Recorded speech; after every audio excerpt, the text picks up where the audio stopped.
The sky was red, mountains of the dead lay on the ground, and a light breeze blew dust in all directions. Suddenly, a terrible monster appeared from somewhere. With red eyes, long sharp teeth, he was screaming and saliva was spraying from his mouth. Even though the guy was holding a knife in his hands, he was very scared and started screaming, either from fear or from surprise.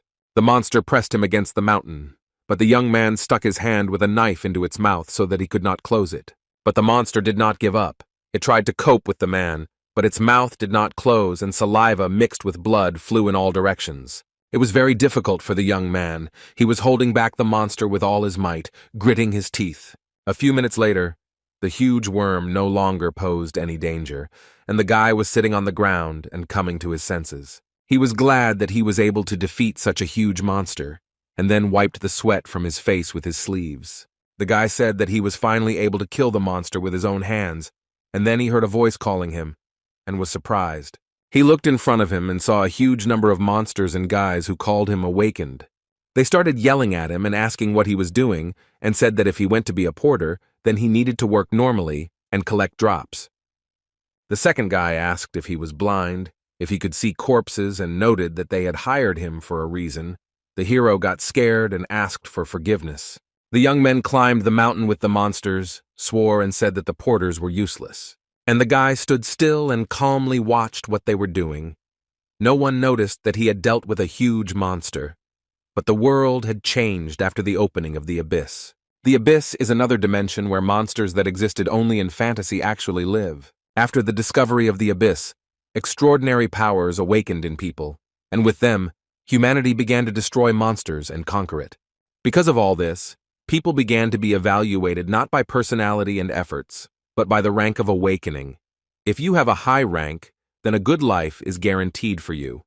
The guy found the crystal and thought that it was not for him, because he was a simple porter who carried the things of the awakened, and he still had not been able to awaken at 35 years old. The young man thought that until he woke up, he would not be able to live their life, and shouted to Zday that he had collected all the loot. He looked ahead, his eyes wide with horror and his face wet. The young man looked in front of him and saw dead guys, and just a few minutes ago they had spoken to him. He was very surprised, because he could not understand what had happened to them, whether they had really died. The guy realized that he was completely alone. He heard some sound behind him and turned around. He was either scared or surprised, but he saw in front of him a monster of very high rank, Asodius. A few seconds later, the young man held out a knife in front of him and screamed as if he were furious. The huge monster was calm. It did not make any sounds at all. It only put its hand forward. And the guy's hand, which held the knife, dissolved as if under the influence of acid. The hero fell to the ground, holding his other hand with his healthy hand and screaming loudly in pain. He understood that the monster was very strong and he would not be able to deal with it like he had with that huge worm. And Asodius stretched out his paws and began to attack the guy. It was as if he was struck by lightning or an electric shock. Tears began to flow down the young man's face as he thought about what kind of death awaited him. He thought about his parents dying in a car accident, being bullied at school, and being ignored for the rest of his life because he was unawakened. The guy thought that he would die as a porter, began calling himself a loser, and noted that life is very unfair. He gritted his teeth in self-pity and thought about who needed that awakening and why. How then he saw a creature that glowed with a cold white light and heard that all the conditions for awakening were met. The guy raised his head, his eyes wide open, and he thought about who it was in front of him. The man from whom the glow emanated stopped, the wind ruffling his equally light, long hair. The young man was very surprised and said that indeed it was, but Asodius stopped. The light man just laughed, and then asked the boy if he was surprised that someone like Asodius stopped. The hero looked at the stranger, his eyes were wide open, and asked who he was. He just smiled and replied that no one knows, but some call him the king, but the guy shouldn't worry about that. He sat down on a huge chair and told the young man that he must grant him power. The guy looked at his opponent and thought about what kind of king he was, what kind of power he had, what he was talking about, and whether it was really he who stopped Asodius. The man with long hair told the young man that he shouldn't be so distrustful. He added that he recognized the hero's will and tenacity, and that is why he chose him. And then he added that it would be much better if the guy thought that such a miracle would not happen again. These words surprised him very much, and he asked why the king chose him. The young man asked what was really going on, and his opponent replied that he could only wait for the moment, and added that the day would come when he would understand everything. And the king added that then they would meet again, and handed the young man his key. The guy thought that he heard someone's voice.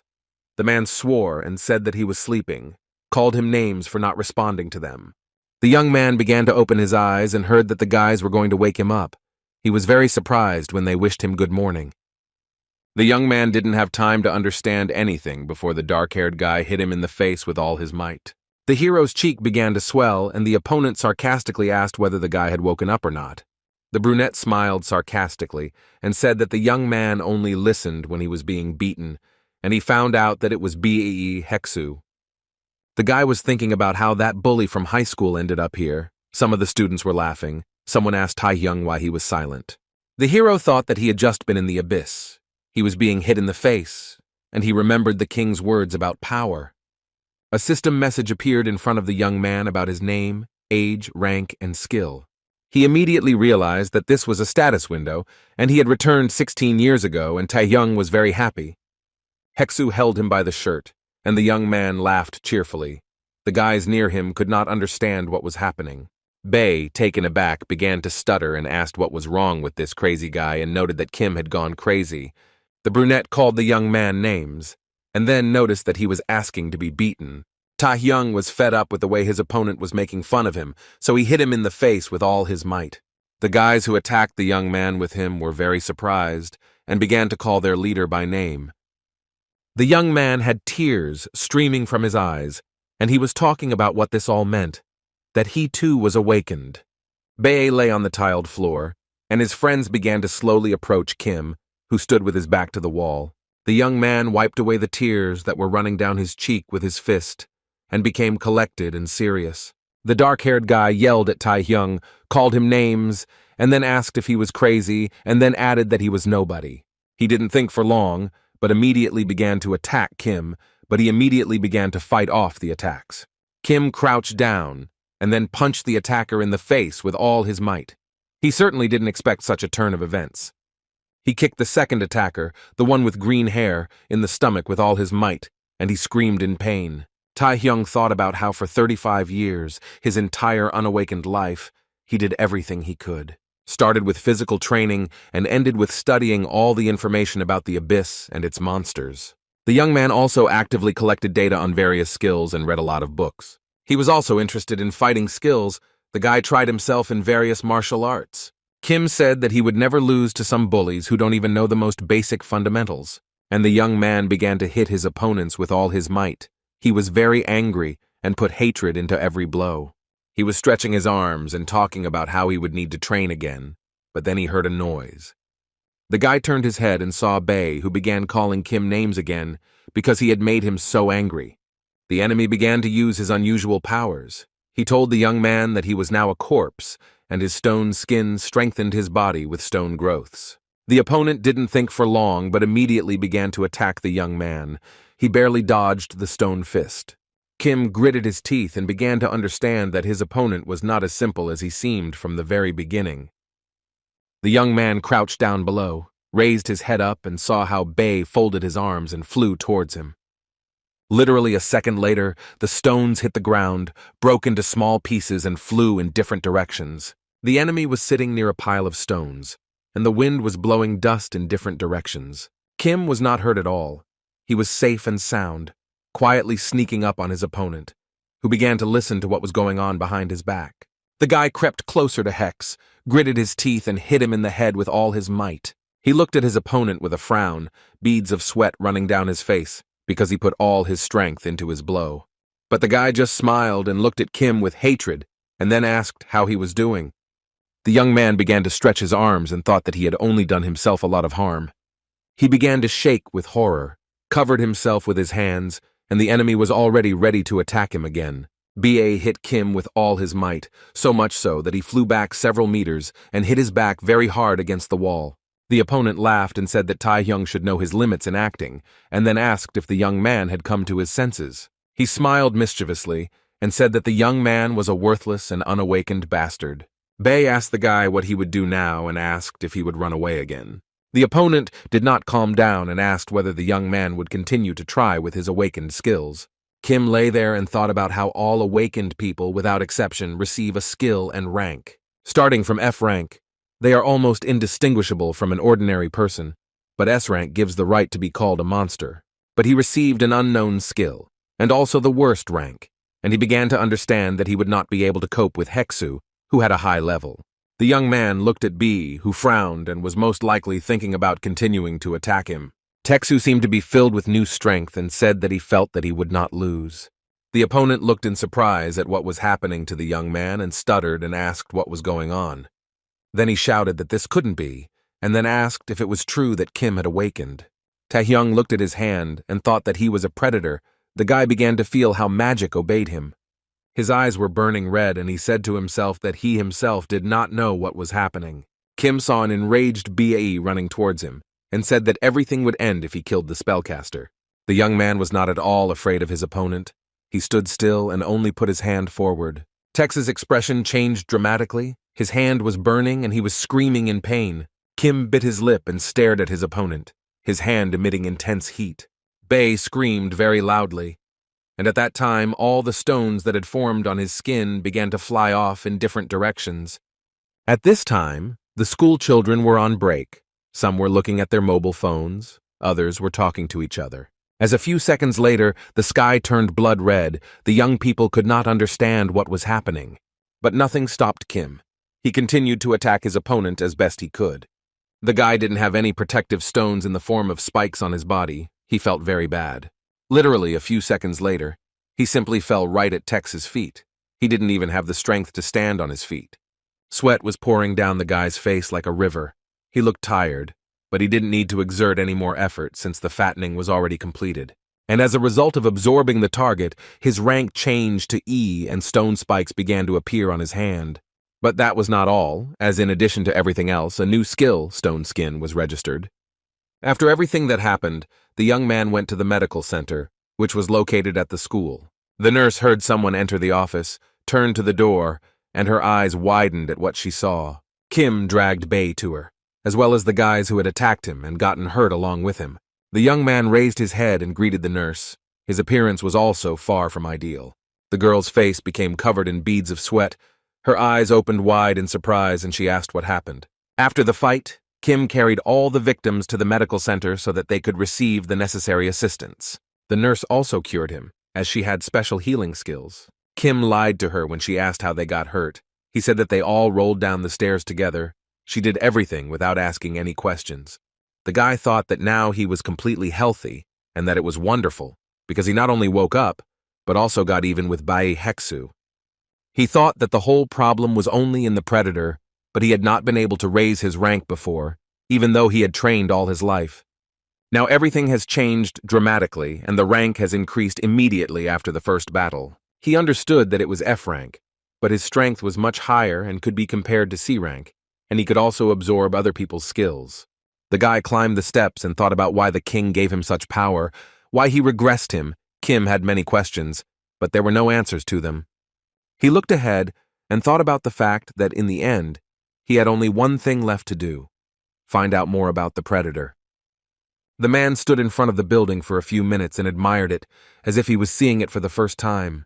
The young man raised his head and began to look at his house and thought that he had not been there for so long. The young man recalled that after his parents died, he stayed with his uncle. Kim entered the apartment and said that his uncle would be late, and he had time to look for information about skills similar to his. He looked to the right. The guy's eyes became very big in surprise and his mouth opened. He saw unfamiliar guys. 2 of them had balaclavas on their heads that hid their faces, and his nephew was scurrying about on the floor. He raised his head, looked in front of him. Beads of sweat appeared on the boy's face, and he asked if it was really Kim Tae-young. The man recognized Hwang Jae-yeon and asked him in surprise why he wasn't at school.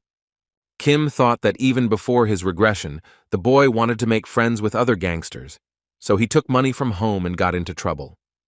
The strangers began to ask Hwang who had come to the house and what he was doing there, but he did not know what to answer.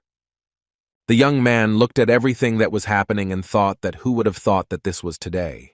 He thought about how he was wondering who it was, but it turned out to be Jai-han's cousin. One of the bandits approached Kim and said that if he didn't want to get it, he should forget about everything that was happening and get out, because they would still take what they needed and leave.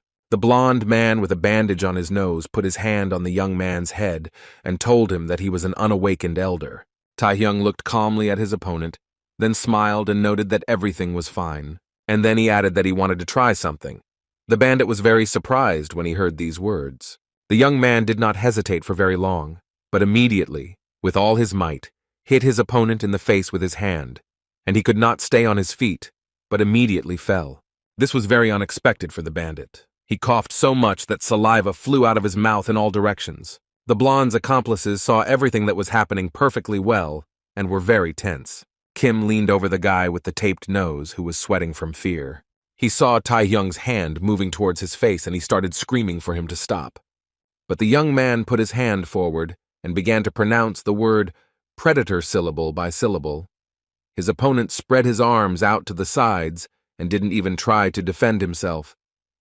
Kim's pupils narrowed in anticipation of defeating his opponent, and there was a satisfied smile on his face. The guy's mood changed very quickly. He was very surprised, since the predator function was unavailable. The blonde continued to lie on the floor, sweat running down his face in streams. He couldn't understand what was happening. The young man's sweat began to run down his face in streams, and he was very upset that the predator had not activated. The bandit realized that our hero did not pose any danger to him, so he hit him in the face with all his might and called him a crazy bastard. Kim did not expect such a strong blow. He flew back several meters and hit his back very hard. He wheezed from the pain. The blond guy with a bandage on his nose quickly got to his feet and started yelling at the guy to die. One of the bandits from his group began to attack the young man with chains, which was exactly the skill he possessed. The second one began to spread a very strong poison on the young man. Thus, he tried to get rid of it. And the blonde himself decided to use his skill of bleeding. The bandits decided that together they could very easily deal with the young man, who bowed his head and covered it with his hand. Then something very unexpected happened. A purple, very thick fog appeared in front of the villains. The blonde put his hand forward and asked how the unawakened dared to pretend to be awakened and added that the guy didn't know his place at all. Suddenly, a system message appeared stating that skill usage was detected. Skills such as chains, poison, and bleeding were confirmed, and resistance was obtained through mystical power. Kim smiled and said that the predator suddenly didn't work, and then neutralized the opponent's skills. The blonde opened his mouth in surprise and said that he didn't know what was going on. Tae-hyung didn't think for long. He walked up to his opponent and hit him with all his might with his hand with stone spikes right in the face. The young man's eyes changed dramatically. The pupils narrowed, the irises turned white, and a sly smile appeared on his face. The bandit screamed in pain. The guy knocked out his tooth. He screamed that Kim was incredibly strong. Literally a few minutes later, a calm young man stood by the window, as if nothing had happened, and said that he had now learned two things. The first is that the status window is only visible to awakened ones. It does not display all the information, and also that there was no shortage of mana, but the predator still did not activate. He realized that there was something other than mana in the activation conditions, and besides that, the predator's passive effect was not listed in the description. Kim realized that he would neutralize all the negative effects such as bleeding and poison, and he would gradually be able to confirm his assumptions. A drop of sweat appeared on the young man's face. He tried to analyze something else but heard someone's voice. The leader of the bandits began to ask the guy what he was doing, and Tae-hyung calmly looked at him. The little boy, Kim's cousin, was on his knees and said that he had seen his incredible side, so he repented of what he had done and asked for forgiveness. The boy asked what he should do, lick the man's shoes or bark. He was ready to do whatever he said, and our hero thought that Hwang was very pathetic and a real fox. Kim grimaced. A bead of sweat appeared on his face, and his cousin began to bark and make other sounds typical of a dog. The young man understood perfectly well that the problem was not in the boy, but in what would happen very soon, and he calmly told his cousin that he would forgive him, and he stuttered and asked if he was telling the truth. Kim folded his arms across his chest and said that in exchange, Jae-yeon would have to go with him, and he looked at our hero in surprise. The gates to the businesses were closed, and there was a sign in front of them stating that only authorized persons could enter the premises. A group of people looked up. The girls were very scared, but the man was absolutely calm. They saw that a gate had broken through, a phenomenon where a path from the abyss suddenly opens up for monsters, and if nothing is done, a dungeon catastrophe is possible. The man said that 10 years had passed since the last disaster, and that time a gate suddenly appeared, and the monsters began to crawl away. The girl said that if they did nothing, there would be only a few moments before the disaster. The second asked if perhaps it would be worth evacuating the nearby areas. The young man noted that this was not necessary, since he had a skill called barrier. And then he added that besides, the rank of this gate is only C, so there is no need to worry about it. The man noticed that the strongest monster that could come out from there was also a C rank. He continued to say that even if an unforeseen crisis were to occur, but he was not allowed to finish, the girls saw how monsters were swarming behind him. The leader turned his head to where his charges were looking with fear and surprise. He definitely did not expect such a development of events. And after just a few seconds, the monsters were near the man, but he didn't even try to run away. He pulled himself together and told the girl that they, as B-ranked, would be able to hold back the breakthrough. The boy ran down the street, calling the young man and asking if everything shouldn't be okay. He didn't get an answer to his question, so he noticed that the man himself said that the personnel manager was already there, which meant that everything would be fine. Kim told his cousin to stop calling him sir, and then pointed out that the kid was right, because the original mana of this gate is at the C-rank level. The personnel there are B-rank, so C-rank monsters are no obstacle to them. Huang's face was covered in sweat from the strain, and he noticed that he had said exactly that. His pupils narrowed greatly, and he noticed that this was all true if the gate was actually C-rank. The man leaned over the monsters and thought that it was very strange that these low-ranking monsters were able to break through his B-rank barrier. Beads of sweat appeared on his face from worry, and he thought that it couldn't be that the mana coming from there was of a higher rank than his. The leader was torn from his thoughts by his charges, who began shouting that there was something inside the gate. They all raised their heads up and began to stare, their mouths wide open in surprise. The huge monster opened its mouth wide, bared its huge, sharp teeth, and growled very loudly. The leader's pupils became like dots. Beads of sweat appeared on his face. He could not understand what was happening, and the monsters became more and more numerous. They approached people, shining their red eyes and clicking their teeth. The leader and his charges were very confused. They did not understand what to do in such a situation. The huge monster screamed very loudly, and fragments of the gate flew in different directions. It was a giant ogre that belonged to the A rank. The wind blew in the leader's face, sweat began to flow down his face, and he said that this monster was definitely not a C rank. The man began to suspect something. He saw a fiery flame in front of him, and said that this monster was of a rank. Literally a few seconds after his words, a powerful explosion occurred. The cousin shouted at Kim that let's say the young man was right, and then noted that it was stupid and asked how he knew all this. And he thought that he had already gone through this. Huang said that not only was there no monster here, but the area wasn't even being evacuated, and the guy told him that he had good intuition, and these words surprised the cousin. The nephew asked again what Taehyung meant. He said that his intuition told him so, and the cousin accused our hero of lying. The boy turned to the man and told him not to say that he was fooling him. He wanted to say something else, but he saw how people were running away from the monsters. They were all very scared. They barely managed to break away from the monsters. They shouted for the guys to run away too, because the gates had been broken through. From different directions, people could be heard asking for help. Huang turned blue and was covered in beads of sweat. The man calmly asked him if the boy remembered that he told him what to do and ordered him to act.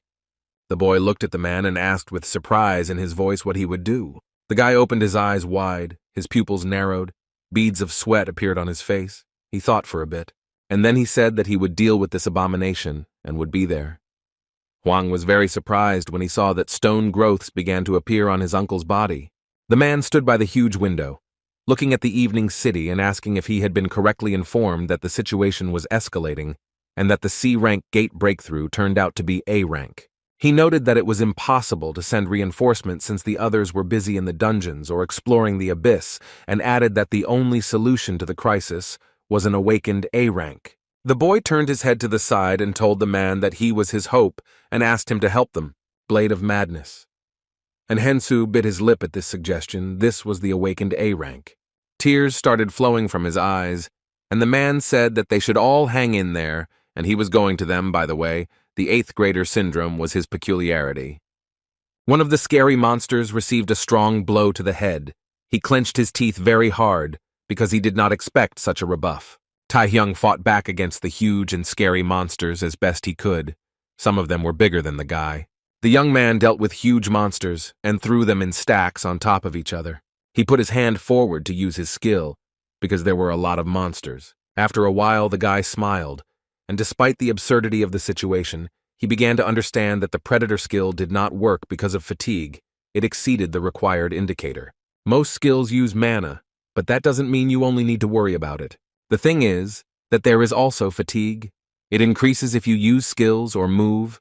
The higher the fatigue, the more the power of skills decreases, and the heavier the body becomes. The man thought that it was a pity that he had to think about so much, but he realized that he could absorb the bodies of monsters, thereby restoring mana without spending it. A message appeared in front of him saying that the target's life activity had stopped and mana would not be spent. He had succeeded in the hunt and had restored it. The guy was very happy about this. He was also informed that his rank had been raised to D. He understood that the more he used Predator, the stronger he would become, and at this rate, he could become a first SSS rank. When the monsters were destroyed, the young man noted that the job was done, and he needed to return to his cousin. But he heard some noise behind him, so he turned his head to the side and looked there in surprise. He saw a man fighting a very large monster and was very surprised. The stranger beat the monster, called him a dirty monster, and shouted that he would avenge the souls of those killed.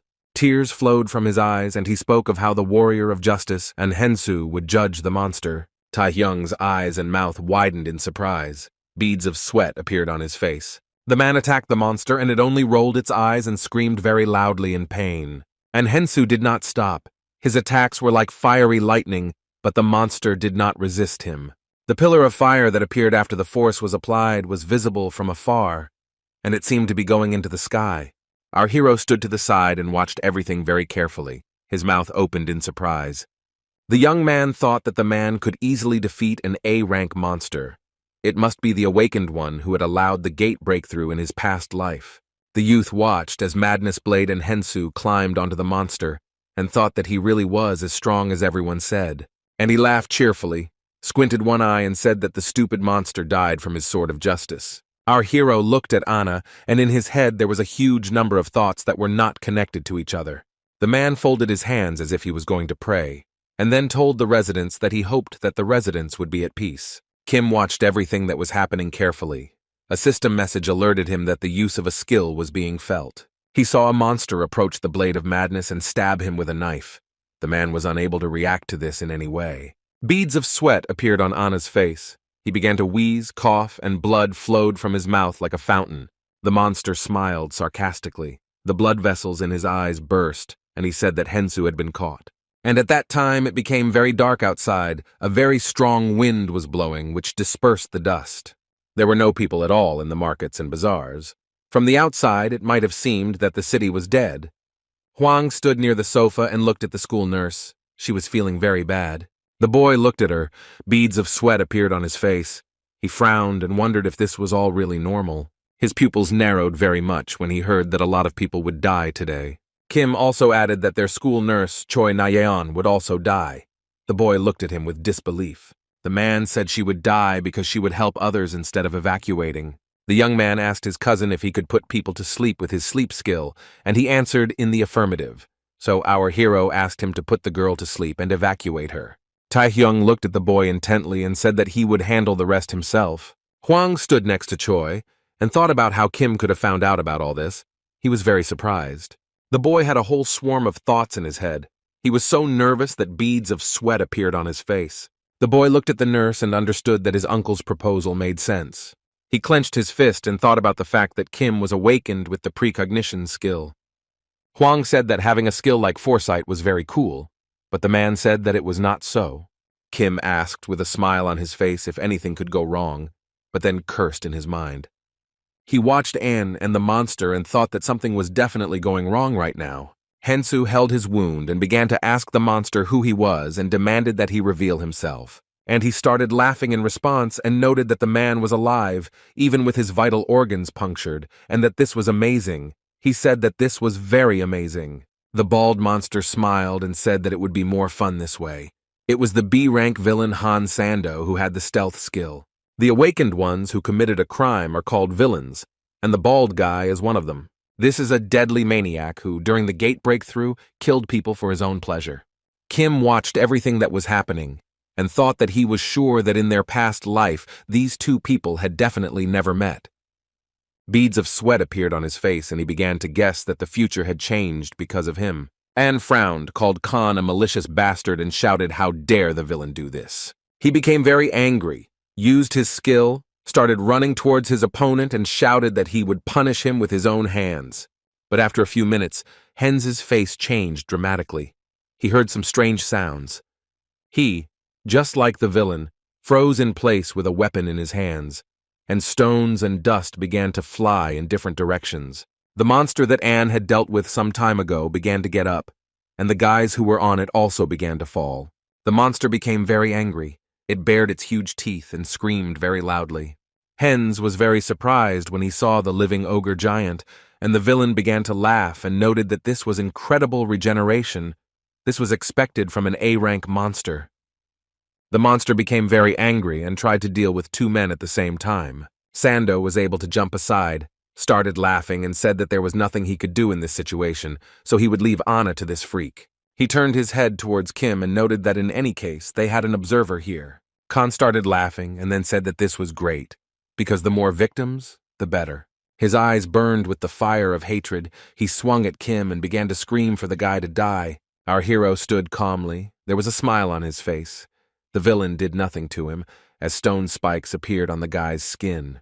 He called the attacker an idiot and hit him with all his might so hard that he fell. Sando jumped to his feet very quickly and noticed that the person in front of him was awakened. He wanted to hit the young man with his sword again, but he froze in place because Kim said that the villain in front of him was a B-rank villain. Our hero noticed that in front of him stood a psychopath who loved to kill people while using the stealth skill. The guy asked if he had named all the enemy's regalia correctly, and when he didn't receive an answer to his question, he noted that it was great that they met. The Khan was not going to give up. He began to attack the young man, but it was all in vain. The sword hit the stone growths. But this did not stop the villain. He continued to attack Tai-hyung again and again. Our hero was serious, calm, and collected. He crossed his arms in front of him, which were covered with stone spikes. The villain had a crazy look. Despite the fact that the blows did not cause any damage to the guy, he continued to attack, and Kim defended himself. Sando laughed and noted that the man was skilled enough to be confident in himself. And then he added that who would have known that the blades did not work on the young man, and he continued to wait for new attacks. Han said he doesn't know how his opponent figured out who he is, but Kim probably thinks he has a chance since the villain's attacks don't work on him. The guy listened attentively to his opponent, looked at him intently, and was ready to attack.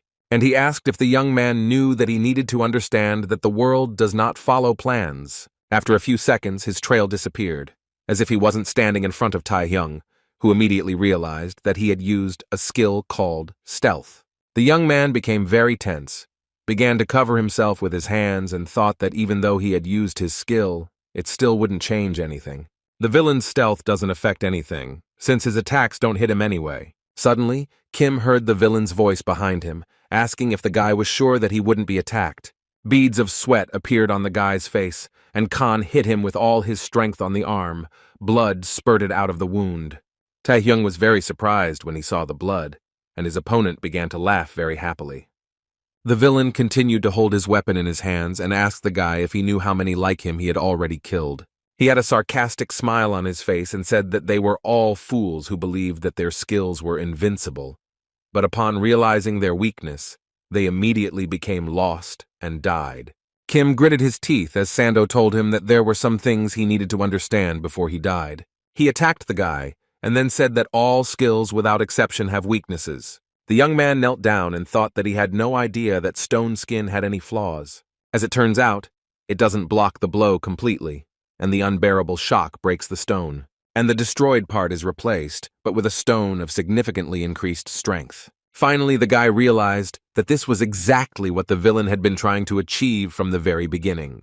Taehyung gritted his teeth and thought that he was now completely confident that he could handle a one-on-one fight against a B rank because his physical abilities were far above the average D rank. And he calmly said that it was necessary to finish with the tests. The villain was very surprised and asked what he said. But literally a minute later he started running at the guy, laughing and saying that he was cornered and that most likely that was why he went crazy. Kim asked Han if he knew why he wanted to meet him, but he only asked what the young man was yapping about. But the young man did not listen to the villain and continued to talk about how he wanted to take away his skill. Sando opened his eyes wide and wondered what this ominous manhwa was, while his opponent had been hiding it all this time. But his mood changed very quickly. He smiled through his teeth and called our hero an idiot. The villain said he didn't know what that skill was, and then asked if Kim could hit him without seeing him. The young man replied to Khan that he himself had told him that all skills have weaknesses. And he himself added that he realized this when he was absorbing monsters. Some of them constantly left his field of vision. Taehyung was silent for a moment, and then added that in the end, the predator caught up with everyone. The young man said that no matter where his enemy was hiding, Khan tensed up after these words. Kim noticed that wherever the villain ran, the villain's eyes became huge, and he asked again what the guy said. And the young man looked closely at his opponent and noticed that the predator would catch him no matter what. And our hero, with the help of his special skill, began to attack his opponent while he was absolutely calm. The city was very quiet. The sun was rising, but the streets were still empty, deserted. On the path, among a huge number of stones, a man was lying face down. He was alive and mentally swearing. He thought that if it weren't for that villain, everything would have been completely different. And Hyun-soo thought that he was a hero of justice, an invincible warrior who could not defeat death. The huge monster folded its hands into fists, its eyes glowing with hatred. It walked straight towards the guy who passed out. The monster folded his hand into a fist and began to scream as if he were mad. He was very much ruined. The monster hit with such force that dust and dirt flew in all directions. He could not stop. After a few minutes, he stopped and screamed like a wounded animal, his eyes burning red. When the huge monster calmed down, he looked at the place where the guy was and saw only a dent. Our hero asked what was going on and noticed that the monster's opponent was sprawled on the ground so that he was not visible. Kim told the monster that it was all no surprise, but in fact, he managed to save An Hens because he used a new skill. He held the guy by the scruff of the neck. There was a smile on his face, and he himself said that it was much easier this way. The man and woman opened the doors and were very surprised, and also happy with who they saw. Hwang laughed and told his parents that he was already home, and Kim asked if everything was okay with his uncle. And the elderly people had tears in their eyes and frowned as they were very worried about their son. The boy laughed and said that nothing had happened, and his parents replied that they found the house in disarray.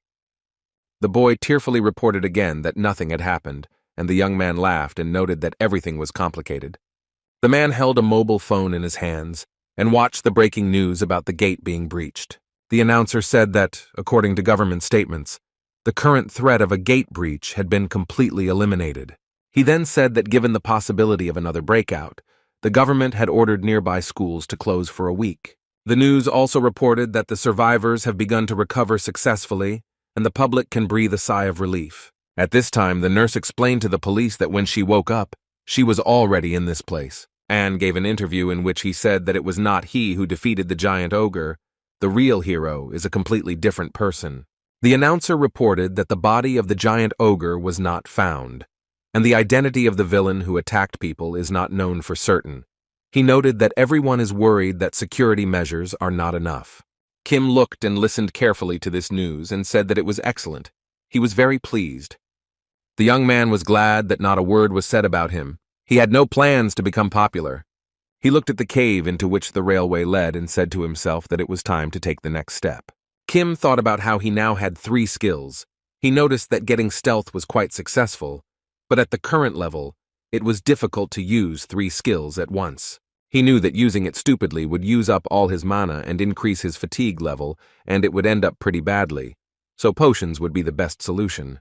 Potions are elixirs that are created for various purposes, such as restoring mana or fatigue. The guy thought that they were quite expensive, so he first needed to earn money. But he needs an official permit to hunt, and even simply using his skills without one is considered illegal. That is why he has only one thing left to do: clear out unexplored dungeons. The monsters became curious about how a mortal could find them and dare to come here. One of them suggested paralyzing the guy and throwing a feast, and Tai-hyung noticed that he met highly developed monsters.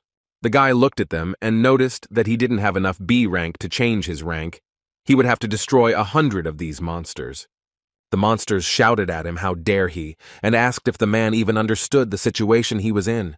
The monster took in so much air that her cheeks became huge, like two balloons, and her eyes burned with the red fire of hatred.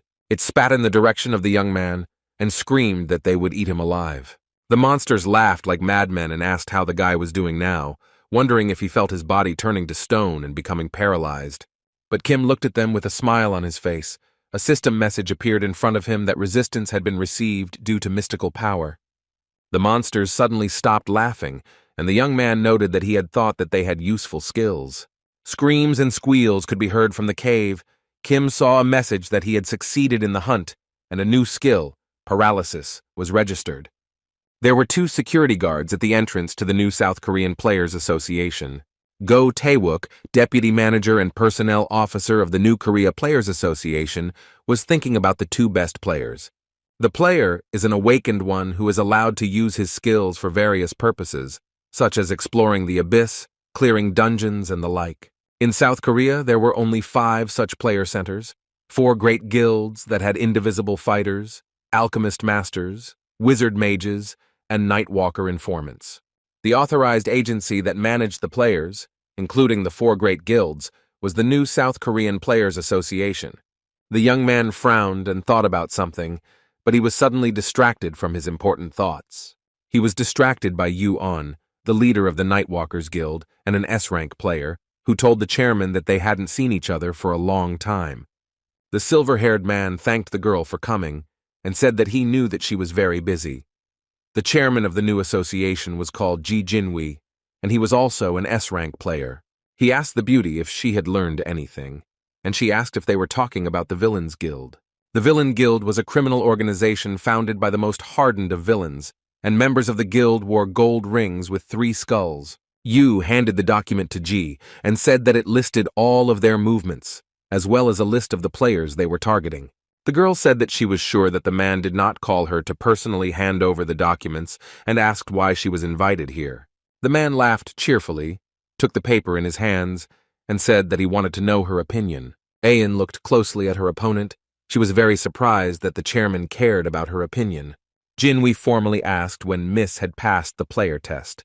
The girl was surprised by this question, but she answered that it was when she reached the qualifying age, at 19 years old.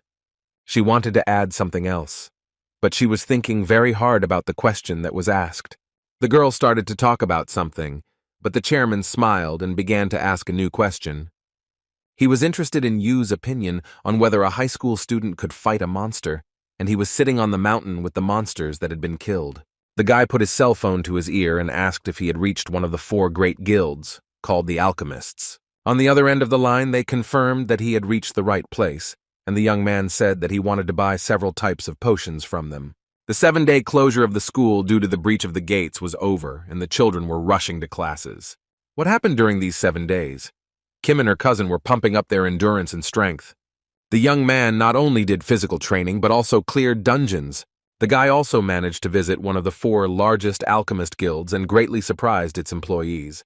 They looked at the magic stones and couldn't believe that there were so many of them, and promised to take the young man to SVIP to make a deal, and Kim was able to buy the potions. The young man was also able to reach the sea level. He thought that despite this, he still had a very long way to go. But besides everything that happened, he has to go to school because it is one of his responsibilities. The boy's classmates approached him and began asking if it was true that he had single-handedly wiped out Bae Heksu's henchmen, and then they asked if he had awakened. Kim replied that no matter what happened, but his opponent had big problems. They were very surprised and asked why, if he knew the reason for this. The guy wanted to answer something, but he heard someone's footsteps and began to listen to them. He looked intently to the side, and the pupils of his eyes narrowed very much, but despite all this, he was calm. The young people who walked through the office did not stand on ceremony, but clung to desks and chairs, which fell to the floor with a loud crash. But this didn't bother them at all. They looked ahead and went where they had previously planned. One of the guys put his feet right on the desk, thus showing his superiority. He told the young man with a smirk on his face that Lee Young-jae would not just let this go. The guy looked at Kim and told him that they hadn't seen each other for a long time. It was the awakened S-Rank Lee Young-jae. He was the leader of the Tisan High School gang, and his parents were the owners of the corporation that sponsored it. It was he who set B Hexa, who constantly bullied him, on our hero. And John Zay did all this because the young man was unawakened. Kim looked at his opponent from under his long bangs and noticed that he was not his friend, and he just laughed. The boy heard a kid from Lee's entourage tell him not to talk nonsense and to get lost. He felt on top of things and talked about how Tae-hyung was a bastard, and how dare he even talk to John Jae. The boy tried to say something else, but suddenly he got a punch to the nose with all his might. Lee stood up and asked the guy and his retinue if he could see that he was busy talking. Kim calmly watched everything that was happening and did not even get up from his seat. John Jae told him that he knew that the young man was very inspired after defeating Bae Heksu. Then he asked, through clenched teeth, whether it was possible to tease an opponent while looking him in the face. A drop of sweat appeared on Kim's face, and he thought that this was the magical power of the awakened S-class, and it was simply off the charts. The guy put his hands in his pocket, and his opponent told him that he should pay attention when important things are said to him. The young man took his hands out of his pockets, used his skill, and wondered what it would be like for Lee when he met the predator. A girl with blue hair approached John Jae. She noted that everything should be in moderation and asked him to leave. A guy from his retinue extended his hand to her, but she grabbed him so hard that he howled in pain. The beauty's name was Lim Ayan, and she also asked Tae-hyung to finish what he started. The boy frowned. A drop of sweat appeared on his face, and he began to smile timidly at the girl. He was embarrassed. Lim Ayan was not only the head girl, the most promising and educated, but also rich and an S-class awakened. She stood calmly and looked at Lee, and he was only thinking about the fact that it was simply impossible to retreat. But he smiled, asked who should be left alone, and noted that there was a misunderstanding. It was just a conversation between friends. Lim calmly noted that they were not friends, and she knew it very well. The guy smiled, looked at the girl with hatred, and asked her not to cross the line. But she did not back down and said that if Lee did not leave voluntarily, she would help him, and demanded that he leave. Kim watched everything that was happening, and thought that it would be better for them to really leave everything, because if they continued, the class would be in danger of being destroyed. John Jae couldn't stand the girl's piercing gaze, turned around and said that he was leaving, and then added that he didn't intend to fight for nothing. Literally a moment later, he turned around, pointed his hand at Lim, and asked her if she really thought that was what he would say. A fireball appeared in Lee's hands. His eyes glowed with the red fire of hatred, and his pupils narrowed very much. The girl did not expect such a turn of events. Beads of sweat appeared on her face from fear. But then everything was interrupted by a call. The broadcasting department was about to tell the school children some very important information. The voice from the speaker announced that there would be a special lecture in the main hall of the Players Association, so all students should immediately gather in the main hall. The message was repeated one more time, and John Jae stood as if in a stupor and could not understand anything. Lim and Kim looked at him calmly. They understood that the skirmish did not happen only because they announced important information. Lee smiled sarcastically and said through clenched teeth that this was all very timely, although he himself did not think so. He walked towards the exit and noticed that the young people were lucky, while the guys from his retinue just made faces. Anne turned her head towards Tae-hyung and asked if he was okay. Beads of sweat appeared on her face from worry. She started to say that the guy shouldn't thank her, but before she could blink, the chair he was sitting on was empty. The young man was already at the door. He asked why the girl was standing, and inquired whether she had heard the announcement about the gathering in the main hall. Lim looked at him intently, and the young man said that he would go there quickly. The beauty opened her mouth in surprise and wondered if Kim had always been like this. A huge number of young people gathered in the hall. They were talking about what the special lecture organized by the Players Association would be about. The students opened their mouths and eyes in surprise. The man greeted them, said that he was the HR director and his name was Go Tai-wook. The man said that there were 2 reasons why he had gathered them here, the first being the lack of response to the gate being breached. He noted that he was offering an apology from the Players Association and also said that he would conduct safety training. And the second reason for this meeting, the HR director noted, was that changes had been made to the player exam. Lee listened very carefully to what the man was saying, grimaced, and then called him a bastard. Lim was thinking about Kim. She wanted to find out more information about him later. Meanwhile, the young man barely listened to the HR director's report. He yawned from boredom. The students began to talk about how the player's exam affected them, and noted that it was for 19-year-olds, and they would not be able to participate this year. Go said that this is what they think, and then said that it concerns them, so he is here to give them advice. Taewook said that an unexpected event had recently occurred, a gate had broken through, and due to the sudden increase in the number of monsters and dungeons, the association admitted that they were short of personnel. He noted that starting this year, they plan to allow even high school students to receive recommendations. After these words, the students opened their mouths wide in surprise. They couldn't believe their ears that they would also be able to receive recommendations.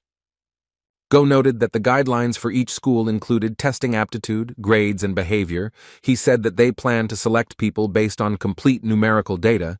Kim thought this was a lie. The guy looked at the man and thought that this exam could really only be taken by high school students, but the selection itself was already underway.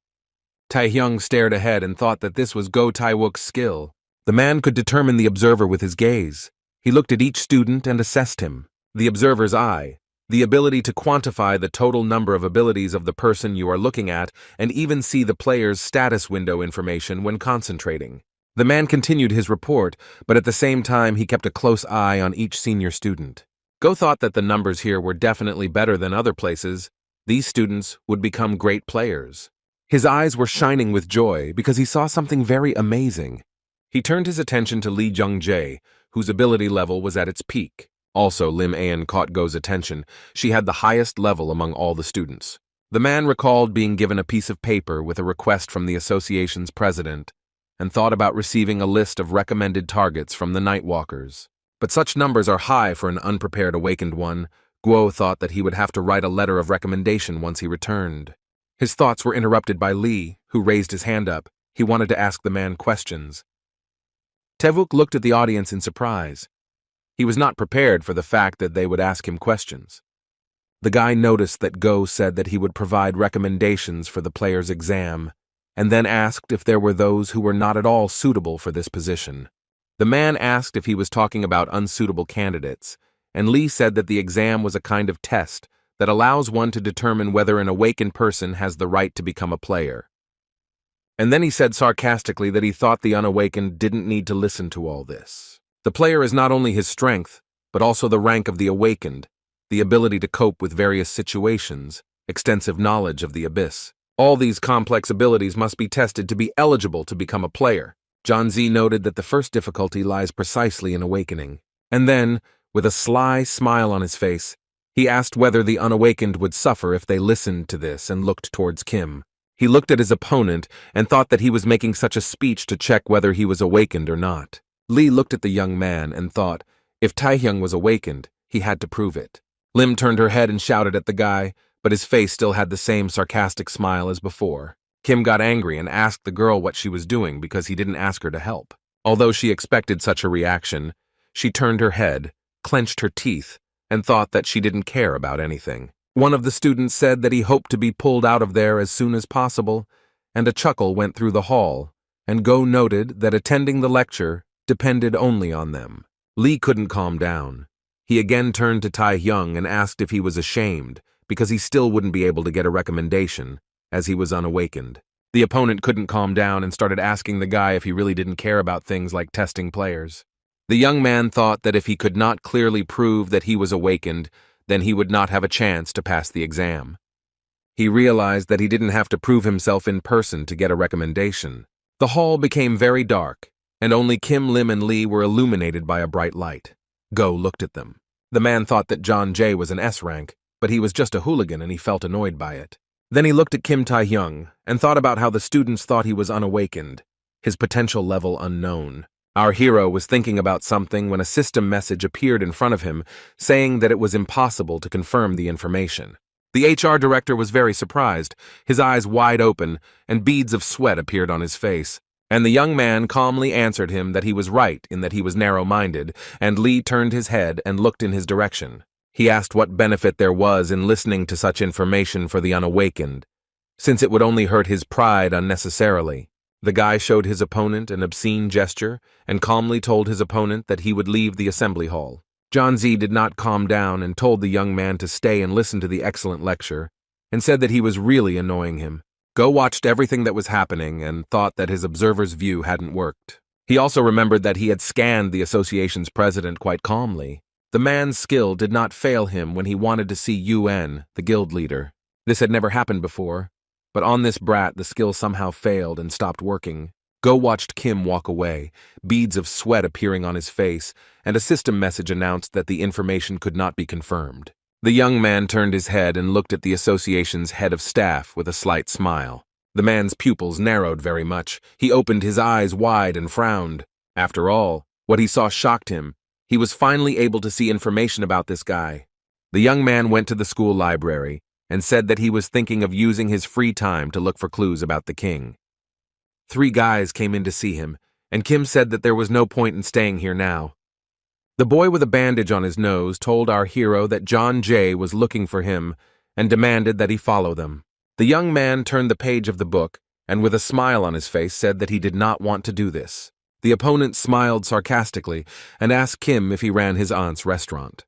The guy was very surprised, tore his gaze away from the pages of the book and looked at the boys. The main one among them noted that this was what Lee had asked to convey. The most important one among them told our hero that he had no parents and that his aunt was having a hard time, and then asked if he wanted to make her life even more difficult. The boy with a bandage on his nose told Kim not to worry and noted that they would make him go anyway. But he didn't have time to finish speaking because something unpredictable happened in the library. The guy, who had only been smiling slyly for a few minutes, was now screaming in horror. He wheezed as Taken grabbed him by the throat and lifted him up so that his feet were off the ground. And the guys who came to the library with him were lying on the floor. They didn't have the strength to get up. Kim continued to hold the wheezing boy by the throat and told him not to make him ask twice and to ask where Lee was. The young man entered the gym and saw John J. with a man standing in the middle of the room. The bald man extended his hand forward and said that it was all amazing, and the guy asked what he meant. The man frowned and noticed that ever since the youth arrived here, he had used a status-reducing skill several times. It was the A-rank Hunter Sol Hundo, Lee's bodyguard. He noted that if the guy had such a level of resistance, then he was most likely an awakened A-rank. John J. laughed and noted that Kim was awakened after all. The opponent smiled at Tae-hyung and offered to talk to him as a friend. The bodyguard stood behind him and was quite serious. But the young man looked calmly at his opponents but said nothing in response. Lee noticed that he was being harsh, but he didn't really mean to hurt him. He just wanted to find out more about the guy. He then said that after graduating, he was going to create a guild that would become the successor to the Taesan group, but he couldn't do it all alone. Kim stood there and didn't answer, and he continued speaking as if nothing had happened. He raised his finger and noted that what was most important to him were the personnel, not the losers like Bae Heksu, but the real, talented ones. The guy pointed his finger at our hero and said that he needed people like Kim. He smiled broadly and asked the young man to forget about old grievances and be with him, and then he would definitely have wealth and fame. The opponent's eyes shone like a madman's, and he added that the young man's family would also be able to escape from life in the gutter. Tae-hyung was tired of listening to all this nonsense, and he noticed that Lee was talking complete nonsense. He was not prepared for such a development of events. And at this time, stone spikes began to appear on the face of our hero, and he asked what riches and dump they were talking about. After some time, the guy also developed stone growths on his hands, which covered all of his skin, and he noticed that John J. had crossed the line. The opponent was very surprised. He was not prepared for the guy to perceive his words exactly like that. He lowered his head, closed his eyes, took a deep breath, and noticed that all this was true. But literally a minute later, everything changed. His eyes became crazy, and he noticed that the dogs needed to be shown their place. He fell to his knees and wanted to use a skill like space. It helped surround the space with a shield, and the magical powers inside could not be felt from the outside. Lee's bodyguard clapped his hands and said that thanks to this, the whole school would not know about their fight. He stated that the investigation had already begun, and the young people began to attack each other. Kim gritted his teeth and continued to fight off his opponent's attacks with all his might. It wasn't easy for him. And Janze felt great. He looked intently at his opponent. His pupils narrowed very much from tension. Kim clenched his teeth tighter as the attacks were so intense, the fire getting between the stone growths and burning his body. The young man's stone protection began to fall off his hands, and beads of sweat appeared on his face as he stared intently at Lee.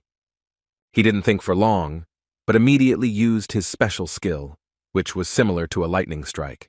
Our hero felt very bad. His body was burning and he began to cough very badly.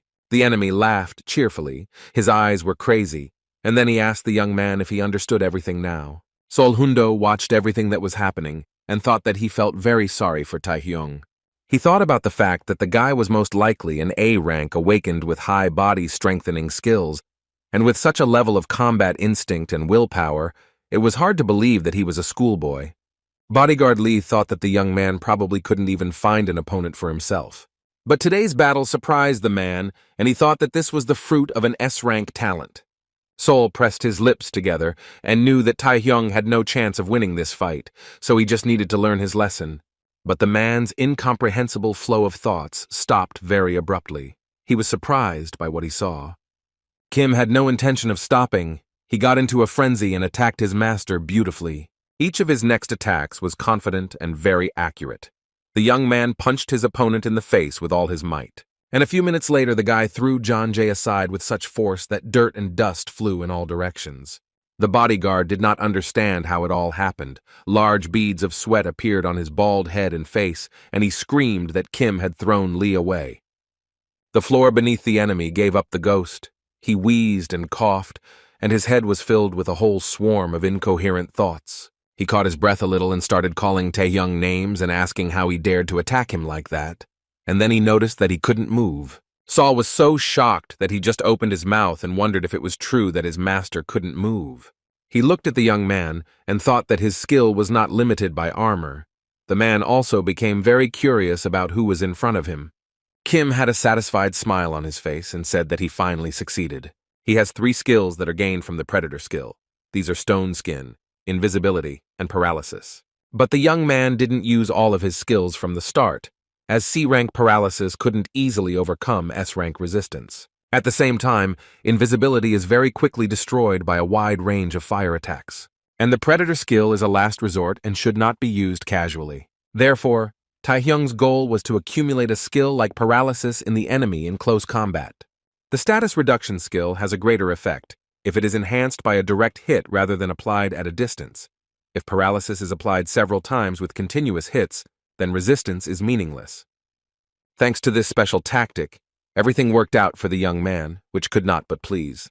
The bodyguard's face was covered in large beads of sweat, and he thought that it was incredible.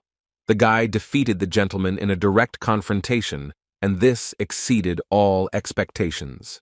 Lee continued to lie on the broken floor, unable to get up, and Kim simply looked at his opponent.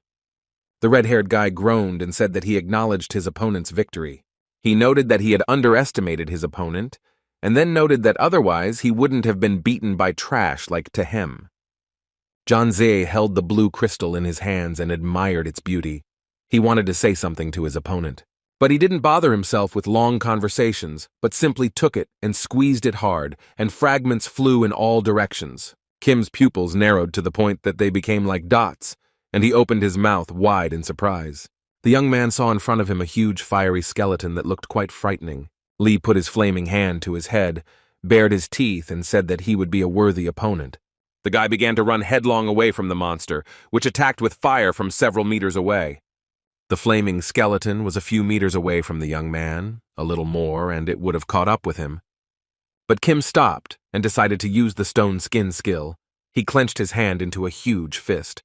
Retreating was not in his nature, so he prepared himself for the enemy to be attacked.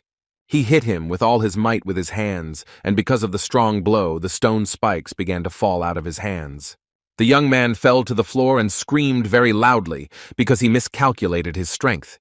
He did not think that the enemy was so strong. The huge fire monster towered over the guy, baring its huge teeth, and Lee's bodyguard watched all this with interest from the side. Saul thought that this skill of the master was the true form of the flame heart. because in his normal human form, it would be difficult to reveal the true power of the S-class.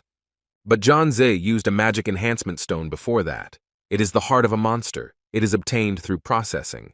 Thanks to him, the magical power of the awakened one increases several times. The bodyguard looked at Li and thought that if this was what he saw, then his master was now capable of fully unleashing his S-rank strength. But the man frowned. Sweat began to pour down his face, but he began to understand that there was some kind of problem. He started shouting for Jay to stop, and then asked if the guy was really going to kill Kim. Hundo noticed that this magical power was too strong for the guy, and he most likely wouldn't be able to handle it. At the slightest thing, all his blood vessels would burst due to the leakage of magical energy. And then what Li's bodyguard had said happened. There was a huge explosion. The man started running away wherever his eyes looked. He was very scared. Jay yelled at Saul to shut up and pointed out that he was only a bodyguard, and therefore had no right to give orders. He said that Kim had humiliated him, so he said that he would not listen to the man's advice and did not plan to stop. Our hero looked at his opponent in surprise. The pupils of his eyes narrowed very much. But Li still couldn't stop. He screamed as if he was mad. He shouted that the bodyguard shouldn't give him orders. Then he started laughing and screamed very loudly for Taeyong to die quickly. Saul was very tense. He thought that his master had gone crazy. He had no idea how to stop him. There was another loud explosion. Hundo shouted if Kim was alive and asked the guy to stop and stop fighting. He said that he would somehow stop the gentleman, and the young man should act quickly. Li's bodyguard wanted to say something else, but he was suddenly hit in the face. He screamed in pain, and not far from him there was another very strong explosion. Dust and dirt flew in all directions. Kim was surprised by this proposal. He noted that Jay was the first to start a fight, and why he should run away. He said that he admitted that S-rank was completely different, but then he would also become himself, especially since fatigue, stamina, and mana had already been restored. The chairman of the New Players Association, Ji Jinhui, gathered his subordinates in his office. The man frowned. Beads of sweat appeared on his face and asked if it was true that one of the seniors had 1,900 points and the other 2,300. The head of personnel said that Li Zhongjae had 1,900 points and Lim Ayan had 2,300 points. Both of them confirmed S-rank awakened. The girl said that even if they were S-rank, Li had 1,900 points even without training, which is comparable to an A-rank hunter and equal to a Japanese saint. Go Taewook heard someone cheering and saying that Korea finally had a saint-level hunter. The saint was a hunter who represented Japan. She was 19 years old when she first tested her level and turned out to be a monster whose total points exceeded 2,500. Go thought about Kim and didn't understand what the hell was going on with his points, since their number was more than 5,000. He wondered if this could be a simple illusion, or if there was a mistake in his skill. Taewook was very serious and came to the conclusion that he had to find out everything personally. Saul was on his knees. He was saying that this couldn't be. The man was shocked. He looked at Taehyung and was very surprised.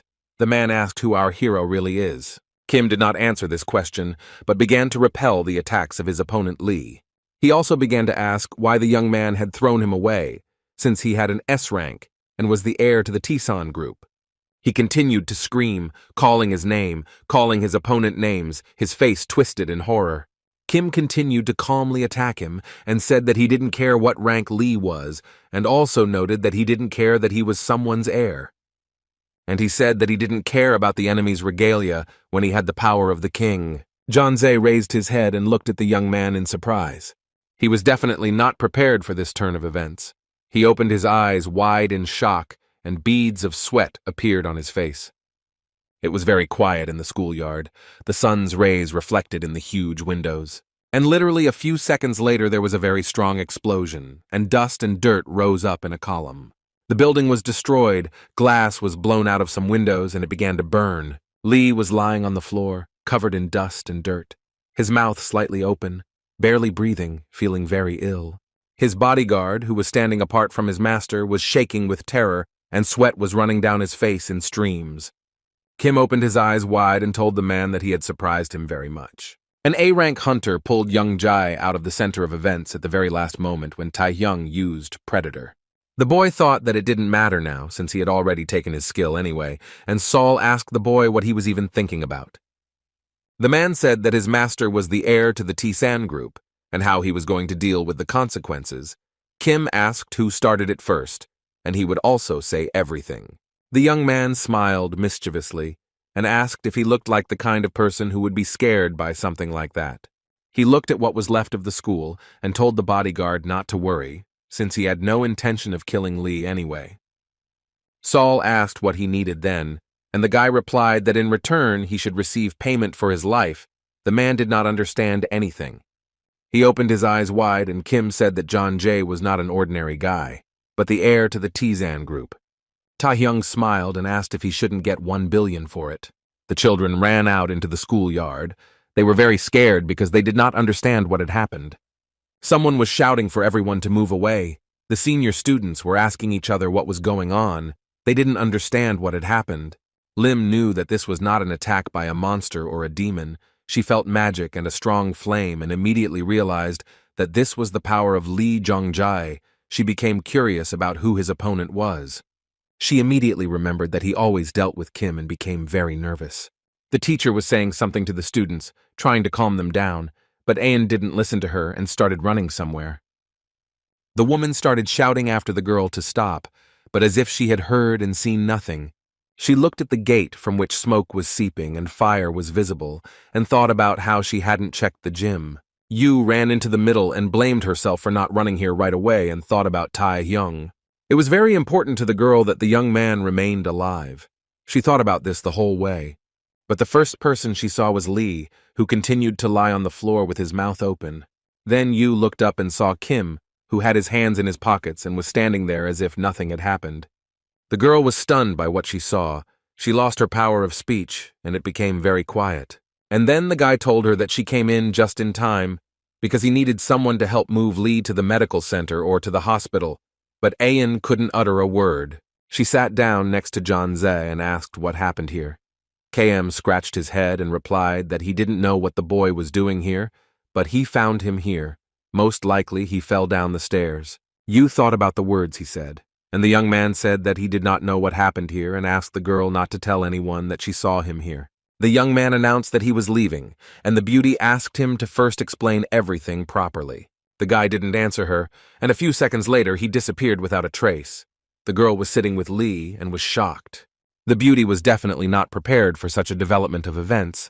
She was confused. Kim was already far away. He was looking at the city and the sunset from above. It was already getting dark. He said that Lim would take care of Lee. Tsen Group would not bother him either.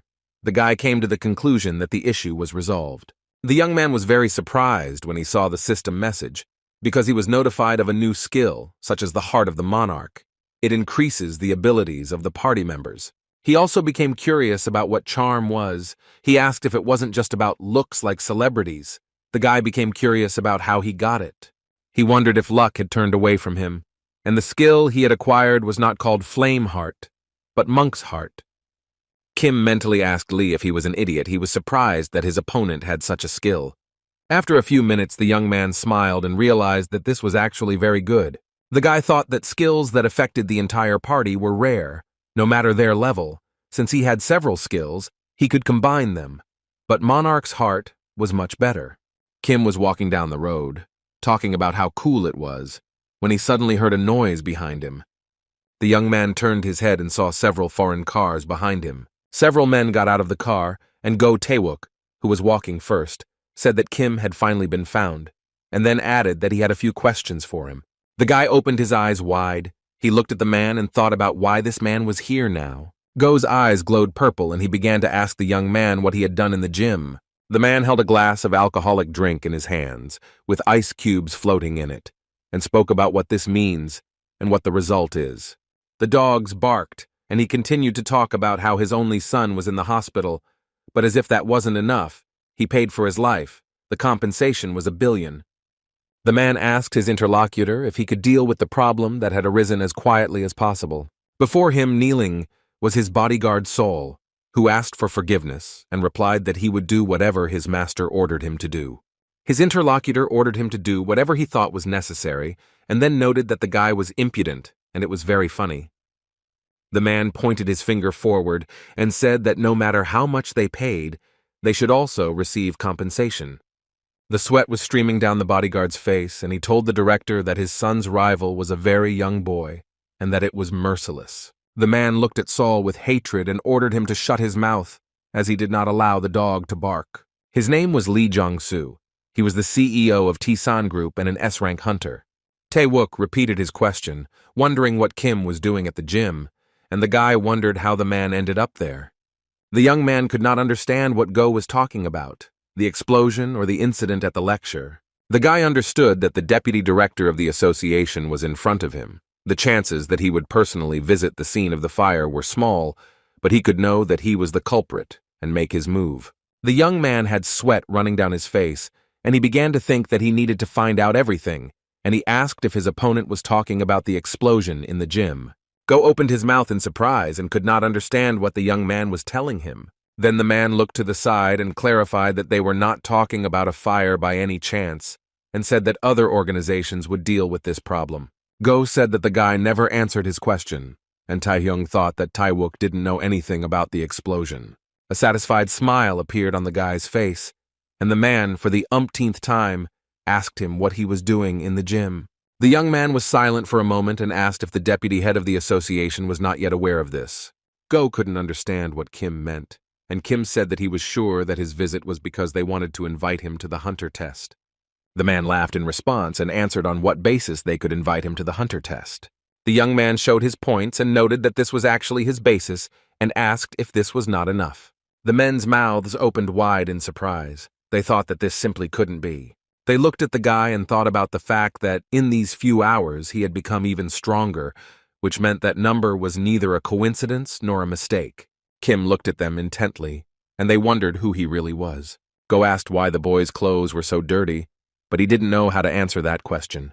Tae-hyung's cousin stood at the door and asked if the young man was really going to the hunter's exam, and he said that it was true, and it would take place in a month. The boy shouted that Kim was a god, a general, an emperor, because he was very surprised by this news. Then he fell on his knees and began to bow, and the young man asked him in surprise if his cousin was joking. The young man held a dumbbell in his hands and thought about the fact that as for the gym, T-San Group would take care of everything, and Go Tae-wook's suspicions would most likely be dispelled. The exam was in a month. He needed to focus on training. Kim was thinking that there would be no more problems when the mobile phone lying on the table rang. The unknown individuals grabbed the man by the neck and asked why the association's hunter was guarding the house of a high school student. He began to wheeze, and the villain said that the guy was most likely one of those participating in the next hunter test. Then he added with a wry smile on his face that this is exactly how the association takes care of rising stars. It was the two assassins, Black Brother and White Brother, A-rank demons. The second of them noticed that the young man they were guarding was just a brat with little experience. His companion laughed and noted that although the boy was a promising hunter, he was nothing without sufficient experience.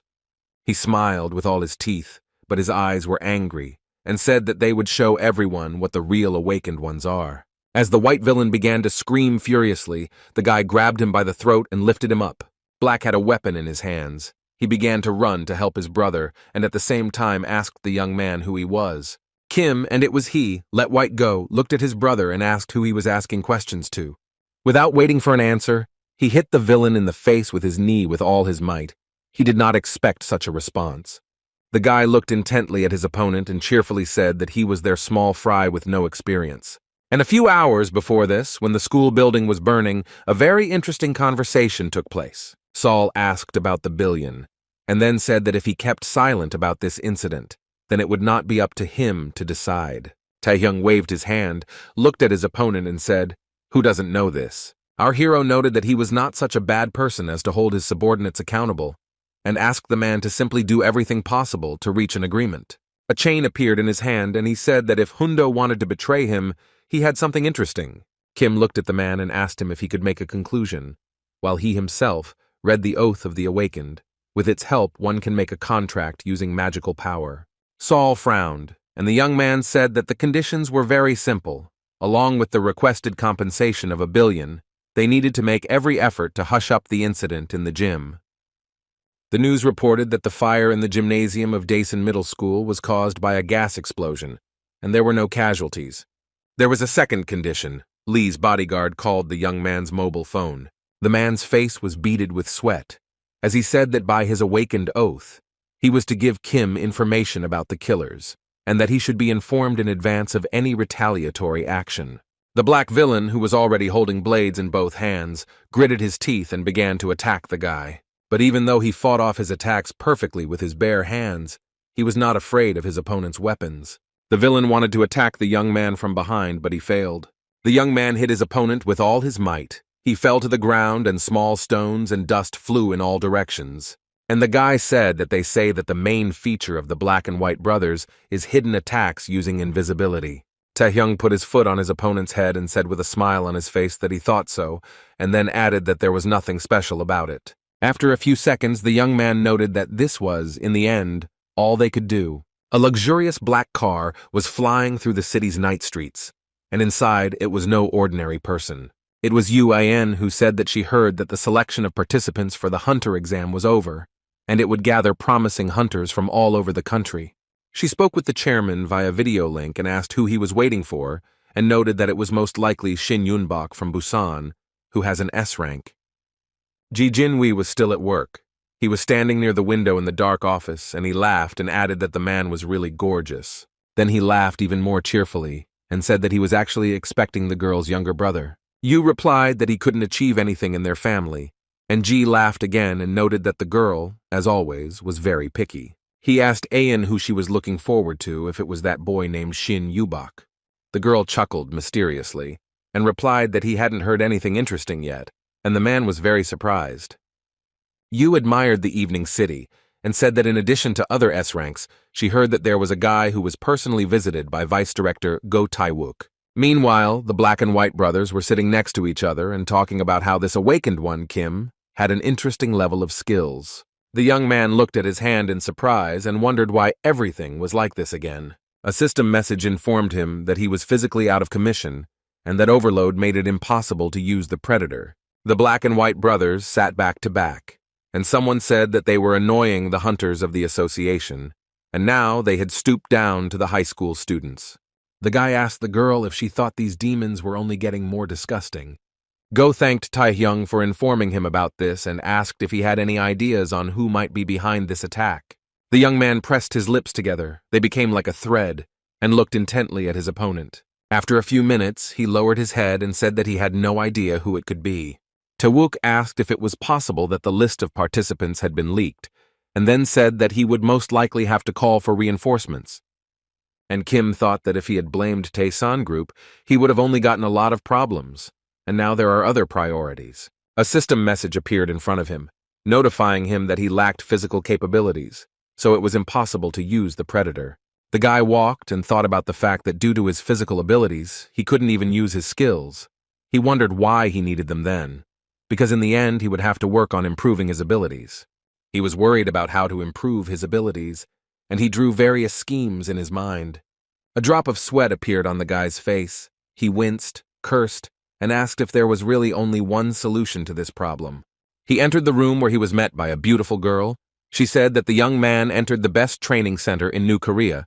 She was Yura, his guide to Blackhead. She smiled cheerfully, narrowed one eye, and said that she would help the young man in any way she could. Hwang asked Taehyung why Blackhead, because here to register you need to have not only money, strength, but everything. The boy also asked if the young man wanted to come here. He answered in the affirmative. Yura saw the school children and told them that they had a training center here. The young man handed her a card and asked her to register 2 people. She took the card in her hands and began to examine it, and Kim asked if this would be enough, and she thought that this was an SVIP card of the Alchemist, one of the 4 largest guilds. The young man extended his hand to take the card, and Yura wondered where this guy got it from. Perhaps he was a relative of a high-ranking hunter or the owner. The girl had beads of sweat on her face, and she thought that if she just made the payment and something happened, there could be big problems. She didn't know what to do. The man standing to the side raised his hands up, laughed, and said that it looked like Miss Yura was in a dilemma. He laughed and told Kim that this was not a place where you could enter just by paying money. It was the strongest Mr. Kangchul. The cousin turned to Taehyung and said that the man had a cool name. He flexed his muscles in front of them and said that he was a rookie killer and gave his name. The guys who were standing nearby noted that they felt sorry for the rookie kids because Kangchul was pestering them, and he continued to show off his muscles, laughed, and asked if the guy saw how everyone was shaking when they heard his name.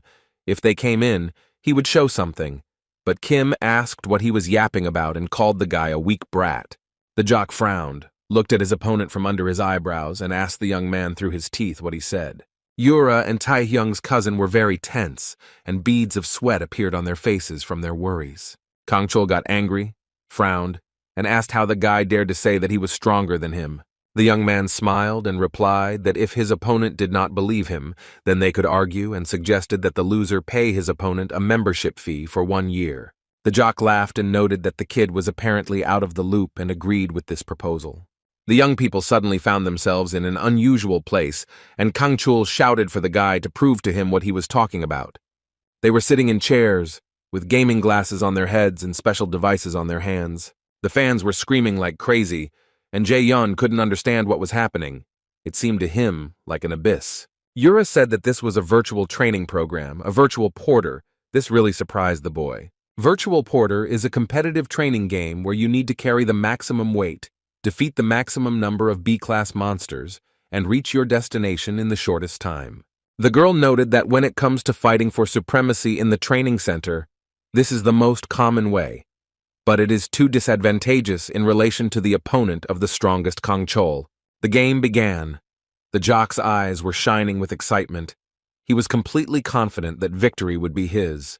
The man called the guy a stupid brat and asked how he was going to argue with him. He couldn't calm down and talked about his muscle enhancement skill. Then he added that maneuverability and dexterity are ideal for a virtual porter. Strongest Kangchul added that the weight he can lift is on a whole other level. He wanted to say something else about how his opponent was like a first grader here, but at one point his face changed. Although the young man was not familiar with a game like Virtual Porter, he did not even think of giving up. The way he played the game surprised even the most avid player, his competitor. Kim dealt with his opponents very well, even though they were virtual, and by the way, there were a huge number of them. The guy smiled as he managed to show superiority to his opponent. The game ended very quickly. Strongest Kangchul was not prepared for such a development of events, but he was confident that victory would be his. But he said he had only planned to visit for 30 days, and beads of sweat were streaming down his face. Then the bodybuilder added that due to the maximum weight, the training went well, and the fans who stood on the sidelines were impressed. Taehyung told his opponent that the bet was really tough and the game was new to him. The young man smiled triumphantly and told Kangchul to pay the money for the annual subscription and get lost. 30 days have passed since the announcement of changes to the Hunter exam, and finally the long-awaited day has arrived. A huge number of people gathered, as it was a significant event.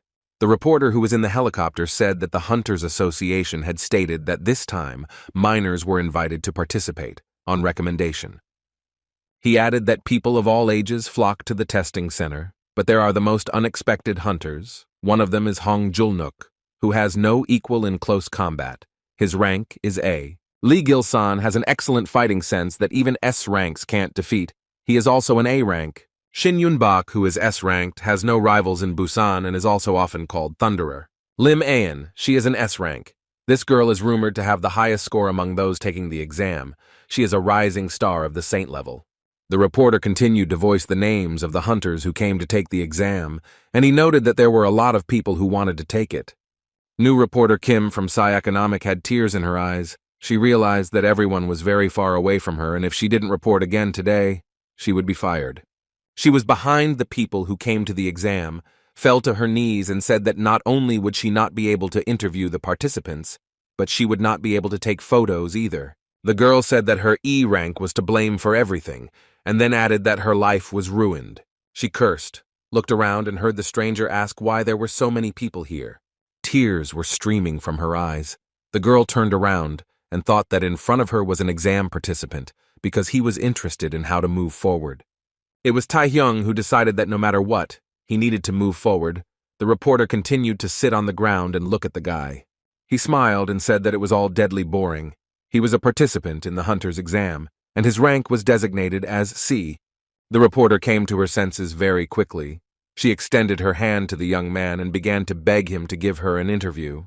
Kim Tae-hyung was called to come into the room since the exam was supposed to start in a minute. He laughed and said that he was almost late because of the sudden interview. But the guy wasn't upset at all, as he understood that he needed to take care of his image in advance. He stood at the very end, but there were a huge number of people who came to take the exam.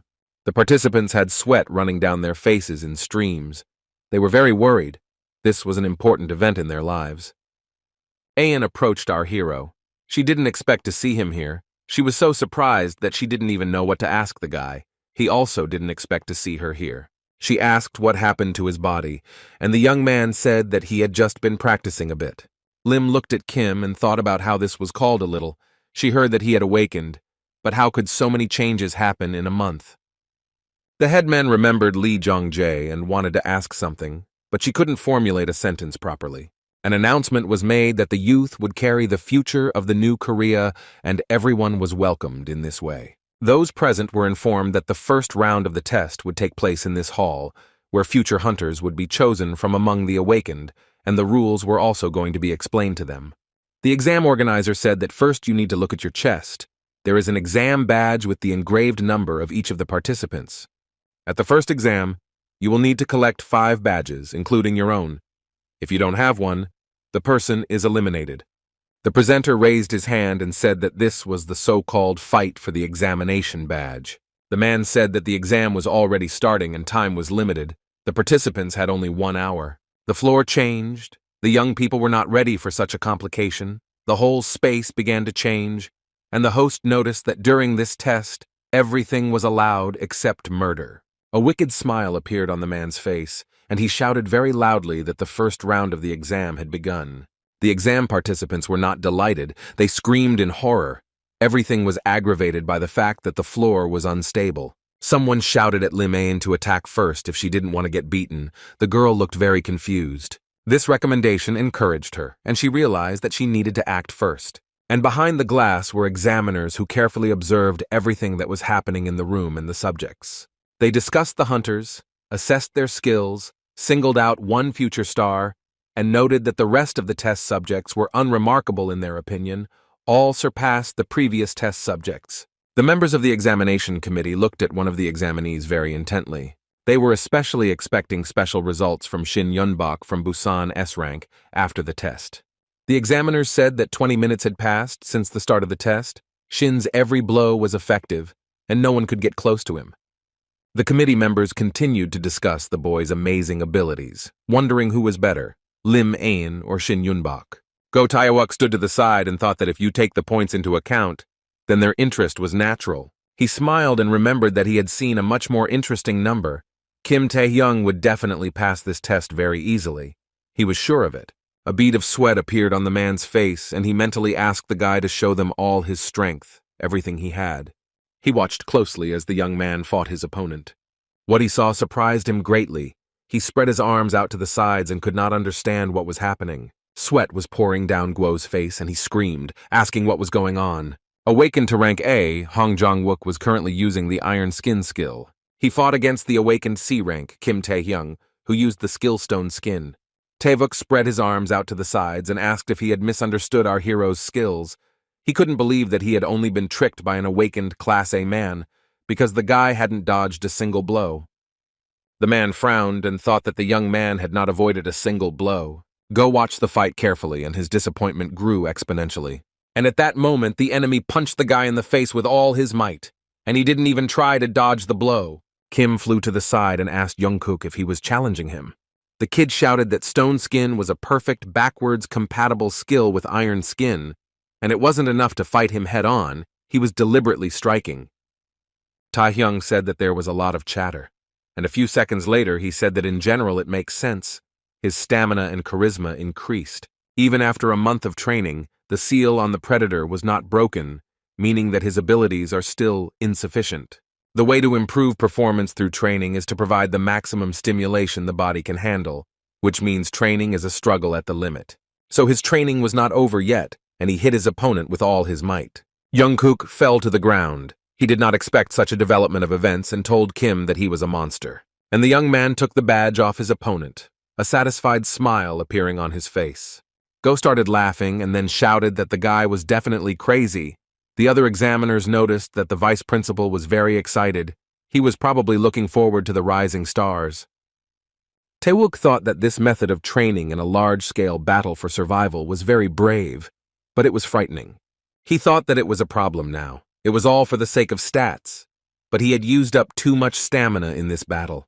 The man thought that the young man would now take care of her, so it would be best to collect the badges of the weak. The examiners looked out the window at the subjects in surprise and talked about who the awakened C-rank was. Apparently, he didn't know who his opponent was or was going to surrender voluntarily. Kim looked at Shin Yunbok, who had dealt with a huge number of people. The boy looked at the young man and asked who he was. He was an awakened S-rank. He already owned 147 badges. Our hero asked him how many badges he had and began to count them one by one. Tae-hyung clenched his fist and happily said that there were many more than 5 of them. Suddenly, on the platform where our hero was standing, a very strong explosion occurred and the guy was thrown to the side. There were a huge number of explosions. Yunbok stood calmly, since it was he who used his abilities. The guy was collected, calm and confident in his victory, so he caused explosion after explosion. Kim was not injured as he managed to dodge the explosion at the last moment. He decided to use a skill called stone skin, and stone spikes appeared on his knife. The guy picked up speed and began to jump onto the platform towards his opponent, but he stood there as if nothing had happened. Already in flight, stone spikes began to slowly fall off our hero's leg. The guy's eyes widened when he heard his opponent ask if he was really that fast. Shin calmly asked how Tae-hyung didn't see his attack at all. He already knew how to deal with this young man. Literally a few seconds later, a powerful explosion occurred on the platform where Kim was standing. But fortunately, the young man managed to retreat in time and remained safe and sound. The guy looked at the enemy, thinking about his S-rank, as well as the Thunderer skill. Shin extended his hand forward, a smile on his face, and Kim thought that he didn't think it would be this hard. The young man thought that powerful lightning surrounded his entire body. They not only blocked attacks, but also had a destructive range and power. They could be used in close and long-range combat. Kim knew he was in a situation where using the Predator was still impossible. He didn't understand how he could break through it. And Shin smiled and with surprise in his voice asked why the guy didn't attack him and suggested that they leave here. He began to approach Tae-hyung. He, as before, was absolutely calm, and he himself wanted to use a special skill. Literally a few minutes later, the young man felt it in full and winced in pain. A few meters away from the guys, a very strong explosion was heard again, and stones, dust, and dirt flew in all directions. Shin didn't even think about stopping. He continued to attack his opponent without stopping. Kim began to slowly retreat, as he understood that he could not resist him, and Yunbok ran after him and shouted where he was running to. And he attacked the guy again. This time it was several times stronger than the previous ones. Kimu screamed like a madman. He felt so bad and rolled his eyes. The opponent began to laugh cheerfully and offered to fight the boy, and then noted that then he would not be able to escape. Our hero gritted his teeth in pain and anger and used his stone skin skill, which began to appear on his face. His hand became very large. It consisted almost entirely of huge stones. The guy began to attack the enemy again. Shin snapped his fingers and the stones started falling from his hand. They became very small, and he called Tae-hyung a blockhead. And he began to attack the young man again and barely managed to escape from them. Beads of sweat appeared on our hero's face. He clenched his teeth and crossed his arms over his chest. And his opponent began to attack the cube on which the guy continued to stand, and pieces of stones flew in different directions. Kim was flying down from the cube at great speed, and screaming in fear, he tried to group himself. The opponent started laughing and then asked if the guy was really capable of enduring something like that and remarked that he was cool. He was quite pleased with himself. A smile was shining on his face, and a huge number of thoughts were swirling in his head. Yunbok remembered how just a few minutes ago the other test subjects had been doing nothing but running away from him. The boy thought that only Lim Aeon would be able to entertain him during the hunter's exam. Shin continued to laugh, his eyes glowing blue. He thought that Kim was a very interesting toy. But then something extraordinary happened. The boy got hit in the face. The blow was so strong that he threw his head back. There were drops on his face, and he couldn't understand what had happened. He just looked up. Yunbok looked at his opponent, wiped his face with his hand, and thought about what happened. He looked at Kim and thought that no attack from this guy could affect him. Shin rolled his eyes and began to shout like a madman, because he understood that the stone skin could not penetrate the wrath of the rain god. Even when they go beyond their limits, such blows leave no trace, but here even the examination hall is different. It was originally made from a material that can withstand the power of an awakened being. Unlike the stone skin, it does not lose its properties even if it is crushed. So if you use it as a weapon, it is the only way to overcome the wrath of the god of thunder. Kim had a satisfied smile on his face. He looked at his opponent and told him that he was a bastard. He hit Shin in the chest with all his might, and the badges flew in all directions and told the kid that he was no match for him. The examiners, who were behind the glass, watched everything carefully. They couldn't understand what happened, how a C rank could beat an S rank. They were surprised at what Kim Tae-hyung was doing. Go scratched his beard and thought with a smile on his face that the guy was making people nervous, and came to the conclusion that he was a good guy anyway. Yeonbok was lying on the floor, and Kim was calmly collecting the badges that were lying near him. He looked at his catch and happily said that now he had all the badges, and noted that now all that was left was to wait for the exam to end. But everything was not as simple as it might seem at first glance. A piece of ice flew towards our hero. The young man tensed up very much and was able to dodge it almost at the last moment. He realized that there was ice in front of him. The guy was very surprised, and beads of sweat appeared on his face. The young man looked up and saw many floating cubes, as well as a huge snowflake. Kim watched the cube, which was in the ice sphere and slowly descending. He watched intently as it happened. His pupils narrowed very much, and beads of sweat appeared on his face. The cube, very slowly, together with the snowflakes, gradually descended down towards the guy. He landed not far from Tae-hyung, and Lee Mayan came out of him. She headed towards the guy. He opened his mouth in surprise and watched everything that was happening. He was not prepared to see her here. The girl stopped in front of the guy, looked at the guy intently. Her eyes were burning with blue fire. Her gaze was burning with cold. The young man thought about how if she had seen the fight with Shin, then since when had she been watching him? The head woman said that she believed that with power comes responsibility, and the young man looked at her questioningly. Lim continued to talk about how power without responsibility is just violence.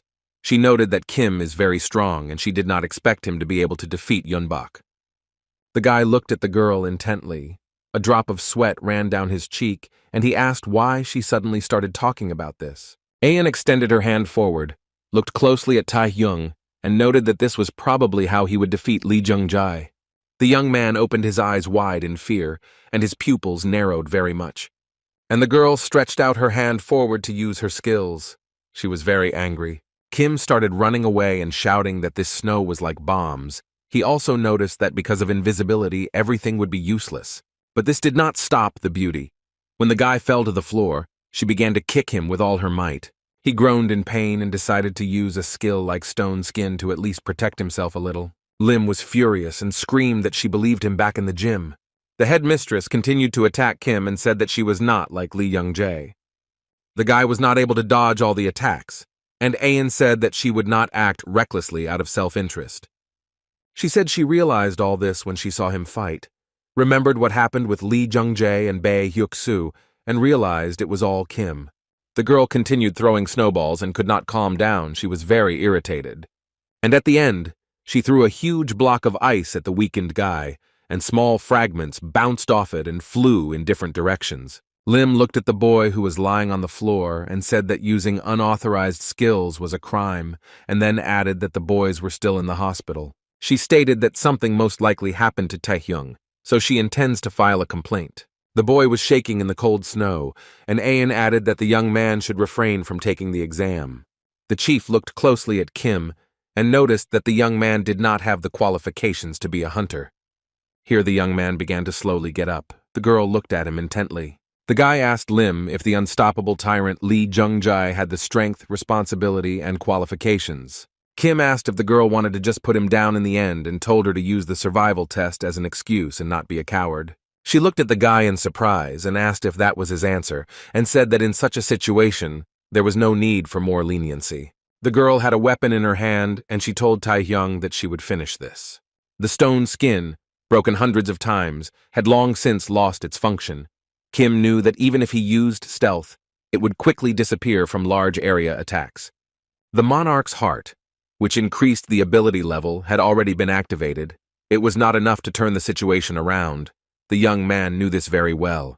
The predator is still sealed and doesn't have the stamina to inflict paralysis in hand-to-hand combat like he did to Lee Young-jae, so the guy was at a loss. He ran forward and the young man had a huge number of thoughts in his head. The boy looked at the girl from under his brow and understood that in the situation that had developed, he could only do one thing. Lim swung her weapon at the guy, her eyes burning with the blue fire of hatred, and she looked at Kim with clenched teeth. There was a very strong explosion. The ice sphere was torn into several fragments, and they flew in different directions. The examiners, who were watching everything closely, could not understand what had happened with the battle. They could not see anything because of the fog. Go frowned, raised his head up and started calling Taehyung. The man was very scared. All the members of the examination committee had beads of sweat on their faces. They couldn't understand what it was. There was a huge hole in one of the cubes, and clouds of smoke were coming out of it. And there was no one in the room itself. Somewhere in the distance, two human silhouettes were visible. A guy was pressing a girl to the floor. The young people held hands and kissed each other passionately, and shards of ice lay near them. Lim opened her eyes, saw a guy in front of her, tried to somehow break free from his embrace, but she couldn't do anything. The young man looked intently at the girl, but did not let her go. A bead of sweat trickled down his cheek. Ayan held a huge weapon in her hands and ran towards the guy, but he did not move away, but moved towards her. She was very angry. Her eyes glowed with the blue fire of hatred. The girl clenched her teeth, and she hit the ground with a huge hammer, and from the strong blows, stones, snow, and ice flew in all directions. Lim was very serious, but when she raised her head up, she was very surprised. Kim was flying towards her at full speed. She was shocked. She didn't expect such a turn of events, so she didn't even step aside. In the desperate last moment, what the young man was aiming for was by no means a kiss. Although Taehyung still succeeded in his plan, he ended up near the girl, grabbed her hands with his own and kissed her. But it only seemed that way from the outside. In fact, the guy used a skill called paralysis. The success rate of the status deflection skill increases at close range and at long range, and when it is applied from the inside rather than the outside. So Kim mixed his blood with paralysis and forced the village chief to swallow it. But considering the S-class's monstrous resistance, it was just a gamble. But to the young man's great surprise, the result was worth it. The girl was immobilized. Lim tried to say something, but nothing came out. The paralysis had taken effect. She was unable to resist. System messages appeared before the young man that the enemy's mind had been fatally shocked. Charisma had been increased by 3. He thought that this was a success. Taehyung looks at Ayan as it was announced that the first stage of the exam was already completed. One of the committee members reported that the medical team would now carefully transport the exam participants, and all those being tested would need to remain in their places until the staff arrived. The message was repeated twice to make sure everyone heard it and did not go anywhere. Since the first test was completely completed, all injured participants of the exam were immediately given medical assistance. Despite Lim Ayan suffering from paralysis, losing her exam badge and being unable to fight, she passed the first stage of the exam. Kim Taehyung collected badges. There were 7 of them, an unexpected move, as well as a victory over Shin Yunbok and Lim Ayong, surprised everyone very much. Therefore, the young man was the center of everyone's attention during this exam. Behind the guy's back, they said that he had defeated the most promising and that there were rumors that he was a C rank. Everyone was interested in whether it was true. Someone asked how many points the young man had. Kim was talking about how it would be good to have healing skills since he couldn't even walk, and he wondered if he should get that skill later. The young man heard someone calling his name very loudly, and he began to look around questioningly. It was Shin. The guy's entire face was covered in bandages. He called our hero a cowardly bastard.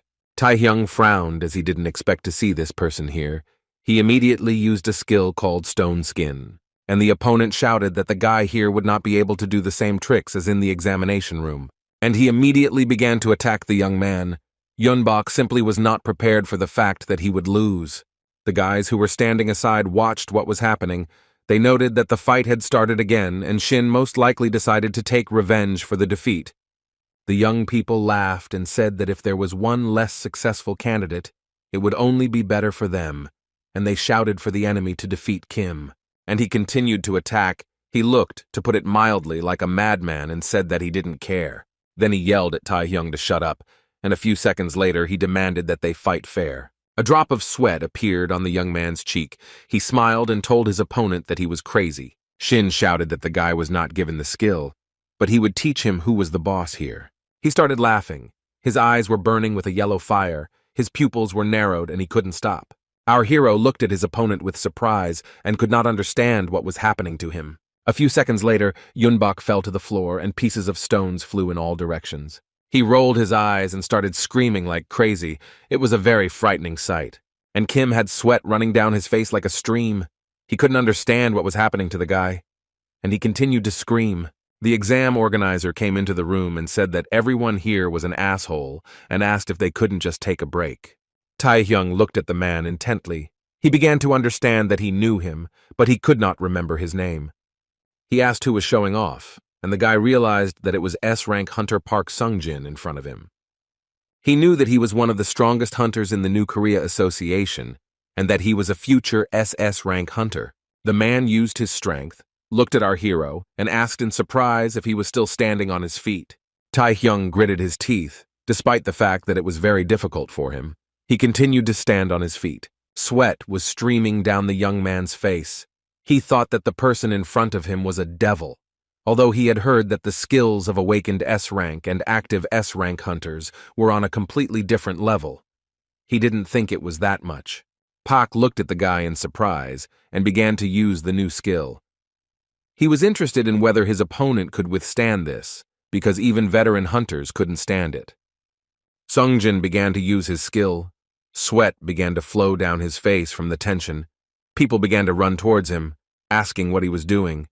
They screamed at him about what he was doing to the children when they had just finished treatment, and then asked if he wanted to exclude them before the second test began. The hunter smiled and replied that he wasn't going to exclude anyone, but the doctor told Pak not to lie, and that he was testing their skills, and noted that each exam was the same, and then added that they wouldn't survive like that.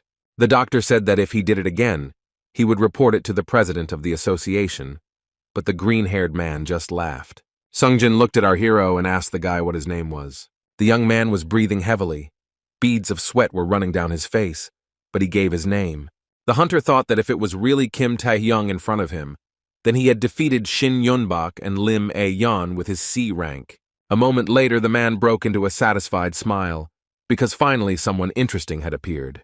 He walked up to the guy, hit him on the shoulder, and asked if his goal was to become an S-rank hunter. Without waiting for an answer, he turned around and began to leave, and then said that he would wait for this. And the young man stared intently after the departing high-level hunter. The doctors started running after Pak, and shouted to him that this was a natural escape, and demanded that he come to them, but the man started running away. After some time, all the subjects gathered on the street near the improvised stage. Sungjin asked if the respected ladies and gentlemen had finished resting. The young people began to hum. He said he was then announcing the start of the second round of the hunter's license exam. Pak said that they would enter the location of the second exam through the gate that was right in front of them, and it led to a D-rank dungeon. Those present were surprised and began to ask if this was by any chance the dungeon where real monsters lived. The man said that every 5 test subjects who passed through the gate into the dungeon would form a team, and they would have to explore the dungeon together with a hunter who would be appointed as the overseer. He noted that while exploring the dungeon, every action they take will be assessed. Then Pak said that all necessary items such as weapons and supplies were provided by the association, and the subjects began to be given them. Sanji ordered that each one take turns going through the gate that was in front of them. Kim listened carefully and thought that the dungeon was prepared for the second round, because even experienced amateurs would have no problem with the D-class dungeon if experienced hunters joined. He wondered if this was, of course, the double dungeon of Apocalypto, because it was not easy. It was S-Rank, the world's first dual dungeon discovered inside a D-class dungeon. Many people, including the first group of explorers, were killed, the consequences leading to escapes into numerous undiscovered dungeons. Our hero thought that it would be good if this could be prevented in advance. No one would believe his words, which have no basis. And if the truth becomes known, then he will be the first to fall under suspicion. So the guy decided to focus on the current one. If he does not end up in the first group, then simply surviving will be enough. There was already a group of 5 people standing in front of the entrance to the dungeon, and a hunter was with them. The man who informed the subjects that it was time to leave was the sorcerer, the second warden, and an A-rank hunter. The special characteristic of this man was that he was the discoverer of the double dungeon of Apocalypto. Upon learning this, Kim cursed. Almost at the very entrance, the test subjects were met by a huge number of monsters. Young people began to actively fight them, each of them using their own special skills. All subjects approached the task set before them very responsibly. The sorcerer clapped his hands and praised them, noting that they were all, without exception, delightful. The man noted the bold fighting instinct, and this was the first battle. He said that the young people were undoubtedly qualified. Someone started saying that this was all thanks to the instructions of an experienced hunter. Kim gritted his teeth and thought about how there were so many teams, and he was on the very first one. He looked at the sorcerer and thought about the item he was wearing that was said to have been worn by the discoverer of the dungeons. The guy saw the sage's ring on the index finger of his right hand. It had a unique rank, and also increased strength, endurance, speed, and magical power by 10. Taehyung stood to the side, watching the team members and thinking that this was definitely an S-rank Apocalypto double dungeon. He knew that the predator was still sealed and that he would never be able to survive. But in any case, he had to prevent that terrible place from being discovered. A group of people approached a place where the road began to fork, and they all stopped. One of the guys asked the sorcerer what to do in such a situation. He laughed and noted that this always happens when exploring dungeons. He raised his finger with the ring up and said that now they would make a decision by majority vote. But Kim had already started running towards one of the forks, and the senior hunter began calling him. The guy didn't react at all. The sorcerer shouted that it was dangerous to do this alone and demanded that he come back. The young man laughed, noted that everything was fine, and suggested that the team move in his direction. But he himself thought that he would not allow everyone here to make a decision. He began to run headlong forward and shouted for everyone to follow him. The hunter tried to stop him, and the guy thought that he would somehow pave a different path for them than in his time. The young man had sweat running down his face like a river, followed by other members of the team, thinking that he would never allow the Apocalypto to be discovered. The young people saw a port in front of them, which beckoned them with its blue glow. Our hero looked at him intently.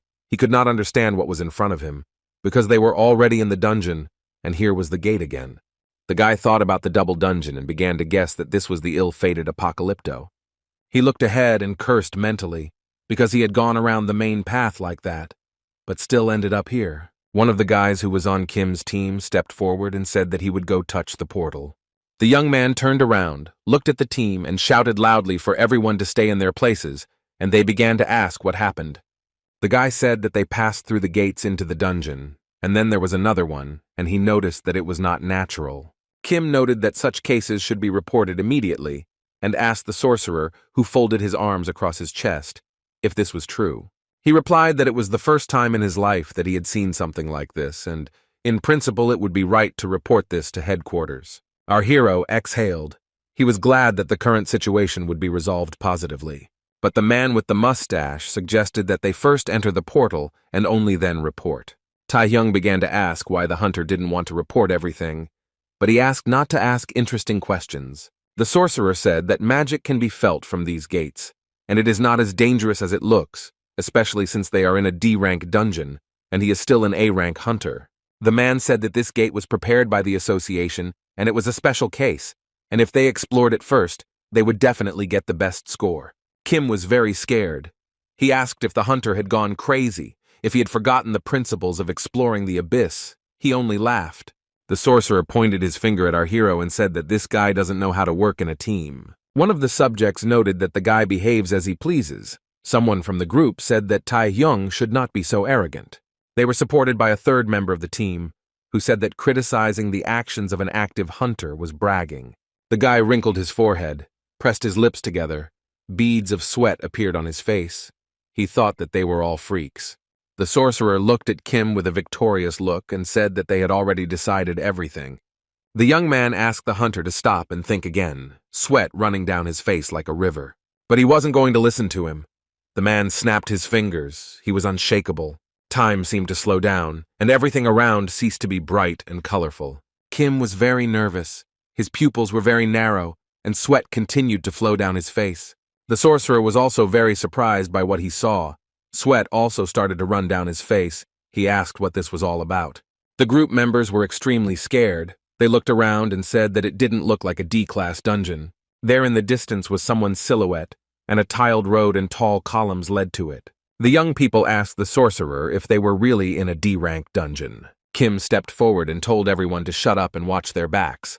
One of the guys noticed that this jerk was starting to be rude to them. Our hero was very nervous. He began to listen to the sounds and then said that they were coming.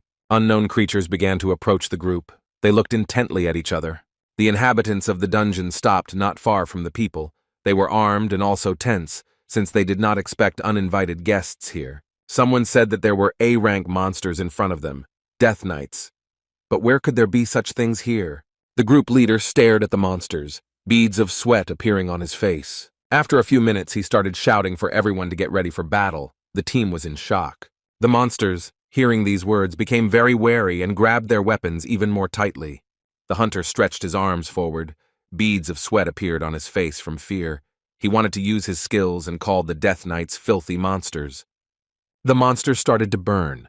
This happened because the sorcerer used his special skill. Then the group leader shouted at the subjects to start attacking now. The hunter shouted that the fire and flashes of light needed to be at maximum to block the monster's view. And those who hold shields need to defend themselves and stay at the forefront. The rest are ordered not to give the enemy distance, to take them by surprise. The young people followed all the recommendations of their leader because they knew that he was very experienced. After a few minutes, the monsters no longer posed any danger to those present. The sorcerer came closer to examine the monsters. The members of the group went with him, their eyes wide open in surprise. The test subjects laughed and said that they survived, and who would have thought that they would defeat A-rank monsters? The guy raised his hand up, laughed, noted that it was all nonsense, and suggested trying again, but he didn't see the silhouette that was behind him. But the joy very quickly turned to fear, and the young people opened their mouths in surprise. Armed monsters were heading towards them, but this time there were more of them, and the weapons were more serious. The men were very scared. Beads of sweat appeared on their faces, and they began to scream in horror. Kim leaned over one of the monsters that had been destroyed in battle and began to examine something. He touched the monster with his hand and thought that it was something strange. The guy became very tense. The team destroyed a new batch of monsters, and just like the first time, they did it very quickly. The sorcerer frowned and began to closely examine the monsters that lay on the ground. He looked up, cursed silently, and thought about how every time a monster was defeated, a new army would come to replace it.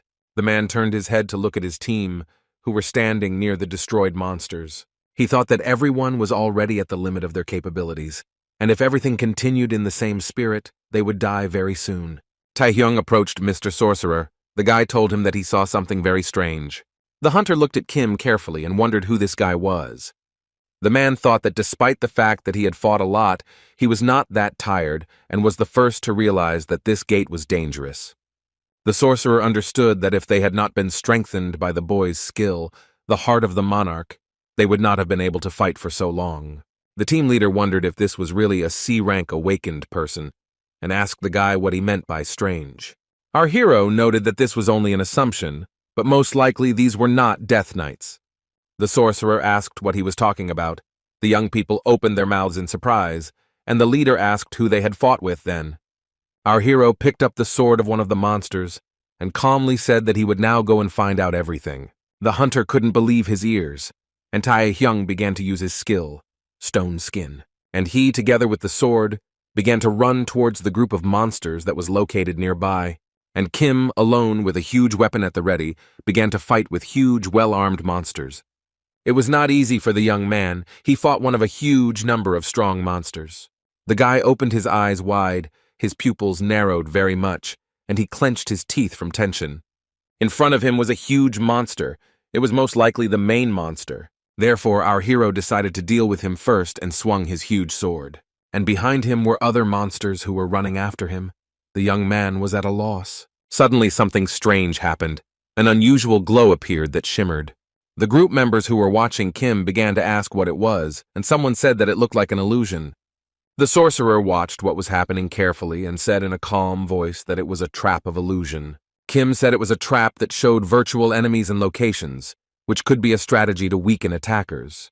The guy from the group said that this couldn't be, because the fight was so hard, and it was impossible that it was an illusion, and the girl asked what awaited them ahead. The sorcerer asked the young man how he knew it was a trap, since he had never encountered death knights, and asked how he did it. The young man put his hands in his pockets, thought for a few seconds, and then replied that he himself did not know how he came to this conclusion. He looked the group leader in the eye and said that he was not that weak. The hunter looked at the guy, frowned, and beads of sweat ran down his face. He seemed to be beginning to suspect something. Kim waved his hand and suggested moving on. He noted that it was better not to stop until they were killed. And the group moved forward, its leader walking ahead and lighting the way with a flashlight. The sorcerer thought that the illusion had disappeared, but the situation had not improved at all. After the discovery of Apocalypto, the underground spaces changed dramatically. The injuries they received in the battle with the illusion have become more serious, and they can't just wait for rescue. If there is any hope left, it is to find the exit gate from this dungeon. After some time, one of the group members shouted that they had found what they were looking for. Someone shouted that the gate was in front of them, and the young people stopped and began to look at them. One of the guys asked if there was a door in front of them. The second asked if it was dangerous, and the hunter noted that he was not sure. The sorcerer narrowed his eyes and said that if they did not open the gate, they would die anyway. And the head of the group began to slowly open the door, and just as they gradually opened, so his face changed. They saw before them the Death Knight, who was standing on one knee, holding a huge sword in his hands. One of the guys immediately realized who was in front of them. The second laughed and said that he was the only one. How wrong he was, because literally in an instant there were many more Death Knights. The whole group was very surprised, their eyes wide open. This was completely not what they expected. A minute later, the skulls that hung like paintings in an art gallery burst into flames and illuminated the entire room. The young men could look around and see that the Death Knights had again become significantly more numerous. There were a huge number of monsters. They stood on the balconies that were located on the walls. It is noteworthy that there were several times more of them than the crew members, and they were all armed to the teeth. The boys looked around and couldn't believe their eyes that there were so many Death Knights in front of them. The leader of the knights sat on the throne and laughed cheerfully, then calmed down a little and said that in front of him were insignificant people who somehow got to him. He paused for a moment and announced that they would begin the duel. It was the owner of the double dungeon Apocalypto, Lord Death Knight, rank S. The Death Knights were already ready for battle. They took their swords in their hands and hit the floor with all their might. Then they headed towards the uninvited guests, by the way. Everyone had different weapons. One of the monsters pointed his sword at the young people, and they simply stood there in confusion. The guy asked what was going on. Kim said that the monster most likely wanted a one-on-one fight. The young men became very worried. Sweat began to flow down their faces like a river. No one wanted to fight the monster. They said that they had no mana. Kim told the boys to calm down and noted that their goal was not to fight, but to escape. And they didn't even wait for Tai-hyung, the hunter, and the girl. They turned around and started running wherever their eyes looked. One shouted that it would be better to return to where they started. The second insisted that he did not want to die. The monster was already fed up with all this. He took the weapon in his hands more strongly and began to walk towards the uninvited guests. He threw a spear straight into the backs of the young men who wanted to run away as quickly as possible. The Death Knight succeeded. The weapon hit the guy with such force that he began to cough up blood. The sorcerer and Kim watched what was happening carefully. They were very nervous because of this huge beads of sweat appeared on their faces. Our hero thought for a bit and called the group leader. He said that he would buy him time and that the man should run to the exit. But the hunter waved his hand so that Tai-hyung and the girl fell on their backs, and he himself ran forward. The wizard decided not to listen to the young man, but to do everything as he wanted. The young man got up from the floor and started shouting at him. What was he doing? Because he had offered him another solution to the problem.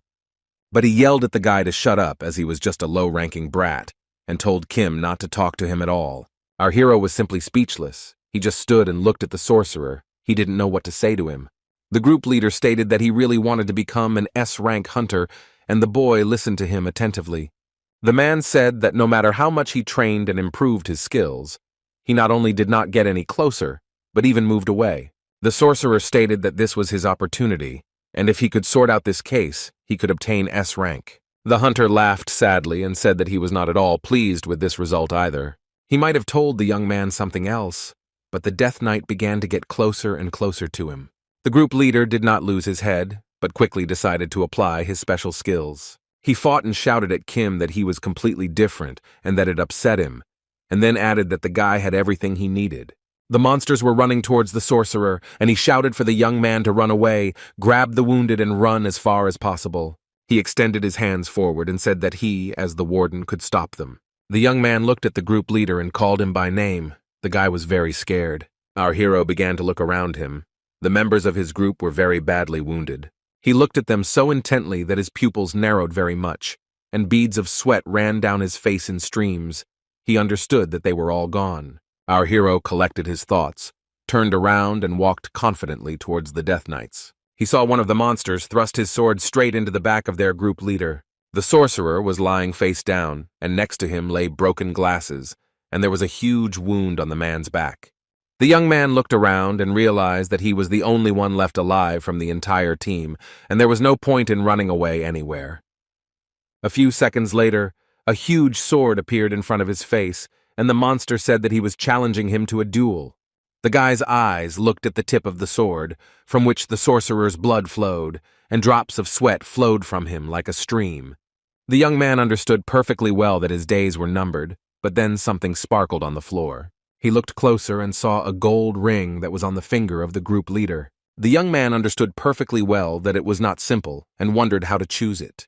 He pushed the monster, who was definitely not prepared for such a turn of events, and he hesitated. Taehyung very quickly grabbed the ring from the floor and began to run away from the monster with lightning speed. The guy looked at the jewelry and understood perfectly well that now this was his only way to survive. The young man began to put the ring on his finger and mentally asked him to turn on. It seemed to hear the young man's requests, and the stone lit up with a red fire, which began to dissipate like fog. While Kim was dealing with the ring, he was surrounded by a huge number of monsters, all of them armed. After a few seconds, a very bright light began to emanate from the ring, which began to blind the monsters. They really didn't like what was happening. One of the Death Knights gritted his teeth. The monsters began to crumble into different parts, which flew in different directions. One of the Death Knights could not understand what was happening and only began to ask what kind of power this was. A system message announced that the Sage's ring had been used. All abilities were increased by 10.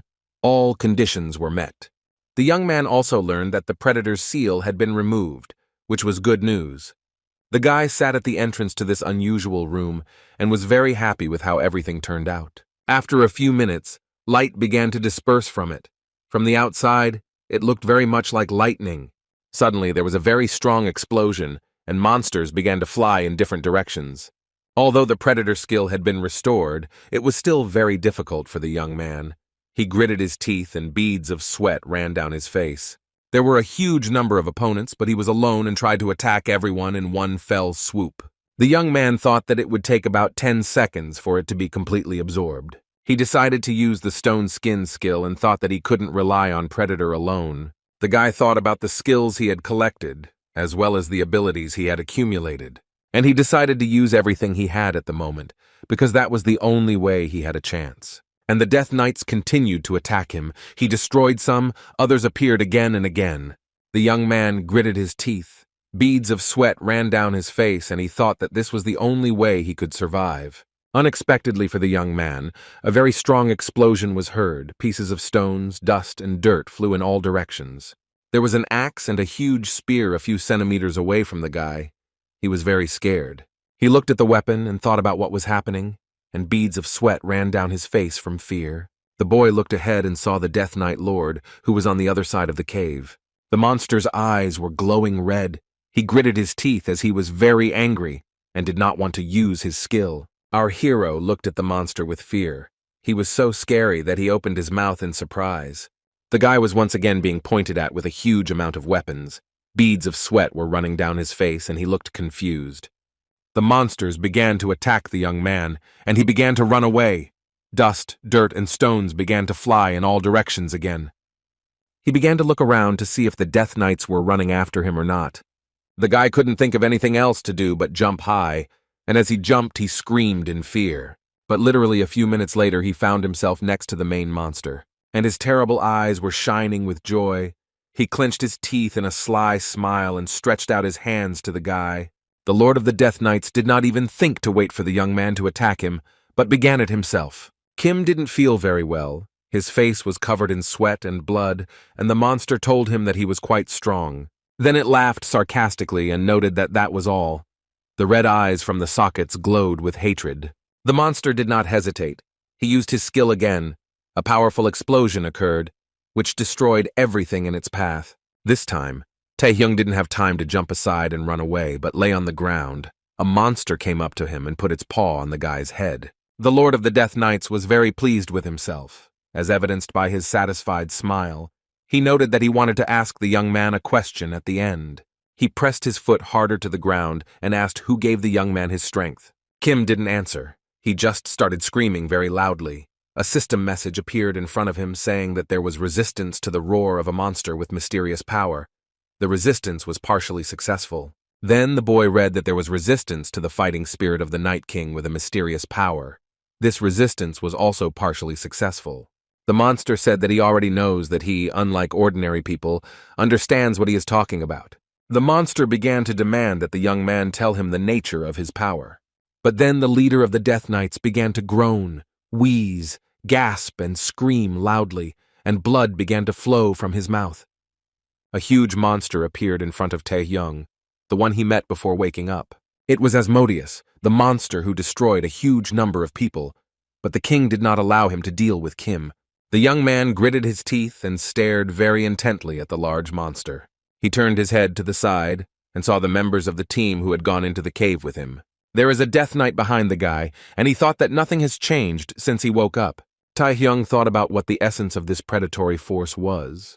Why he, a human, suddenly began to understand the language of monsters. But he only gained strength and opportunities without knowing anything, and nothing has changed since then. The young man was very concerned about the question of why the king had given him such power. He heard a familiar voice that informed him that this should have been known by now. The boy was very surprised because he saw the long-haired king who saved him then. He looked at Kim and said that he was very impressed by his will and persistence.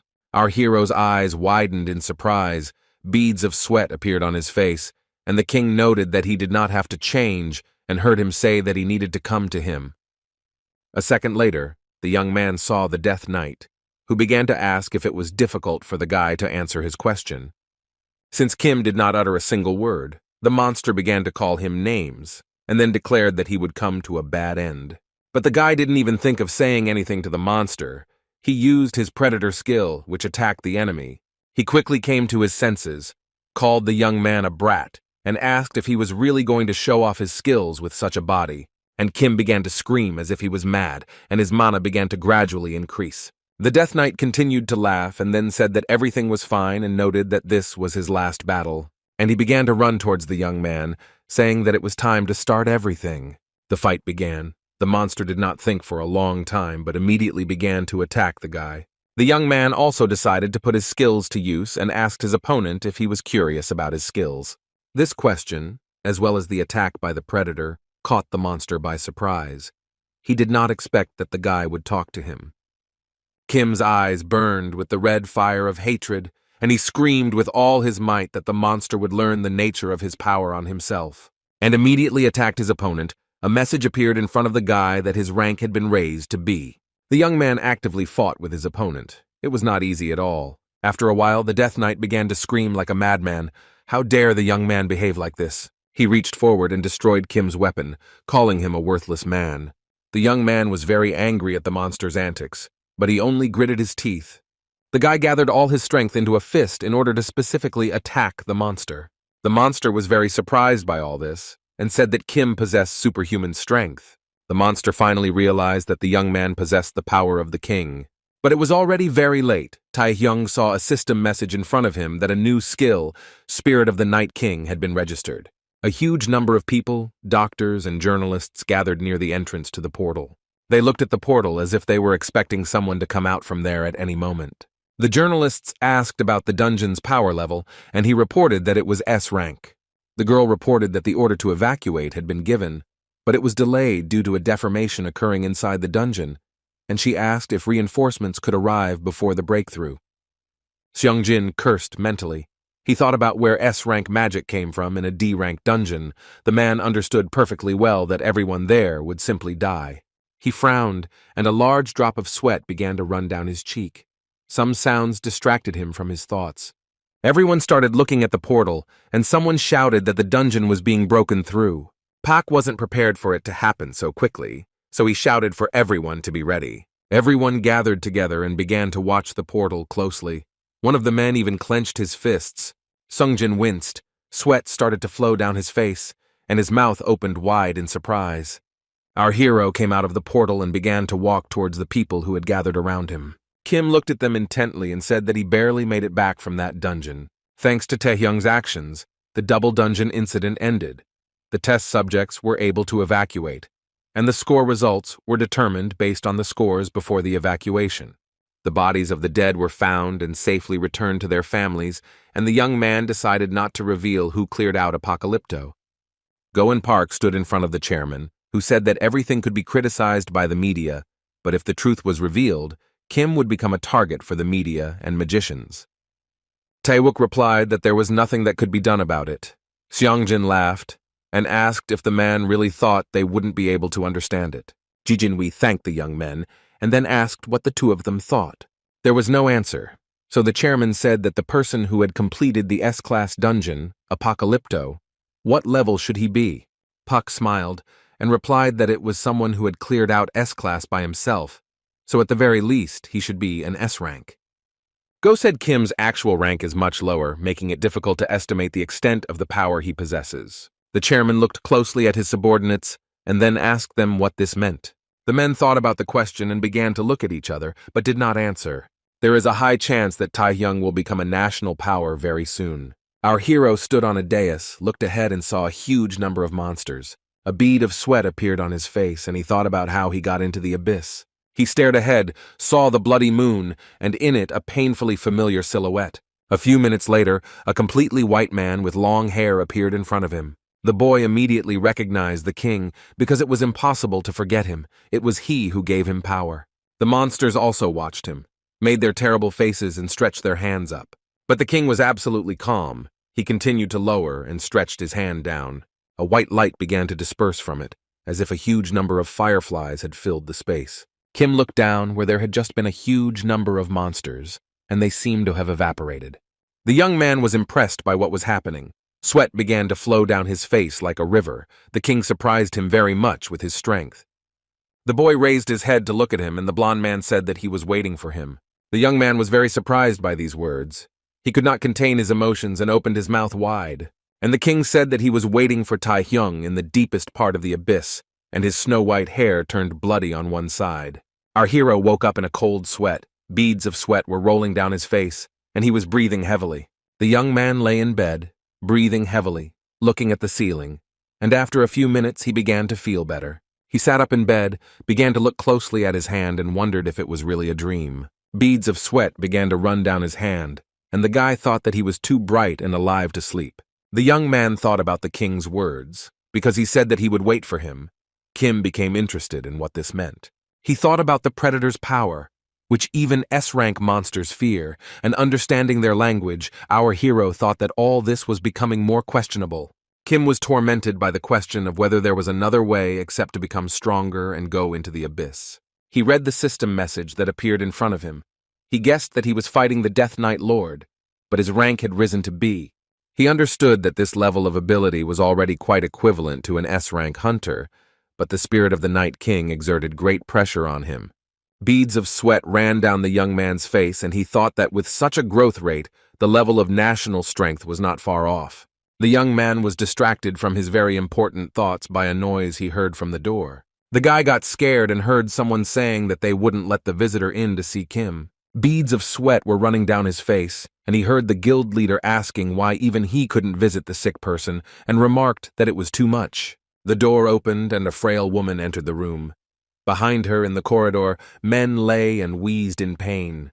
The man sat in the back seat of the car and told Miss Guild Leader that he was the driver here. She replied that she had a guest in the car so she would drive herself, but the driver felt awkward. After some time, Kim asked her what relation the head of the 4th Guild of Nightwalkers had to him. She said she thought she had said that, and replied that she had said she wanted to see someone who had survived the apocalypse and take him home. Taehyung wondered if this was the reason why the head of the fourth guild was taking him home herself and asked the woman to make up a more plausible lie. She chuckled and said that the guy was very observant, and then asked if he knew how the third test was done. And then she said that the third survival test was like the first, but the difference was that spectators from the stands would be able to watch them. The leader said that when his abilities were revealed, all the guilds would probably want to take him in, a low rank awakened who could even defeat an S rank.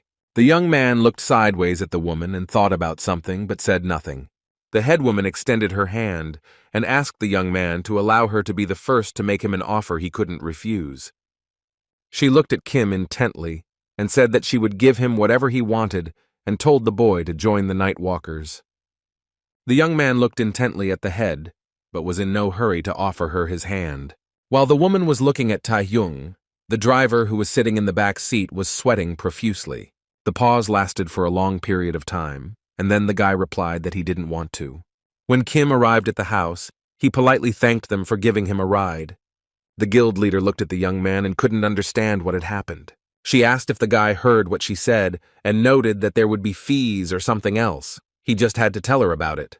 Then the woman asked if he had prior consent from another guild, and then asked if perhaps the young man had expressed himself incorrectly. Taehyung thought that she was annoying him, but he himself answered that it was not a mistake, and he did not have a special reason. He said that there were some conditions, other guilds, and asked if the Nightwalkers were really that special. Kim began to descend the steps and calmly said that he simply did not want to and would not, and said goodbye to the head. But she didn't want to let him go so easily. She grabbed his hand with one hand and covered his mouth with the other. The guy had beads of sweat on his face. He turned around and saw the woman he had just spoken to. He was very surprised. She held him. The leader's eyes glowed with green fire, and she thought about who he even was. She was surprised that a boy who was just trying to become a hunter would refuse one of the best guilds without a good reason. After some time, she let the guy go and said that she would spare him since she liked Kim. The driver, who was standing at the top of the steps, called the lady and told her that the guy was still in the process of taking the exam, and he was very young. And he told Taehyung that the guy should not waste the opportunity that flowed to him on its own. He didn't have time to finish speaking, as our hero calmly noted that this was hopeless stubbornness. The young man looked at the woman intently and calmly told her that he thought her name was Lim An. Now it was time for the guild leader to be surprised. Her face was covered in beads of sweat, and she began to ask how he knew this. A slight smile appeared on the guy's face, and he calmly said that he simply knew and added that it was because of the name he had taken away. The guild leader's eyes and mouth opened wide in surprise. She didn't even know what to answer. The woman grabbed him by the throat and everything around him lit up with green light. The driver, who continued to stand at the top of the stairs, became very tense. He looked confused, frowned, and thought that they were in big trouble. Guildmaster Yu An's real name is Lim En. She is the illegitimate daughter of Lim Chan-yong, the CEO of Yuksung Group, and was originally raised as his successor. But a new daughter was born into the family. Lim An's name was taken away, and the girl became an outcast. After this incident, she changed her last name and turned into a hunter. It was she who grabbed Kim by the neck. She thought that few people knew about this fact. An got really angry and asked how he dared to say that to her face. Was he crazy? The guy replied that she started first. The girl was very surprised and asked what he said. A system message appeared in front of Kim, that there had been resistance to the spirit of the Amazon with a mysterious force, and it had been successful. He counterattacked the woman with the spirit of the Night King, and she also succeeded. An opened her eyes wide in surprise, and thought about what kind of power this was, because she had never encountered anything like it before. And the guy thought that he was still not able to withstand the power of the S-rank skill, because it was pushing him back. He stared at the girl who was several steps higher than him. The young man stood up to her and stood in such a way that the head of the guild could not leave. She looked intently into his eyes. He smiled and calmly told the woman not to cross the line and called her Sister An. A blush appeared on her cheeks. The head of the guild looked intently at the guy, bit her lip and did not answer. The driver, who was standing at the top of the stairs, frowned and asked if Taehyung was telling the truth. In this place reminiscent of the Colosseum, ancient Rome, the third round of testing of hunters will take place. The presenter announced that this time, unlike the first and second rounds, which were held behind closed doors, viewers will be able to watch the third. Representatives of the industry, The families of the examinees themselves and the general public came to the stadium to see the spectacle. Yu Aeon came to see Kim Tae-hyung, but in order not to be recognized, she dressed as an ordinary person. Our hero's uncle was glad that thanks to his nephew, he would be able to see it with his own eyes, and his aunt noted that this exam was very cruel. Kim's cousin laughed and said that there was no need to worry about that, because their brother was very strong, and he declared that if Kim caught someone, he would win with one blow. Now the guy was the president of Tae-hyung's fan club.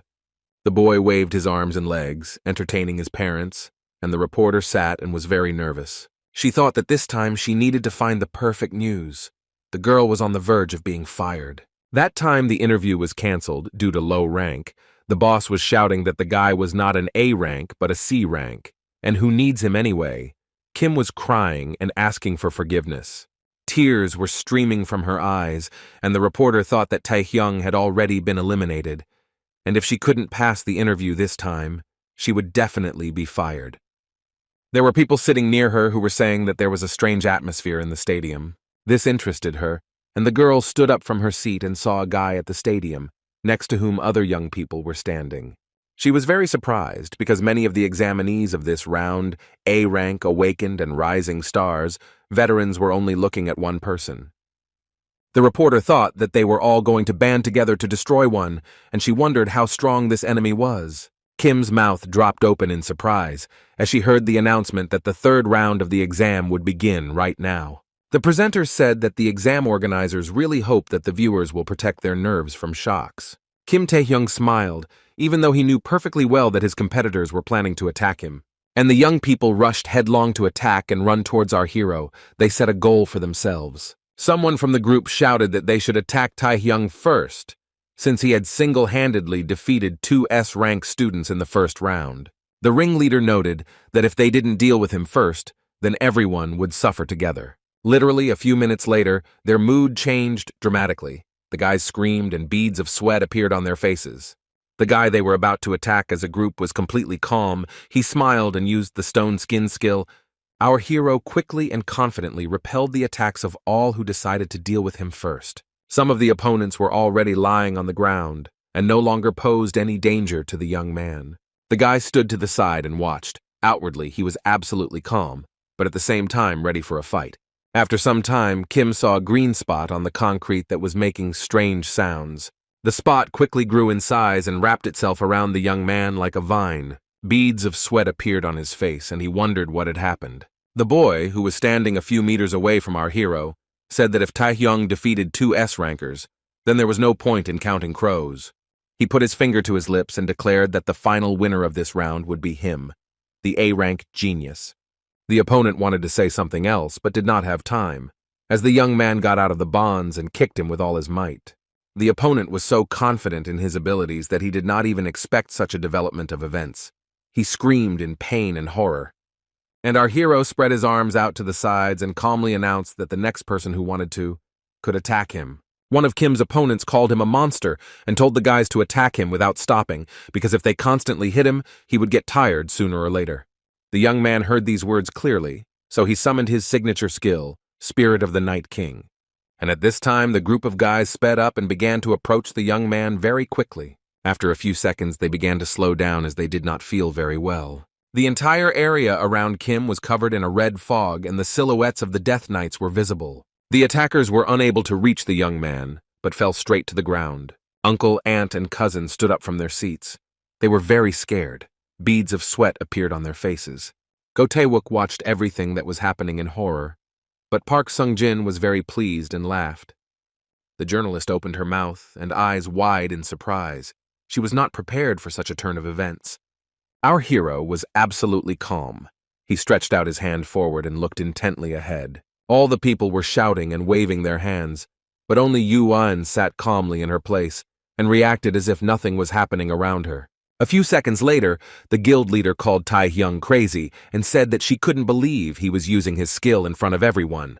The wind was blowing dark smoke across the stadium. The young man's opponents no longer posed any danger. The young man breathed a sigh of relief and said that the cleanup was ready and had been successful. He looked straight ahead, smiled, and saw someone a few meters away from him. Lim Aeon stood there, not hurrying to come closer, and a light breeze ruffled her hair. The girl was scared, breathing heavily and looking at her opponent with fear. The guy asked Lim what they should do and suggested that the girl refuse right now. Ayan lowered her head, looked at her opponent from under her eyebrows, but did not answer. The young man smiled and said, if not, would the girl like him to do the same as in the first round? The beauty furrowed her brow and glared at her opponent with hatred. It was not in Lim's nature to give up, so she used her skills. The young man watched everything that was happening carefully and was absolutely calm. The headman had a huge weapon in his hands and shouted that Kim should worry about himself. Her eyes burned with hatred and she screamed that that situation would definitely never happen again. The guy smiled even more cheerfully, looked intently at Ayan and replied that they would see everything. The headman walked past the young man and tripped over him, sending the weapon flying in the other direction.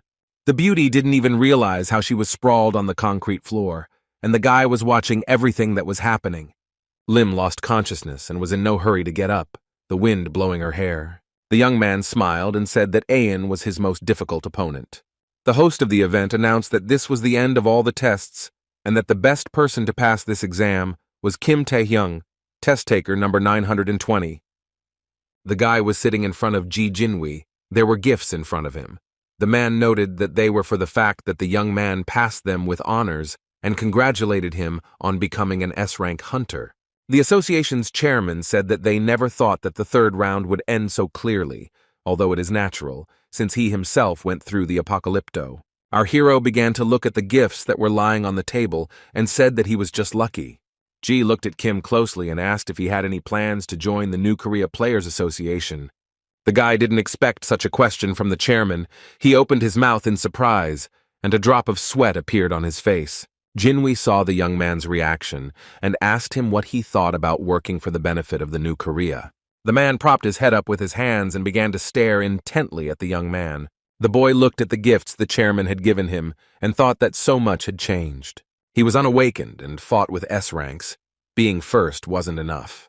Kim thought that not only the head of the fourth guild, but also Ji Jinwi, who could be called the best in the New Korea, was also hunting him. While our hero was having one thought after another, the man looked at him intently and waited. The young man smiled and thought that he really didn't know what was going on in the world. Taehyung took the glass that was in front of him in his hands and said that he would refuse the offer. Ji didn't expect such an answer. He shouted why the guy was refusing, and he calmly explained that there was no special reason for this. He took a sip and said that instead of simply belonging to one of the 4 major guilds or associations, he had other plans. The young man said that it would be much more effective for him to work alone rather than with someone else. The chairman even jumped up from his seat, and Kim said that he was very sorry that he could not help him. Ji's face changed very quickly, and he started laughing like a madman. He couldn't calm down. Our hero just smiled, continued to sit at the table and drink his drink, and the chairman continued to laugh. After a while, he calmed down, sat down in his seat and said that he never thought that anyone would say that it was better to be alone than in a guild or association. And he told the guy that if he was so confident in himself, then he understood him and decided to offer something else instead of joining the association. Kim asked him what he meant, and the man smiled mysteriously in response. Jinwi asked if the young man was thinking about taking part in the Asian-friendly tournament, and the man propped his head up with his hands and waited with interest to see what the young man would answer. There were a lot of monsters. They bared their nasty mouths and screamed shrilly. Kim was calmer than ever, and he calmly used his special skill. And literally a few seconds later, the monsters were neutralized and no longer posed any danger. The guy looked ahead and said that the dungeon was now completely cleared. He stared intently at the portal in front of him. A huge drop of sweat was running down his face, and he was thinking about that tournament. The Asian-friendly tournament is a festival where 5 representatives from associations and guilds are selected from each Asian country. They compete with each other in hunting monsters and demons, however. In order to be elected as a national representative, hunters also contribute to the development of the country. What is important is also social value, not just the ability to fight monsters. Then Ji said that he believed that Kim was worthy of their expectation of his rapid rise. The boy walked through the dungeon and thought that it was easy to say, but finally becoming a hunter, he needed to hunt stronger monsters or demons to catch up with the social value bar. He understood perfectly well that others had been saving her up for years, however. Even though he had successfully cleared the entire dungeon, The discovery of New Korea a month ago had not given him any value. The young man thought that growing up is quite difficult, and the path will be difficult and very dangerous. He approached the portal to the dungeon and said that he had to go there no matter what. It was getting dark. All the windows in the huge house were lit up, and the lanterns illuminated the street. It was quiet and calm. The glass fell to the floor with a loud bang, but did not break. Its contents began to spill out. The man used his unique power against his opponent and watched him suffer. Lee's bodyguard began to beg the master to leave him alone, but these words only made him angrier. He said that his son, the acknowledged heir of Taesan, was still in the hospital, and his eyes were shining with hatred. He added that the one who did this became an S-rank hunter and was winning. The enraged man hit the bodyguard again and again and asked how he could tell him to calm down. Solhundo fell from a great height and hit himself very hard, his eyes rolling back in pain. A girl ran into the room and said that they had a guest from the Villains Guild, but he wasn't expecting anyone. He yelled that these were the same creatures who couldn't handle the boy even after receiving so much money and asked how they dared to show up. The man wanted to say something else, but what he saw shocked him. He stood there in bewilderment.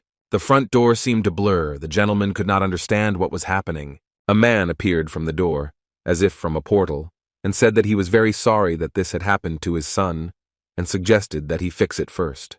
And he told the man that Taesan's main target was not that boy. The gentleman became covered in beads of sweat, breathed heavily, and began to stutter. The stranger said that he was glad to meet them, and said that he was the deputy leader of the Villains Guild. He looked intently at the evil gentleman and said that his name was Shadow, by the way. His rank was unknown. Our hero calmly began to exit the portal. He looked carefully ahead. He was very surprised when an unfamiliar voice called his name. His pupils narrowed. A few meters away from him stood a man holding a sign in his hands. The stranger said that he would accompany Kim to the auction house, and said that he was an A-rank hunter from the alchemists. The man had sweat pouring down his face and said that his name was Pak Gonun, and that it was a great honor to meet him. He noted that Taehyung had shown a stunning victory in the third round of the hunter exam and had become his fan, and asked the confused boy for an autograph. Pak said that this is the best auction in Asia, the largest. There are great lots at auction and support for instant auto-translation. The man added that East Point had many advantages, and the best part was the protection of public peace. And our hero asked Gonun if he really wanted an autograph on his forehead.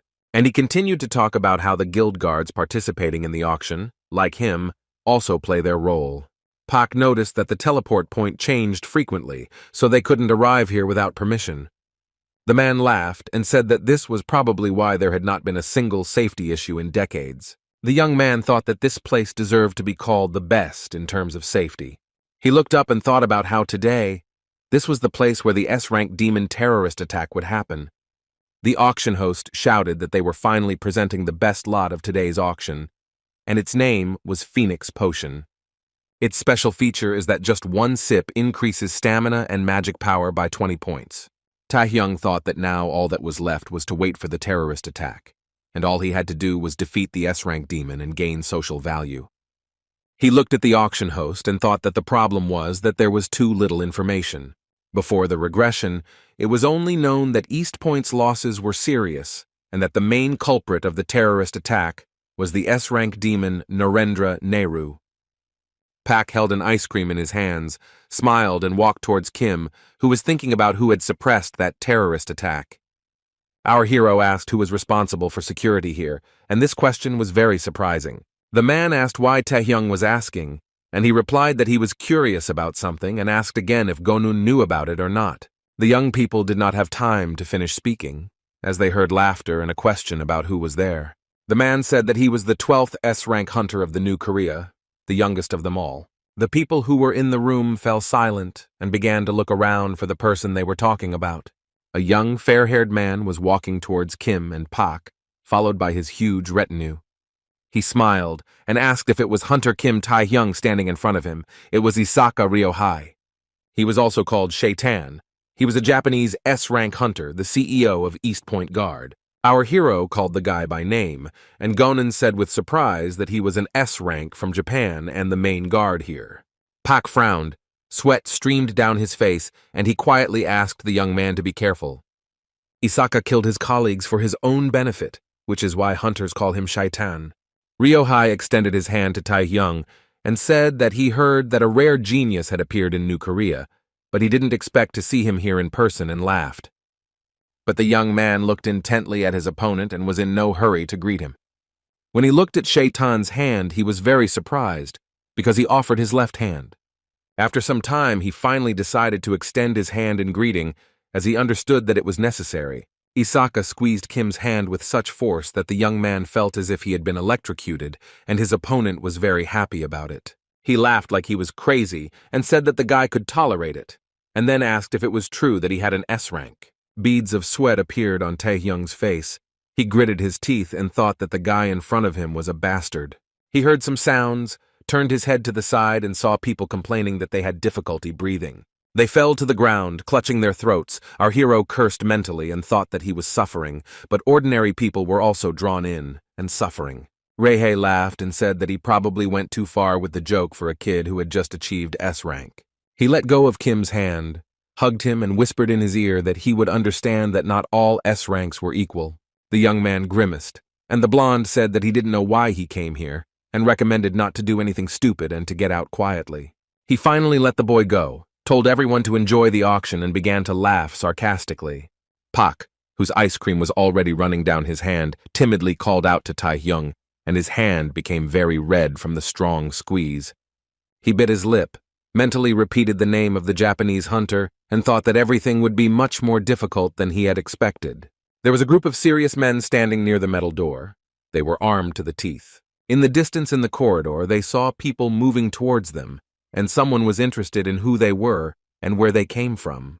The bald man with a beard said that it didn't matter, since the warp gate control office was behind them, and their arrival only meant that they needed to be dealt with. He asked the team to help with the rest, and he himself noted that, as an A-rank hunter, he could handle this himself. And a very strong and difficult battle began. The man in the turban stood to the side and prayed. It was Narendra Nehru, an S-class mage of unknown affiliation, his eyes glowing red. A man from the group approached him and informed him that there was a change in the auction house. The guy said that they say that a representative from the New Korea, S-rank Kim Taehyung, has appeared there, and he asked the magician what they should do, but he stood there and did not respond to his appeal for some time. He became very angry and asked what kind of garbage was this, in a place where Narendra Nehru is.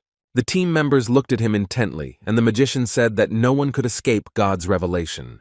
And after his words, a very strong and powerful explosion occurred in the auction house. The auction host showed the next lot on the screen, and the audience listened to her attentively. There was a strong explosion, and the blast wave pushed people in different directions. As it turned out, there was not just one explosion, there were several of them, which greatly worsened the situation. Park Sungjin screamed like a madman. He called for Kim. The man frowned and beads of sweat ran down his face.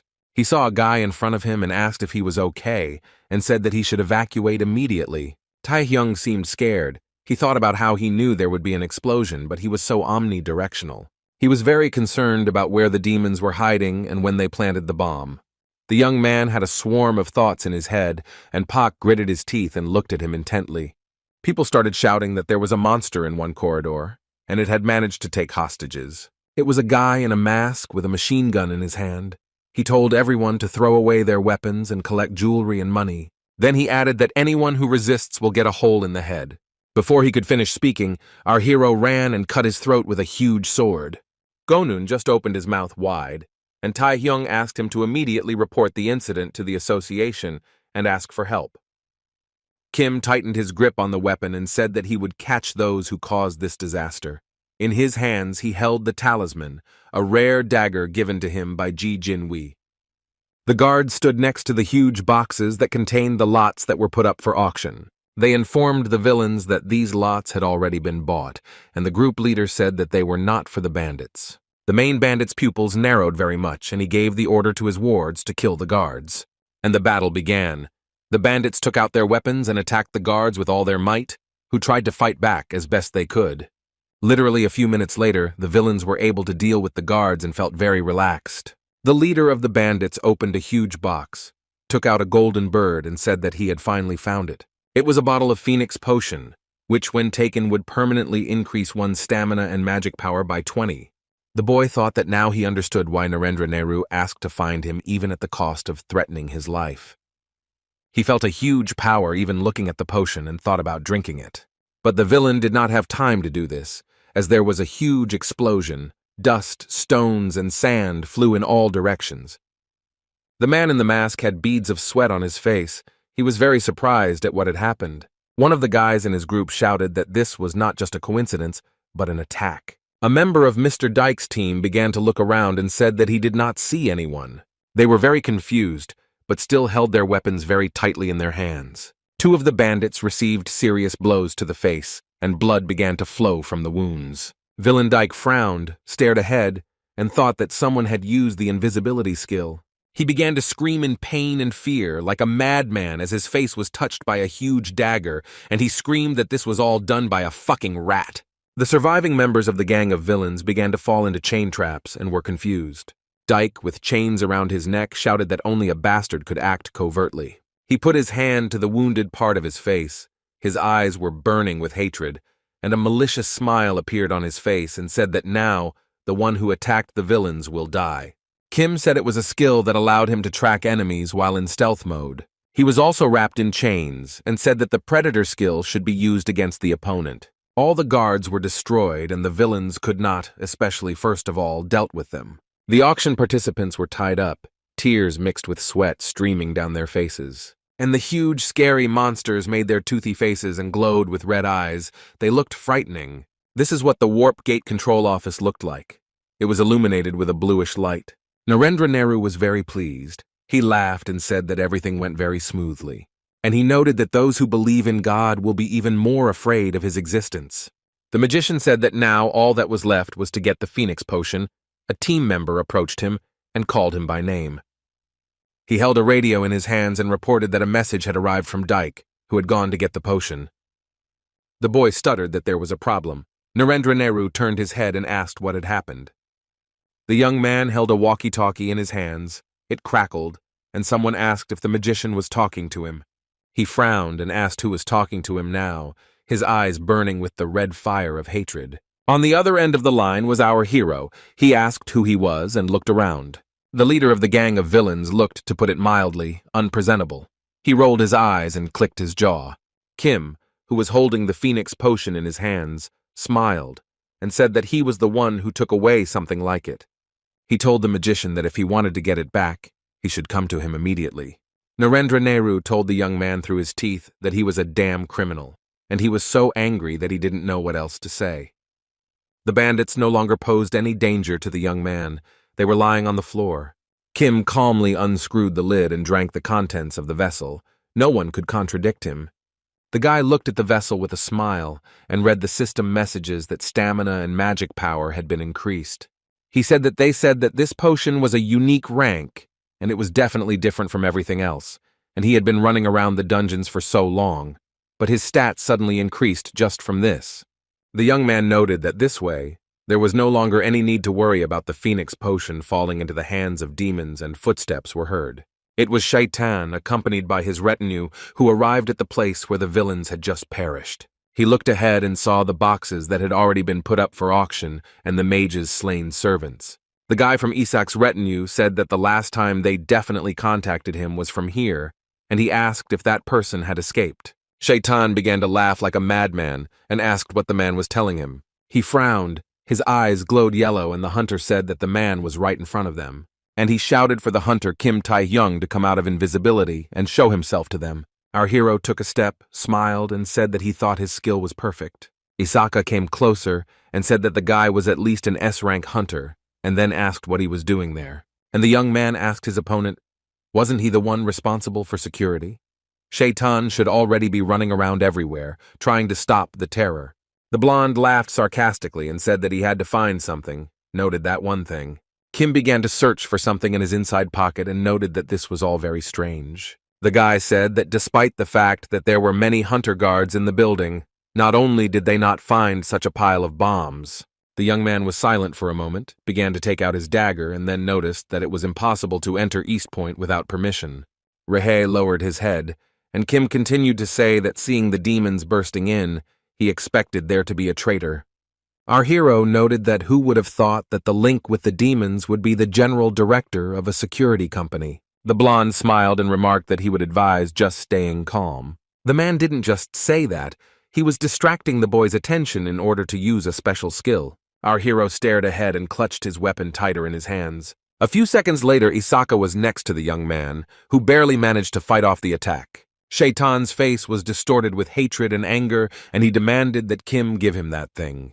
Taehyung smiled and told him to take her himself, like a magician with his skill. And the battle began. The young people from the blonde man's retinue stood to the side and watched everything that was happening. Sparks from weapons, pieces of stone, dust, and dirt flew in all directions. The guys stood to the side. Someone shouted that this was an S-rank battle, and that no one should even think about interfering in it. One of the guys clenched his fists. Beads of sweat were running down his face, and he noticed that it was not for nothing that they called Rahe Shaitan. If they intervened carelessly, they would get into serious trouble. The fight continued, and Kim thought that this guy, unlike him, was very different, and there was no doubt about it. Our hero used the stone skin skill and thought about the fact that he guessed from the sound and the feeling of threat his direction of attack. He gripped his weapon tighter and thought about the fact that his opponent could see him, and that didn't make him very happy. When Shaitan swung his huge sword at the young man with all his might, he screamed. The blow was very accurate. The sword damaged our hero, and blood began to flow from the wound like a river. He gathered his strength and thought that even though they had similar invisibility skills, he never imagined that the enemy could be so different. The guy was hovering under the ceiling. A whole swarm of thoughts was in his head, and the people from Isak's retinue saw him and began to call him. Taehyung thought that everything should be different since he took the Phoenix potion. The young men from Shaitan's guard began to writhe in pain. They screamed like madmen. They moaned, screamed, spat blood, and eventually fell to the ground, unable to withstand our hero's attacks. The guy began to look for Isak Rahe with his eyes. He was interested in where he was. The young man heard Shaitan's voice saying that this was a great decision, and looked from under his eyebrows. The enemy noticed that a skill like stealth was weak against wide-area attacks. His face turned crazy, and he said that if Kim was going to find him, he should have used this skill on himself. And he began to attack our hero, who held the weapon tightly in his hands and looked intently ahead. There were guards standing in one of the corridors on the floor. They were armed and calm. But then suddenly the ceiling fell through, and young people who were fighting with each other began to fall right on them. So they flew several floors, and the blonde pressed our hero to the floor and pointed his weapon at him. After a few seconds, he frowned, and beads of sweat appeared on his face. He was not prepared for this. His weapon was blocked by chains, and Kim looked at him calmly and smiled. After a few seconds, Isaka smiled and told our hero that he was a fool. The blonde's mood changed dramatically. His face became distorted, and his head was full of thoughts. He flew up and thought that Kim had used the skill not to find him, but to prevent him from escaping beyond the skill's range. Taehyung laughed cheerfully and then asked where Shaitan was going to run away to. The blonde man became contorted and began to scream like a madman. He called our hero names, but could not get out of the bonds. The young man looked at him, laughed, used the stone skin skill and hit the enemy with all his might. Isaac and his retinue were kneeling before Kim, linked by a single chain. They were all miserable, exhausted. Their faces were distorted. They were not prepared for such a turn of events. Shaitan looked intently at the young man and only puffed. He was at a loss. He looked at the young man and began to scream as if he were mad. It was difficult for him to find the words. Taehyung smiled and asked him how he would explain why a man with a lot of money became a criminal. Rihai turned blue with anger and shouted at the guy to shut up and say that if it weren't for him, everything would have been different. But Kim did not listen to the nonsense that his opponent was talking and kicked him in the face with all his might. The opponent flew forward several meters, and our hero said that there were too many words for a murderer. The guys from Shaitan's retinue shouted to see if everything was okay with Mr. Rehe. They were very nervous. The young man looked at them intently and told them to pass the information on to Narendra Nehru. Isaka winced in pain, and the young man said that requests for help were already pouring in from associations in every country. And he added that when support comes, he and Narendra will know that this is the beginning of the end.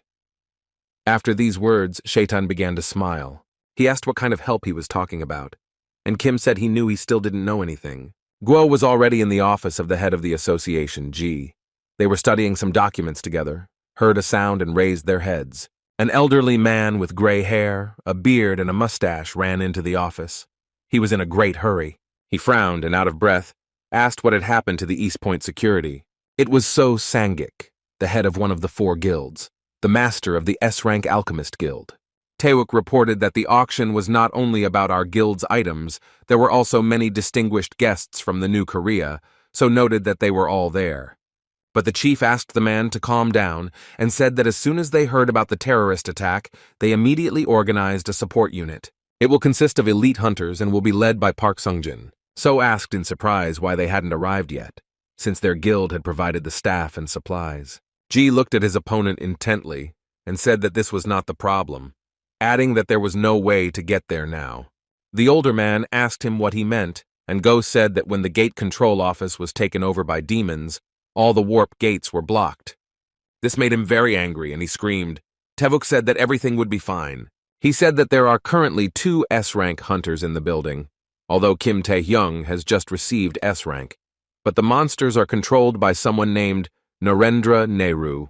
Go noted that he hoped that the 2 could hold out until the new warp gate was connected, and noted that our hero could defeat Nehru on his own. A girl entered the room and said that this could have been true if his opponent had been a normal S-Rank. The men turned around and saw Hunter Yu-an standing in front of them, staring at everyone gathered. Meanwhile, the young man the association chairman and his assistants were talking about was near Isak and his retinue. Shaitan, despite his position, smiled sarcastically and asked the young man if he knew such a skill as contract with the devil. The young man asked him again, and he said that this skill was the most powerful and that Narendra possessed it. Rehe said that he could make sacrifices and summon monsters of a level corresponding to the quantity and quality of the offerings. Tae-hyung looked at his opponent intently. A drop of sweat was running down his cheek, and he asked again about this skill. The blonde laughed and asked who the young man would sacrifice. A hunter from one of the guilds, Yuan, looked at everyone gathered and spoke about people. The men looked at her in surprise and opened their eyes wide in amazement.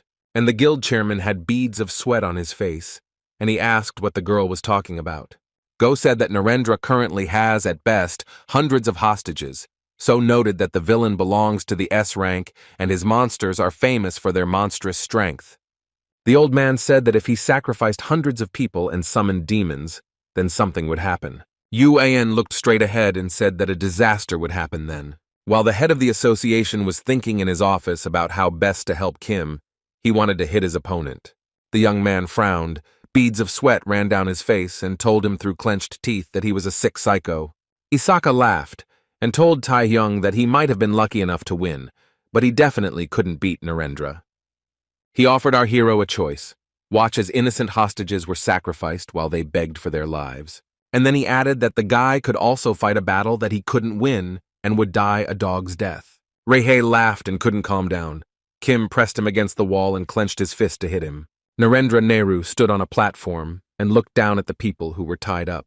One of his group members approached him and informed him that Isaac Rachel had most likely been captured. The masked guy said that Kim Tae-hyung, who actually defeated Shaitan, took the Phoenix potion, and now his whereabouts are unknown, and asked what to do in this situation. Nehru laughed and said that there was no chance of winning in a face-to-face match, and noted that it was better to wait for the support of the association. He thought about something and began to use his special skills. Dark smoke came from his hand. The tied people began to be thrown in different directions. They screamed in pain and fear. Nehru used magic to throw the girl onto a platform and said that if Kim didn't show up himself, they would force him to show up. His crazy eyes glowed with fire, and he announced that the festival of the name of the gods would begin. Suddenly, the great magician froze in place. He looked confused. This was not part of his plans. People noticed that the light suddenly went out, which made them feel uncomfortable. The guy from Narendra's team screamed when the bomb would explode. The second one cursed and said that he couldn't see anything. The mage stood on the platform and planned to use his other special skills. Behind him stood and thought about the fact that the villainous victim he was holding had disappeared in an instant. Our hero used several skills. He became invisible, used stone skin, and began to throw chains at the enemy. Narendra Nehru immediately sensed something and began waving his hands to avoid being caught. The magician looked ahead with hatred.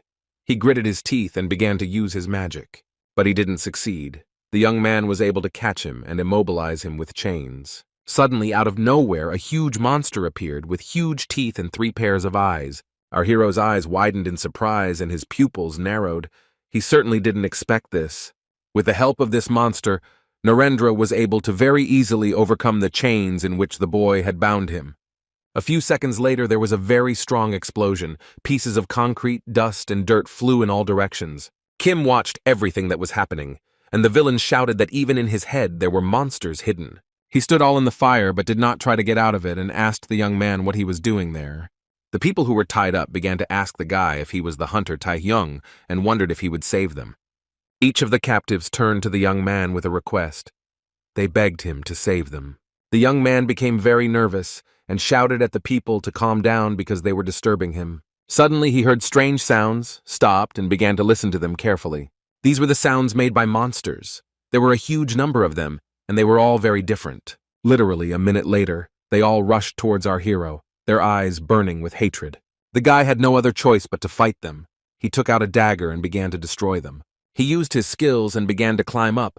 Under the dome of the building, he needed to collect his thoughts. And the monsters stood there below, clicking their huge crooked teeth. They wanted to tear the young man to pieces. He looked at his hands and was very surprised. The young man did not understand what was happening.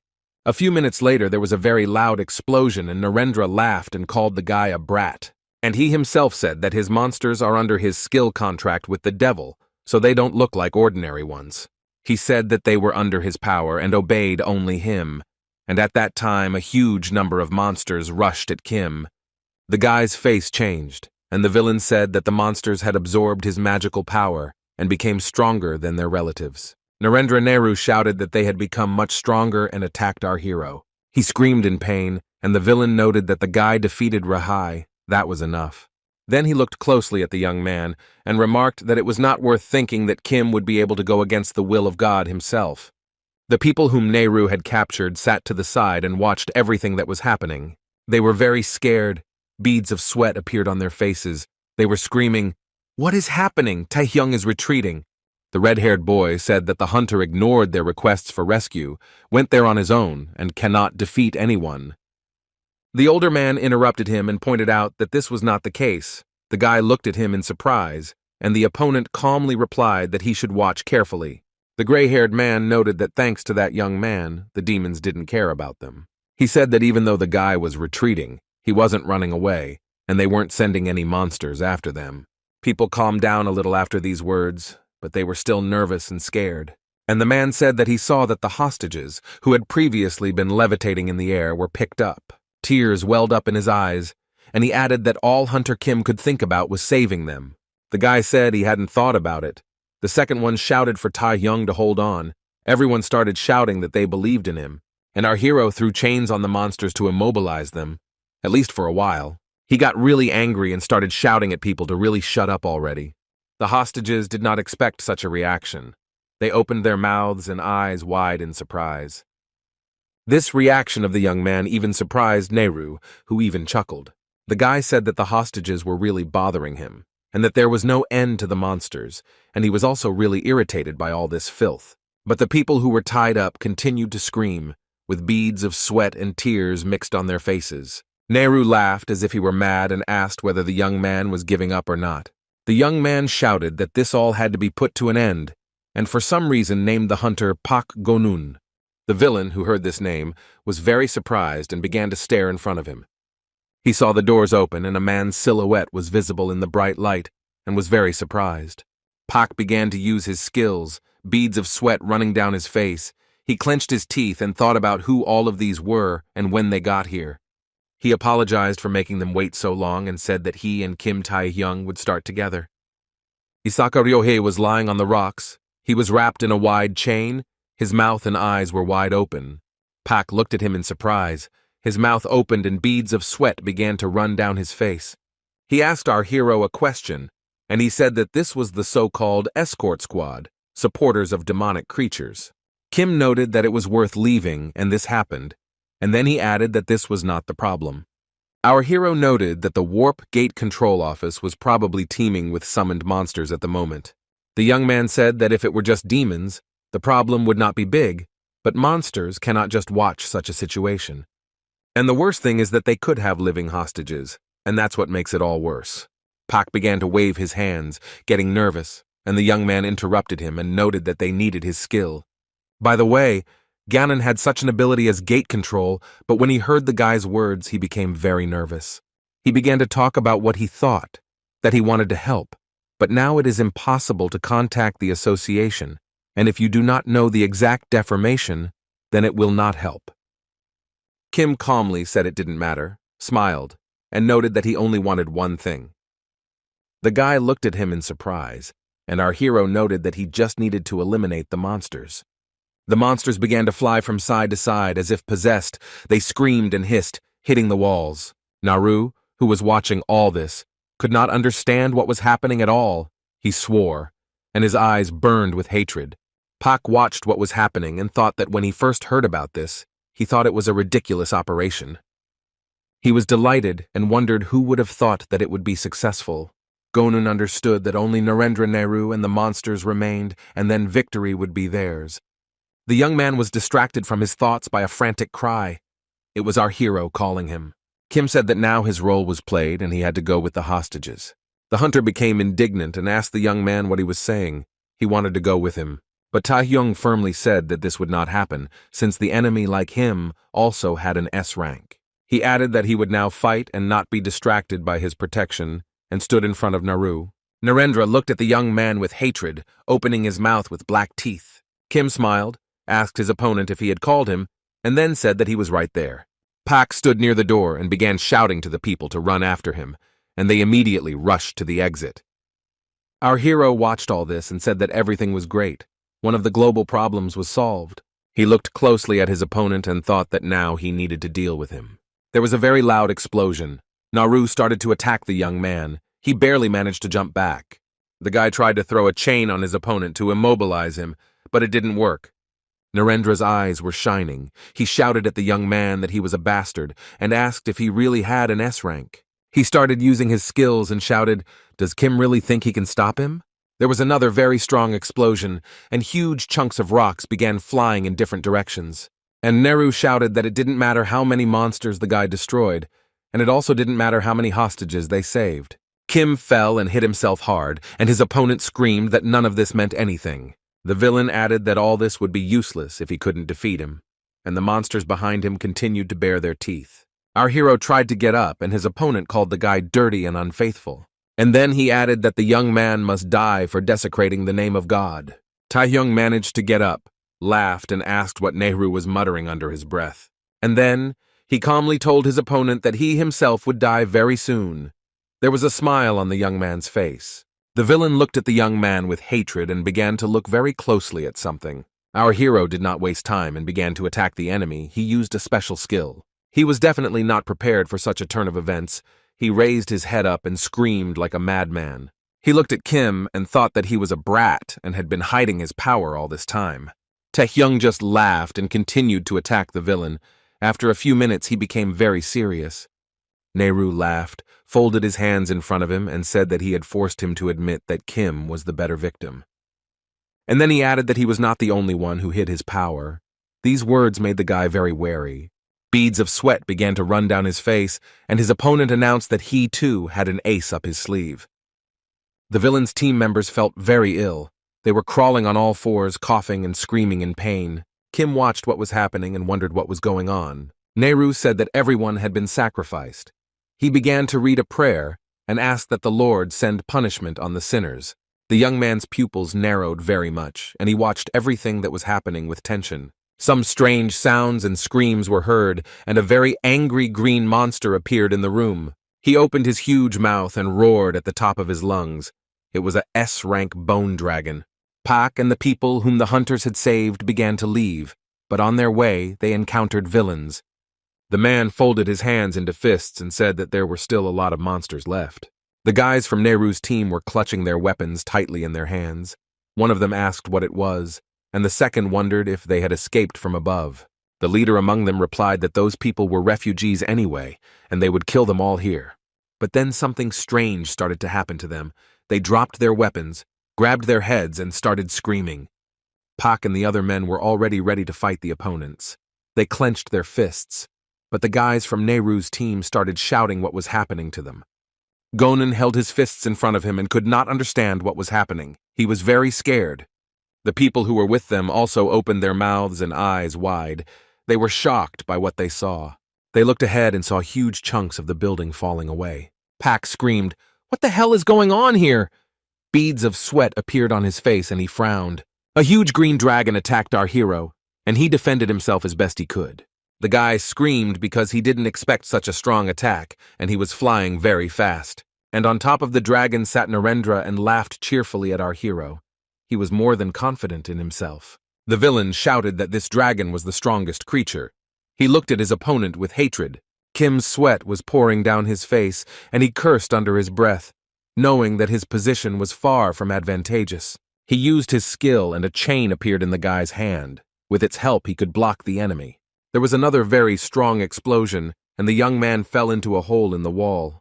He was breathing very heavily. Tears were streaming from his eyes, from helplessness, and he asked what kind of monster it was. The young man was very scared and also tired, as he had been fighting with the villains all day. Before he had time to rest even a little, he saw that a monster was standing in front of the hole he had just climbed into. The monster grabbed Kim and threw him to the side again. He was flying down quickly and screaming loudly, and his opponent joyfully shouted for Taehyung to die, and quickly, and laughed merrily. This only made our hero even more angry. He frowned, clenched his teeth, and began to use his skill. He attacked the dragon and shouted that he was a strange bird that was made only of bones. The monster began to scream like a madman, and the young man managed to attack it. Our hero watched everything that was happening and opened his mouth in surprise, and his pupils narrowed. A few seconds later, a very strong explosion thundered near the auction house. From the outside, it might have seemed that someone was launching fireworks, since the light was green. Narendra and his dragon remained safe and sound. The villain did not even move from his place. Nehru looked at the boy intently, and then said through clenched teeth that this was all amazing. He said he did not expect Kim to survive such a powerful explosion. But our hero was able to escape thanks to his skills. He attached himself to the building with the help of chains. The young man was breathing very heavily, but he himself was not prepared that it would be so difficult to fight Narendra.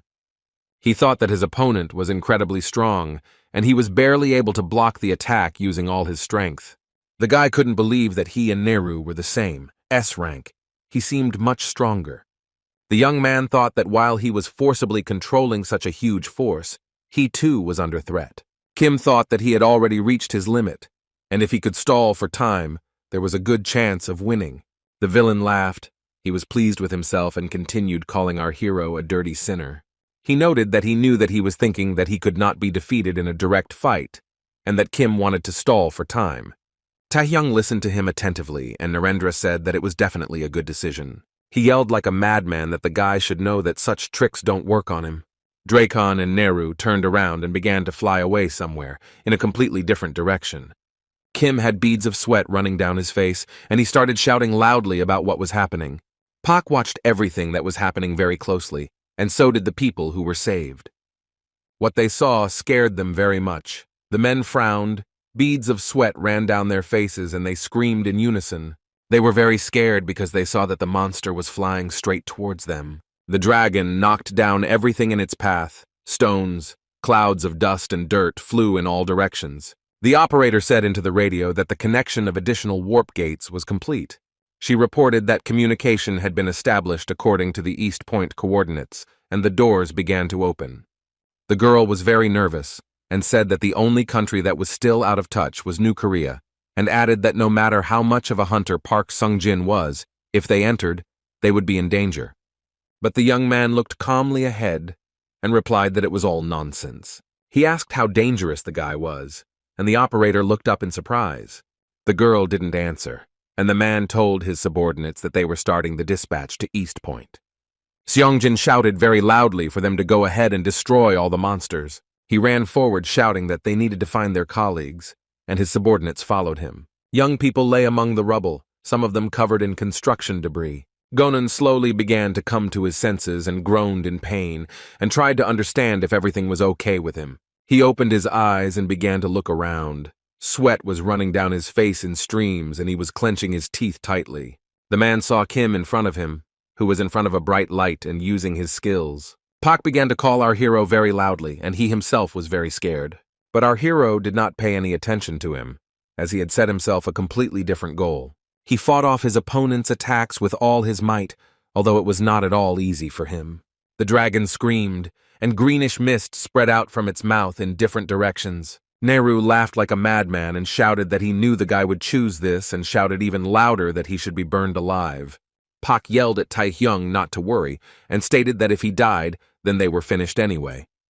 Our hero felt very hard and he started screaming, and he also thought that Gonun was right. Kim thought that if he was not capable of fighting the bone dragon one-on-one at all, then the only thing he could do was to wait until Narendra Nehru reached his limit. The young man thought that he could not give up yet, so he continued to hold back the monster's attacks. He started screaming and mentally convinced himself that he needed to think and figure out how to save everyone. Then he heard someone say that they could no longer watch all this. The guy turned his head and looked in surprise where the voice came from. He saw Gonun, who was on all fours and trying to stand on two legs, but he couldn't do it. Pak raised his head and looked intently at the young man. He was very nervous. The young man frowned, peered into the darkness, and wondered what kind of voice that was just now. Suddenly, a system message appeared in front of him, notifying him that the Predator's rank had been temporarily revised. He read that the Predator's rank had been raised to A because the limits of the power had been exceeded, and the body could not withstand that power. The young man's expression changed, and he saw how the S rank quickly changed to SS. Nehru clenched his teeth, widened his terrible eyes, and screamed, "What is happening?" Kim began to attack them with renewed vigor, and lo and behold, the Predator's rank changed again, and now he became SSS. The young man read one system message after another about the impossibility of marking the Predator skill. He screamed at the top of his lungs and thought that this was a Predator barrage, and that it could drive you crazy. The guy thought that the voice seemed familiar to him. He was also worried about what kind of power the king gave him. The young man thought that this could not be. He wondered if this was really his death. So meaningless. He wondered how he got to this point. He believed that no matter what happened, he could not die like this. And the young man fell from a great height onto a concrete floor. He was very badly injured. Nehru was very pleased. He laughed, and then he thought that Taehyung was ruined by his own skill. The villain stood on the dragon and was very interested in what this unusual energy was. He looked at Kim and thought about what he still didn't understand, that the guy couldn't handle the load of skills and passed out. He found it strange that nothing was stopping, and he said, "How dare this sinner behave like this?" The stone dragon roared, and Narendra noted that this is what happens if you are not going to obey God completely. Our hero did not react to these words at all, and the villain screamed at the top of his lungs that he would destroy him himself. And he began to approach the young man closer and closer to put an end to this story. Suddenly his face twisted. He was very surprised and opened his mouth with nasty black teeth. Taehyung was able to get up from the concrete floor despite everything that happened to him. Everything around turned bright red. A strong wind began to blow and concrete blocks were flying. Nehru looked at everything that was happening in confusion and could not understand what was happening. Kim laughed and asked the villain if he was talking about God and began to laugh like a madman. He smiled sarcastically and told Narendra, frightened, not to make him laugh. And the opponent stood there confused, only the wind blowing his long gray hair. Beads of sweat appeared on his face. He began to stutter and then asked who was in front of him. And our hero's arm began to recover. Nehru noticed that it was not Kim Taehyung in front of him and asked where he got his strength from. The boy, who had changed dramatically, said that it was none of his business as Narendra was already dead. Kim used a special skill to attack the vile old man, but he couldn't understand what was going on. The attack was very strong, and a system message appeared in front of the young man stating that the skill contact with the devil had been registered. Taehyung was in pitch darkness and asked where he was, and noticed that he had fought with Narendra Nehru. But suddenly the guy was wrapped in chains, and he was very surprised and could not understand what had happened. And literally a few seconds later, a huge burning stone began flying towards him. The young man felt very bad and thought that it was stone skin paralysis. He was shaking very badly, and he thought about what was happening to him and screamed in horror. The guy screamed like he was mad. He was very much tormented by the thought of why his skills weren't working. The red round thing that looked like a wheel laughed and asked what my skills meant. Kim looked at her in surprise. Beads of sweat appeared on his face, and the wheel asked since when this had been his power. It was the monster who told our hero that if he forgot, he should spit out everything he swallowed. The young man woke up on the floor next to the bed. He was breathing very heavily and began to look around. Tears were streaming from his eyes, and the boy thought that it was just a dream. He looked at his hand, which was covered in beads of sweat, and thought that his right hand, which had been lost in battle, was now in place. Park Sungjin came to him and asked if the guy had already woken up. Kim immediately recognized him, and the man took a fish out of the bag and offered it to the young man. The men sat at the set table. Park talked about how this apartment was organized for Taehyung by the Association and Alchemist. He noted that this was a response to the terrorist incident. Sungjin reported that thanks to Kim, Rahe, who was allegedly deceived by demons, was arrested and said that the terrorist attack was of great power, but despite this, many people survived. The man also told Taehyung that many sympathetic people had come to see him, and he added that it was not only members of his family, but also the president of the association. Everyone was screaming, crying, and horrified. Pak told the guy that according to preliminary test results, he had no health problems, and said that he stayed because he was afraid that demons or reporters would come to see him. It seemed that Kim had not heard anything the man had told him. He was staring intently at his hand. And then he said that he seemed to have lost his mind during the fight with Narendra Nehru, and he asked Pak what had happened there, and the man looked at him intently. The guy moved his eyes from his hand to his interlocutor. Beads of sweat appeared on his face, and he repeated the question. Sungjin was silent for a moment and said that he himself was very interested in this. Pak Gun-woong lay on the concrete floor, beads of sweat appearing on his face, and looked ahead in surprise. In front of him, the guy saw Taehyung, who was actively fighting with opponents, using his skills. Our hero looked ahead and thought about what had happened, because just before him was Narendra Nehru. Pak looked at Kim and thought that he looked like Taehyung, but it was definitely not him. He started shouting at the guy who he was and how he ended up like this, but he never received an answer to his question. The boy, who looked like Taehyung, turned around and looked at the man intently, his eyes burning with hatred. And Pak began to shake, as if he was in the cold. The man began to make some incomprehensible sounds. Then he rolled his eyes, started coughing very hard. He felt very bad. He started screaming in pain, and the man, who looked very much like Taehyung, looked at him intently. His eyes became the same as they were in Nehru. He began to calm the guy down and asked if this was the limit. Then he began to laugh and noticed that nothing could be done. He was silent for a while and said that he would leave. Taehyung fell not far from Park Gun-woon, and before that he noted that he would leave for now.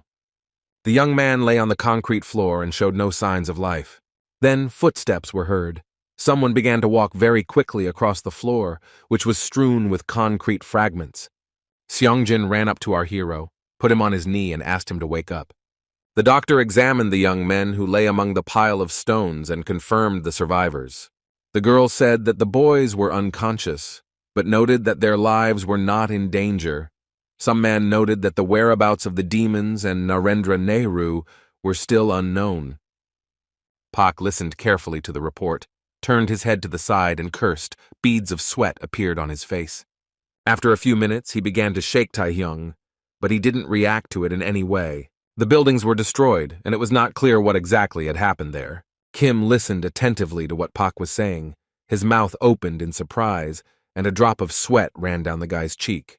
The man noted that he later asked the people who survived to tell him what happened. He said everyone remembered Kim trying to stop the villain, but they couldn't remember anything specific. Our hero grabbed his head.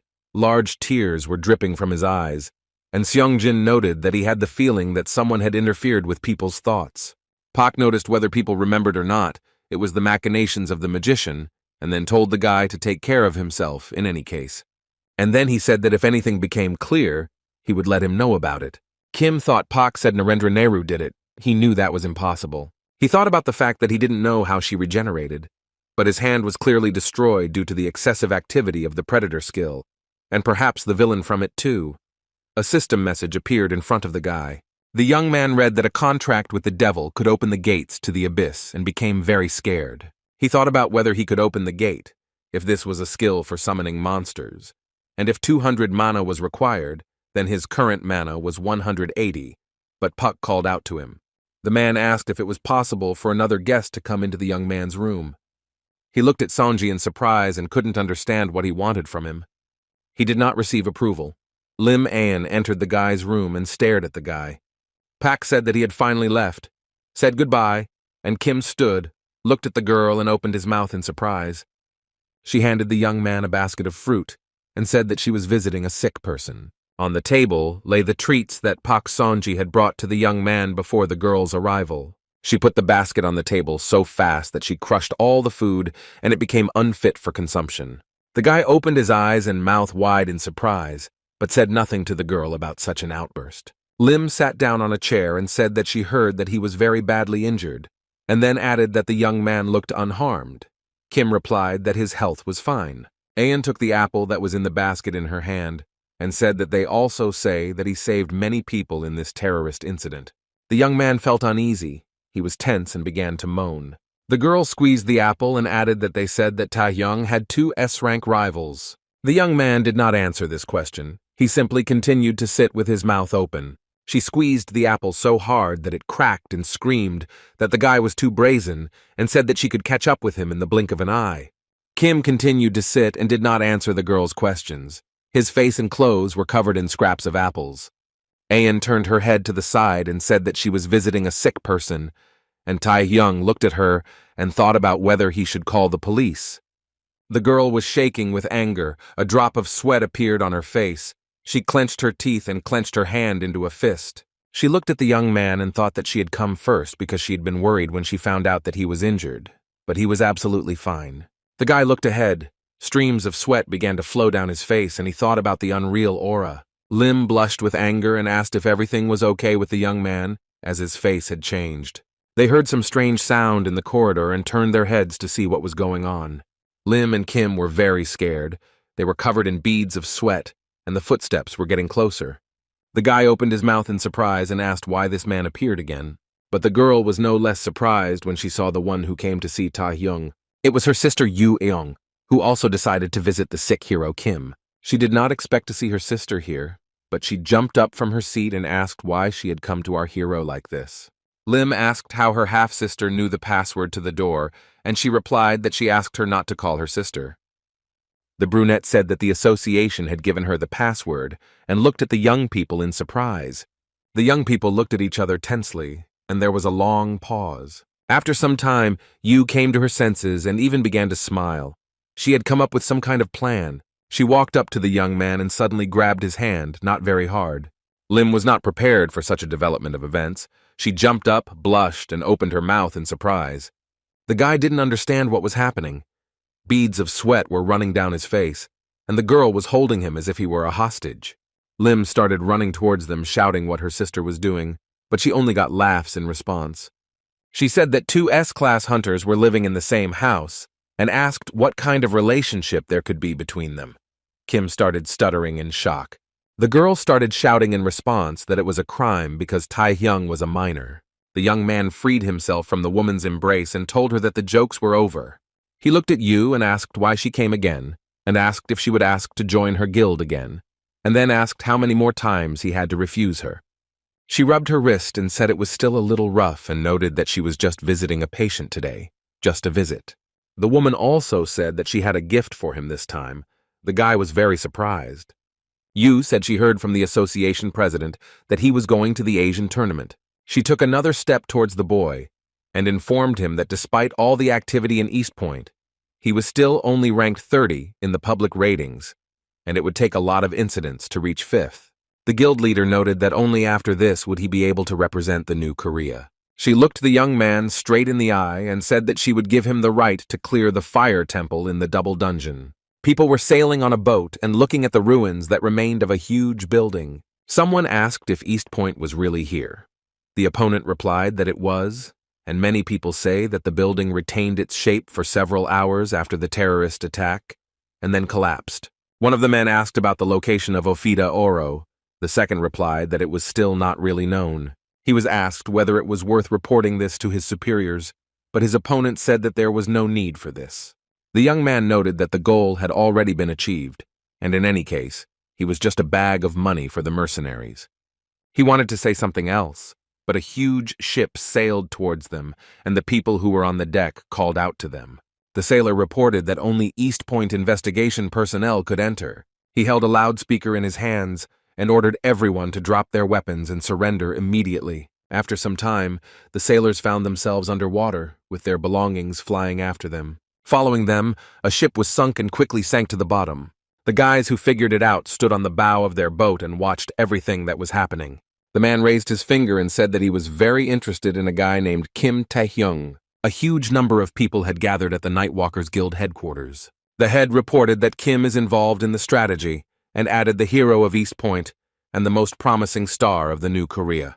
Everyone gathered was very happy. They chanted the name of our hero. An said that even if they grant the right to clear, they determine the distribution of items and participants in the raid.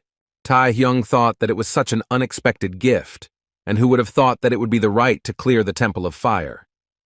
The second double dungeon in Korea was named the Fire Temple because its entrance resembles a burning flame.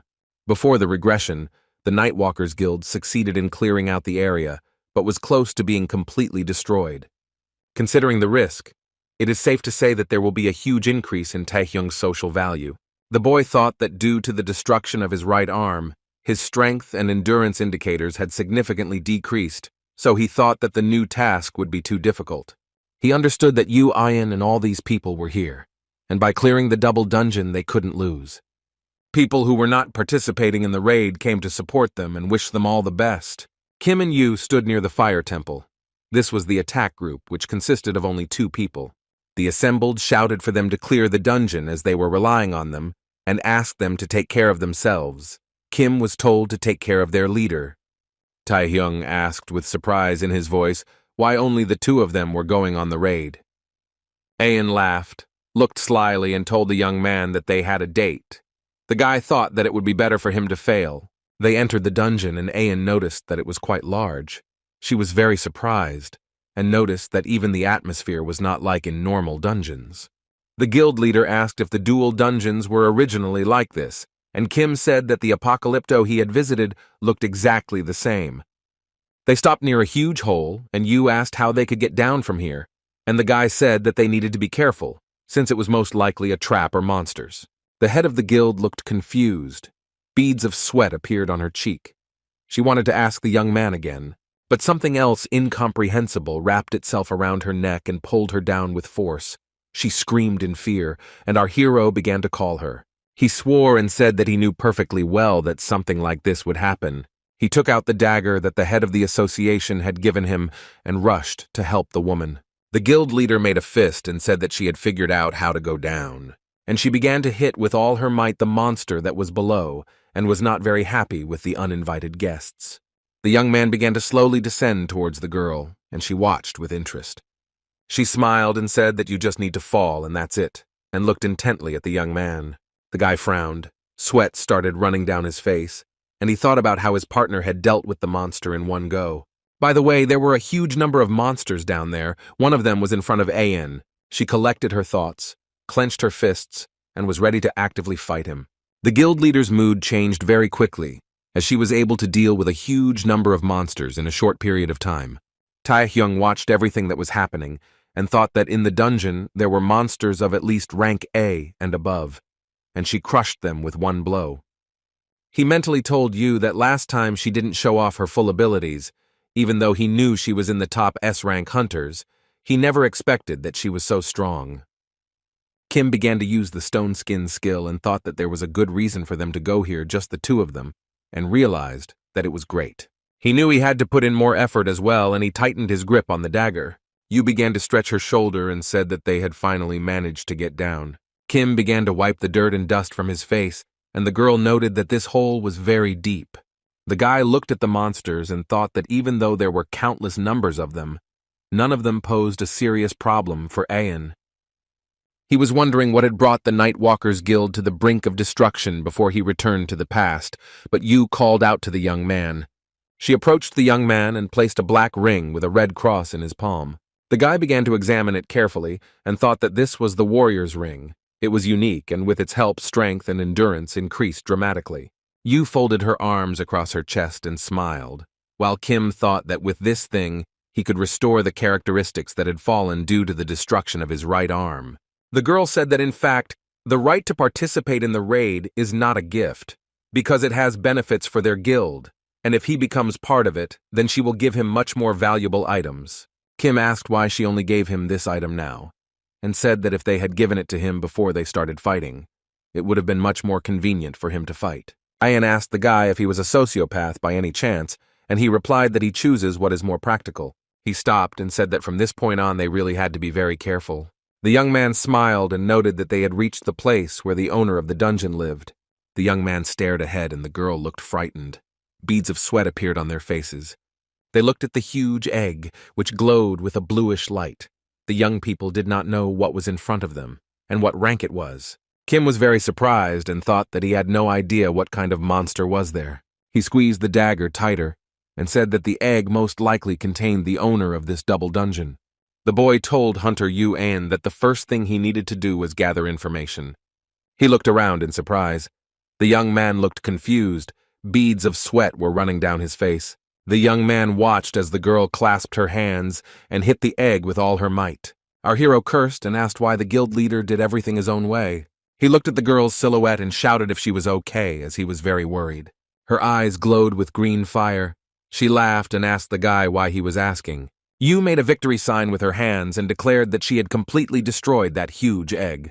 The girl said that in terms of strength, it was most likely an S-rank monster, either low or mid-rank, and added that even though she had gathered all her strength into her fist, she still never expected to deal with him with one blow. Tai-hyung looked confused. He couldn't believe that the girl did that, and Ayan asked if she was good. Everything around was illuminated with a bluish light. The head of the guild could not understand what was happening. Yu began to ask what it was, and her partner only chuckled in response. He himself was confused. The stranger gritted his teeth and said that these were insignificant people in front of him, and noted that he never thought that they would be able to get to his true form. Ayan looked ahead. She was nervous, and beads of sweat appeared on her face. The girl did not understand what was happening. The young people raised their heads to look at the glow, and it said that some interesting kids had visited here. They looked at the bird, which looked like a phoenix, and she said that the power they had decided to boast about here would turn into nothing before her blue flame. It was the master of the dual dungeon, the Temple of Fire, Phoenix, whose rank corresponded to Category S. Tai-hyung and Ayan stood with their heads raised and looked at him intently, their mouths open in surprise. The Phoenix was a monster with such incredible regenerative abilities and resistance to magic that it could safely be called an immortal being. Kim was surprised that the master of the double dungeon was Phoenix, and we were talking about a bird with a blue flame. The bird flapped its huge wings and everything around was filled with blue light. The young man had beads of sweat running down his face and covered his face with his hands from the bright light that blinded his eyes. The young man began to call the hunter Yu-An. He warned the girl to be careful. The guy winced and screamed that the monster had the ability to control minds. As the girl clenched her hand into a fist and hit with all her might, pieces of stones flew in all directions. The rock fragments hit the young man hard and he gritted his teeth, beads of sweat streaming down his face. An S-rank hunter, fell under the control of Phoenix, so she attacked her partner. Our hero watched the girl and shouted to her that she was an experienced hunter, but Ayan approached the guy, clenching her hand into a fist in order to strike. The guild leader was very serious and started to kick. The guy barely dodged the blow. He gritted his teeth and decided that he had to use his special skills. With their help, he began to attack the girl. She could not stand it and fell onto the stones. The young man put his hands in front of him and shouted at the top of his lungs to make Hunter Yu come to her senses. But the head of the guild did not listen to his requests and began to attack the guy in response with her special skills. Phoenix watched everything that was happening. He laughed. He was very happy with the fact that people were so stupid. Ayan stood and stared ahead to make sure she had dealt with her opponent. The girl wanted to take a few steps forward, but she couldn't do it. She was chained. She tugged at it to free herself, but after a few minutes she was standing there wrapped in chains. Yu gritted her teeth and tried to get rid of the chains again, but she was unable to do so. She looked ahead and heard Kim talking about how it was now clear who had destroyed the Night Walkers. The guy used the stone skin skill and said that they were just before returning. The girl looked intently at the young man, tears streaming from her eyes. Tai-hyung told her that it would hurt a little, and began to hit the chain with all his strength with his stone hand, and told Yu to be patient. The girl felt very bad. She suddenly lost consciousness and fell. Kim said the chains and paralysis would only last for a short time and added that Ayan would come to his senses when he woke up. The guy looked at Phoenix and wondered what difference it would make if he got rid of it earlier. The bird laughed and asked the young man if he enjoyed the entertainment. The young man smiled. His hands became covered in stone skin, and he said that the chicken had managed to surprise him, and then declared that it was now his turn. And after a while, Kim and Yu stood with their backs to each other. They were wrapped in chains. Phoenix approached them, began to laugh, and asked where the guy was going. Had he really changed his mind about showing his strength? The young man did not answer. He just covered his face with his hands and lowered his head. The bird continued to laugh, and the boy gathered his strength to attack it. He failed, and Phoenix began to laugh again, and noted that the attack was weak, and noticed that his body was like flames. The bird told the young man that no matter how much he cut, he would not be able to put it out. Then Phoenix said that no person like Taehyung could overcome his body, and the monster began to attack the young people who were connected to each other by a chain. Kim thought that even for Phoenix this was an unthinkable regeneration, and he continued to laugh. The guy thought about his power. He understood that no matter how you look at it, this is not an ordinary monster.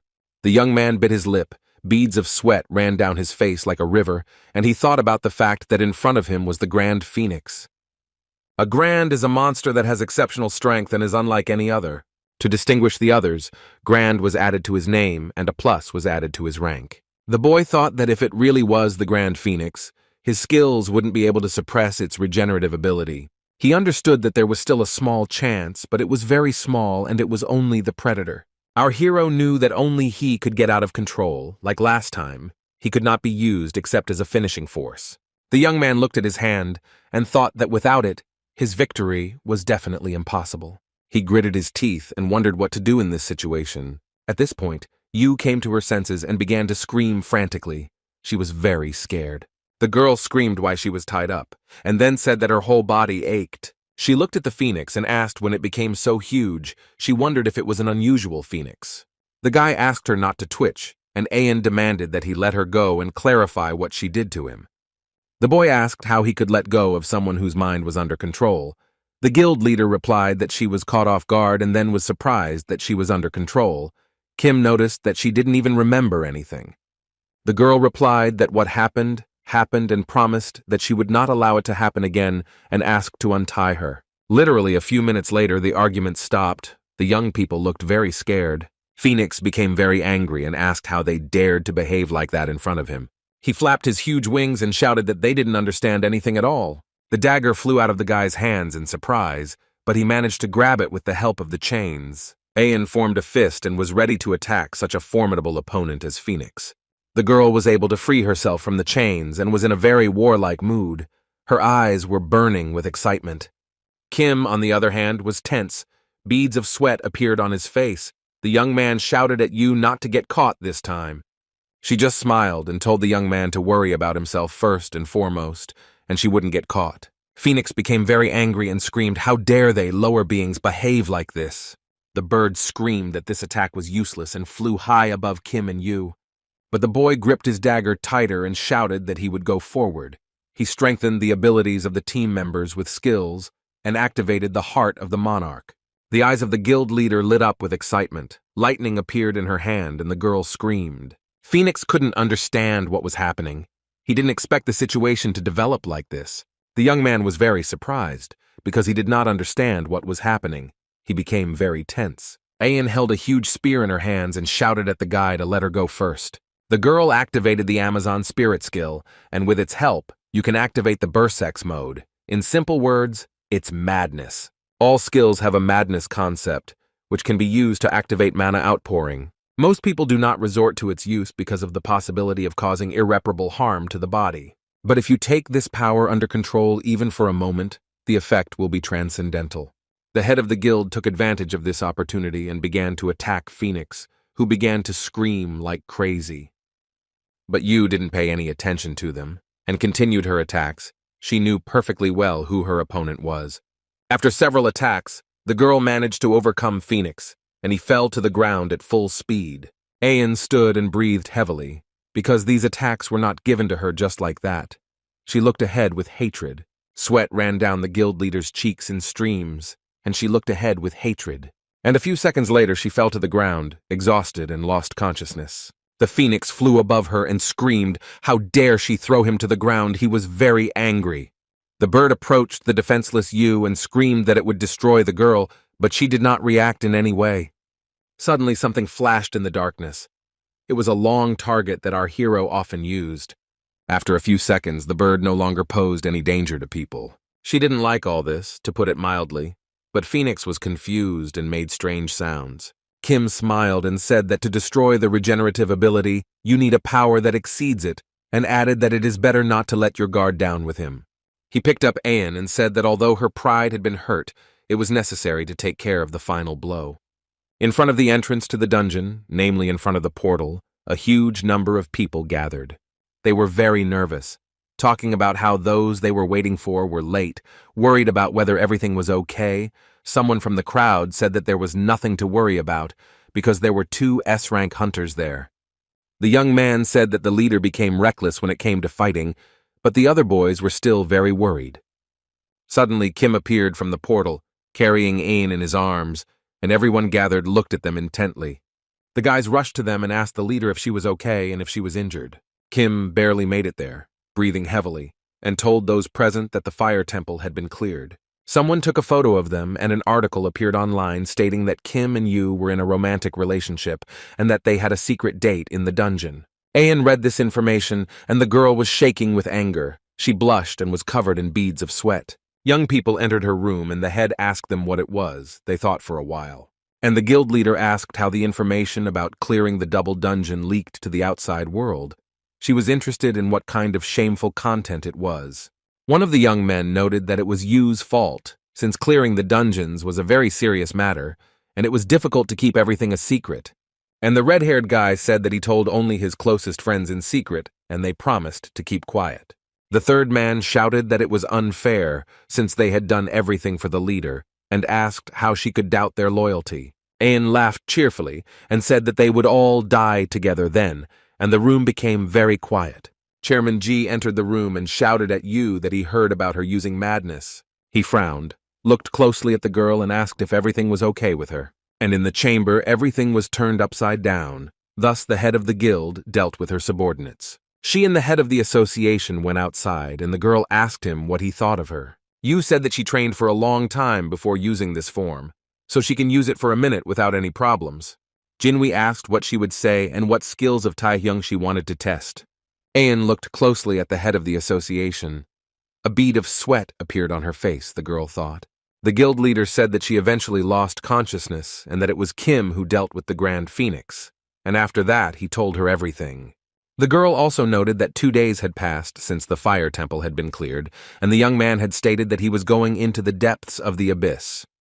G asked how much stronger he wanted to become, and then added that it was a colossal increase and noted that it was very good for their country. The head of the guild listened attentively to the man, took a sip from her glass, and thought about something. Jinwei noticed that everyone strives for development, but reaching a certain level gives satisfaction and a desire to take a rest. At the same time, Taehyung didn't even think about the need to stop and rest a little. Instead, he continues to look for any opportunities for his further growth. The head of the association clenched his fist and asked the girl why the young man needed to become so strong. Ayan looked questioningly at the man. She didn't know what to answer, and he said that he knew everything. The girl was worried. She looked at her opponent and opened her mouth in surprise. And G frowned, clenched his fist tightly, and shouted that this was all patriotism. The man said that they live in an era of ferocious monsters. The country must survive this terrible time, and a strong desire to help is what drives Kim. Yu hesitated a little and timidly said that she didn't think so. The head of the association was very surprised by this refutation. Somewhere in the depths of the abyss there was a huge, terrible castle guarded by monsters. The ruler sat on the throne. A man was kneeling before him, and in the huge hall there were people lying.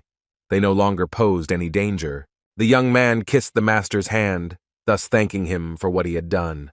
The one sitting on the throne was the Prince of the Abyss, the Lord of the Vampires, and his name was Igman. His rank was unknown. The boy who was kneeling thanked the master and called him Bloody Master.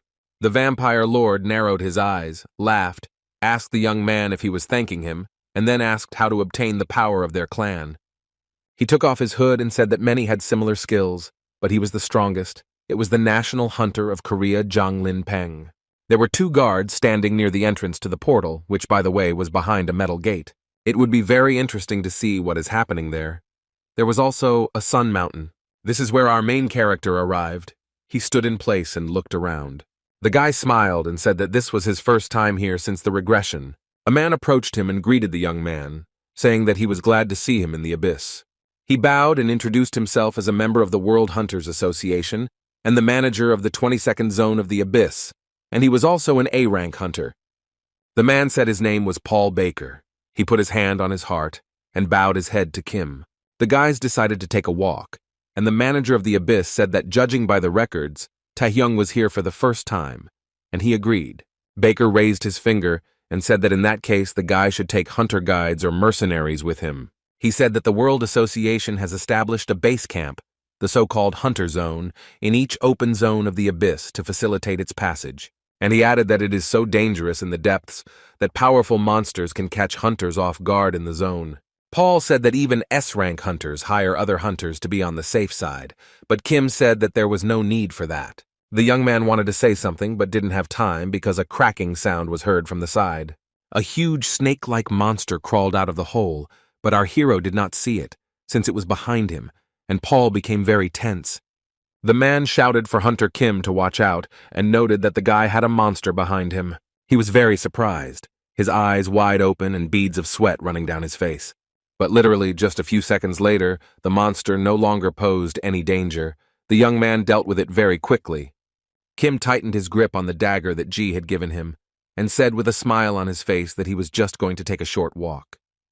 Literally, a few minutes later, a huge number of monsters were lying at our hero's feet, which no longer posed any danger.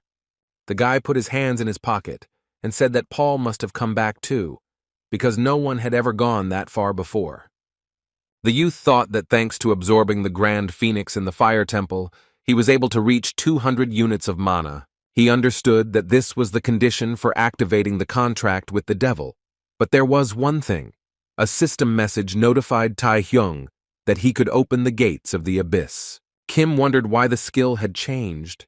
It wasn't just controlling monsters, but creating gates. He looked at the indicator and realized that it was a one-time skill.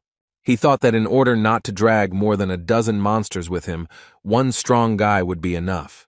The young man clenched his hand into a fist with magic stones. Thus he used the magic stone of enhancement and the mana indicator was temporarily increased. Then our hero activated his skill, contract with the devil, and created a gate. A satisfied smile appeared on his face. He stepped forward towards the portal and said that he would look at this guy. The young man took a few steps and saw a huge castle in front of him, with long steps leading to it. The young man began to look at it. He stared at the building and clenched his teeth. There were a lot of steps. Kim climbed them and thought that he had never heard of such a place. Our hero thought about the fact that he had used the magic enhancement stone to increase the effectiveness of his skills, and he wondered where it had led him. Behind the young man's back, the devils began to speak, their eyes glowing with curiosity, and they said that they had no choice but to find out some information.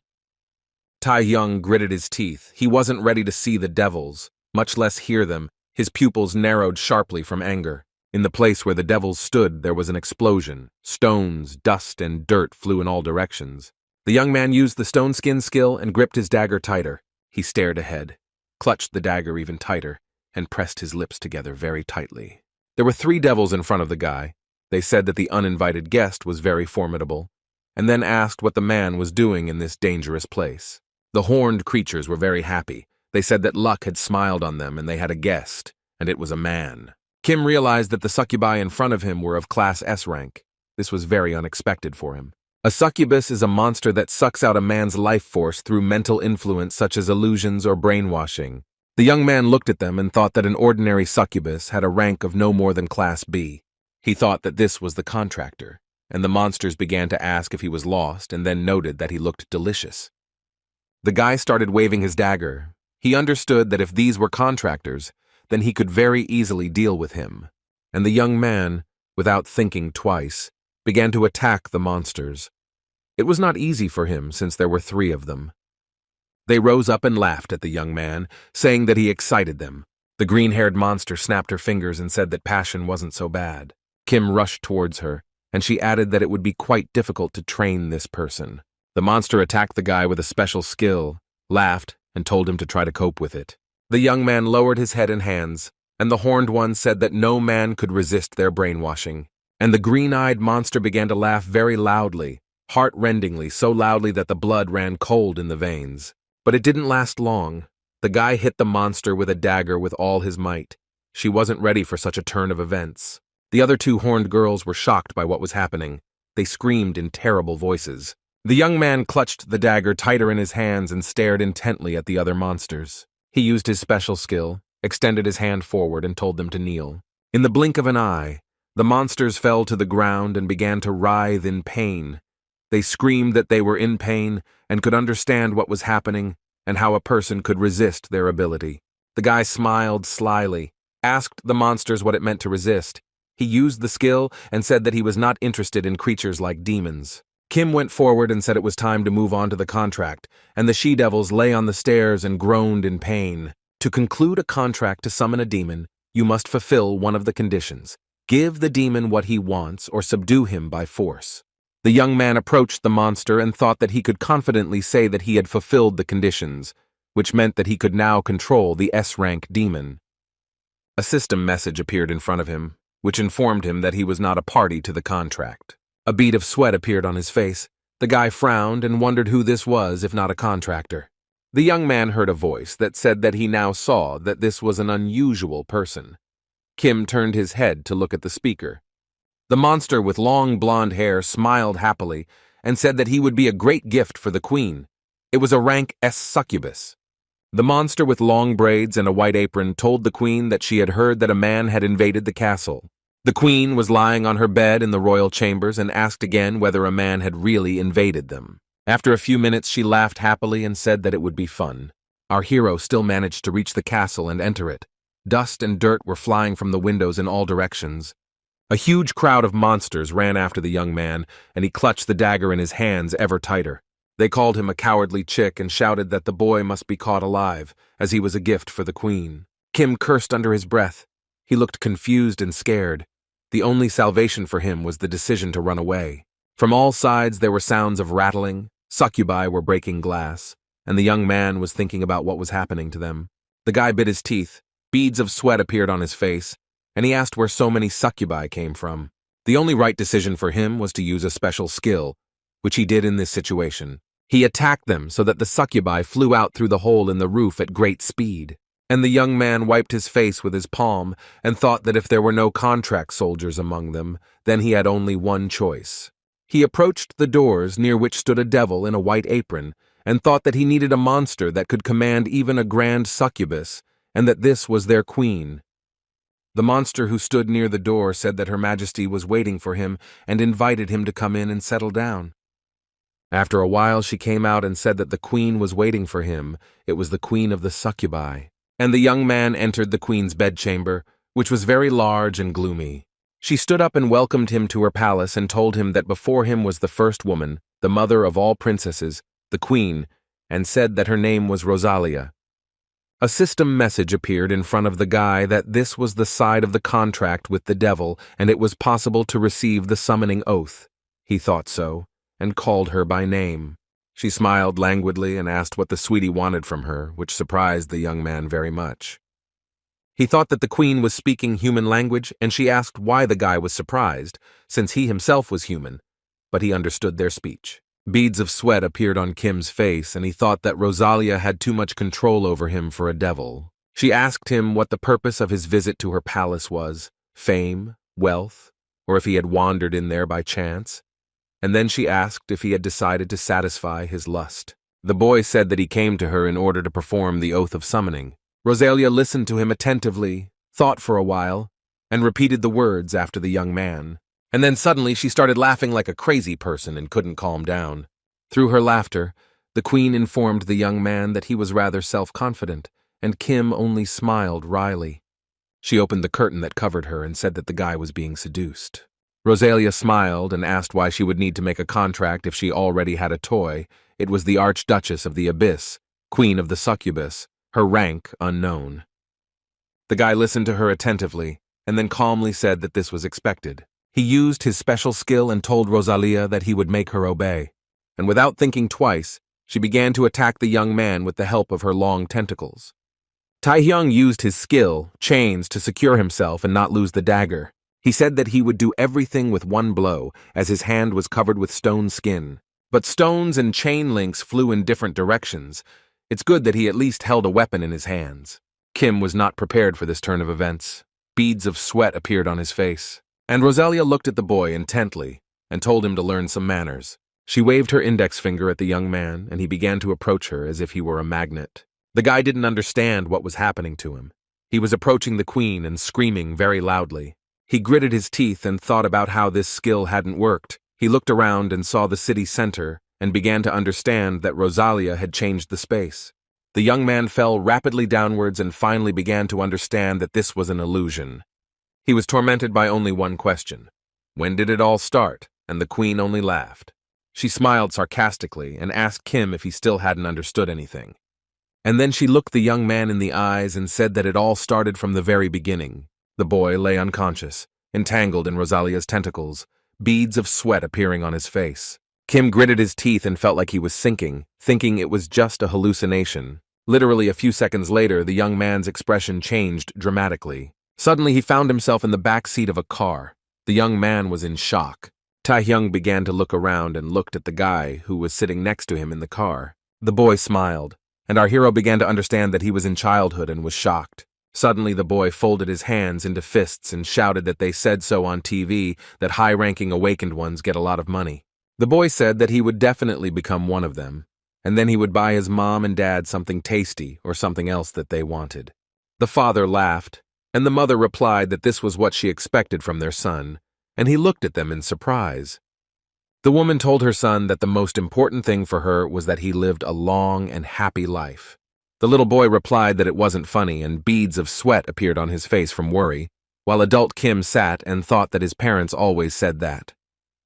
The young man thought about the fact that what his parents wanted most of all was a low rank and money with which he could help his family, and not his happiness. These memories warmed the boy's soul, and he remembered what happened in childhood and smiled. The young man's expression quickly changed. He was very scared. Kim, again, as a child, I saw a car get into a traffic accident. The boy looked at his father. He showed no signs of life, and the windshield was broken. The mother's seat, which was sitting in the front seat, was on fire, and the windshield was smashed. The car caught fire very quickly. Taehyung turned his head to the side and was very surprised. He saw how his uncle and aunt were holding his little one in their arms. His aunt was crying and saying that even the heavens were indifferent to everything. Even the uncle had a stingy tear running down his cheek, and the aunt was sobbing, talking about how the boy was left alone. Adult Kim, who was sitting in the car and watching all this, began to call them.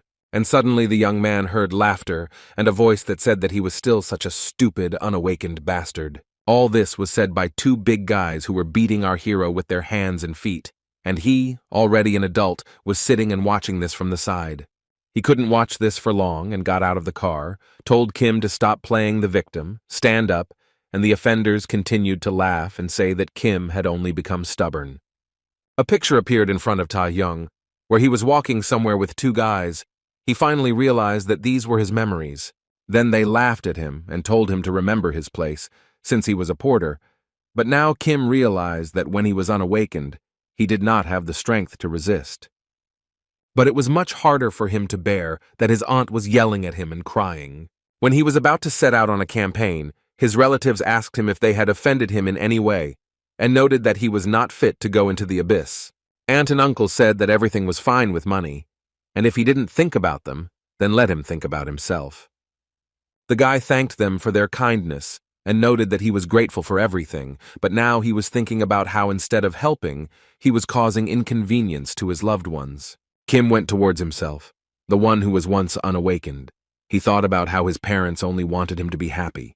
The young man understood that he could only gain it if he was strong. A system message appeared in front of Taehyung, stating that the use of a skill had been detected and royal hypnosis had been confirmed, as well as that there had been an attempt to resist using a mysterious power. He read that the resistance was unsuccessful, the abilities were neutralized, and the skills were unusable. The strongest ones on the predator could still be used, but this could not please our hero. In the huge room with columns, there was a huge number of people lying. They no longer posed any danger. Rosalia propped her head up with her hand, sighed heavily, and said how interesting it all was. She told the huge monster that she didn't think that the young man would survive after all this. She pointed her finger at that unawakened Kim and said there were a couple of discrepancies. The queen noted that firstly, these are flashbacks in which the guy looks much older than he does now. And secondly, these are very contradictory memories related to the same period. Rosalia was very interested in what the young man was hiding, because he was quite unusual. An interesting idea came to her, to take and shake everything up here once. But the queen was in no hurry to put her idea into practice. She was still thinking about something else. Literally a few seconds later, her facial expression changed dramatically and her pupils narrowed. In front of her, in the bright rays, appeared the image of a man with long white hair. Rosalia froze in surprise, opened her mouth and stared at him. The light white shining creature stopped in place, looked at the demon queen and did not say a word. Rosalia was very nervous. She frowned, and finally realized that the king was in front of her. A huge amount of lightning began to pierce Rosalia. She was definitely not prepared for such a development of events. The queen felt very ill, beads of sweat were running down her face and she fell to her knees. After a while, she felt something touch her shoulder. It was Kim's dagger, and he said that it was not worth looking into other people's memories. Then he smiled and added that this was an unworthy habit for a queen, and she looked at him with fear. The young man laughed and said that he would repeat it again so that the rosary would take the oath of invocation. She sighed heavily and said that she would never have thought that a person could escape his mother's illusions, and added that the guy was stupid after all. Rosalia asked the young man if he thought she could be killed with this dagger, and he remarked that it was worth a try. The queen smiled, glanced sideways at our hero, and noticed that he was bluffing. Then she stood up abruptly, hugged the guy, and told him that she accepted the contract. He opened his mouth in surprise. The queen didn't think for long, hugged Kim even tighter, and unexpectedly bit him on the shoulder. Kim screamed loudly, and a system message appeared in front of him, informing him that the terms of the contract had been fulfilled and the oath of conscription had been taken. The skill contract with the devil was replaced with Queen's Man. The skill rating was also changed, and the guy lost consciousness, while his sense of smell increased. Rosalia looked at the young man, smiled, and wished the king's chosen one good dreams. Our hero was lying on the ground with his eyes closed, and he was either sleeping or unconscious. A bead of sweat appeared on his cheek. The guy opened his eyes because he heard someone calling him by name. He sat down and looked at the man opposite him, who asked if Kim had woken up. Paul Baker, A-rank hunter, member of the World Hunters Association, said he was glad because Taehyung was okay. He also said that he found a guy here unconscious after a patrol, and this is a hunter's area. Paul asked the boy if everything was okay, and he put his hand to his head and thought that Rosalia had sent him here. A huge number of system messages appeared in front of Kim, and he began to understand that this was not a dream. The skills were replaced, and he received another one, which is called perfect hypnosis. He thought that given his level of power, summoning Rosalia would allow him to deal with even the opponents that awaited him at the Asian tournament, and the hypnosis skill had an infinite range of uses. The guy became very curious as to why the queen suddenly changed her mind. He also remembered the last words that Rosalia said to him, and it was a wish for good dreams. And the queen also called him the king's chosen one, and the young man thought that she most likely knew him. But Pak turned to Taehyung, and our hero questioned his opponent. It was clear that he was worried. The man asked the boy what he would do next and suggested hiring guides. The young man smiled, thanked him for his concern, and said that he had already finished his business, and it was time for him to go home. The head of the guild slowly walked down the steps and adjusted her jacket. She was absolutely relaxed. The girl was surprised when she heard that they were congratulating her on her discharge. She was not prepared to meet anyone. Yu looked up and saw 3 young men standing in front of her. One of them had a huge scar on his face.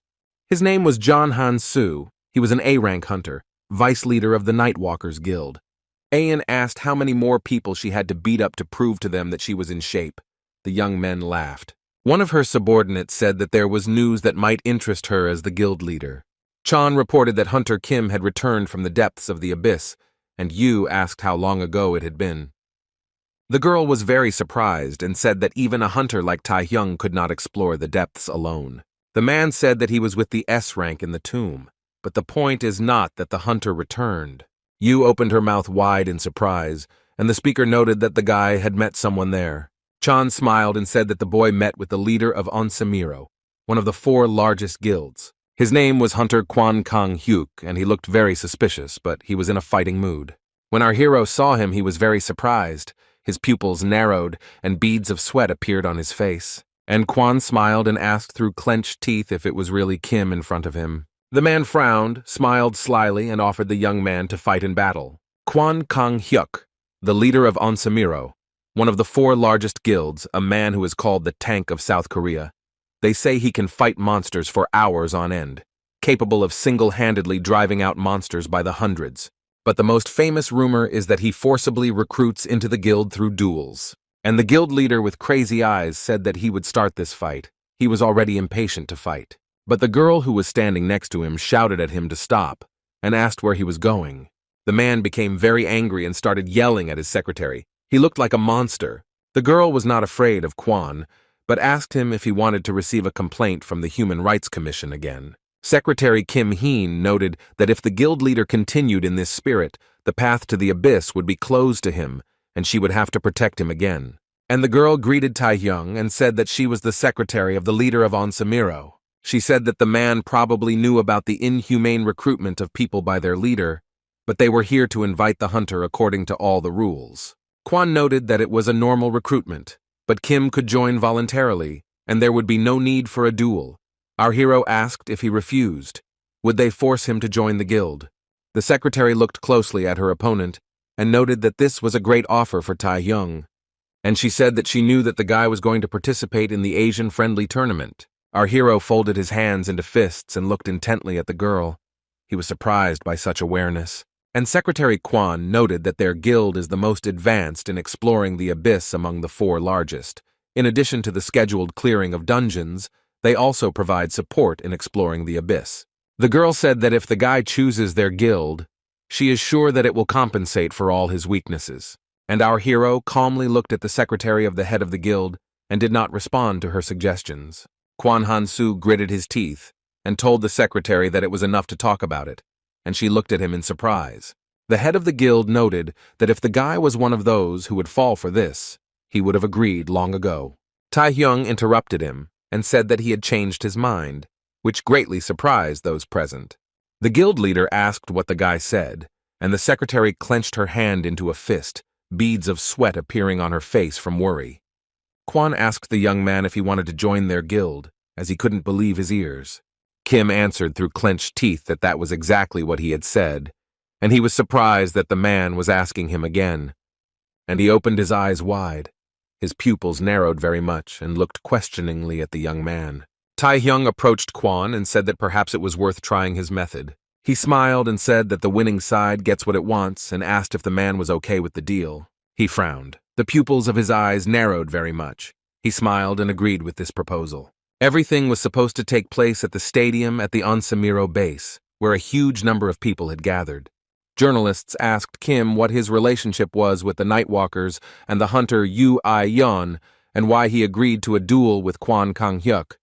The young man was silent, and questions poured in one after another about whether the guy was going to fight the South Korean tank, what he thought, whether he had a chance of winning.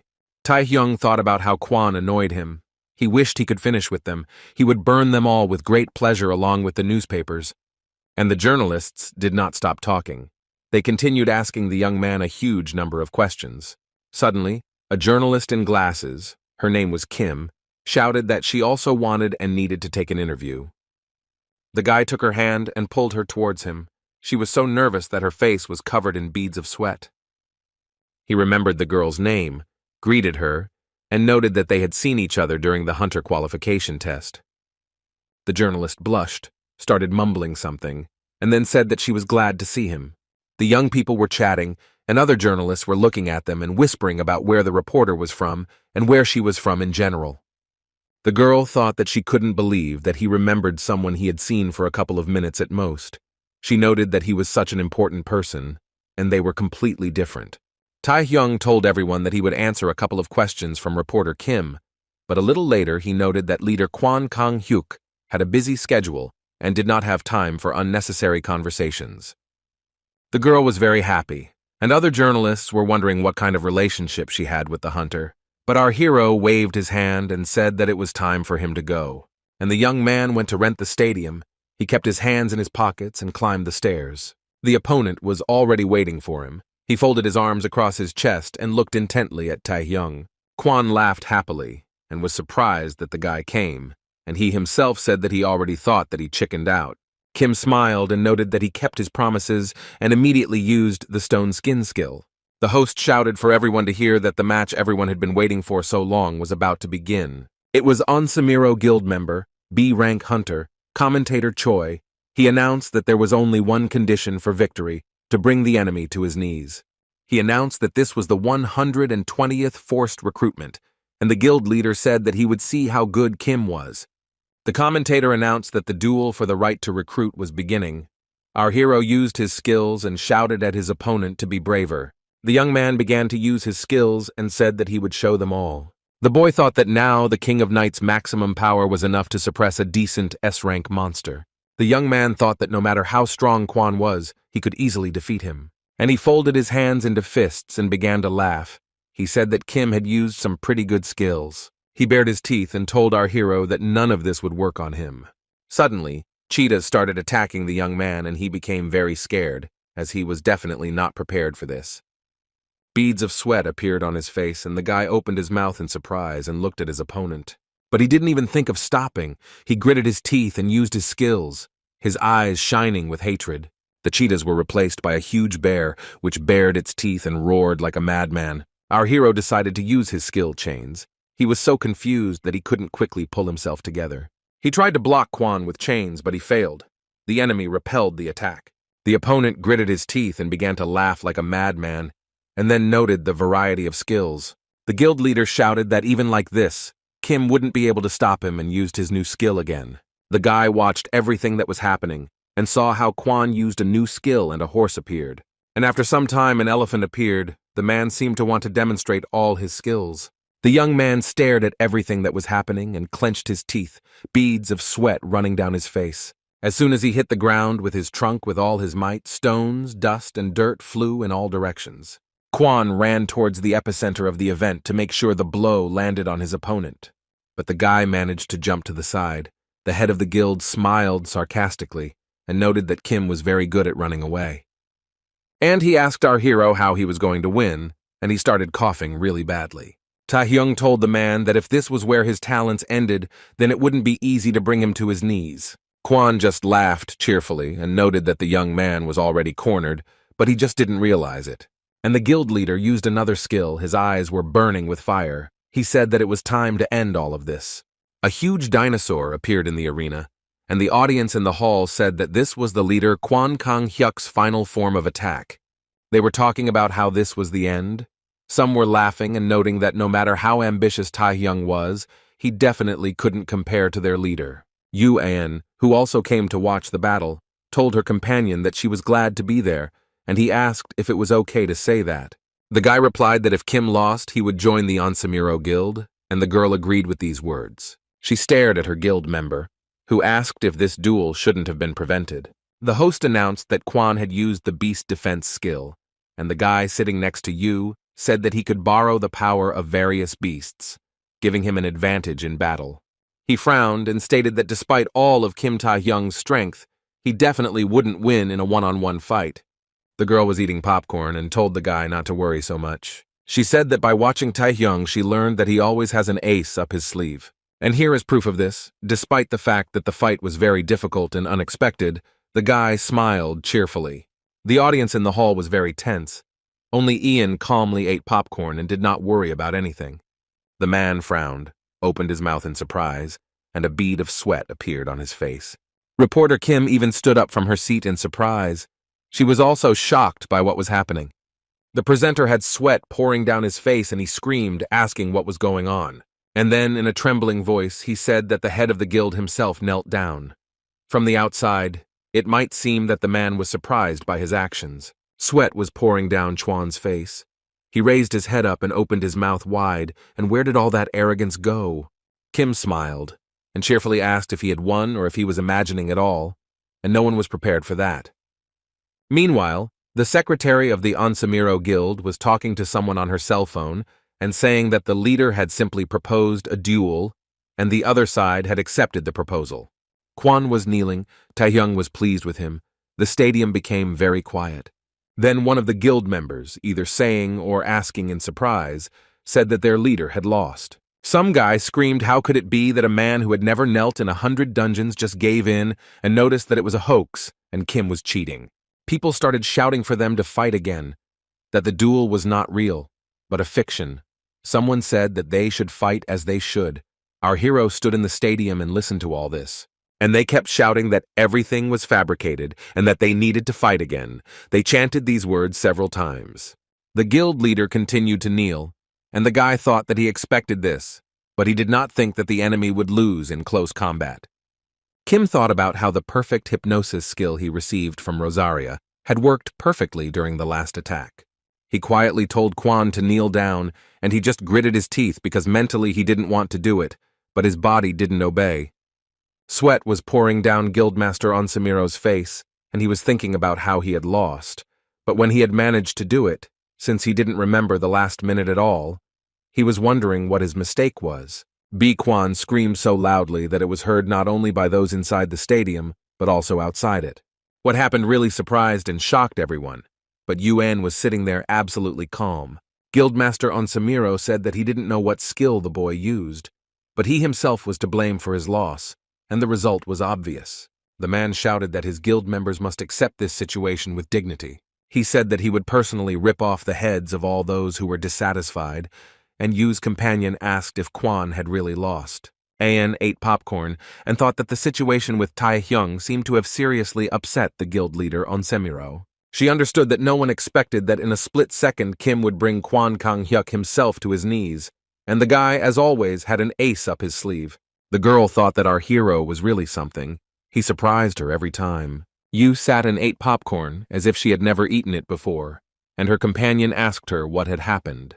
Kim Taehyung walked up to guild leader Kwon Kang-hyuk and looked him straight in the eyes. Then he extended his hand and with a smile on his face told his opponent that they had fought well. The man was very angry, and he asked if he could ask the young man a question, and wondered if the guy had planned all this from the very beginning. The young man smiled, looked closely at Kwon, and replied that he had planned to some extent. The guild leader's pupils narrowed very much, and he called the guy a bastard through his teeth. The men shook hands. Kwon said that a deal was a deal and asked if Kim wanted money or a unique item. The guy thought for a bit and said that this was all, of course, not bad, but he didn't need anything. This answer greatly surprised his opponent. He looked confused and asked what the young man needed. Our hero said 2 words. He said very quietly that he needed the labyrinth of the Minotaur. Kwon certainly didn't expect such a request. He wrinkled his forehead and opened his eyes wide. And our hero, with a smile on his face, said that he wanted to take part in the raid on him. Go Taewook asked the head of the association what the labyrinth of the Minotaur was, and Ji replied that it was a dungeon at the very beginning of the abyss. It is a labyrinth equipped with many traps, so clearing it requires the assistance of an awakened with detection skills. Jinwei noted that even though he was at the beginning of the abyss, many S-rank awakened people failed there. Go said that Onsamiro, having secretly obtained the right to raid, was going to clear it out in the near future, and asked how Hunter Kim found out about this, and clarified whether it was possible to turn a blind eye to this. The head of the association said that there are some concerns, because you never know what will happen in the abyss. And then he said what they could do, because all they could do was trust those who volunteered. Taewook laughed and noted that if he were younger, he would definitely join in. Ji thought that these fears were not really connected with the complexity of the dungeon, but with the human factor as well. The head of the association very much hoped that his worries were in vain. But the man's thoughts were distracted by a video call. He turned his head to see who was calling. The girl apologized for the sudden call and noted that it was very important, which is why she called. Jinwei asked what the urgent matter was, and was told that they had been contacted by hunters from the Japanese association. Go thought about it, and the head of the association asked what they wanted. If it was because of what happened in East Point, then it was already over. But the girl who called said that the saint sent an invitation to the hunter Kim Taehyung. A huge number of people had gathered in the underground room of the Gate Management Association. One of the young men put his index finger forward to count all those gathered. He counted very carefully and attentively so as not to miss anyone, because it was important. After the count, the secretary said that 100 people were going on a raid to clear the labyrinth of the Minotaur, and noted that everyone had gathered. The guild leader smiled and said that everything was fine, and they went to look at the monsters. When they found themselves in the labyrinth, the monsters immediately began to attack the uninvited guests. Someone shouted that they needed to activate defense skills. Our hero also did not stand idle. He fought with a huge horned monster. The young man used his special skills to defeat the monster. Horned monsters with huge horns screamed like crazy, their eyes burning with anger. After a short time, Kim calmly examined the labyrinth. He quickly dealt with the attackers. Taehyung heard someone comment that he did a great job and turned his head to the side. It was the head of the guild on Samiro walking towards the guy, holding the head of a monster in his hands. The man smiled and asked how the young man felt about the weapon he had given him. The young man squeezed the dagger tighter in his hand and said that it was not bad, and noted that his weapon needed repair. Kwan Kang Hyuk laughed and said that he was going to give it to the guy when he joined them, by the way. It was an Arzan that had a very rare class. The guild leader said that participating in the raid was beneficial to both of them, so he decided that it would be a good reward for the bet. The man said that he was very grateful and asked if they could clear the dungeon. Taehyung said that attempts to clear the labyrinth of the Minotaur had failed for the last 30 years, and without special preparation, it would be difficult. He was interrupted by the girl and told not to worry about it. She smiled and informed that every member of this raid was a veteran hunter of B rank or higher. The secretary added that they all persistently defeat the monsters and never retreat. And noting that the hunters were successfully finding and neutralizing the labyrinth's traps using the guild vice president's detection skills, Kwan laughed and noted that the guy was reliable. The girl noticed that a few months ago they had discovered a clue on how to get through this labyrinth. Kim listened to her very carefully and became interested in what hint she was talking about. The guild leader, who was standing nearby, said that in the depths of the abyss they came across the corpse of a monster, most likely from this labyrinth. He added that the corpse was that of a huge minotaur with a sign on its body, like those found here. Kwan noted that when they touched the body, it had completely turned to dust, leaving only one horn remaining. Taehyung smiled and said that this meant that the creature was from here, and they could check its movements using the tracking skill. The guild leader laughed and noted that this way they would be able to find their way to the very heart of the labyrinth. And they all set off, the vice president of the guild walking ahead, carrying a lantern to illuminate everything in his path. The group also climbed the stairs, and its leader told them to follow him. The team also had to crawl, and they were also attacked by a flock of Kajani, who flew towards the bright light of the lantern. The hunters had a difficult journey, but they still managed to get to where they planned. The deputy prime minister illuminated everything along his path, and then announced that the labyrinth ended here. The hunters began to look around and saw in front of them a huge statue of a minotaur, which had a broken horn. Kwan was very surprised and asked where the boss of the labyrinth was, and the vice president said that he thought that the horn should be attached to this statue.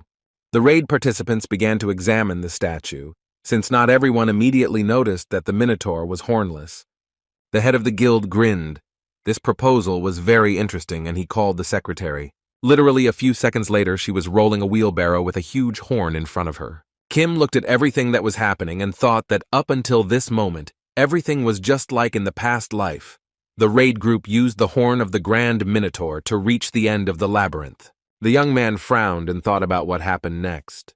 The head of the guild held a huge Minotaur horn in his hands and smiled cheerfully. From the outside, he looked like a madman.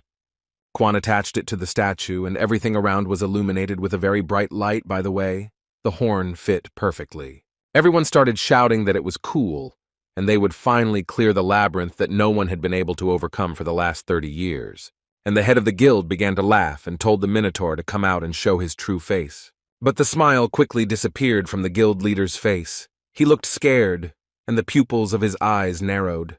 Kwan was very surprised, as some of the hunters from the guild were gone and snow appeared in the cave.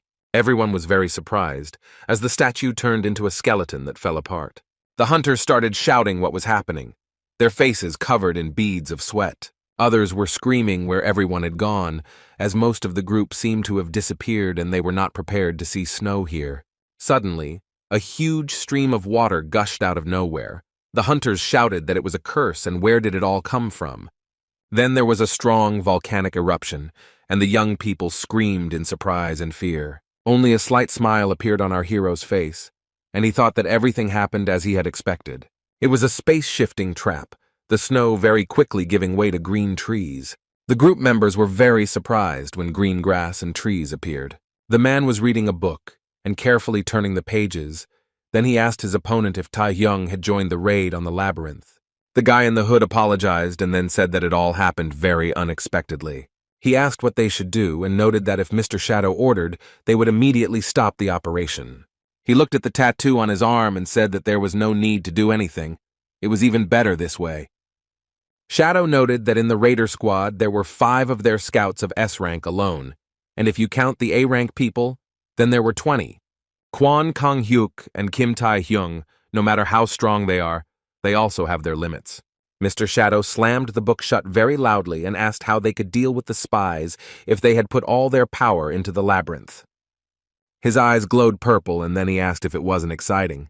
One of the hunters said that they should first get to know each other. The blonde said that her name was Miranda, and she was a B-rank hunter. She was a member of the Onsamiro Guild. Kim screamed that it was a lie and kicked the girl in the face with all his might. He yelled that the villainous spawn would not fool them. She screamed very loudly, and as it turned out, it was a mysterious magician, an S-rank villain. Her name was really Milena. The youngest S-rank hunter was Kim Tae-hyung. Everyone was curious about what kind of person he was. Is he like guild leader Kwon, a hero who serves as a strong shield on the front lines? Is it true that he saved the guests of East Point and sacrificed himself in that battle? Park Sung-hoo, a member of the Onsamiro Guild and a B-rank hunter with the magic bullet skill, thought that Kim was very different from him. The guy thought that our hero was a great, respectable person, but suddenly his face changed. Park saw that the young man hit the girl with all his might and became very angry. Other young people came closer, saw everything, and were very surprised and frightened. Park's face became covered in beads of sweat, and he screamed at what Tae-hyung was doing and asked if he was crazy. Kim smiled and told the guy not to worry and that the girl was not who she claimed to be, but a villain. Park took out his gun, took aim, and started shouting what it all meant. He was very nervous. Beads of sweat were streaming down his face. The young man was not afraid of anything. He raised his thumb up and said that Song-hoo was crazy. Our hero's expression suddenly changed, and he said that he was telling them the pure truth. And Park gritted his teeth and cursed, and he himself thought that he could not have imagined that Kim would start to do harm in a difficult moment. The guy thought that Miranda was his partner, with whom he had been fighting monsters for a long time, exploring the abyss. She could not be a villain. Song-hoo gritted his teeth in anger and thought that this couldn't be true. He put Miranda on his lap and asked her to wake up. Tears were running down his cheeks, and Puck was talking about how they needed to get away from this madman. The young man frowned and told Miranda that he would definitely protect her. But Puck, completely unexpectedly, received a punch in the face and screamed in pain. But Miranda, and it was she, continued to strike blow after blow, and the guy flew to the side. She asked how he dared to touch her and called the guy a dirty pig. Kim put his hands in his pockets and with a smile on his face said that the girl was a villain. He turned his head to the side and with a smile on his face said that here they are. There was a loud explosion. Dust and debris flew in all directions, and then male silhouettes appeared. The boys stood up and looked at the crater that had formed after the explosion. All this they did silently. Kim began to quietly approach them. He took out a dagger and turned to them and noted that he did not think there would be 3 of them. He used the stone skin skill and asked if it was necessary to take the small fry into account and tightened his grip on the dagger in his hands. At this time, Miranda stood a little further away, changing her clothes and pinning up her hair. The girl walked up to the recently arrived guys, smiling and saying that it was surprising that no one in their company had figured it out in a few years. She looked at Tae-hyung, frowned, and asked how he knew she was a villain. The young man told her not to worry and noted that the problem was not in her acting. The girl looked at him intently, and the guy noticed that he was from the future. Miranda laughed and replied that he was good at fooling her. The villainess released her claws and said that she heard about her and Yu An's misrelationship and noted that the Nightwalkers must have sniffed something out, or he had received a tip. Her nails grew very quickly. She calmly said that it didn't matter, and then attacked our hero. screaming for him to just die. But the young man was already ready to attack. He used his special skills, and Miranda was unable to cause him serious injury. While Kim was fighting off the girl's attack, one of her partners attacked him from behind. The young man heard some rustling. The guy who wanted to attack him got very scared and started to fall. And his partner also began to fly down. Our hero stood and watched everything that was happening from above. After a few seconds, he decided that he needed to use a skill like chains. He wrapped one end around the neck of a guy with blonde hair and a ponytail, and he started screaming like a madman. And with the other end of the chain, he wrapped it around the neck of another villain, who only opened his mouth in surprise. In this way, our hero made it so that the young people could not interfere with him. He neutralized them. He tightened his grip on the dagger and turned his head to look at what their partner was doing. And she, by the way, was very warlike. She rushed at the young man so as to damage his face with her nails. But he fought off the attacks perfectly. The villainess's face twisted. She bit her lip, frowned, and thought about what was happening. Miranda looked at the guy and thought about the fact that she knew that Kim Tae-hyung was not just like that, but she didn't think it was that much. But her skill, Witch's Claws, after touching the victim's body, spreads poison throughout their body, causing vomiting, paralysis, and hallucinations. Miranda knew very well that there were no exceptions even among S-rank hunters. She saw that her first attack had damaged the guy's face, but he still looked cheerful and was smiling. She was very much tormented by the question of why the young man had not been subjected to her skill. But the villainess clenched her teeth. Beads of sweat appeared on her face and continued to attack Kim. And he fought back well and then decided to use his special skill. Tae-hyung looked at Miranda and told her that he was not afraid of her poison, and system messages began to appear in front of him that the Witch's Claws skill had been detected and resistance had been successfully applied. The villainess couldn't think of anything better to do than run away, but wherever her eyes looked, beads of sweat appeared on her face from the tension. Literally a few seconds later, she realized that she couldn't run. Her pupils narrowed very much and she frowned. A few seconds later, the girl flew into a ravine, breaking trees on her way. Pak heard some noise and went to see what was going on. He was very careful. From the tension, sweat ran down the young man's face like a river, and his glasses slipped down the bridge of his nose. Pak saw Miranda tied up, and Tae-hyung was standing in front of her. The guy was in no hurry to come out to them. The villainess screamed that she had the strength to make Kim untie her, while calling him names and threatening to tear him to pieces. But the young man came closer and grabbed the girl by the hair with all his might, and she screamed. The young man apologized and said that he didn't have time to have fun with her. He used the perfect hypnosis skill and suggested that the villainess play the truth. The guy asked Miranda how many spies there were and clarified the purpose of their infiltration. Sweat ran down the girl's forehead, her gaze seemed to cloud over, and she began to babble something. And then she said that there were only 20, including 5 S-rank people, and stated that their task was to fail the raid in the labyrinth. The guild secretary, who was walking calmly, was very surprised. She was definitely not prepared for this. The vice premier of their guild pounced on the leader, holding a dagger in his hands. Kwan was not ready for the attack. Miranda also told Kim that the villains were tasked with killing the head of Onsamiro.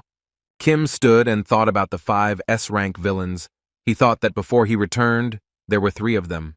His expression changed dramatically, and he thought that, just like when the gate was broken through, the future was gradually changing, and it was most likely because of him. Pak, who had already come closer, said that now that they knew their target, they could quickly join the hunter Kwan Kang-hyun. Our hero agreed with the young man's suggestion, and they set off on their journey. The guy with glasses wondered if Miranda really was an undercover villain. He wondered if Kim knew this from the beginning. Something else was still bothering Pak, but Tae-hyung noted that getting out of here was easier than it seemed at first glance. Our hero said that even though this place seemed like a completely different space, it was still part of the labyrinth. The boys stopped in front of the open door, and the young man noted that there definitely had to be a passage somewhere here. Kim said that they might not get to where they need to go right away, since the labyrinth is connected to countless spaces. But this door most likely leads to the hunter Kwan Kang-hyuk. Tae-hyung stopped near the door, and Park, who had beads of sweat running down his face, shouted that he had a question. The young man turned his head towards him and was ready to listen to him. The man in glasses asked why he hadn't said this before. He said that he was very sorry that he doubted Kim's actions, but if our hero had immediately reported the spies to the guild leader, then all this could have been avoided. The young man looked closely at Pak and noted that he had said everything. The opponent lowered his head, pursed his lip, and didn't even know what to answer. He was confused. Kim looked at Pak, was silent for a moment, and then stated that he might not believe him. And then he reported that Hunter Kwan Kang-hyun already knew everything perfectly well. The head of the guild stood in front of the vice premier and held his side, from which he had just pulled out a dagger. And behind him were armed men who were slowly but surely approaching him. Kwan started laughing and told the guys to stop behaving like this. They were just joking and needed to stop. He also turned to the guild vice president, who blew on the dagger and said that they were really joking. The secretary ran with all her might towards the men and screamed for the guild leader. The villain just swung his sword, and the girl ran with all her might and screamed, asking why they were all behaving like this.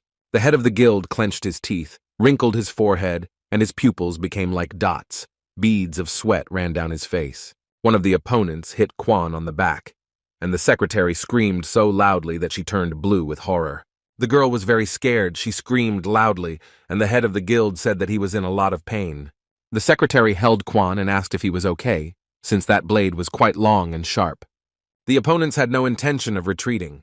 They held their weapons more firmly and were determined to continue their work. Kwan rushed towards them, pushed the girl away, and shouted at her to go away and not bother them. The man used his special skill, and the opponents were thrown aside by a huge dinosaur. The secretary watched closely what was happening. She was very scared. The girl screamed that the hunter should not protect her, and she would also fight. Kwan screamed like a wounded animal for her to stand still, because she was not able to cope with the villains. The girl began to scream that they would both die here, so she too had to fight.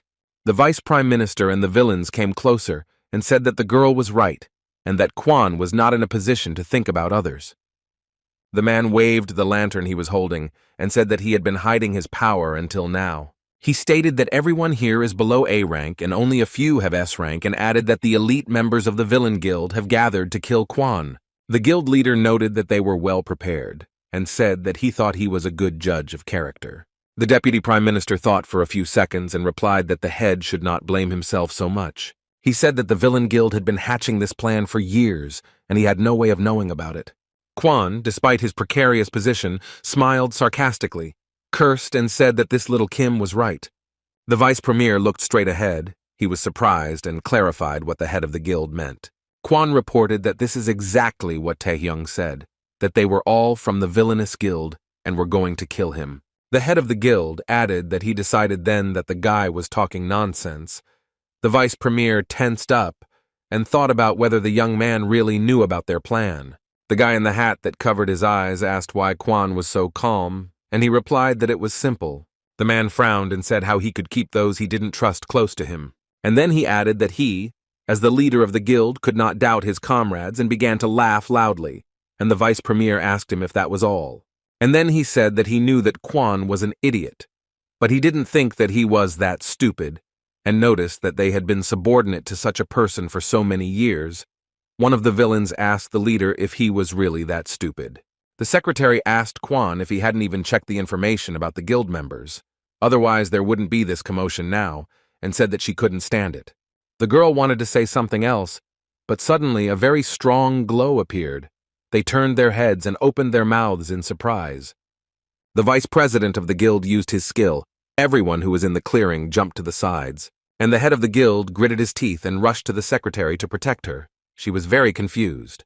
The guy in the hat laughed and said that Kwan did a good job, and noted that he didn't think their plan would work because of his stupidity. He used his special skill again and shouted that it was time for the guild leader to die. Well, he had no intention of giving up, and noticed that he was talking about how he couldn't doubt them. The secretary opened her mouth in surprise.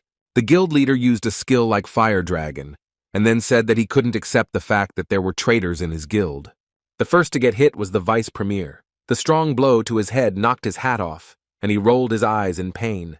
Kwan gritted his teeth and asked if the blockheads had gotten their business done, and the ancient dragon form's beast protection skill had worked. Pak got angry and asked Kim why he hid that information from him. Our hero replied that he would ask everything himself later. Kwan walked along the long corridor, and a young man hurried behind him and called out to him. Kim wondered if the man knew all this. Would something change in such a situation? The opponent didn't even turn his head in his direction and said that he didn't see all his strength. The young man looked intently at his opponent. A drop of sweat appeared on his cheek, and he thought about something. The head of the guild smiled sarcastically, told the guy not to worry, and added that he believed them but would not allow himself to be killed. It was indeed so. The guild members who attacked him were lying on the ground and no longer posed any danger. The vice premier of the guild, most likely the main instigator of the attack on the leader, lay lifeless. Kim and Pak entered an unusual door that most likely served as a portal. To the great surprise of the young people, they found themselves exactly where they were going, to the head of the guild. The secretary who was bandaging Quan was glad to see Tai Hyung, and the man began to laugh and noticed that he had finally arrived. He asked if they had seen the others. Pak said that they had met someone when they were passing through space, and he added that in the current situation they were forced to ignore them. The head of the guild asked if they were behaving too cold-bloodedly. Kim didn't answer his question, and immediately asked what Quan thought he should do next. The man bowed his head, smiled, and said that now there was no choice but to retreat. The guys looked at him in surprise, and he continued that perhaps there were still villains who had reached the end of the labyrinth. But the owner of this dungeon was nowhere to be seen. He said that it made him incredibly angry, but that the only thing left to do was to run away before they took even more damage. He frowned and said that he would be very sorry if he had not insisted on leaving, but the man did not have time to finish the sentence. Kim interrupted him and remarked that this would serve as a lesson, and that he should be more careful next time. The head of the guild became very angry after these words, said that he apologized to the guy, and the secretary tried to calm him down. Tai Hyung thought that despite it being a waste of time, this was the best decision. He had uncovered the villain's plans for a successful raid, but after the regression, Quan had more enemies, so he was seriously injured. The secretary said that we need to take the guild members and get out of here as quickly as possible. Our hero stood aside and thought that the available information about passing the labyrinth was very fragmentary. If the future had changed again, then he did not know what changes awaited them, so he needed to give up. The girl approached Paku and asked him if he had encountered monsters or traps in other spaces. The guy said that they had passed through many spaces, but had not noticed anything special and noted that they would most likely get out without any problems. Our hero wondered why they had never encountered any traps or monsters. He knew full well that space transfers were usually teeming with dangers, but they went to places that did not pose a threat to players. The guy opened his mouth in surprise and thought about how this was possible since he himself had encountered the owner of the labyrinth before the regression. The secretary and Pak, who were standing nearby, opened their eyes and mouths in surprise. Even the guild leader was very surprised. A silent question was frozen in his eyes. Everyone who was in the clearing saw the master of the labyrinth of the Minotaur, the Grand King of the Minotaur. His rank was S+. Those present were very scared. The secretary screamed, "Is this really the master of the labyrinth?" and asked why he appeared now. The Minotaur, who was armed to the teeth, immediately began to attack those present. Kim was the most collected of them all. He managed to use his skill. With the help of his chain, he was able to catch the girl, who was frozen in horror and could not move. The head of the guild began to run, looking for Kim with his eyes, and began to call him very loudly. The guy heard him and ran with all his might, beads of sweat running down his face from the strain. Quan and Tai Hyung used their skills to fight the master of the labyrinth. The men understood perfectly well that it would be difficult for them, but they simply had no other choice. By the way, the Minotaur was very angry. He squeezed the weapon he had in his hands even tighter. And a very difficult fight began. The guys attacked their opponent together because they knew how strong he was. During the battle, the master of the labyrinth decided to revive Tao King. His rank was also very high and corresponded to category S. The men were very surprised that another high-ranking monster appeared. It was super difficult for them. They began to look at each other, as they understood that this was truly a dead end. The secretary and Pak, who stood aside, did not interfere with the high-ranking hunters, but they still saw monsters. The Minotaurs approached the young people and called them children who were walking around their house.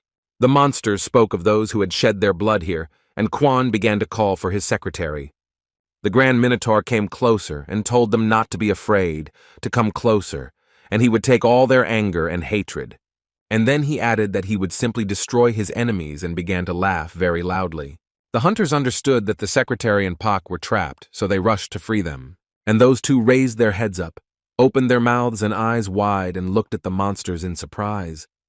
They didn't even think about running away anywhere. After some time, Pak came to his senses, took out a gun, and began shooting monsters. The young people screamed in fear, and beads of sweat appeared on their faces from excitement. Then they saw how the guild leader folded his hand into a fist and began to hit the monsters with all his might. Pak and the secretary were very worried about Quan, because he began to fall right onto the monsters. The Minotaurs looked up and were already smiling in anticipation, but at the last moment, Kim used his chain skill to save the guild leader. The young man also managed to immobilize the monsters with the help of chains. They were screaming and raging. Suddenly, our hero began to call the hunter Quan Kang-hyun very loudly. He became very nervous. The man took a deep breath, his cheeks puffed out, and looked intently at his opponents. He blew on them like a fire dragon with the fire of a monster. They were not prepared for such a development of events. The Minotaurs were burning, screaming loudly in pain, but could do nothing about it. Quan laughed cheerfully. Looking at the monsters, he asked how they felt and called them bastards. But the joy quickly disappeared from his face. He, like Kim, frowned, and beads of sweat appeared on the hunters' faces from worry. Absolutely nothing happened to the monsters. They began to attack the young people with renewed vigor. The Minotaurs came closer and closer, baring their teeth, shining their red eyes and growling with anger. The hunters opened their mouths in surprise. Their pupils narrowed very much. They could not understand what was happening. Then Quan decided to approach the monsters and began to hit them in the face with his fists. Their heads began to crumble.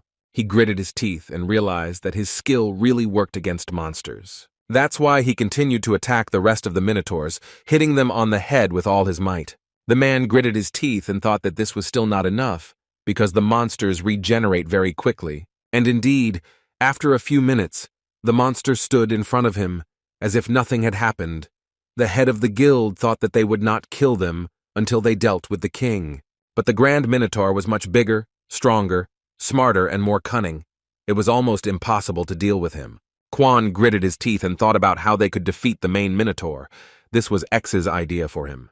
The man looked at the guild members who were running away from the monster, thinking that one blow from him would be enough, but he couldn't fight and protect his charges at the same time.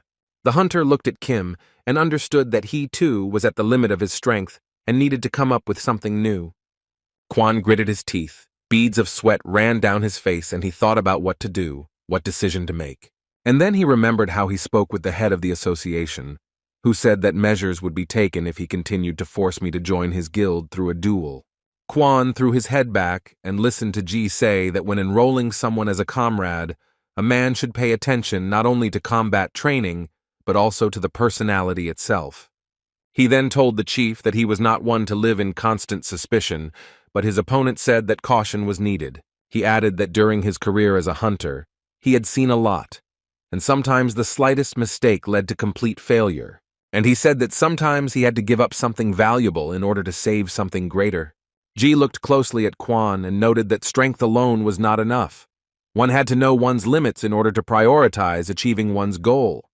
From the outside, it seemed that Quan had fallen asleep, but the head of the guild said that this is precisely the most important quality of an outstanding hunter. Quan smiled wickedly and asked Ji if perhaps he lacked determination. Only now, in such extreme conditions, did the man understand what exactly the association chairman meant. He looked at the Minotaurs and shouted that he had taken the old man's words too seriously. The monster became enraged and folded his fist, and the man said that he could try to kill the enemy. Quan knew perfectly well that he shouldn't even try, since it would lead to the death of his comrades. But what should he do in such a situation? He gritted his teeth and said that his guys would die no matter what, and this really bothered him.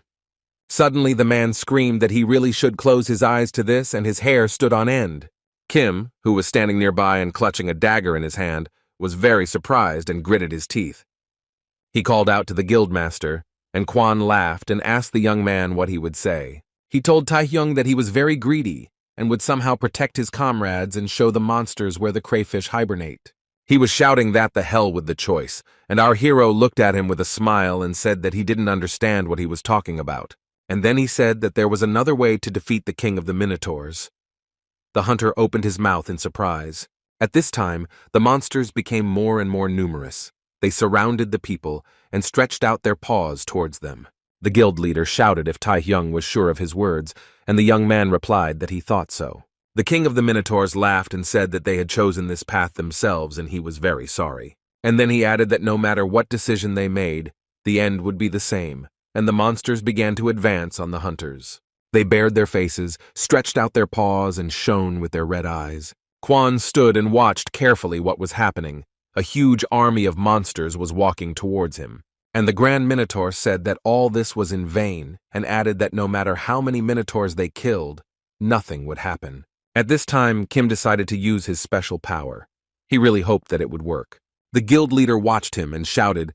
He was also very worried about everything working out. The Grand Minotaur began to turn his head from side to side and screamed very loudly. All his arrogance had disappeared somewhere. Our hero gathered his strength and pushed the monster with all his might, sending dust, dirt, and debris flying in all directions. Kim used the chain skill. Pulling the main Minotaur behind him, he resisted, bared his teeth, and screamed. The man watched everything that was happening and asked with surprise if this was the method that our hero had told him about. The guy replied that this was just an assumption, since the different spaces here were separated by doors, and the gap behind the king of the Minotaurs probably also represented a passage to another dimension. And he added that those monsters that are endlessly reborn may simply be transported from that world. Kim pointed out that if there is no queen on the board, all the pawns will naturally disappear. Quan laughed and then asked if Tai Hyung was wrong, then they would all die. Our hero smiled cheerfully and calmly replied that the difference was still not that big. The guild members who were standing aside opened their mouths and eyes in surprise. They were shocked by what was happening. The monsters that stood next to them began to gradually disappear. From the outside, one might think that someone was erasing them with an eraser. The Grand Minotaur was very angry. He clutched his weapon tighter in his hands and shouted at the hunters that they were impudent little people. And after such words, they became very angry and began to attack the monster. The Minotaur King was very strong and also very angry. He wanted to end all this as soon as possible. He attacked our hero with such force that he flew to the side and landed among the skulls. The guy looked to the side and saw Quan. He understood that he had also been hit. The head of the guild was not far from Kim, and he looked, to put it mildly, not very good. He was wounded and beaten. The young man looked closely and saw that the man's arm was torn off. He had received a very serious injury. Tai Hyung's pupils narrowed very much. He called the guild leader and told him that his hand was very injured. He only frowned deeply and shouted at the top of his lungs for Kim to pull himself together and continue the fight. The young man winced in horror as the guild leader informed him that the monster was approaching them. But the boys quickly got up on their feet and thought about how they could resist the Minotaur. Quan clenched his fist, frowned, clenched his teeth. He was very angry. Kim tightened his grip on the dagger in his hand, used his chain skill, and ran forward with a shout. The Minotaur also did not sit still. He held a weapon in his hands and hit the ground with all his might. Dust and dirt flew in all directions. The blow was so strong that even experienced hunters were thrown several meters to the side. The monster looked at everything that was happening, laughed, and said that this was an interesting creature. The guildmaster lay and groaned, and the king of the Minotaurs said that he never thought that they would use the space he had created. Kim was shaking, either from anger or from fear, and he gathered his strength to somehow get to his feet. The boy looked up and heard the monster say that they had spent a lot of effort on the Tao Kings. He raised his huge paws with weapons up and asked the young people if they were already exhausted.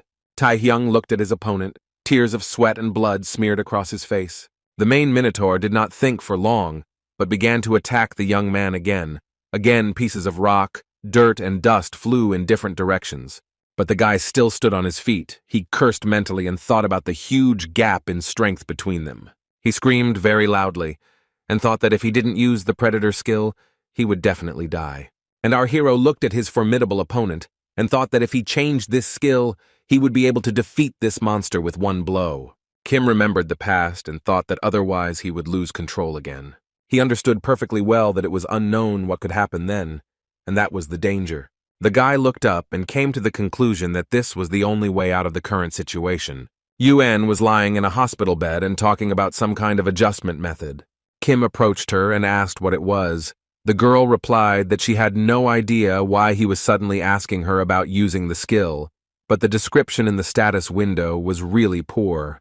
She began to get out of bed and said that in fact the type of skill is important. The way of its application depends on it, By adjusting its power, you can control the level of mana consumption. Yu raised her index finger and said that her Amazon Spirit skill was not only good for attack, but also good for defense, and could also cast small magic bullets. Kim didn't care that he saw himself from the outside and heard a voice saying that his skills were also quite versatile.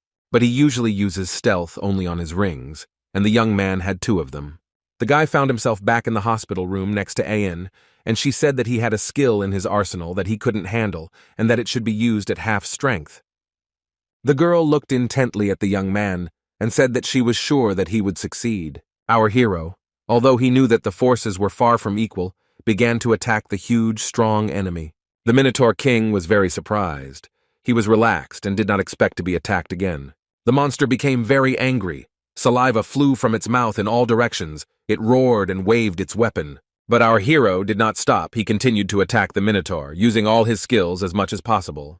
The fight was very difficult. The young man spent all his resources and even threw a dagger into the monster's huge mouth. He became very angry and began to attack the young man, despite the wound in his hand. After some time, the Minotaur became very ill and began to scream like a madman. Kim did not stop, but continued to attack his opponent. He was very happy with what happened and realized that Yu was right. Finally, the huge monster fell to the ground with a loud noise. Stones and dust flew in all directions, and it screamed. The guy thought about how he vaguely felt that the predator was changing its shape, obeying his will. The young man understood that the predator, like other skills, had many uses. The monster screamed as if he was mad, and the young man came to the conclusion that one must live and study for a century. He attacked his horned opponent time after time and thought that no matter what the predator was, he would squeeze the maximum out of it. And lo and behold, the monster tore into pieces, and finally our hero managed to defeat it. The guild members stood in a room containing a huge statue of the Minotaur. They were very surprised. You could tell from their faces that they didn't understand what was happening. And indeed, they began to look around and ask each other what had happened to them. The guild members looked ahead and saw Kim walking towards them and helping the guild leader. And our hero looked around at everyone present, smiled slightly, and said that everything was already over. Pak and the secretary looked at them with huge eyes and opened their mouths in surprise. They were very happy because it was a special event and ran to him and Quan to hug. After the death of the Grand King Minotaur, mountains of treasure were discovered in the depths of the labyrinth. The most valuable of them was the elixir, which, when drunk, could instantly increase one's abilities. It was called the Fountain of Power. Since its quantity was limited, for their significant contribution to clearing the dungeon, it was given to Kim and Quan. However, in Quan's case, the loss of his right arm and abilities outweighed the growth effect. But the man said it was better than nothing. The villains who infiltrated the Onsamiro guilds were quickly tracked down and apprehended, and the hunters participating in Riga concentrated on rest and recovery. Kim and all the other participants of the raid were very pleased. The eventful trip to the mysterious labyrinth of the Minotaur came to an end. The girl took a camera and took a few shots. She really needed the photographs. The journalist, like all the people present, looked ahead in surprise and even opened her mouth. Quan stood on the podium and everyone asked him if what he said was true, and some even asked him to repeat it again. The man closed his eyes and heard the question of whether he really intended to retire and end his career as a hunter. He said that this was not a resignation. He shouted into the microphone whether they knew what a break was, and the secretary asked him to choose his expression. There were too many questions from those present. Some asking whether the decision was made because of a hand injury, and whether the man was planning to attend the Asian-friendly tournament. Quan said he was retiring due to problems with his hand and asked not to worry about the tournament. He noted that he had found a person who could replace him, and everyone was very surprised. The man said that he was giving him the floor, and he would tell everything himself, and our hero began to take the stage. He stopped near the podium, looked around at everyone, and smiled, as expected. They also started asking him questions. Journalists were interested in whether he was a new participant, how competent he was. Some said that he took 5th place in the national ranking. The stranger said that he heard that this time Kim had received the Fountain of Power award and had reached the rank of a national-level hunter. The guild secretary said that this couldn't be. Didn't he know what this all meant? And looked at him suspiciously. The girl said that national-level hunters stand out even among S-rank hunters because they are much faster, stronger, and more agile, and asked if Kim was that talented. Our hero took the microphone in his hand and said that his name was Kim Tae-hem, and he was a new participant representing South Korea at the Asian-friendly tournament. He looked at those present and said that they were probably feeling anxious because he had taken Kwan's place, and noted that he understood that he was still a newbie who had passed the hunter qualification test. Kim said he didn't know if he could perform as well as previous members of the national team, and a man sitting at a distance began to laugh at him. Taehyung said that everyone is saying that he has gone national, but at the moment he has no way to confirm it. One of the journalists said that this guy is very modest. Our hero's performance was even watched on television. People listened as he said that he did not want to be unfounded, and added that he still had a lot of growing to do. The young man was silent for a moment, and then said that he hoped that this tournament would put everything in its place. He looked into the crowd and said that then he would show everyone who he really was. The girl knelt in front of the man, folded her hands in front of her, and begged him to help. She told the master to have mercy on her, and said that she had done everything possible, tried her best, and that it was a miracle that she was able to escape. The blonde had tears and beads of sweat mixed on her face, and said that she didn't know how strong Kim was. The man laughed cheerfully and told Milena to finally get up from her knees. He noted that if the enemy was strong, then nothing could be done about it, and that it was not her fault that she could not defeat him. Tears of gratitude appeared on the girl's face. She was very happy with Mr. Shadow's decision, and he stretched out his hands to tickle her, and said that they don't need weaklings, and Milena exploded, and the man added to everything that power is the law, and he has the right to make any decision. He frowned and asked how the pathetic piece of trash dared to beg for mercy, and remarked that it was disgusting. He ordered his assistants to burn the girl's remains, and noted that the association would certainly be interested in the disappearance of this non-entity. And he himself thought that it turned out strangely. They put much more effort into avoiding a repeat of the situation in East Point, and although the attempt to kill Kwan failed, there was no chance of successfully defending the labyrinth. The young man was haunted by Kim. He constantly thought about him, who he was and where he came from. Mr. Shadow and his assistants were leaving the burning house, and he was thinking that the Asian-friendly tournament would be a lot of fun. The man came out from behind the door and said that Hunter Kim could follow him. He pointed to the door and said that everyone was waiting for our hero, and that these guys were the best hunters in South Korea. The guy also said that they will also participate and develop in a friendly tournament together with Taehyung. The young man entered the room and saw people sitting at a table, and heard the man who invited him into the room say that this was the new roster of the South Korean national team. Jung Jin-soo, an S-rank hunter who ranked 7th in the national ranks, said she had heard of Kim but didn't think he would be so young. Seo Han-gil, the 8th place national ranking and an S-rank hunter, asked if this was a violation of human rights. Ga Kwak-shi-yan, the 4th place national ranking leader of the Wizards Guild, an S-rank hunter, noted that age is not an indicator of skill. Park Sung-jin, 3rd in the national rankings, previously 2nd, an S-rank hunter, laughed and told Kim that he had been expecting him to come, but he hadn't expected it to be so soon. The head of the association looked at everyone gathered and said that the introduction had been chaotic, but the national team was now in full force. And he invited Kim to sit down and said that they would begin to develop a strategy for the upcoming tournament. Go Tae-wook stood at the electronic board, showing everyone present graphs and talking about what the Asian-friendly tournament was.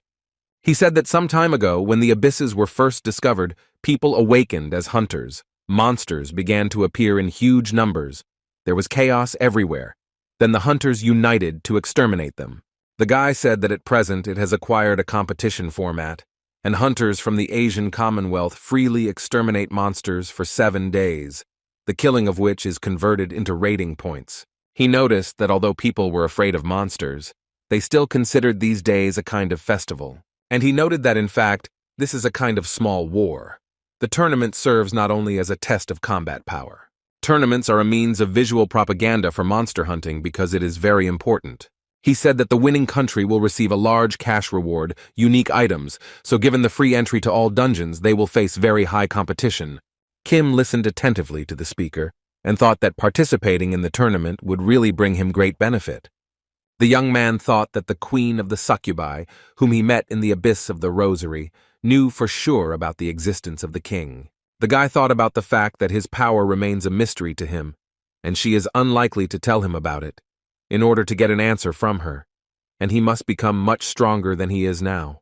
He pursed his lips and realized that competing with national-level hunters would be effective in achieving his goal, and he could also earn some good rewards. Taewook reported that their Korean team had some problems. Everyone looked at him. He noted that Hunter Kwon Kang-hyuk's place was taken by a new participant this year, and Hunter Yoo-A Young would also be absent, so South Korea would lose ground compared to previous years. Go said that this is why they will develop some measures when someone raised their hand high. It was Pak who reported that the problem had already been solved, and their new member Kim had recently become a national-level hunter.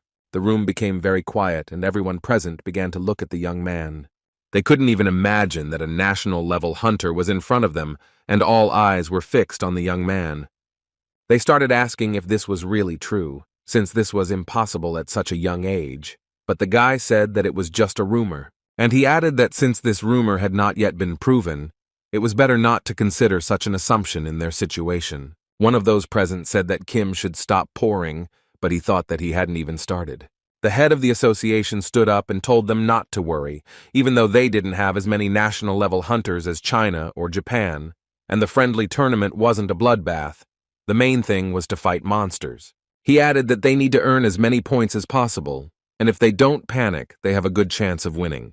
Ji said that the hunters in charge of the abyssal monsters will be the experienced Park Sung-jin, Kwak Shi, and Seo Han-gil.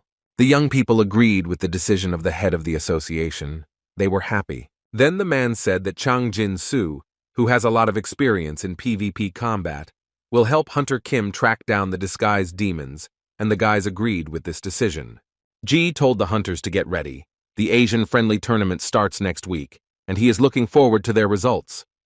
The presenter said that they were at a stadium belonging to the Asian Hunters Association, and that it was here that the opening ceremony of the Asian-friendly tournament would take place. He added that national teams from many parts of the world had gathered to participate in it. Among them, the most prominent are Japan and China, the countries with the most outstanding national hunters, namely the Japanese national-level hunter, Nakata Shinji. The host said that this time the Chinese team will compete with 3 national-level hunters, and it is expected that they will win the tournament. The event was also broadcast on television, with people sitting in front of their TV screens and hearing that in some countries there were hunters who refused to participate. Kim's aunt and uncle were watching TV. The uncle was talking about their nephew winning, but the aunt was against it, and Huang was screaming like a madman. He squealed that if they didn't cheer for Taehyung enough, he would definitely lose, and asked if they had forgotten what their brother had done for them. Everyone quietly replied that they all remembered, and the boy continued to talk about how the guy even bought this house with his own money. Jane asked about the rest of the expenses, because every time our hero comes out of the dungeon, he leaves a huge amount of money to his uncle and aunt. The boy told them to remember that the more successful their brother is, the more they believe in him and the better their life is. The elderly couple said that their son is truly petty and needs to call a doctor. A girl approached the young man and asked if he really was Kim Taehyung, the same young S-rank hunter from South Korea. And then she noticed that they all owed him a huge debt for the incident at East Point. The stranger said that they had to sort everything out themselves, but when they arrived, he had already sorted everything out. It was Yoshikawa Tsurara, a Japanese national-level hunter, a saint. The guy thought that this girl was cold-blooded, even after dealing with the East Point problem before his regression, considering her incredible abilities. It was understandable why the incident was hushed up. Tsurara said that she sent a personal invitation to meet him and thank him. She looked closely at the young man and asked why he had rejected it. The young man looked intently at the girl and did not even know what to answer to her question. After the meeting was over, all the hunters stood up from their seats and began to leave. The chairman of the association also suggested that everyone should have a drink together, but some hunters were against it. He told Taehyung that the young man should not leave, but stay a little longer. It was then that he learned that some kind of invitation had been sent to him. The young man was very surprised. Ji informed the young hunter that the saint had indicated Kim's name in the invitation. The man said that even though they were unaware of her intentions, she was a hunter with the ability to quickly regenerate and restore strength, and she could help with the treatment of Kwon Kang-hyuk's hand. The association chairman said he thought it would be a good idea to meet the girl before the tournament, and he asked what the young man would say to this. He thought for a bit and said that he would refuse this offer. Go screamed in surprise. He couldn't understand why he wanted to refuse and noticed that because of him, Hunter Quan lost his arm. Ji told the deputy to calm down. The man said that first it was necessary to find out the reason and asked why he decided to refuse Kim. The guy replied that he couldn't go into details, but in reality it was all very simple. And he said that behind the name Saint, there is a dark soul, and that is why he does not want to meet her. He told the girl about this when he met her during the tournament. She was very surprised.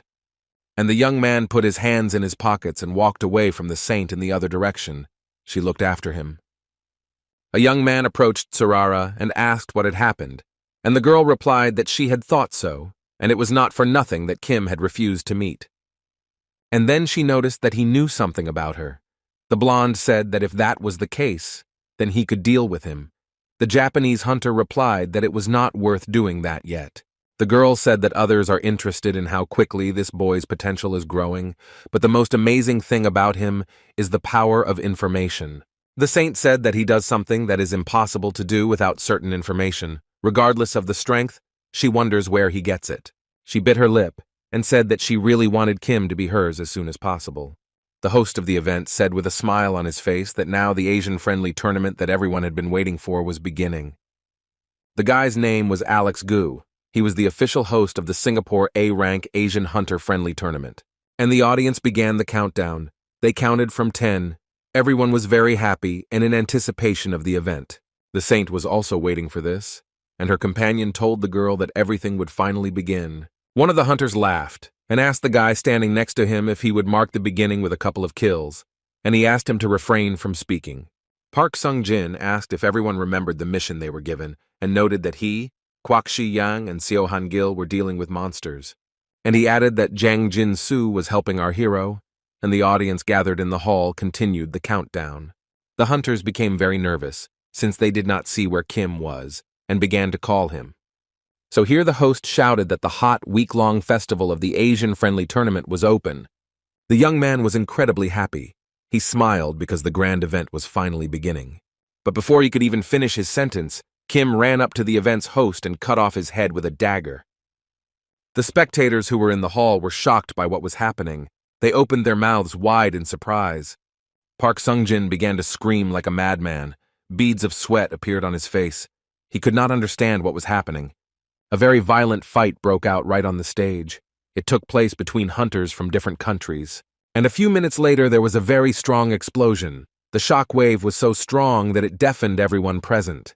People began to approach the epicenter of the event and ask what it was, and whether the presenter's head really had been cut off. Kim put his hands in his pockets and stood there with an expression on his face, as if he had done nothing and nothing had happened.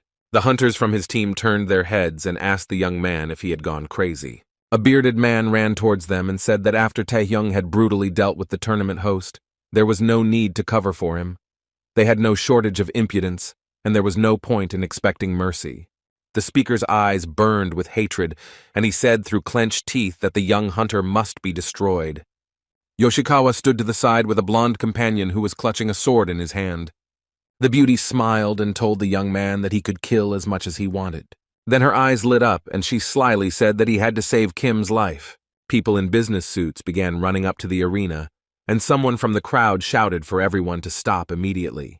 Haley Tan, a representative of the Singapore Hunters Association, thanked them for their concern and said that the dead man was under the direct control of their government and they would take care of everything.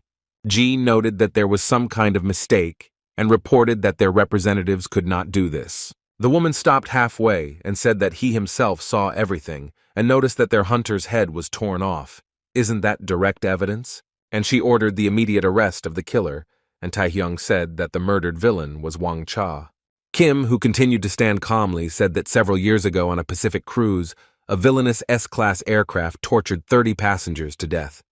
The guy said that associations and companies around the world had put a bounty of 30 billion won on Wang Cha's head, but he started selling information that he had extracted under torture and earned a decent amount of money, and then he disappeared, or rather changed his name, image, and the chairwoman asked what this had to do with it. She looked at the boy closely and wondered if the reason Wang Cha was able to escape pursuit without any problems was because of his ability to change his appearance. Our hero put his foot on the villain's head with a smile, smiled, and asked if everyone could see the difference. And they looked at the guy Kim had dealt with and were very surprised. His face had changed so dramatically. The young man looked at the people in front of him and said that he had the Night Walkers to thank for this information. Those present could not understand what this meant and how the Night Walkers found out about all this. One of the guys looked closely at our hero and told him that he was interesting. The South Korean team has already earned 1,000 points, and it was reported that the information about the identity of the deceased, as was supposed, was refuted, so the tournament is resuming. Hunters from all countries calmed down a bit and everyone went hunting for monsters. Kim, who earned the first points in this tournament, credits all the merits to the Night Walkers Guild. Guild member Ayan was asked if it was true that she knew the location of Wang Cha. She replied that it was not true. The young man asked the girl why Hunter Kim was lying, and she replied that she had no idea. Yu said that she appreciates the promotion of their guild, and they had to interrupt work because of constant calls. Everything is at a standstill, and most likely this is Tai Hyung's idea. There was a heavy downpour outside, and our hero found a man among the rubble who was barely breathing. He coughed really badly, and then asked how they all figured it out so quickly. It was Mosquito, an A-rank villain. Kim put his mobile phone to his ear and said it was obvious that he was a villain. The person on the other end of the line was talking to him so loudly that the guy had to move his hand a meter away from his ear. The guy was told that he was late and they almost went crazy, but he said that apparently they were calling him on a secure communication channel. Ayan called the young man. She confirmed his suspicions and noted that he knew that she would call him. He said that no one else could call him via a secure channel, and the girl asked if he was going to talk. The guy said that he would like to ask her for 2 things. The first question is about an important case, and the second concerns information about the villains. Yu sounded dissatisfied and replied that all the information was transmitted through the association. Kim said that she understood that no matter how many idiots he caught during the tournament, it would not bring them much closer to victory. In order to reach first place, they needed bigger catch. The young man looked straight ahead and said that he was talking about the villains' guild. The young man saw a man in front of him whose face was covered by a hat, and he immediately said his name. His name was Ren Kimura. Suddenly the connection began to disappear. Kim said that he couldn't hear Yu, and she answered something indistinctly. Japanese S-rank hunter arc sword Ren Kimura shouted that he had come to punish Kim for desecrating the honor of the saint. The young man immediately understood who the man was talking about, but he could not understand who or what he had defiled. Ren was a participant in the Asian-friendly tournament and was also an avid fan of hot hunting. If Nakata Shinji's sword is strategically perfect and has no excess, then Kimura's arc sword is sharpened in such a way as to instantly cut, strike, and destroy the enemy. But no matter how strong this sword is, if you miss, it will be of absolutely no use. Kim, who continued talking on the phone, also managed to bounce off the sword island. The thing is that the guy really wanted to get the information he needed from Ayan. Ren got very angry. He cursed mentally and talked about how the enemy was able to talk on the phone and dodge blows. The bandit gritted his teeth, frowned, and thought about what his opponent had done with his sword. Yu walked down the hallway and talked about how you shouldn't mess with the villain guild and asked if he remembered why the association never touched their guild. The girl said that if you offend them in any way, they immediately break all ties with you. So without sufficient grounds to close their guild, you should try not to get involved with them. She added that if they caught him, things would be bad for him. The young man replied that this was a fair argument and continued to dodge the enemy. Ren had no intention of retreating. He set a goal for himself that he had to achieve. At this point, the enemy opened his eyes wide, frowned, and looked at the young man. Kim stood on ceremony with him for a long time, then very quickly dealt with the enemy and continued talking on his mobile phone. Our hero said that he had already found a way, but he couldn't share the details. But it seems that he knows how to defeat them for sure. The guy smiled and told the guild leader to just trust him and asked if he had let her down so far. The young man was indeed very reliable, but Yu was still very worried. She said that the guy persuaded her and noted that they had little information about the villain guild, so she would provide information about other organizations. The little man became interested in which ones exactly, and the woman replied that she wanted information about the Big Three. The Big Three in their hands is power over politicians and the upper classes, general societies. The Trinity controls the main cartel that has captured all of Asia. The girl said that they managed to find out where one of the leaders of this trio, Miyazaki Kenji, is. He won't just tell the whole story. The The guy thought about the big three and understood that it was not as good as the Guild of Villains, but still any information would not be superfluous. The young man smiled, said that everything was fine, and announced that he would start the hunt with them. Yu agreed, and said that she would find out the information that the young man had asked her for. Kim thanked Ayan, and she said that as thanks he should treat her to lunch. He agreed to do so after the tournament. Taehyung turned his head when he heard a very loud scream. Beads of sweat were running down the guy's face from the tension. He asked if Kim was planning to hide from him forever, and he replied that he wasn't even planning to. The enemy said that if our hero was not serious about fighting, he should destroy him and his entire organization. The guy replied that he was not hiding. The villain shouted that he would first deprive the young man of all his senses: sight, hearing, taste, smell, and touch. He used a skill called the five senses capture. Kim said he was trying to avoid all of that, and then he asked his opponent if he had accidentally forgotten that participants were prohibited from starting fights. The opponent frowned and thought about something. Beads of sweat appeared on his face. And Taehyung said that it was forbidden, but you could still have a little fun and use your skill. The enemy froze with a weapon in his hand and could not understand what was happening. He was in shock. Literally a second later, Ren screamed like a madman. His brow furrowed and beads of sweat ran down his face. Sputnik Saint said that Kimura was defeated and suggested checking whether the media had reported this. After his defeat, Ren keeps repeating the phrase, "Let's have fun as we should," and it seems that Kim's attacks affect the enemy's psyche. The man noted that in such a state the hunter would not even be able to move, let alone participate in the tournament, and the girl said that his skills and concealment of information from the media were, as always, amazing. Her companion frowned, thought for a while, and then asked if he should check everything after all. The saint laughed, called the guy a joker, and replied that if they moved, their points in the tournament would be cancelled. And she told him not to worry, since they had long suspected that Kimura could lose to this child. And she noticed that they had prepared a new bait. The door creaked and the young people entered a room that very much resembled a barn. A beam of light illuminated the silhouette of a guy who was chained to the wall, his head hanging down. The blonde raised his head. He was not used to the bright light, so he squinted and asked if it was really Yoshikawa Tsurara who had come. The saint smiled and said that it was time to work for her. The guy's name was Isaka Reihei. A dark-skinned man with a shock of blonde hair was coughing and screaming. What was this all about? He was a Filipino S-rank hunter. His name was Regaya. A man with a beard approached them and asked why he was trying to kill them. If he was as strong as he claimed, he could take first place without these mean tricks. It was the national hunter of China, the terrible traitor. His name was Wei Xing. He scratched his ear and asked if they thought he wanted to mess around with them himself, adding that their crazy organization had asked him for this favor. The young people opened their mouths after hearing this, and beads of sweat appeared on their faces.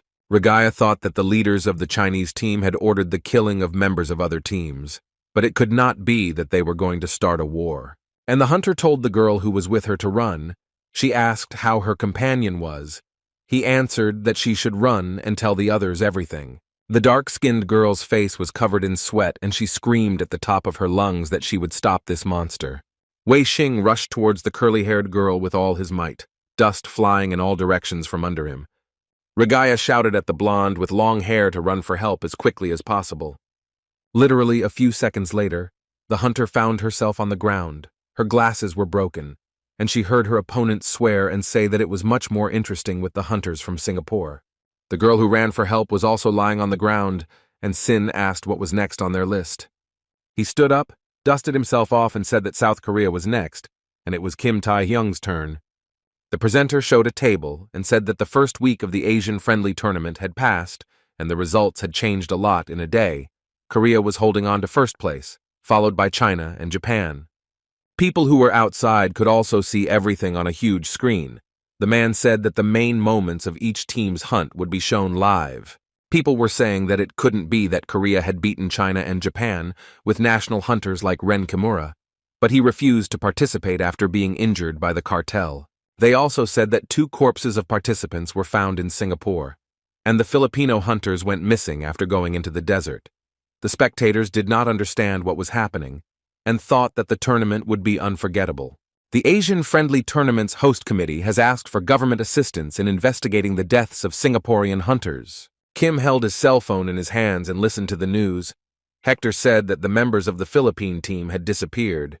The guy thought that these events should have happened 3 days before the coup. The young man thought that the murder had happened on the eve of the coup, which was clearly the work of Chinese national-level hunters. The young man looked at the screen of his mobile phone and thought that it was difficult to single out a motive, but perhaps they did this to disrupt the plans of other teams, or maybe to demonstrate their own strength.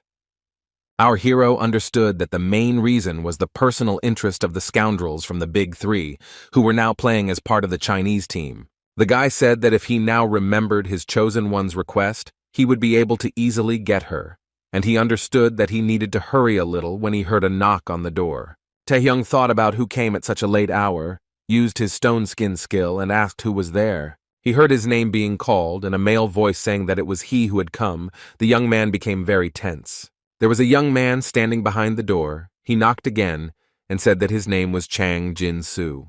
He frowned and told Kim that he had found out through the organization where to look for him and asked him to come out as they needed to talk. Our hero also frowned. He began to think about whether Chang Jin-soo was really behind the door. Kim came out to the guy and he asked what he was doing, who allowed him to behave like this at the official opening ceremony. He doesn't care about team strategy and acts alone. Chan asked our hero if he had ever worked in a team because this is very important. The young man pressed his lips tightly together and thought that he had heard something like this somewhere before. The opponent continued to say that the guy should not even think about making excuses, and noted that he was very deeply disappointed in him, and that he needed to be warned, since he was his main mentor. Taehyung calmly said that he was recently attacked by a member of the Japanese team, Ren Kimura. Jin-soo was surprised, and noted that the guy most likely left the tournament because of Kim. It was a question, not a statement. The young man lowered his head and said that he was able to successfully defeat him, but what is interesting is how he found him. He looked closely at the young man and said that it looked like there was a rat in their organization. Chan frowned, his pupils became like dots, and beads of sweat appeared on his face. He asked what the guy was saying, and then he shouted at Kim, did he really suspect him? And our hero replied that not everything was as simple as it seemed at first glance. The young man raised his finger and said that he suspected everyone who had access to his information, including himself. He said that he had previously found out that Wang Cha was hiding behind the Singapore team and assumed that he might be a spy, which is why he acted alone, and he noted that it was not by chance that representatives of foreign teams had disappeared. Most likely, Special Forces soldiers were involved in their murder. Kim said that there were several of them. They couldn't predict a possible attack, so it was better to split up so as not to kill the whole team. As long as they held first place, there was no need to group together. Chan really wanted to say something to the young man, but he waved his hand and said that it was time for him to go. Taehyung turned around and started to leave. His opponent called him and said that he had not said everything yet, but our hero did not turn around to the call. The man got really angry and started shouting that the guy was an arrogant bastard. Chan almost burst into flames with anger. He asked himself if Kim really imagined himself to be a commander. He couldn't calm down and said that he would make the guy regret it. Taehyung stood on the hill watching the guy and wondering if Jin-soo could be a spy. Our hero wondered if someone had been following him before, but after Ren Kimura somehow found out where he was, there was definitely a spy among them. The young man understood perfectly well that in such circumstances one could not trust anyone and stood looking at Chan, who could not calm down. The young man knew that the traitor needed to be exposed as quickly as possible, and then he would be calm when suddenly his mobile phone rang. He received a message from Yu about the Big Three Guild, and the guy thought that he should start with this. The cashier said that the order was ready and announced that it would be a hamburger with double cheese and a drink. The young man thanked him, took the tray and began to walk to sit at a table and eat. The guy walked slowly towards a free seat and accidentally overheard people talking. They didn't behave very decently, shouting that they wanted cola and whether they could order some potatoes. Our hero didn't like the behavior of the young people, but he only gritted his teeth. The young man looked at them and thought that the Big Three that Ayan had told him about were the very same suckers of the leader Miyazaki Kenji, and thought about the fact that the scandalous teenagers did not look like ordinary high school students. He saw a bag that was standing near the table, and for some reason thought that it most likely contained various prohibited substances. The guy sat down at the table and thought that they needed to be followed when they returned.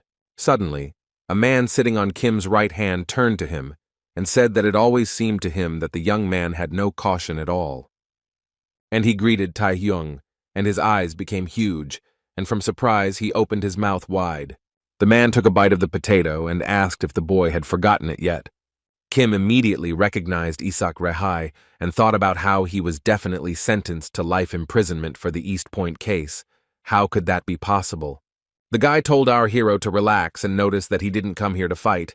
Taehyung got angry and said, "Stop talking nonsense now, he will remind him who he is." Isaac laughed and replied that it was unlikely, and noted that in his place he would not have said such a thing. The villain broke the glass with his fist and said that the young man was lying in wait. The guys got up from their seats. Other visitors of the cafe approached them and asked what was going on, and then they noticed that the guys were fighting. Some recognized Rehai and were surprised that he was let go. The other young men recognized Kim Taehyung, a hunter from South Korea, and asked if he had set up an ambush for them here.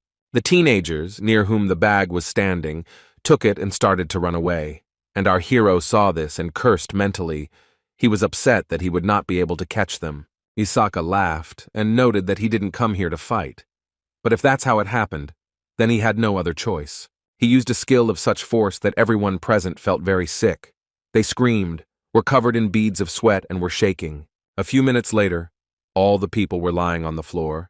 Kim looked at all this and thought that his opponent was able to lay everyone down in one fell swoop. He understood that after the East Point case, his skills had only improved.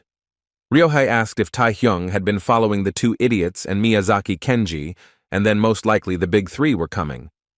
He took off his hat and asked our hero to give him a little time, and he would most likely help him. But Kim didn't think for long. He used the chain skill and immobilized the enemy with their help. The guy told his opponent that if he was so sure, then fine, and said that he was giving him exactly 1 minute. He looked closely at Isak and noted that if his words were meaningless, he would pay for his thwarted plans. The opponent coughed and said that unpleasant memories had come flooding back, but he was no longer the same as Kim remembered. And Rehai gritted his teeth and tried to get rid of the chains, and beads of sweat appeared on his face from the tension.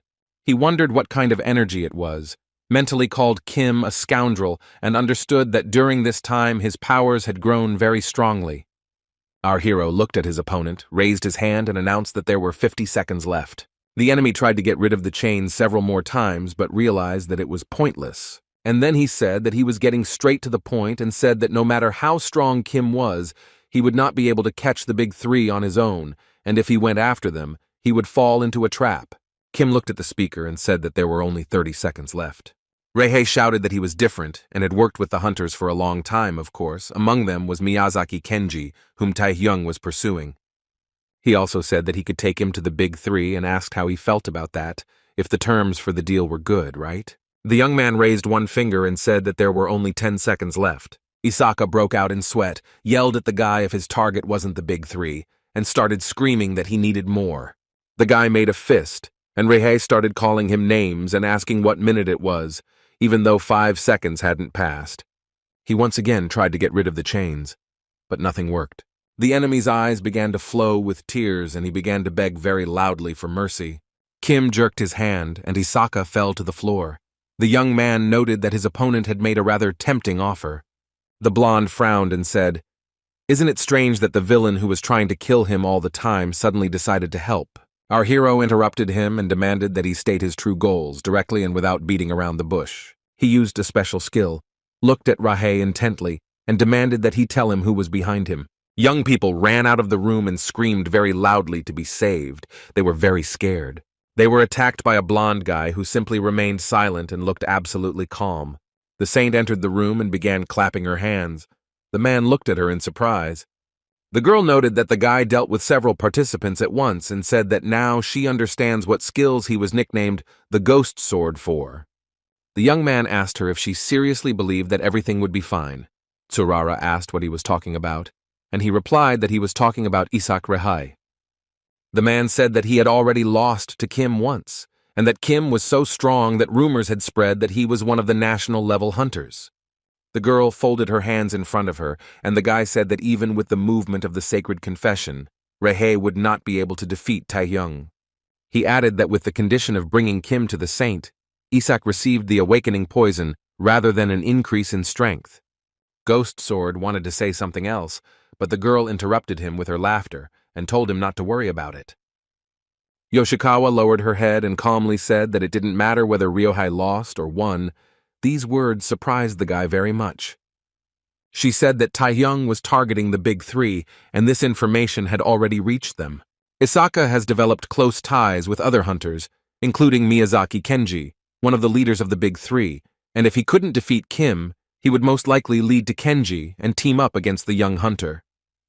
The girl said that the mission was not easy, but no one ever knows what to expect from a boy. Her opponent listened very carefully. The man wanted to ask something, but the saint interrupted him and replied that they needed to find out as much as possible about him. Information about fighting style, values, and evasive skills, as well as character, is important, noted Sarara. She smiled slyly and remarked that what interested her most was Kim's mysterious power. The girl approached the guy and said that it didn't matter whether Isaka Ryohei could handle it or not. The main thing was that they would be able to gather new information about Taehyung from his corpse. She smiled and noted that it was all the more so because he simply had no other choice. One man was sitting on a chair, and behind him there were a lot of people, all of whom were not very friendly. The man's name was Miyazaki Kenji. He was the leader of the Big Three, and he told the man standing in front of him that he was late.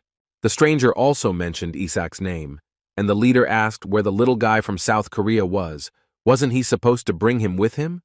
Ryohei stated that this world was based on natural selection, and it became very quiet. Someone from the crowd asked what this meant, and Isaka said that the strong trample the weak, who were originally destined to be under the feet of the strong. Such is the injustice. Kenji had beads of sweat on his face, and Ryohei noted that he was warning him once.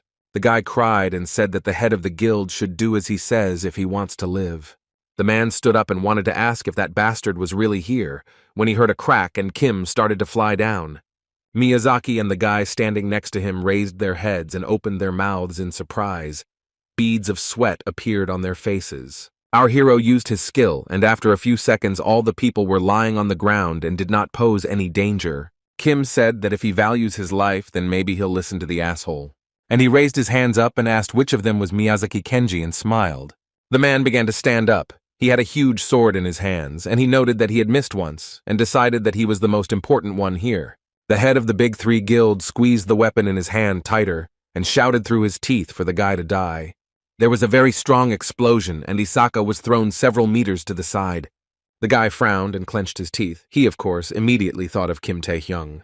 And he held a potato in his mouth and calmly told his opponent that enough of this performance. Isaac was wrapped with a chain, and our hero told him that he had come up with a great idea. And he added that the owner and her obedient dog, and then he noted that he now understood why he needed him. Reihei thought about what it was. Did Kim really get into his head? When did he become so strong? The young man calmly said that he agreed and would play along with him, and Isaka looked at him from below. And then he asked what Taehyung needed, and he asked if he wasn't the one who was going to unite against him and Kenji, and offered Isak to take him to him. Kim noted that now the blonde would have to confront not him, but Miyazaki and his beloved. Ryohei said that he had enough of this nonsense and said that no matter how he affected his psyche, he would not help. And he noted that then the Big Three would destroy him if his mistress did not receive the phantom sword to eliminate him earlier. Kim agreed with these words, and noted that if the opponent refused him, then he would do it, and advised the guy not to worry. He continued that he didn't feel sorry for scum like him, who was responsible for the East Point case, but he would still give him one chance. Ryohei was surprised when he heard these words. Kim stood up and told Isak to please him in every way possible throughout the tournament, and then spend the rest of his life asking for forgiveness from those who suffered because of him. Our hero promised that only under these conditions would he free him from the Big Three and his mistress. The blonde laughed and then asked if Taehyung understood, because the leaders of the Big Three are national warriors and the strongest hunters. He asked the guy if he really thought he could defeat these monsters. The young man smiled cheerfully and said that this is exactly what he was going to do. Our hero stood in front of the head of the Big Three and held the man by the face. He didn't even try to move aside. Isaka watched everything that was happening. Beads of sweat were running down his face and he began to laugh.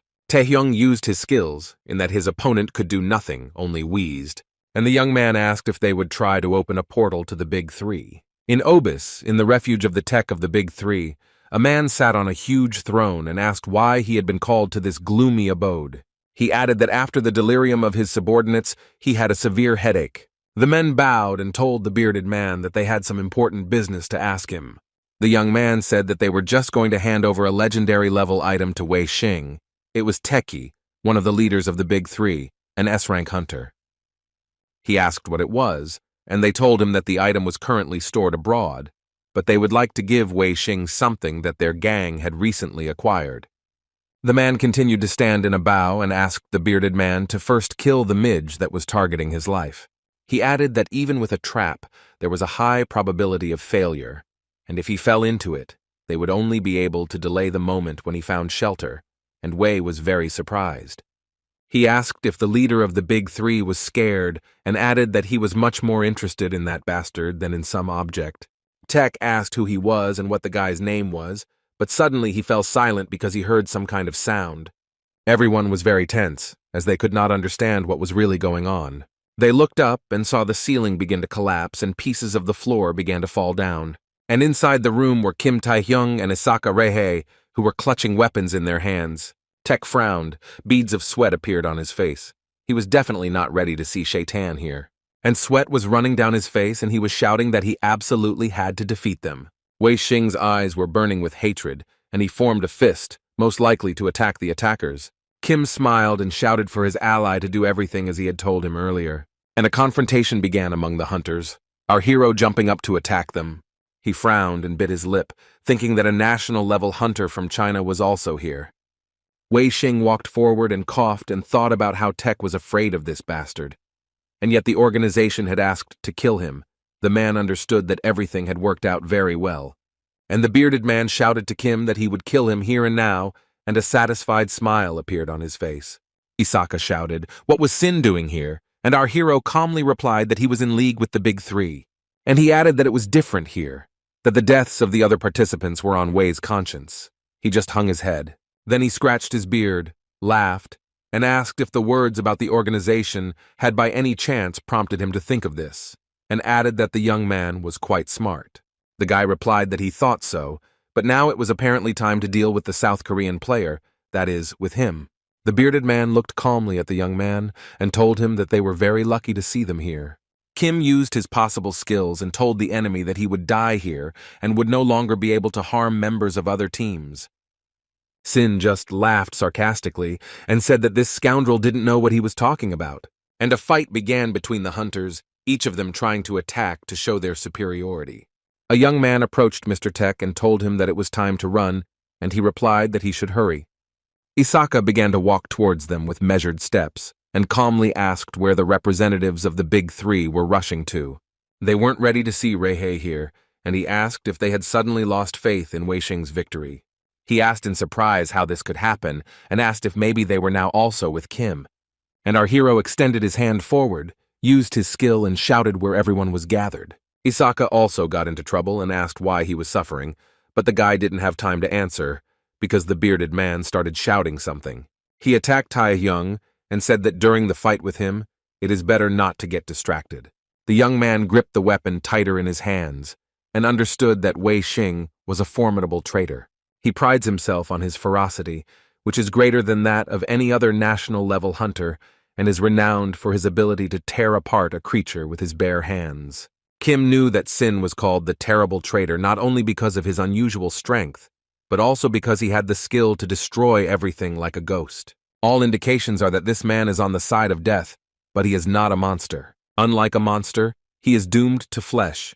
With the help of the ability to activate weapons, he significantly increases his magic skills, and this is more valuable than the unique level of power itself. Improving one skill would cause the rest of his abilities to drop by one. Kim thought that such a skill should be to the detriment of the hunter.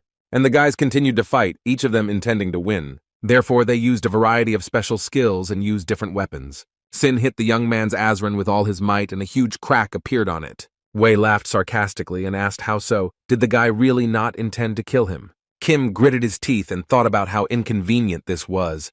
His sword was about to fall to pieces. He knew full well that there was no time to hesitate, so he used the chain skill. Sin continued to smile. He probably didn't understand what was happening or was confident in his abilities.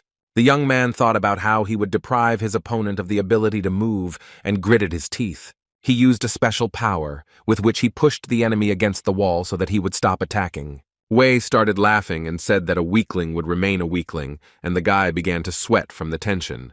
A few seconds later, the bearded man broke the chains and asked Kim if he really thought that such tricks would help defeat him. He smiled happily and stated that a loser like Tai Hyung would never become a national hunter. Tai Hyung spread his arms out to the sides. He looked very scared and screamed, "What's going on?" And then there was a powerful explosion. Our hero was attacked by the enemy Sin, and he himself, with joyful eyes, quickly ran away from the epicenter of the event. He was confident in his victory. A young man stood on a ruined building and looked down intently at everything that was happening. Ten thought with relief that the fight was finally over and looked ahead intently. He thought about what he had heard, that this kid was quite strong, but he certainly couldn't compare to a national-level hunter. His guard said they had grabbed Isaac Reihai and asked what to do with him, and the man told them to just let him go. And he noticed that, who knows, maybe he was sent by someone from the Japanese organization or his mistress. The blonde began to cough and talk about how he would deal with those bastards. Ten wondered why Isaka suddenly decided to change sides. He thought that the guy should realize that he was betraying not only the big three, but also his mistress, whose wrath he would have to put up with for the rest of his life. He wondered what Kim had done to scare him so much. Ten smiled and understood that Reihai had made a big mistake, because in the end it was Tai Hyung who lost. He was thinking that all he could do was wait for Wei Xing's order, when suddenly beads of sweat appeared on his face in surprise. The man saw not only the bearded man, but also our hero, who stood there as if nothing had happened. Ten was very worried and began to call out loudly for Shin, as he was frightened by the hunter's appearance. He looked, to put it mildly, not very good, and thought about how all this could have happened when the enemy had managed to wound him. He wanted to attack the bastard, when suddenly energy was released from his sword. Wei was ready to put up with this, but in the end he managed to defeat that bastard. The bearded man thought about how he had seen with his own eyes the iron chips flying off Kim's sword when the weapons collided. He clenched his teeth with all his might, his eyes burned with hatred, and the man thought that his opponent was an impudent boy. His eyes burned with hatred, and he screamed that Tai Hyung had not fought him at full strength before. Our hero looked at his opponent and realized that his Azran and talisman together barely reached the level of a legendary item. Just like in the battle with the Grand King of Minotaurs, the sword's power increased several times, but this time it couldn't withstand the power and simply collapsed. And he decided to use the saturation of power as a strategy and began to attack the enemy. And Kim told the bearded man that he had deprived him of his weapon, and in return, he would take his life. He approached and began to attack Sin, who only screamed as if he were furious, but it was too late. Ten watched everything that was happening. He was shocked and couldn't even say anything from shock. Our hero stood up, looked around. A satisfied smile appeared on his face. He, as before, had the level of a national hunter, and Sin didn't even know about it. The young people lay in bed and talked about Wei, whom Ten secretly asked to obtain the legendary weapon. The guy asked the girl what they were going to do now, but she didn't answer. Kai Ming, a Chinese national-level speed spirit hunter, clarified whether Xing Teng had gone along with it, so there was no need to build false hopes. Fin Guo, one of the leaders of the Big Three and an S-rank hunter, said that it was impossible for a national-level hunter to lose to a brat from South Korea. Suddenly, the young people were interrupted from their conversation by a ringing mobile phone, which was lying on the table. The man picked up the phone and told the person on the other end of the line that he was listening. He asked if Kai Ming spent time with that girl from the Big Three. It was Chang Long, a national hunter and an employee of the Chinese team organization, who called. He told Ming that Wei Xing had died, and this information scared the guy very much. Chan's eyes burned with hatred, and he told the young man that he had to kill Kim Tae-hyung. Sin lay on the ground, and system messages appeared in front of our hero that he had absorbed the owner of enormous power and his physical strength had increased significantly. Kim extended his hand forward and thought that everything was going according to plan. Absorbing dead creatures did not give skills.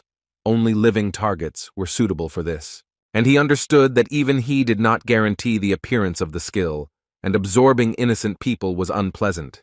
But with criminals, you cannot stand on ceremony.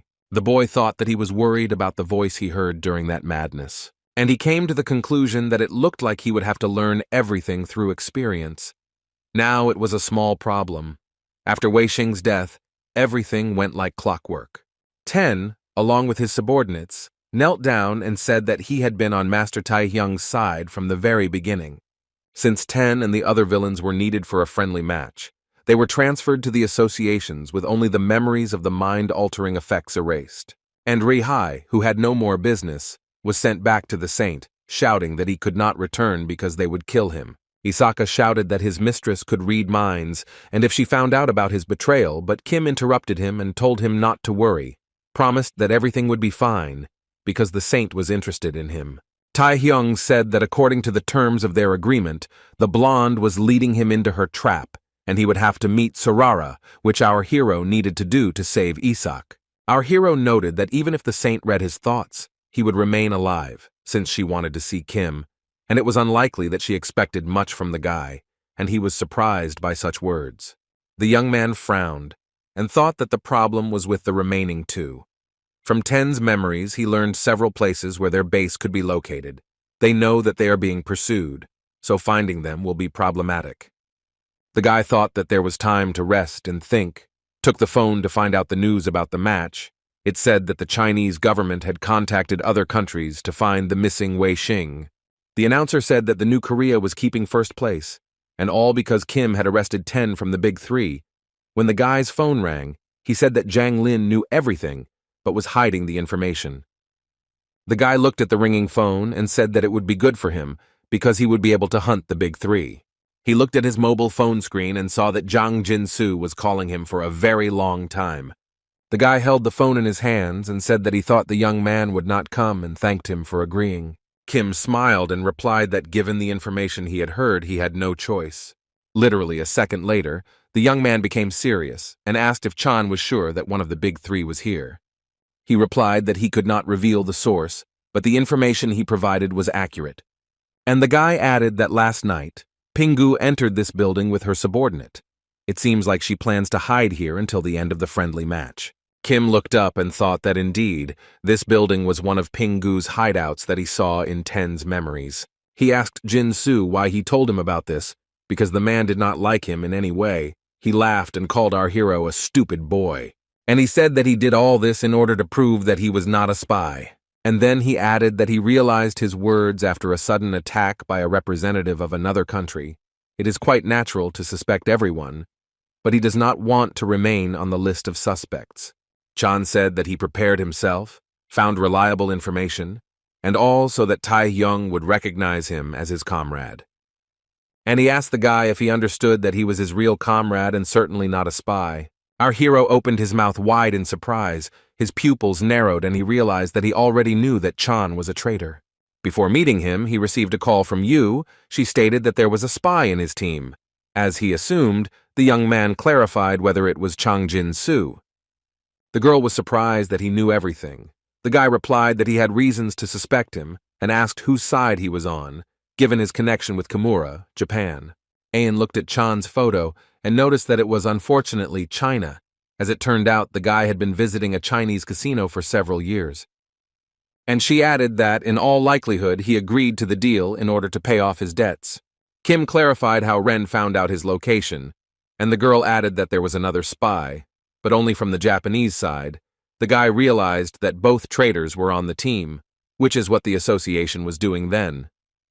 Yu asked the young man not to worry too much, and noted that it was worth reporting to Chairman Jae Jin-hee, and he would immediately take action, but he categorically refused such an idea.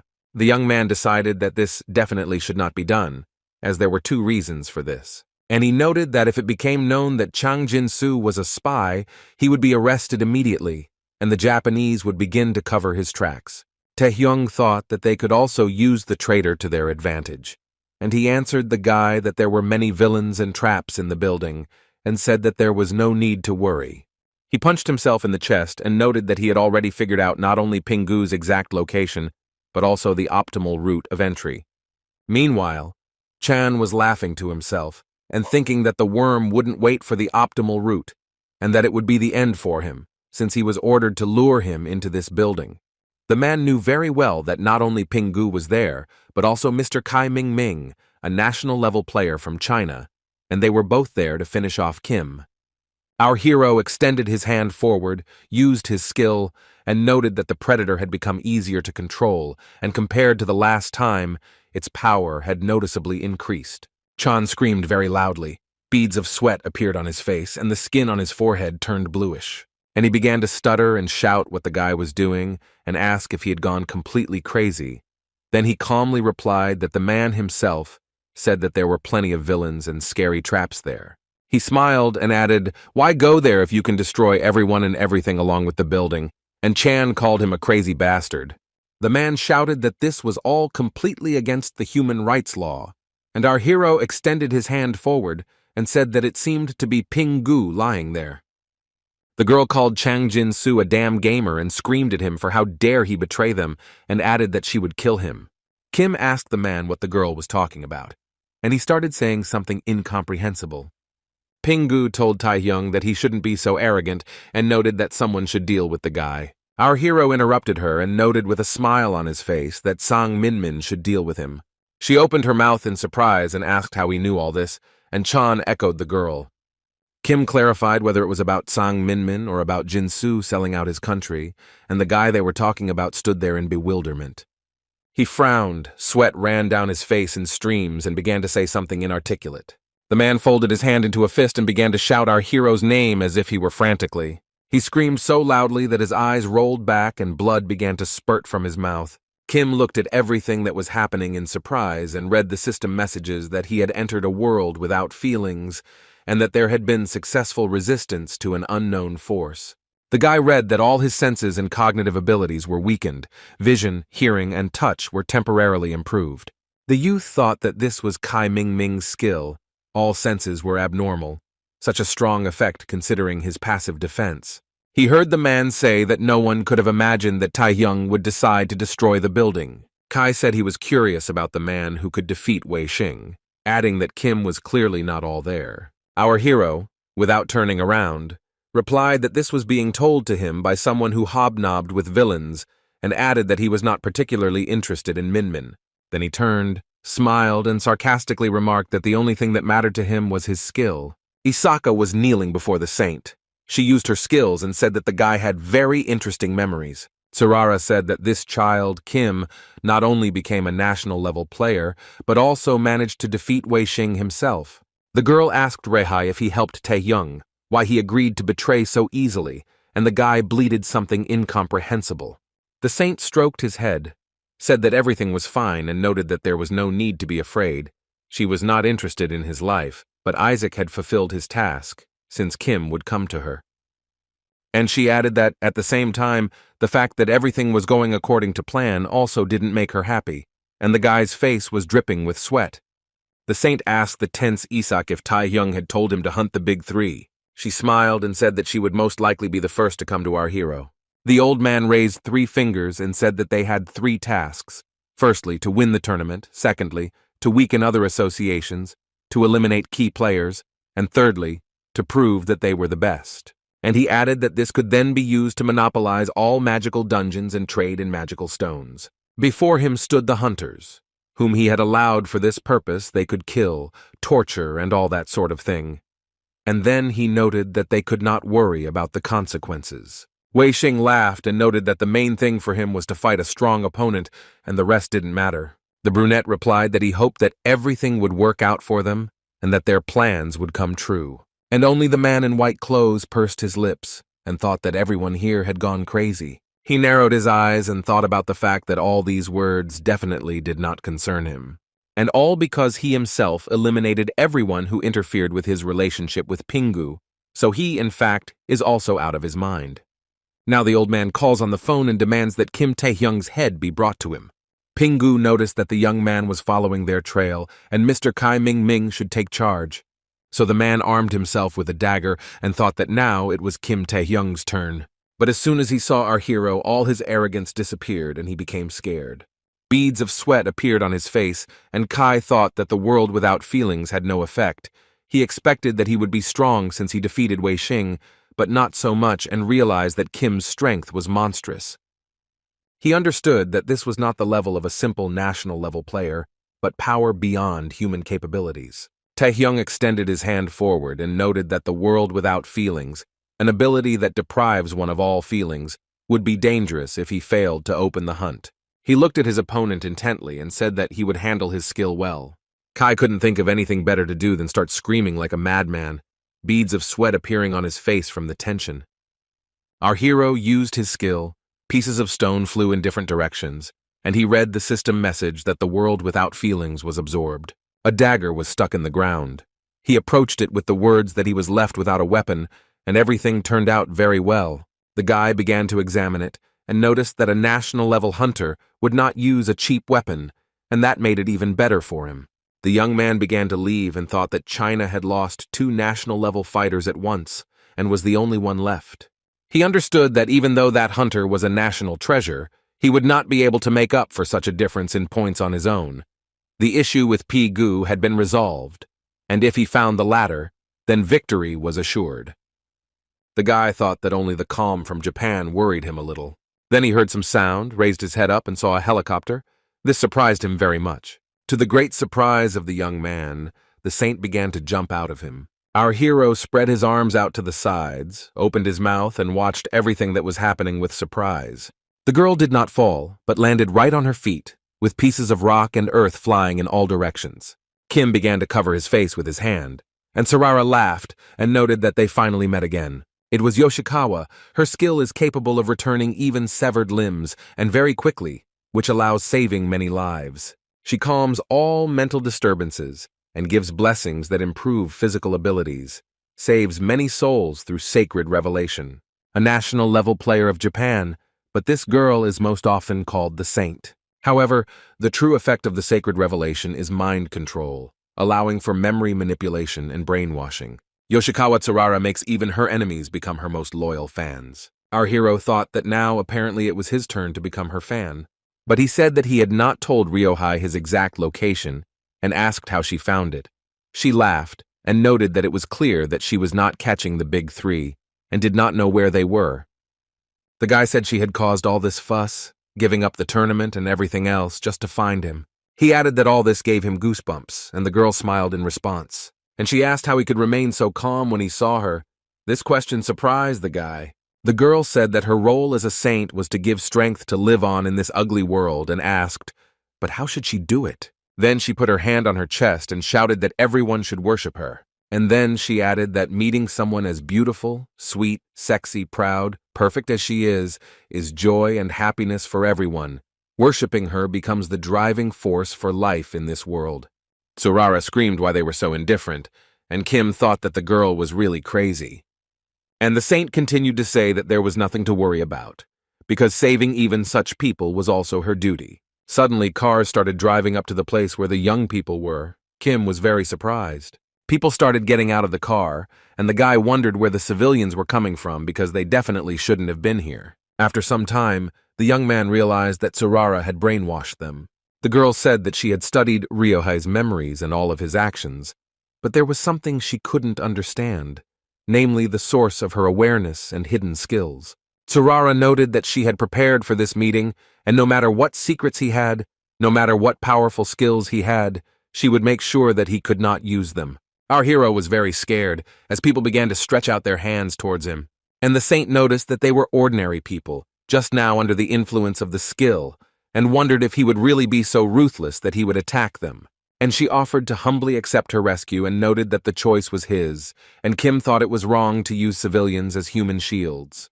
The men said that they needed to contact the head of the guild, as they had found the hideout of the last of the big 3 shadow. They looked at the building and talked among themselves about how no one would have guessed that the man would cast invisibility on the entire area. No wonder they were looking for him for so long. One of the young men turned to his partner to tell him that they needed to contact the chief. But he didn't even have time to finish speaking, as the man no longer showed any signs of life. He saw Shadow, who said that apparently some annoying bugs had decided to stick to him. He was the deputy leader of the villain guild and a member of the Big 3. The villain put his hand on the guy's head, and sweat began to flow like a river. He was very scared. Literally a few minutes later, he was lying on the floor next to his partner. Shadow walked forward and thought that no guild dared to reach him. Could it be that after Tak was captured, some information leaked out? He thought about how after Kim Tae-hyung appeared, all their plans went down the drain, and who would have thought that the one they wanted to eliminate with the hands of the big three would be able to defeat Wei Xing on his own. The guys told him that the gates were ready, but he continued to think about our hero. He believed that the young man was not the only genius in this world. Shadow thought about how more than 10 years ago he reached the top and began to enter the abyss. A huge number of people continued to stretch their hands towards Kim.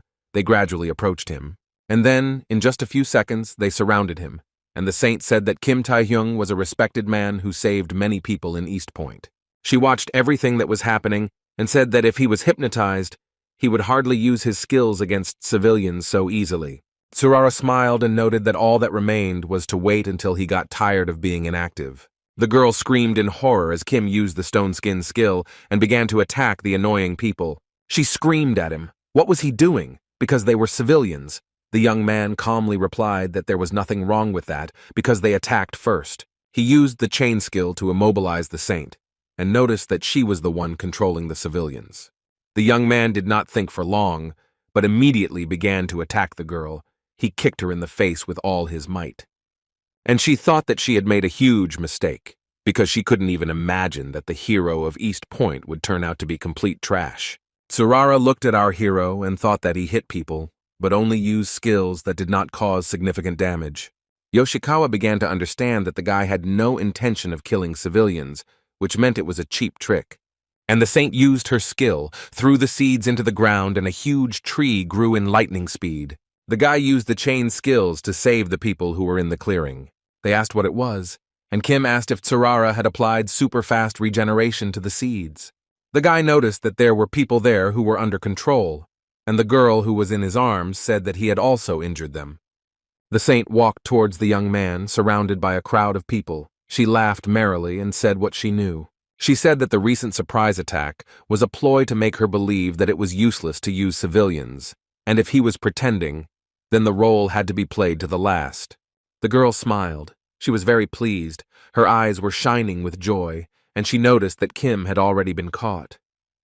The civilian he was holding in his arms began to strangle him, and the guy opened his mouth in surprise. He looked at the girl and thought that she should have been immobilized. The saint said that no matter how many times people lose consciousness, even when their bones break and their flesh is torn, they will not stop. There is only one way to prevent their death. Yoshikawa beamed with happiness and declared that the young man should accept her salvation. Our hero grinned and asked the girl if she really considered herself a saint and noted that she had not a drop of compassion. He looked intently at his opponent and told her that it was time to deal with her. The girl opened her eyes wide and read the system message that she had fallen under the influence of the world without feelings, and that her cognitive abilities and characteristics had decreased. There was a problem with the flow of magical energy, and Yoshikawa screamed furiously. She thought about how this was Kai Ming Ming's skill and how this was even possible. The saint still hoped that it might just be a coincidence, but then she realized that if Kim had this skill from the very beginning, he would have already used it. The girl had a huge number of thoughts in her head, but Taehyung shouted that it was time to pay the bills, and Tsurara screamed again, tears flowing from her eyes, mixing with blood. The girl was lying on the ground, and the young man stood and watched her from the side. He wiped his nose with his hand and said that, as befits the owner of super-fast regeneration, the saint had incredible vitality. He noted that despite the wounds she received, the girl could still move, and she raised her head. Yoshikawa looked at the young man and screamed very loudly, "Where did he get this skill from?" He sat down in front of the saint and replied that he wanted to know this himself, and that was why he was looking for her. The girl began to rise little by little and asked in surprise what this meant. Kim said that Tsurara was planning to brainwash him and suggested that she try to demonstrate her vaunted divine revelation. He smiled and thought that he was going to meet the saint anyway and just didn't expect it to happen so soon. The guy thought about the fact that divine revelation is a skill that controls the memory and consciousness of the enemy, which means that he will be able to see the world of his subconscious. The memory loss at East Point and that dream, Rosalia's change of attitude after seeing his memories, that was very important, Kim thought. He understood that there was definitely a secret connected with hunting stored in his subconscious. The young man really hoped that he would be able to penetrate the world of the subconscious, and began to smile. The saint said that Kim was greatly underestimating her, and that she would do as he insisted. she would use him. Tsurara folded her hands in front of her and shouted that she would use her skill. A glow appeared from the girl's hands, and she screamed for the young man to become her follower. The saint noted that she did not know what he had planned, but no matter how strong he was, after the divine revelation, it would not matter. Yoshikawa looked ahead and noticed that she would find a wonderful use for his power. In front of her, she saw a sea of blood and a huge staircase, at the top of which stood Taehyung, and she thought that this was the guy's subconscious. The saint began to look ahead and wondered who was sitting on the throne. Could it really be Kim? The man laughed and noted that the girl turned out to be much smarter than he thought. He screamed that he didn't expect her to try to catch him with such a small bait, and Tsurara thought that the guy wasn't human to begin with. She wanted to say something else, but the guy interrupted her and noted that in any case he was beyond her strength. Yoshikawa's eyes and mouth widened in surprise. She was very scared. Our hero opened his eyes wide and could not understand where he was, but he was lying on a hospital bed. He sat up and asked if he was in the hospital, what had happened, and then asked where Yoshikawa Tsurara had gone. The door of the room opened and Yu-An entered, calling the boy by name. The girl smiled and said that the guy had finally woken up and began to come closer. Yu noticed that they were very scared and even his family came yesterday. The young man was very surprised by this news, and Ayan noted that he most likely would not believe it, but he showed no signs of life for more than a day. The young man looked frightened and asked what was wrong with Yoshikawa Tsurara. The brunette said that she was also found unconscious, not far from Kim. She added that the same applies to Ping Gu from the Big Three and Chang Jin-Su, while Kai Ming-Ming has disappeared altogether. Yu looked closely at the guy and asked what happened there. A drop of sweat appeared on Kim's face, and he thought about what this meant. After all, it was a failure, and he allowed this to happen, and at that time, Ayan was telling him something. And Kim thought about how even a person with national-level strength couldn't get close to solving the mystery of his skill, what was in his subconscious. He narrowed his eyes and began to think about how much stronger he needed to become to finally find out all this. Yu stroked his face and said that the most important thing now was to take care of himself, since he wasn't ready for a friendly match anyway. But the guy demanded that the girl take her hands off his face. Then the door to the room suddenly opened. A young man entered and called Yu-En. It was Go Tae-wook. He shouted that Tae-hyung had finally come to his senses and noticed that they were very worried. He began to approach Yu and told her that they needed the help of the Nightwalkers. They needed to immediately send a search party into the abyss. Ayan was surprised, and Go noticed that Park Sung-jin and the entire New Korea team had disappeared. Tae-wook asked Kim what he was going to do. Was he really going to go there alone? Our hero reported that if a search party were sent there would end up being many more victims. He noticed that the place of disappearance was in the depths of the abyss, and the New Korea team, led by Park Sung-jin, were experienced players. And he added that in their case the reason might not be a normal attack by monsters, but only the intervention of someone else of at least national-level power. Tae-hyung glanced at those present and noticed that only he would go. That would be right.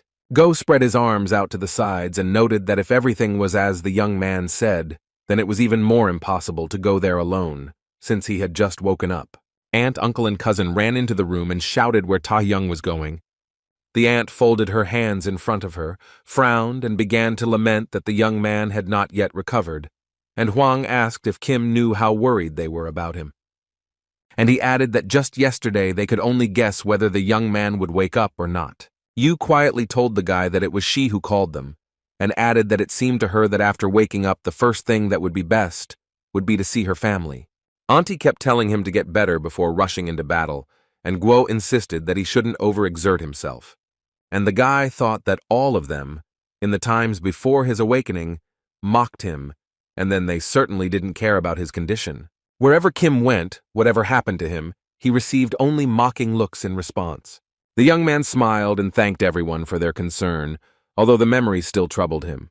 He got out of bed and said that he had to go and noted that although they had only been on the team for a short time, his comrades were in danger.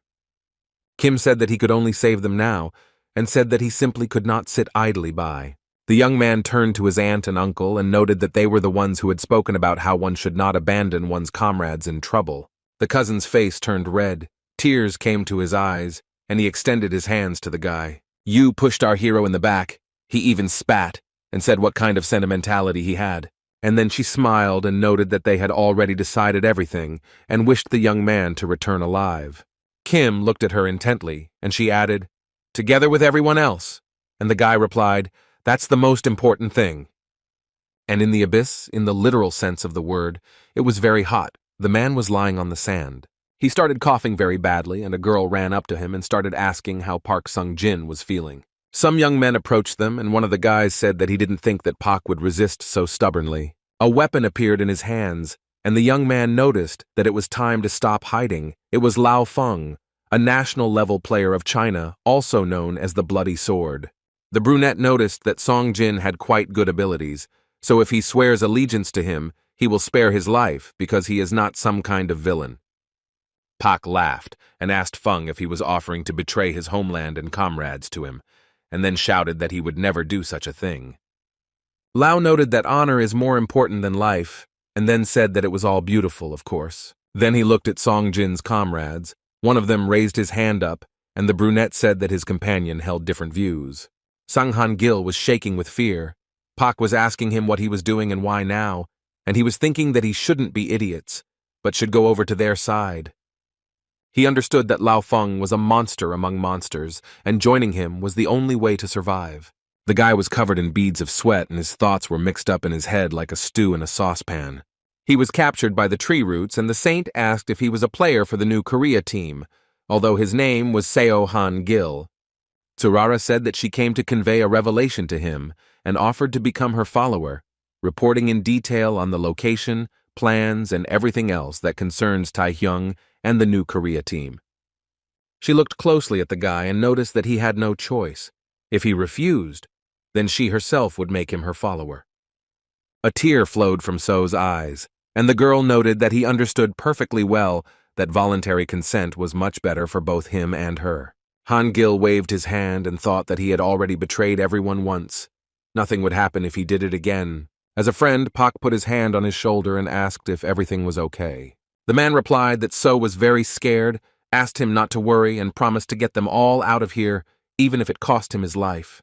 And then he added that he would have time to betray him even after his death.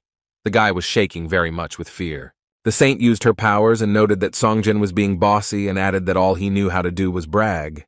The guy with glasses started crying, wiping away tears with his fist, asking for forgiveness, and then added that he would also fight. Lao Feng asked with surprise in his voice how they didn't understand that they were being shown the direct path to salvation. The man smiled and remarked that apparently because of his games, they had lost the ability to assess the situation. He smiled wickedly, snapped his fingers, and said that then he would have to show the difference in their strength. And the man used his special skills against the new Korea Hunter team. The young people opened their mouths wide in surprise, and beads of sweat appeared on their faces. Lao smiled and asked if they now realized that they were breathing and standing only thanks to his mercy. And he continued to attack them again and again. The hunters screamed in horror and incomprehension of what was happening. Feng looked at the young people with disdain. He felt his superiority. Suddenly, a system message appeared in front of him, stating that the world without feeling skill had been activated. The guy knew very well that this was Kai Ming-ming's skill, but that couldn't be because the hunter was dead. He raised his head up, saw our hero, and realized that it was his killer who had arrived. Lao noticed with a smile on his face that he really wanted to meet Taehyung.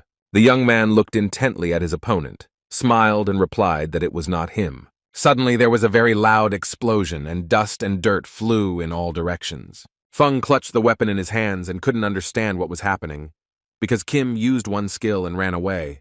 He looked ahead and said that he really wanted to have fun, but the enemy had disappeared somewhere. A guy from his team approached Lao and asked if he was okay. He replied that everything was fine, and the hunter noted that they should start chasing Taehyung. Feng replied that there was no need to do that, since judging from the residual magical energy and traces, they had fled to the Dragon Tower, a place known as an impregnable dungeon.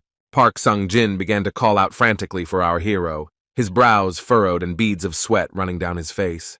But the young man interrupted him and began pouring a burgundy-colored liquid from the vessel directly into his mouth.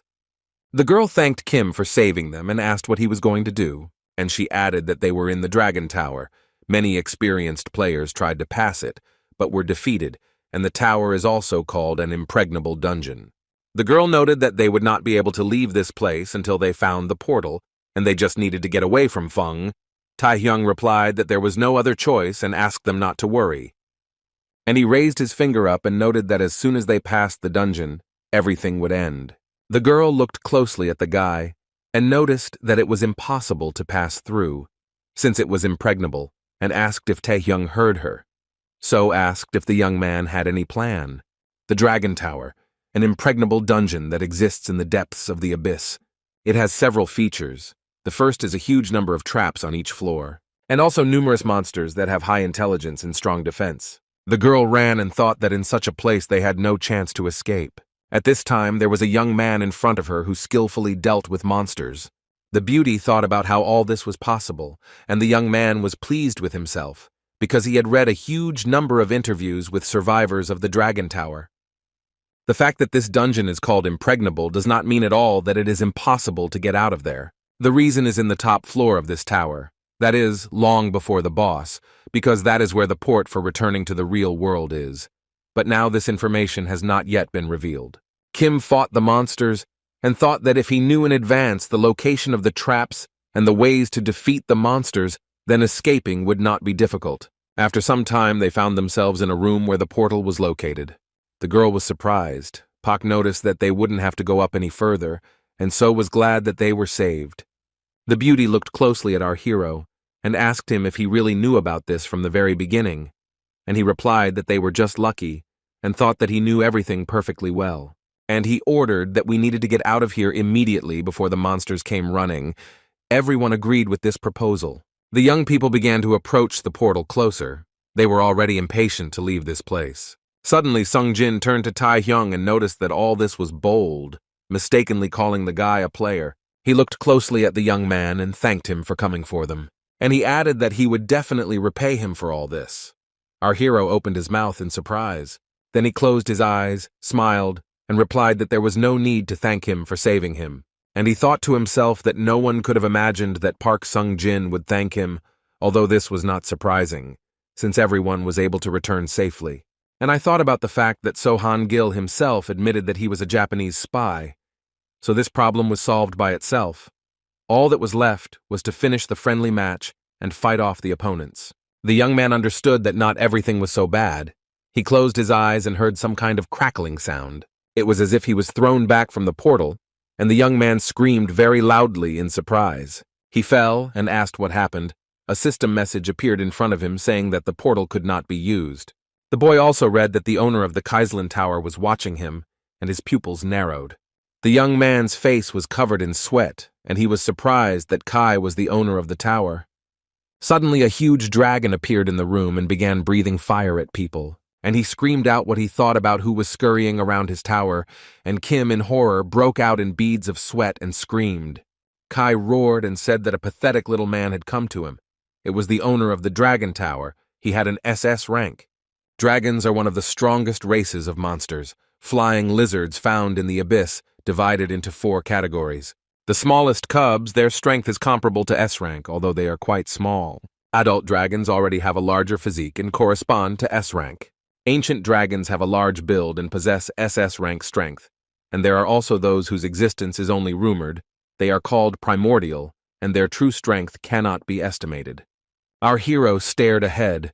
Beads of sweat appeared on his face, and thought about what kind of dragon was in front of him. And he came to the conclusion that this was an ancient dragon, and thought about the fact that the bone dragon was created from the remains of an adult dragon. How strong this one was. The guy was also interested in why he showed up at all, because according to the information he knew before returning, this shouldn't have happened.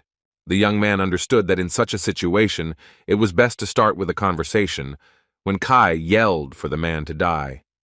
And he began to breathe fire on the young man, and rocks fell off the walls and flew in different directions. But our hero had no doubt that the monster was extremely negative and calmly withstood the fiery attack. He used his special skill chain and said that he would have to fight after all. Kim didn't think for long. He immediately began to attack the dragon, grabbed it by the mouth. The monster did not expect such resistance, and began to scream very loudly.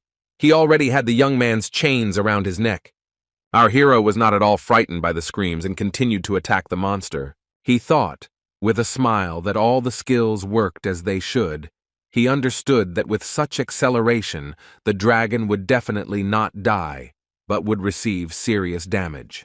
The man looked at the monster and was very scared, and it started running after him. Suddenly, the guy flew to the side and thought that the monster had incredible defense, and that it was too much even for an SS rank. The young man thought about hiding and buying time. He felt some sounds behind him and turned around. What he saw shocked him. He was attacked, and the young man hit his back with all his might against the rocks. He gritted his teeth in pain and thought that a polymorph had attacked him. The dragon used a skill that helped him change shape and acquire a human appearance. He approached our hero and pressed him against the wall with all his might, looking at him with a disdainful gaze. The guy looked at Kaiserlin and thought that this was SS rank. He didn't even have time to react properly. The monster looked at Kim with burning eyes and invited him to test his skills. The young man saw system messages in front of him that the dragon's power was affecting him. He tried to resist, but it was not successful. Part of the power was absorbed, and the skills were blocked. The dragon continued to hold the young man and said that he was not mistaken. The magical power that was scurrying around his tower, even before his power, did not fade away, but only flared up even brighter. And he added that he could not believe that this was the power of an ordinary person, and ordered the guy to quickly answer from whom he inherited this power. The monster's eyes burned with hatred, and he frowned and shouted for the young man to answer him faster, because he needed to know Tai Hyung's essence. The guy used the stone skin skill and grabbed the monster with all his might and thought that he himself would like to know his essence. He squeezed the monster's hand tighter and screamed as loudly as he could, while Kai tried to free himself. He looked at the young man not so confidently, but even fearfully, and understood that his opponent's hands were like tentacles. Literally a few seconds later, our hero pushed the monster away from himself and it flew several meters away. The monster was very surprised and asked what kind of power a person must have to do such a thing. Kai heard someone say that they had been looking for a watchdog like the Red Dragon for a long time. Behind Kim stood a demoness who decided that Kaiserlin would be her new pet, and our hero activated the queen's chosen skill. And the devil smiled and asked if he had just now summoned his mistress and noted that the contractor was so slow. The young man asked her if it was possible to trust a monster, and she agreed. The head of the association screamed like crazy. He couldn't understand where Kim Tai-hyung had disappeared to. He asked his subordinates how it happened that he went to save them, but disappeared himself. The hunters answered that they themselves did not understand, but they definitely entered the gate together. Ji asked what was wrong with Park Sung-jin, and the girl replied that he was trying to return to the abyss to save Kim and wasn't listening to anyone. Go noticed that Yu In was trying to stop him, and the chairman noted that he couldn't go there alone, and especially unprepared. He put his head on his hands and noted that until it became known what Lao Feng and Zhang Lin were planning, he proposed to hide the fact that they were hunters who were in the dungeon and were alive. Jinwei thought about how Park Sung-jin and the others hadn't returned yet, and the friendly match was already on its 6th day and would soon be over. He understood that now was no time for ratings, and if it weren't for Tai-hyung, they wouldn't have even gotten here. Now that he's gone, what's the point of all this? The head of the association thought about the Dragon Tower and mentally begged our hero to survive. And there in the dungeon it was not boring at all. The demoness attacked Kaiserlin, and he fought them off as best he could.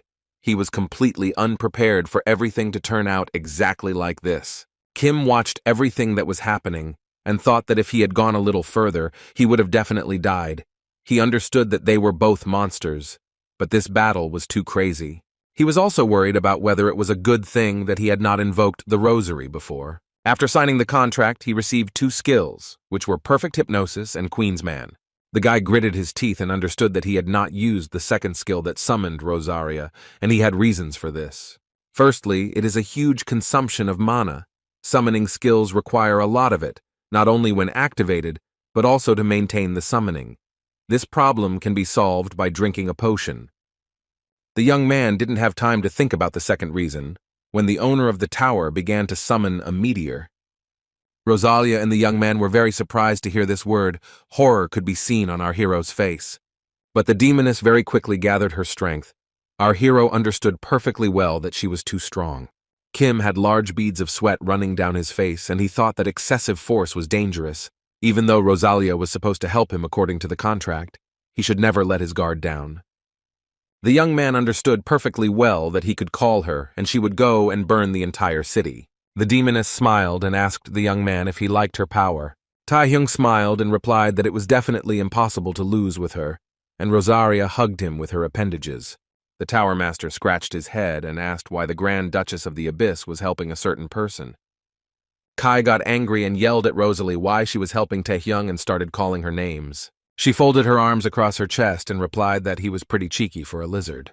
And our hero looked at her and thought that if she was a duchess, then she was higher in status than the king, and she knew something about him. He was sure that she had some kind of connection. He was curious about what she knew about him. The guy gritted his teeth and heard Rosalia calling him. She noted that his thoughts were expected, but now he had no right to know, and he would not be able to do anything even if he found out.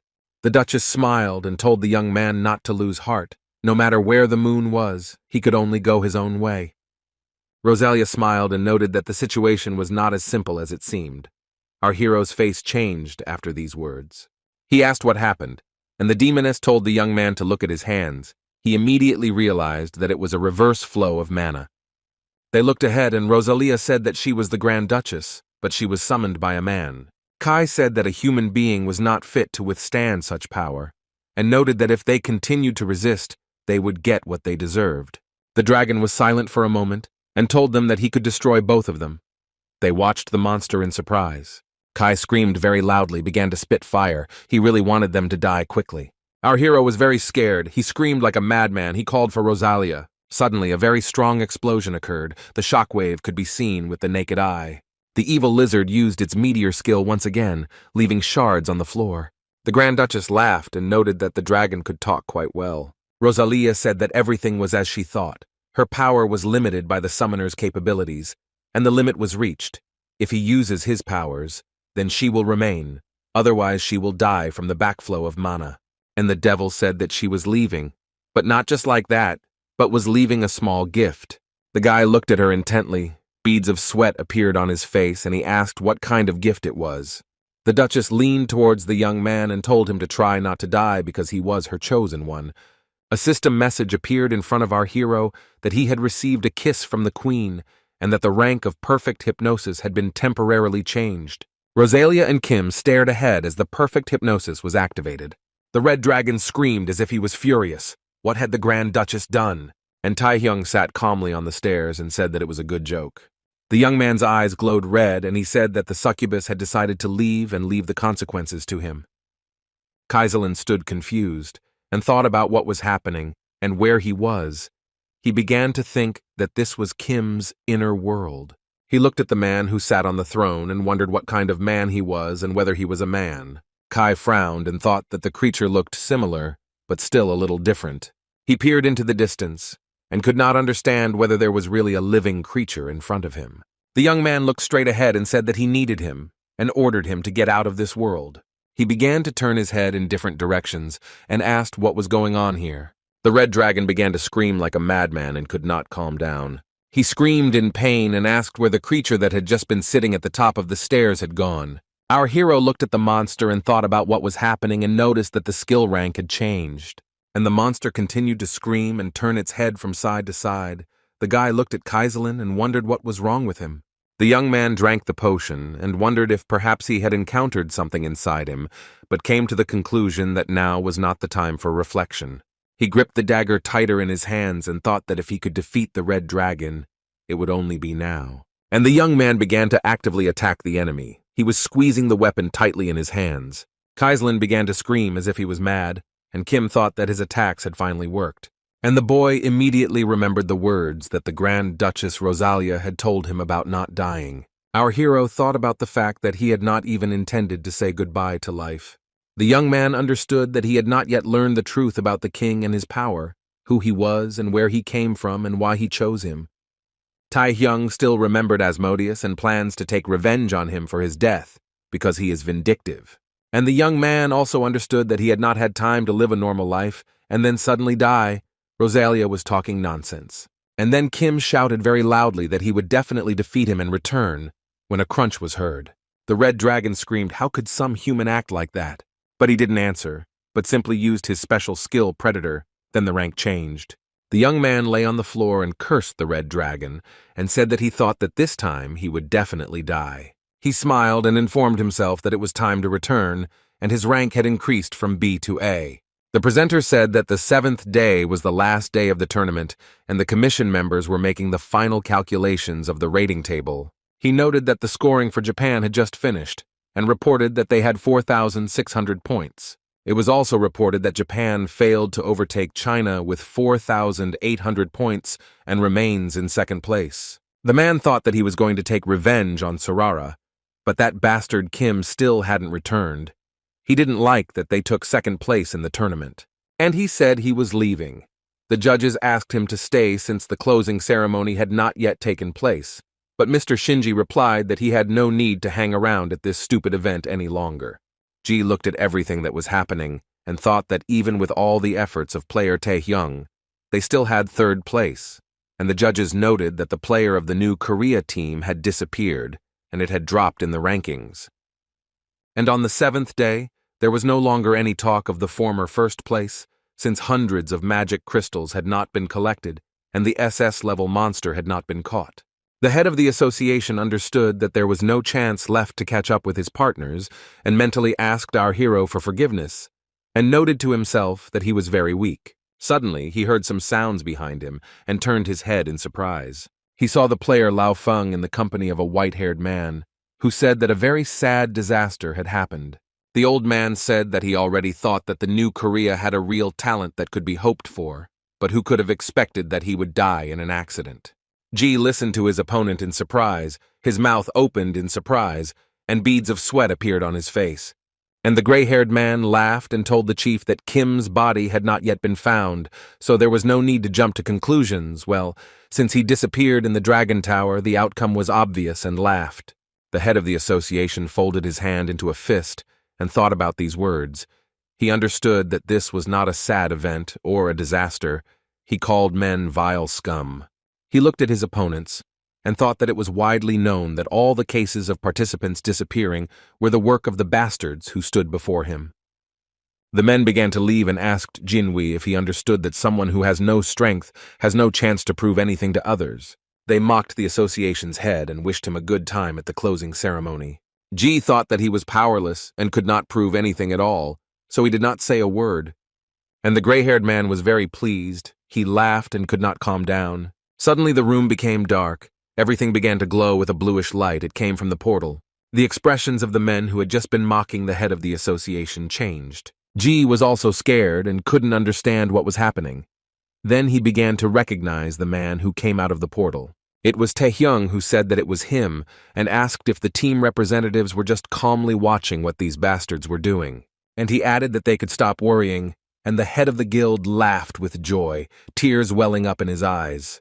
The men who had just insulted him frowned, and all their joy and arrogance disappeared.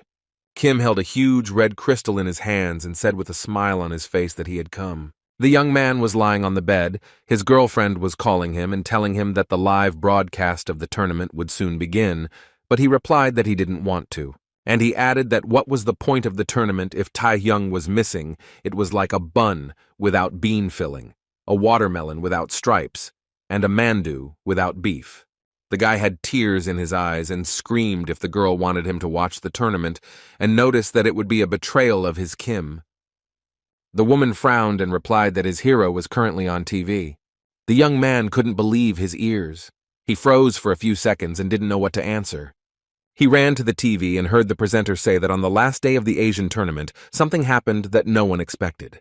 And he reported that the player Kim Taehyung had resurfaced after going missing and brought with him the magic crystal of the SS-level monster, Kaiselin.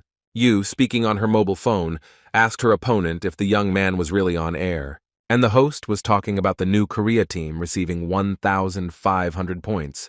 Park Sung-ji and his team members were watching the live broadcast and were very surprised by this news.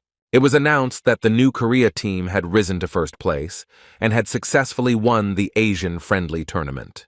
Our hero put his hands in his pockets, looked at everything that was happening and smiled, and people chanted his name. The gray-haired man watched everything that was happening and clenched his teeth in anger. Then he shouted at Feng what he had done and asked why Taehyung was still alive. Lao frowned and thought about how it was possible that the guy came out of the Dragon Tower alive and was also able to get an SS-level magic crystal. People looked at Kim with surprise, but he calmly said that trouble almost happened. And he himself thought that it was more likely because Kaiselin was very strong and they got the precious crystal from him, and without it, they would not have been able to get past the other teams. He looked at his opponents and understood perfectly well that they would not simply retreat, when suddenly he heard someone calling him. The head of the association approached our hero and hugged him tightly, which was very unexpected for the guy.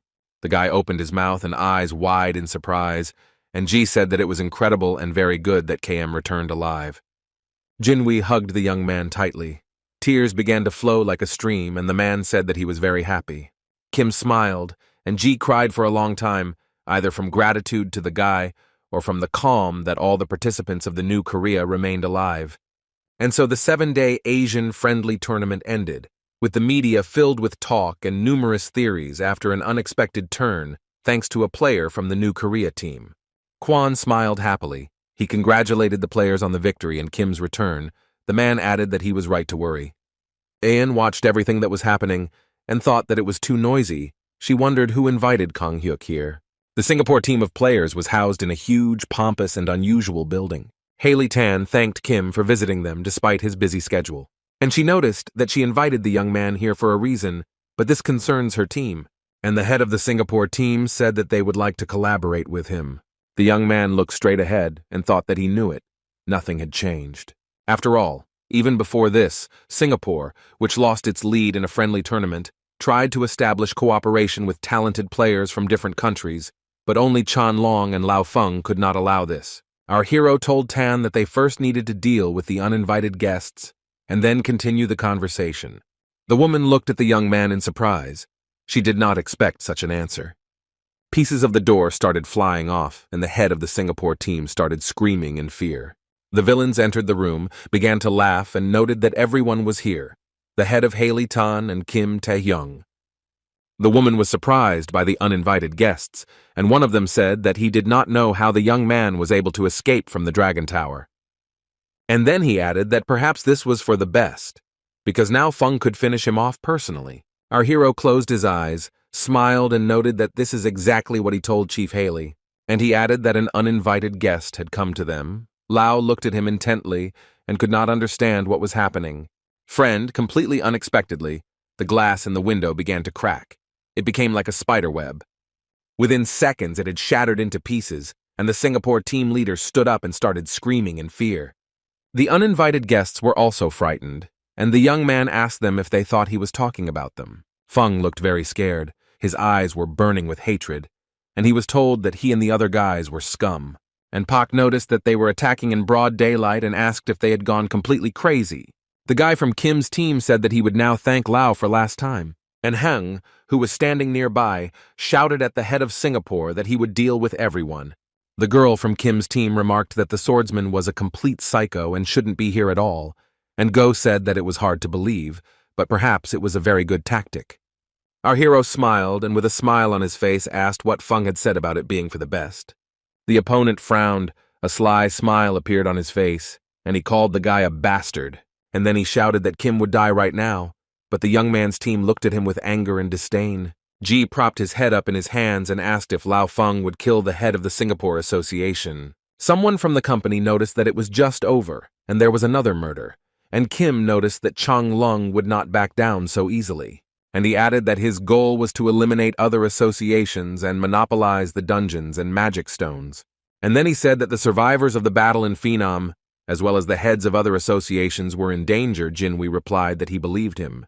He frowned and asked what they would do and began to stare in front of him. The young man said that in this situation everything is obvious. Such scoundrels just need to be taught a lesson.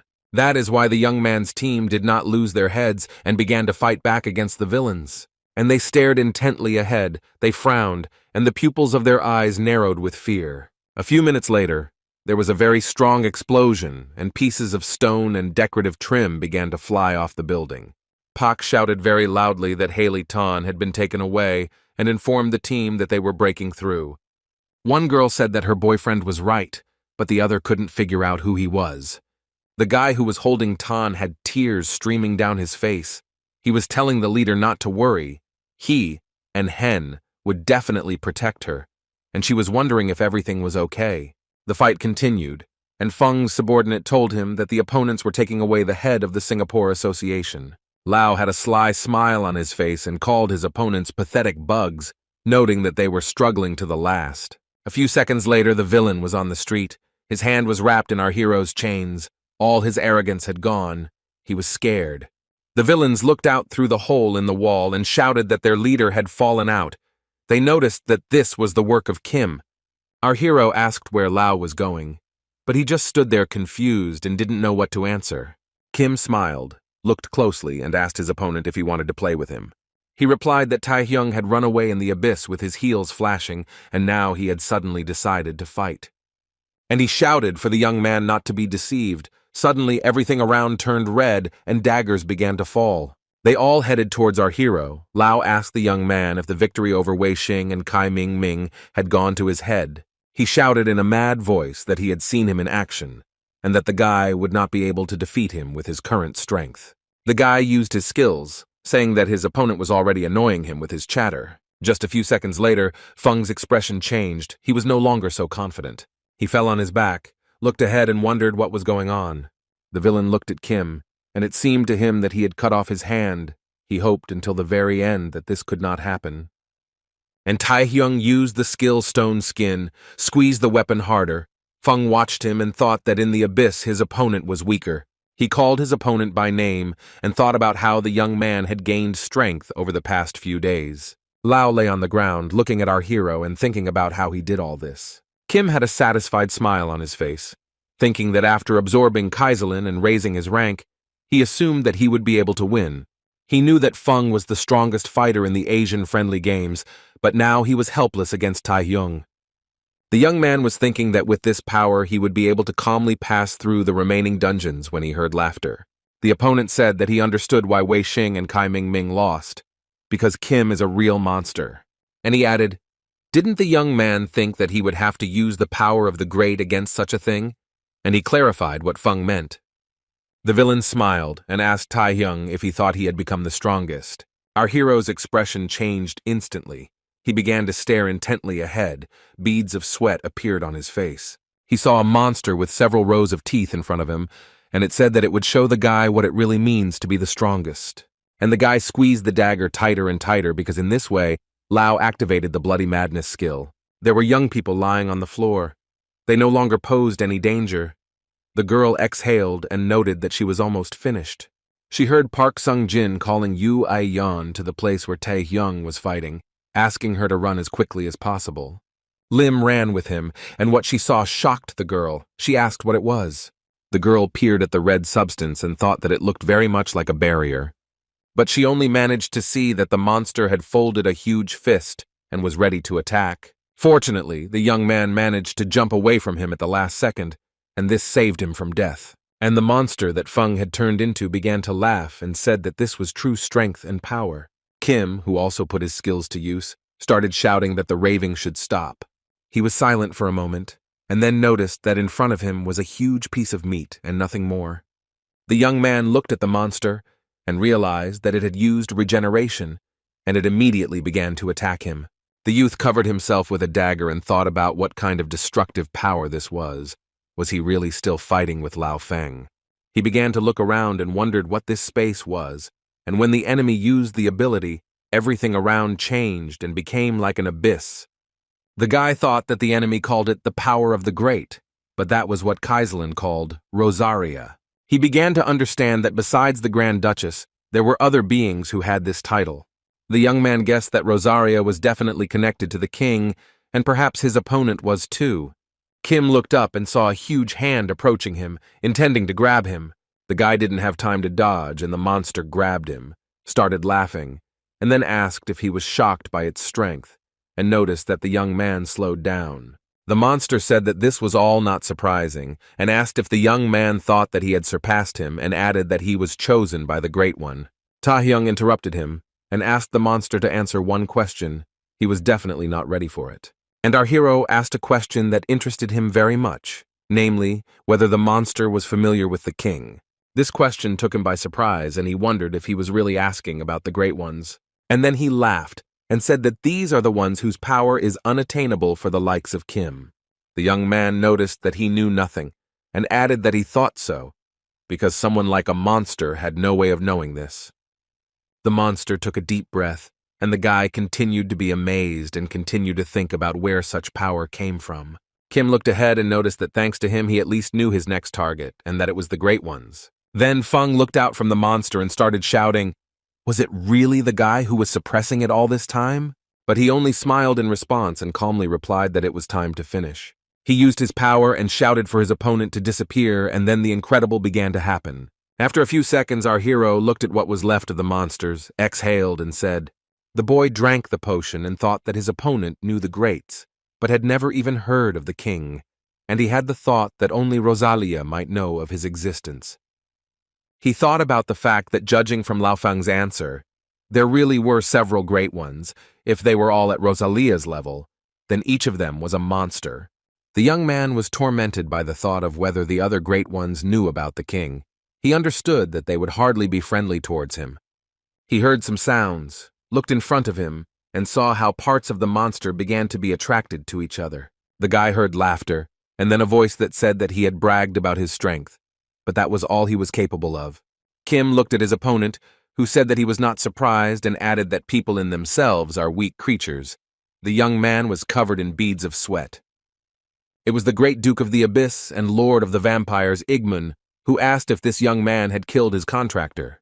Taehyung squeezed the dagger tighter, thought about who this contractor was, who this person was in front of him, and noticed that at least it was definitely not Lao Feng. Our hero clenched his teeth. He was shaking, and he thought about the overwhelming magical power, and it was now in front of him.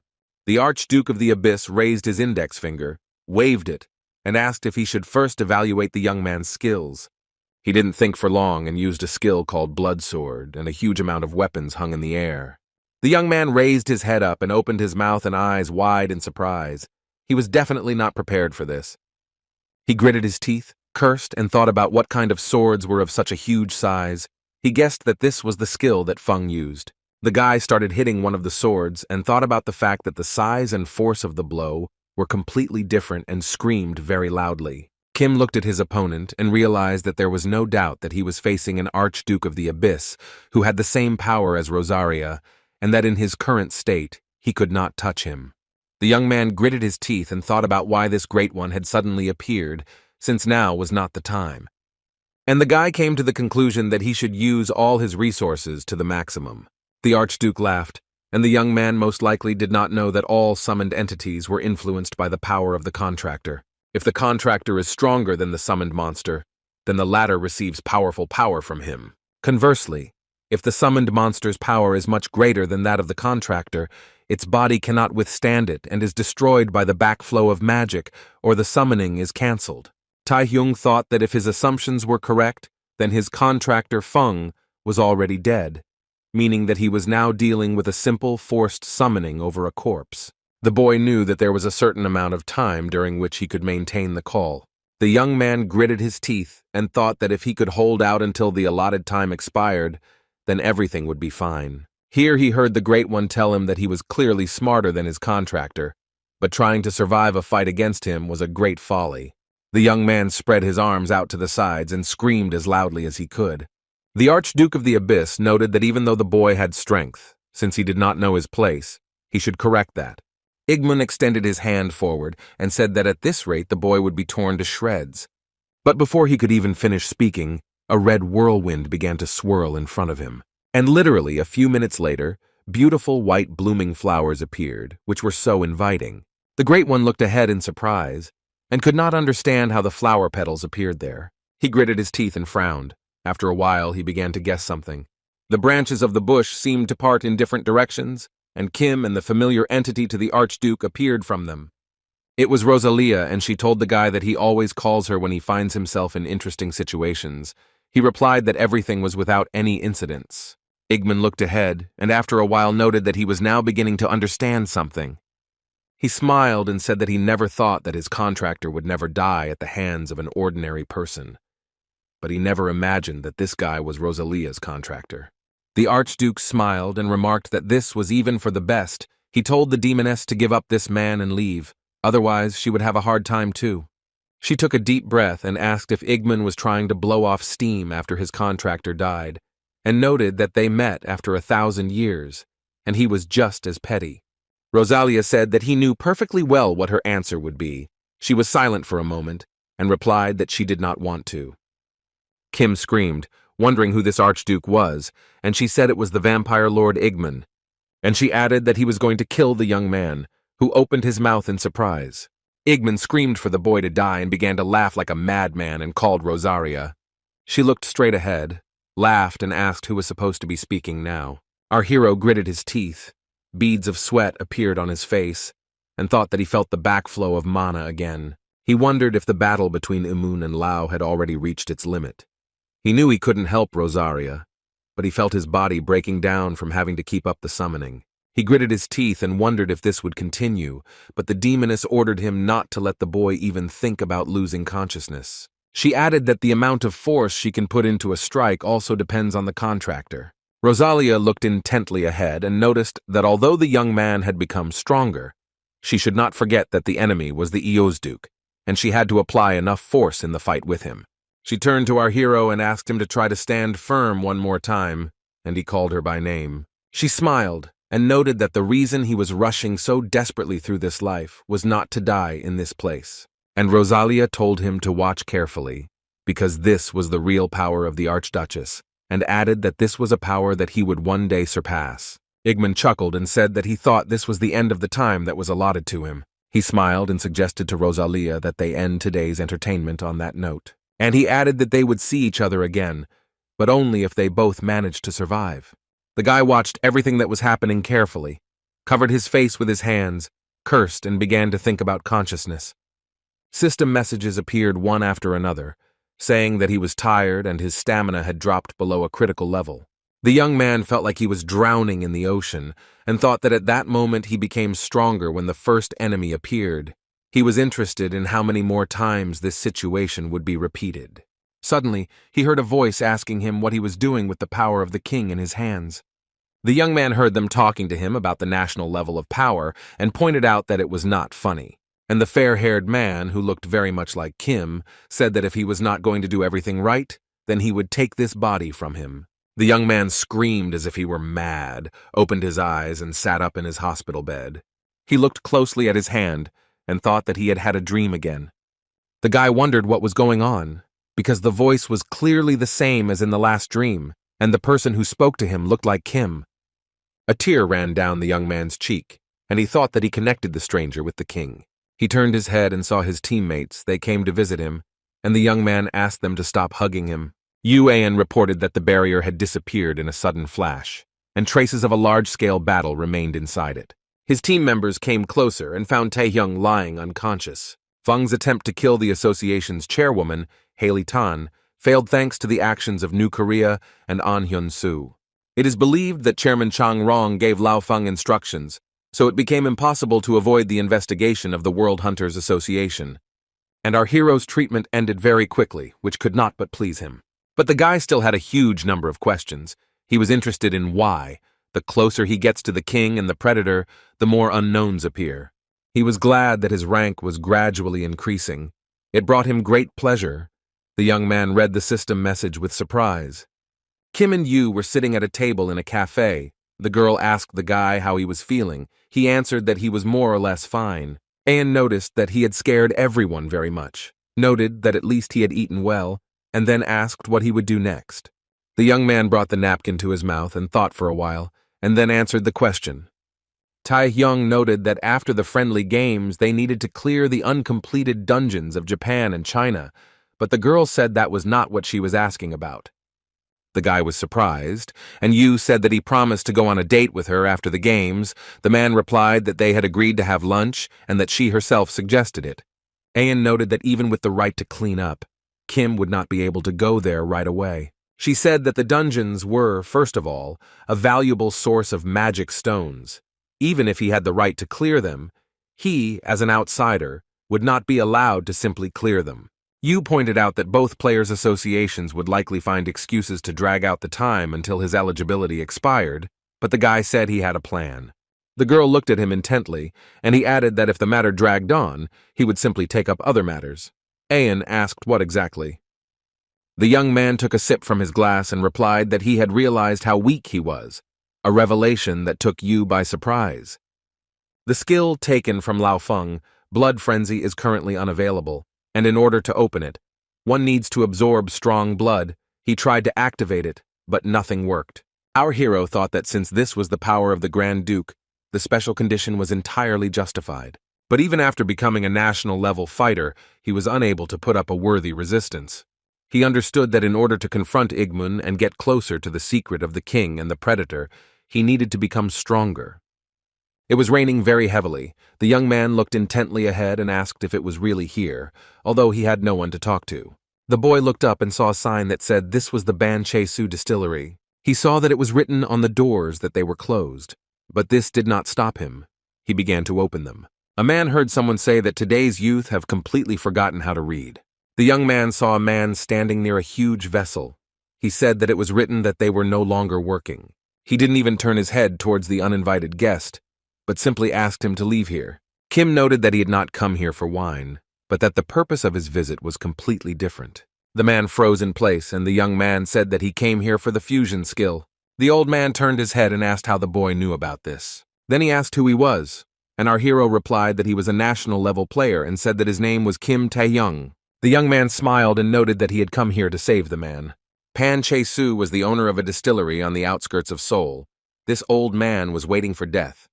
At the same time, he was the only one in the world who possessed an S-rank fusion skill, World Fragment Awakened. The man did not want to focus on his skill. The distillery was more important to him. They asked him how one could live like that, with such an incredible skill. The son asked Pan why they couldn't live well. Perhaps because of the bitterness of life as an awakened E-rank, he didn't share his father's views. In the end, unable to ignore the requests of the only heir, Che-su somehow tried to drain the skills of the villains brought by the son. However, not everything was as simple as it seemed at first glance.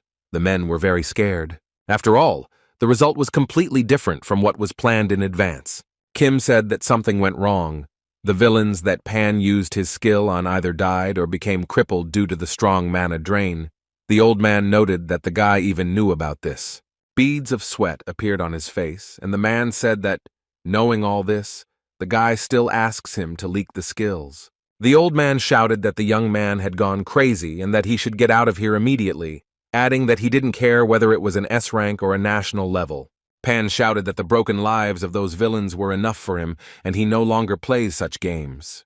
But Taehyung smiled and told the old man not to worry, since his skill couldn't harm him, and he asked if what the young man had said was true. Our hero reported that everything was exactly like that. So the man started working, and the guy told him that the villain's mana rollback was not his fault. These words surprised the old man, and the boy told him that this happened because his rank was too high compared to the rank of those people. Kim noticed that the skill they received after the merger was disproportionately higher than their characteristics, and he added that he was strong enough, so there would be no problems. And even if there was a rollback, he would not become crippled. And Pan at that time was thinking, is this really possible? He stretched his hands forward and thought about how he considered his awakening, his skill, and his hands to be a curse that ruined other people's lives. And the meeting with this young man turned everything upside down in an instant. He became interested in who he was. The old man thought that this guy was like from the future. He was very surprised. Kim turned his head and said that he didn't tell anyone where he was going, so even if he died now, no one would know his location. The old man laughed and asked not to say such terrible things. The fact that there was actually no problem with Pan Che-su's skill would only be revealed 10 years later during the association's investigation. But it will be too late. The old man, tormented by guilt and the loss of his son, will drink himself to death and die from health problems. If his delusion had not been cleared up now, he would have lived his whole life with a feeling of guilt. Our hero closed his eyes and thought that it was very good that he was able to help him. Pan said with surprise that there were 3 mergers at once.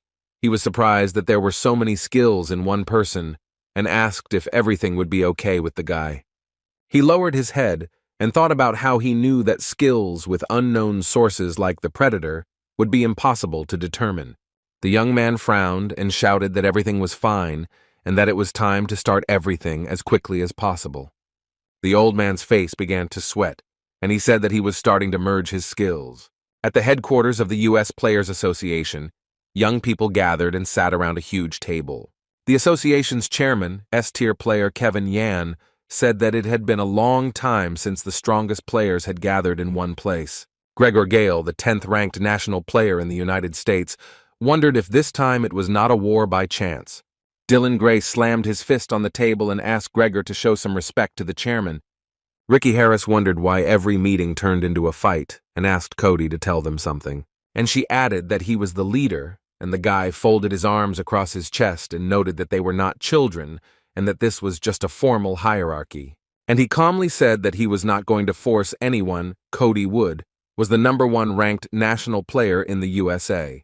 The chairman cleared his throat and said they needed to get down to business, noting that everyone knew about the national-level players from China who had participated in the recent Asian friendlies. Montel Roman, the 5th-ranked U.S. national player, asked if it was Wei Xing, Kai Ming, and Lao Feng. Nick Lowen said 2 died during the San Laudu cleanup, and another in an attempt to kill the chairman of the Singapore Association. Gregor noted that all 3 were dead and asked what next. The guy sitting next to him slammed his fist on the table. Someone asked what the official version of the Chinese Association was. The chairman said that according to their investigation, all 3 were defeated and killed by one person. And he added that what was especially important was that Lao Feng, as it turned out, had a contract with one of the Great Ones, the Duke of the Abyss, the vampire Lord Igman. Someone asked in surprise if the guy was connected to that monster, and Ricky asked Cody if he knew about it. One of the men thought for a moment and asked who had eliminated the players from China. The second one thought for a moment and reported that it was Kim Tae-hyung from New Korea. While Pan was fulfilling Kim's request, the U.S. chairman was saying that even though that guy had beaten Lao Feng, he couldn't be compared to the best players in the world. He thought for a moment and said that the Korean player needed to be thoroughly checked. Our hero stood and stared at his hand. After the merge, his rank was AA. The American players were at the airport in New Korea. One of them said that they were sent to this wilderness only because of the investigation about this Kim Tae-hyung. His opponent noted that you could say that too. Gregor rolled his eyes, cursed, and said that the other guy just needed to be smashed. The second guy told him to calm down and noted that they were not here to fight. Marcus Gore, a national-level player ranked 8th in the United States, smiled and added that they would not fight for now. Kim got out of the elevator. He read the system messages and thought that the merger went well. He wanted to use the combined skills as soon as possible. He understood that if he used them here just like that, there would be a noise, and he thought about whether he could go into the abyss. He was distracted from his thoughts by a voice. Someone addressed the guy by name and noticed that he had finally arrived. The young man stopped and saw 2 young men in front of him. He began to examine them. Marcus Gore adjusted his glasses, smiled, and told our hero that they had been waiting for him. Gregor Gale exclaimed in surprise. Could this child really defeat Lao Feng, and asked if such a thing was possible? Kim had a bead of sweat on his face and thought that these were U.S. national-level players in front of him, and Marcus told his companion that everything was correct and couldn't be a mistake. After some time, Tae-hyung was sitting at the table, and Gore was opposite him. The young man asked what was going on. The opponent noticed that the guy was impatient and said that he didn't come here for no reason.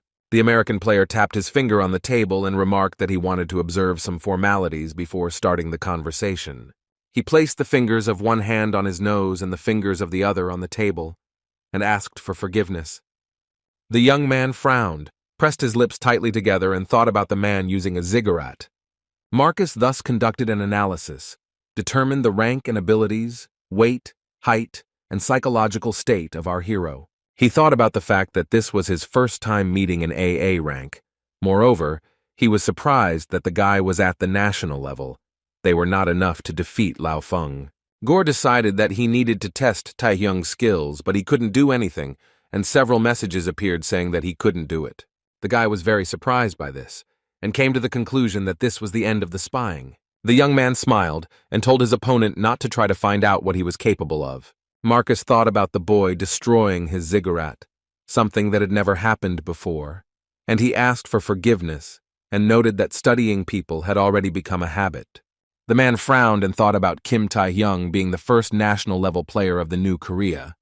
Now he understood why the association's president, Kevin Yang, was worried, and our hero was interested in what Gore wanted from him. Marcus said they wanted him to share the right to clear the dungeon in China, which was a reward for his victory in the Asian-friendly games, and the young man asked why they wanted it.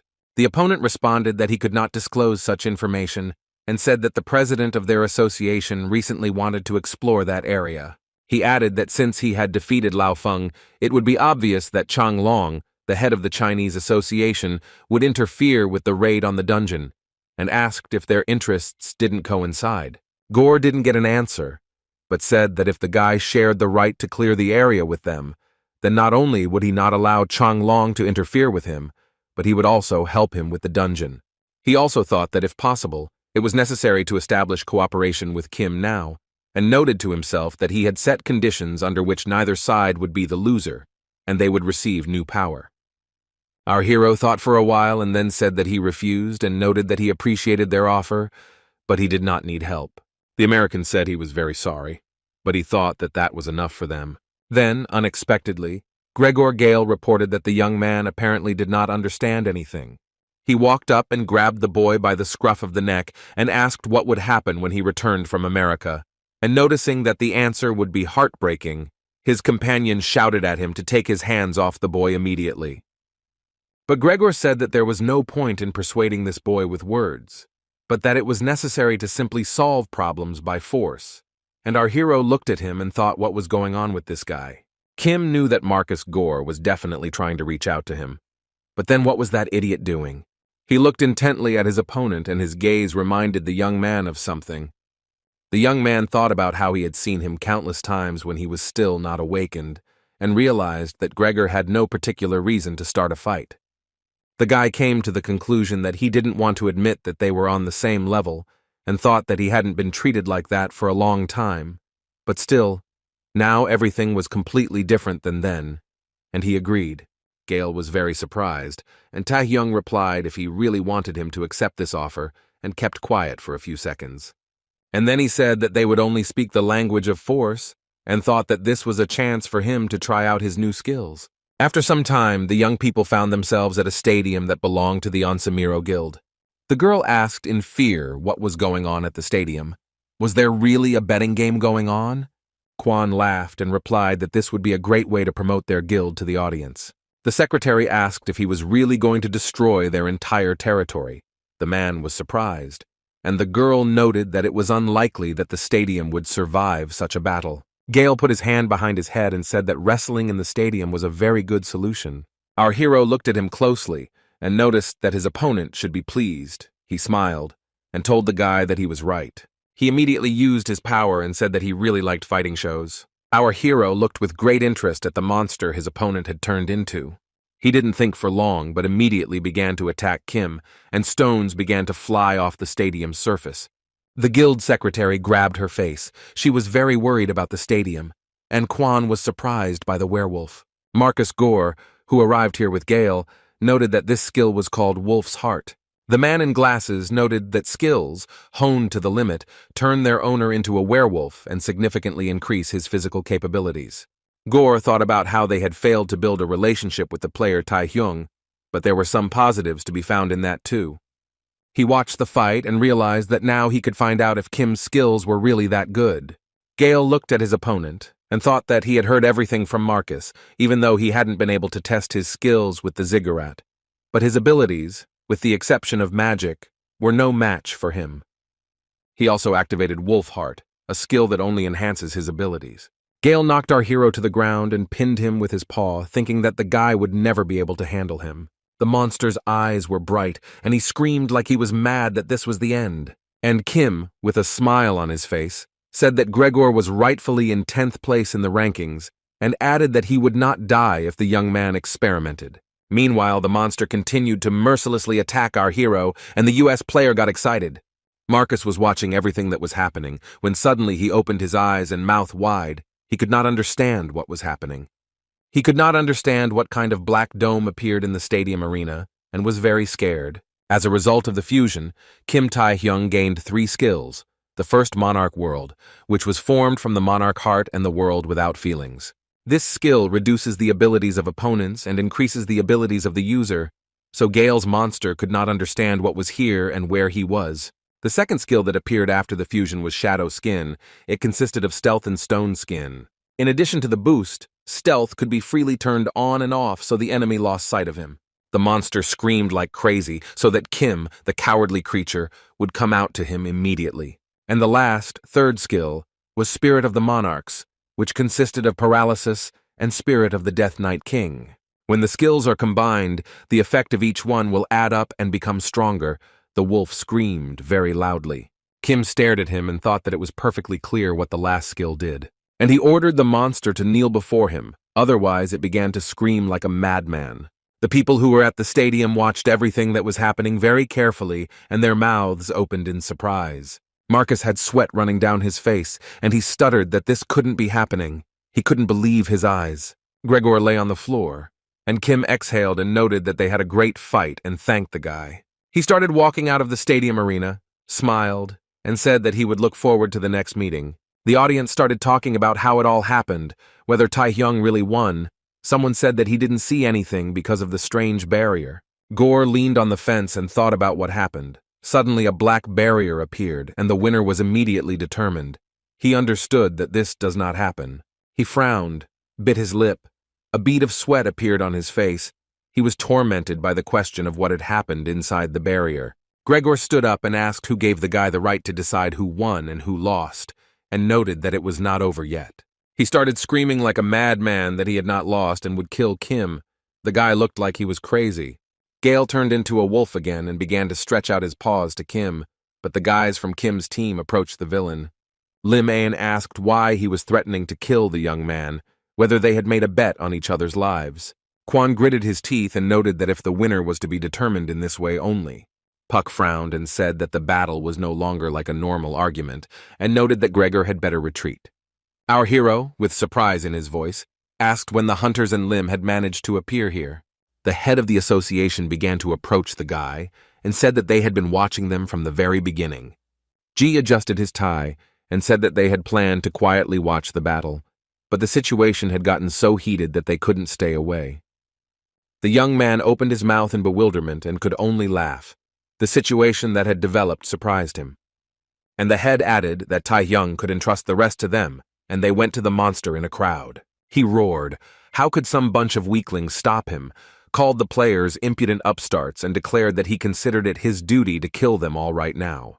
But then Marcus came closer, adjusted his glasses and told Gregor to shut up. And he added that if he worsens the situation even more, he will definitely not go unpunished. The man noted that such a fool should understand what would happen if he angered Cody. The wolf gritted his teeth and began to growl after hearing the familiar name. Probably this was the only way to calm him down. Gregor turned into a man, cursed loudly, and began to leave the arena. He was very angry. Marcus apologized to Kim and noted that he really hoped that he would forgive them for their rudeness. Our hero put his hands in his pockets and looked at his opponent, who began to say something unintelligible. Then he plucked up his courage and remarked that in the current situation it was strange to make such a proposal. But had Kim considered becoming an agent for the U.S. Players Association? Gale frowned and started screaming like a madman because he definitely didn't like this proposal. G also started shouting. He was angry that the guys from the U.S. were offering Kim this right in front of him, his boss. Gore replied that they would agree to any conditions and do everything he asked for, and added that capturing the Chinese headquarters and creating their own was all possible if you worked with them. Our hero said that she would accept their offer as a compliment to his abilities, and he added that they offered the headquarters of the Chinese Association. But in any case, their next target would be Japan. Marcus was surprised by these words. The boy looked at the screen of his mobile phone and said that it seemed like Yoshikawa Tsurara had already woken up. The girl ran away somewhere very quickly. Her hair was flying in the wind. It was very difficult for her. She screamed very loudly. Long vines began to wrap around her, and she screamed very loudly. Yoshikawa began to beg him to stop, let her go, and told him to stop tormenting her.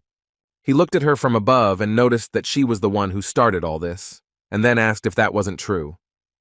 The guy raised his hand to his face and noticed that Sarara was now asking him to stop, and noted that this was disgusting. The girl lay on the ground, looked at everything that was happening with fear, and screamed as loud as she could. Yoshikawa lay on the bed with her eyes closed and screamed very loudly, as if she were frantic. Young people came to her, looked at all this, and began to ask if everything was okay with the lady. She sat up in bed and thought that she had this nightmare again. She watched what was happening to Kim, and then fell into a coma. As soon as consciousness returned, this terrible dream began. In her dream, she was pierced by countless tentacles, and she meets a creature similar to Kim. Then comes death and awakening. She wondered how much longer she had to endure this pain. The guys came up to Tsurara and told her that she needed to rest. She began to ask where they put the ghost sword, because it was always next to her, but now it was gone. The girl began to shake. Tears began to flow from her eyes in streams, and she looked questioningly at the young people. She stood up and started walking along the wall, shouting where her ghostly sword was. Yoshikawa walked out into the corridor and stood rooted to the spot. What she saw shocked her greatly. Her assistant got into a fight with Tai-hyung, and she definitely wasn't prepared for such a turn of events. Our hero smiled and said that he didn't come here to fight, but if the guy was so inclined, then that was a different matter. The blonde shouted that everyone here knew that his target was the lady, and said that Kim was a vile bastard, and he wanted to take revenge for all the suffering that she had experienced because of him. The guy frowned and decided to summon spirits, and our hero calmly looked at his opponent. A few minutes later, a huge sword fell on his shoulder, but this did not frighten him at all. The young man looked at him. He knew very well that the spirit summoning skill filled the sword with white energy that could cut through any soul. But there are exceptions, because it doesn't matter how strong you are. If you miss, the spirits will go against you. The blonde opened his eyes wide. This information surprised him very much, and he even froze for a while. Our hero took advantage of this confusion and kicked the guy in the face with all his might. Tsurara barely turned away as dust and rock fragments flew in all directions from the boys. The blonde was lying on the ground, in the dust, saying something inarticulate, looking for some swordsmen. Yoshikawa rushed towards him, and Kim threw his sword on the ground and told her that he had come to her for 2 reasons. She was shaking all over, and the guy noted that he wanted to know what she saw when she penetrated into his spiritual world. And then he added that he was here to prevent the capture of the largest shelter, which would soon happen. 2 men were standing on the bridge. One of them was interested in where the entrance to the secret shelter was. He looked closely, but saw nothing but a huge hurricane. His opponent told him that there was a corridor inside the hurricane that led to where it needed to go, and that the natural disaster was caused by powerful magic. But no one and nothing could stop their plan. These guys were the surveillance team for the Japan Players Association's secret hideout. One of the men said that he saw something inside the hurricane. Maybe it was his imagination. He looked closer and saw a mouth that was shouting to Kenta Guinness that they had finished their preparations. The monster said that according to the instructions, after many years of events, they formed an army that consists of magicians and warriors. Today they destroyed the corridor that imprisoned them. And he added that they would get out of here. They shouted at the leader to give a new order. Kenta Guinness shouted for everyone to shut up, picked up one of the warriors, and began to put him in his mouth, and noticed that the more he ate, the stronger he became. And then he added that there was only one true path. For the sake of his children, for the sake of their emperor Orgel, they needed to catch people from the outside and feed them to him. The monster smiled and shouted with a smile that their blood festival should start soon. It was Emperor Orgel's subordinate Kenta Guinness. His level was SS. Tsurara was shaking, and she told Kim that she saw something in his subconscious that looked exactly like him. And she noticed that it was neither a man nor a monster, but some kind of unidentified creature. The guy thought that, as expected, it was that bastard from his dreams, but there was still not enough information. But our hero was glad that he now knew that this was not just a dream. The guy thought that even without using the predator, he felt its magical power in Tsurara's body. He told the girl that he had removed the remaining mana, and noted that perhaps she would no longer have nightmares. She asked with tears in her eyes why he was helping her, since she had attacked him earlier. The young man replied that he was not helping her, but was doing it because of the dungeon breakthrough. Yoshikawa turned her head, listened, and said it was an earthquake, and the boy thought that it had all started. He shouted that it was a dungeon breach and ordered the girl to bring Nakata Shinji to his senses. Young people entered the room, and one of the guys began to ask where Taehyung was going after he attacked the hunter of their association. It was the chairman of the Japan Hunters Association, a former national-level hunter, Matsuda Kuro. During his active years, he exterminated monsters as a hunter of national strength level, and after retirement, he discovered talents such as Saint and Devil Sword. He was considered one of the best heads of the Hunters Association in Japan, but he didn't really care about civilian casualties. Kim told him he was there to help. Kuro replied that he knew about the breakthrough and that his phone had been ringing off the hook recently. He looked intently at our hero and asked what this had to do with him, and he noticed that Taehyung's right to conquer unknown dungeons is recognized only when they are stable, but is useless when breaking through. Matsuda noted that because of the young man they lost their positions during the Asian-friendly tournament, and if he lets him deal with the breakthrough, then what will happen to his reputation? A sardonic smile appeared on his face, and he said that he would take the young man into temporary custody for attacking a hunter from their association. The saint began to shout something to the chairman about minimizing the damage, but he told her not to interfere. Kuro told Sarara not to forget that he had been turning a blind eye to the situations where she manipulated people with her skills all this time. He frowned and added that if the girl sided with Kim, who had never even smelled blood, then he would put an end to him and the Devil's Sword. And Matsuda ordered the guards to take Taehyung away, and the guy noted what the chairman doesn't do. He thought that if he resisted, he would put Ji in an awkward position. He himself noted that nothing could be done, and Sarare told her to take Nakata Shinji and go to the breakthrough site first. Kuro laughed and noted that this was what should be done. The guy had reasoned correctly and told the young man not to worry. If the results of the investigation showed that he was not guilty, then he would be released. Our hero asked Mr. Matsuda not to be so presumptuous, and he was very surprised by such a proposal. Kim said that it was the head of the association who refused his help, and if problems suddenly arise because of this, then all responsibility will fall on his shoulders. Kuro looked after the young man, frowned, and with a smile on his face said that he was talking nonsense. There were several very strong explosions, and dust, dirt, and various debris flew in all directions. Armed men rushed to stop the armed monsters, who were in a very warlike mood. The men shouted that they had to stop the monsters at all costs. If they broke through, everyone would die. One of the guys remarked that he had absolutely no idea how to stop them, since they were coming out in an endless stream. Another hunter noticed that all the monsters seemed to be A and S rank, and then remarked that this was an incredible expedition. The young man shouted at the top of his lungs that even if this was the case, they had to stop them, because if not them, then who? The monster grabbed one of the men, held him in his arms, and howled joyfully. The guys who were standing at a distance began to call out for Mr. Ren Kimura. He screamed in fear and despair, and the horned creature began to bring him to his mouth and said that this guy was an eyesore and that the meal should begin with him. Kimura found it very difficult to breathe. He thought that it was a mistake, and now only death awaits him. The hunters, who watched all this with fear, thought that the same fate awaited them and the people remaining below. Despite the fact that there were a lot of people, the monster dealt with them playfully. The young people looked ahead in surprise, their mouths and eyes wide open. They couldn't understand what was happening. The boys saw the Devil's Sword. His name was Nakata Shinji, and he was a hunter of the national power level. The men who were wounded were very surprised as their wounded bodies began to heal. Suddenly the saint appeared and joyfully said that everyone was safe, and this was a great relief for her. Yoshikawa Tsurara was also a national power level hunter like Nakata Shinji. The young man ran up to her and asked how she was feeling.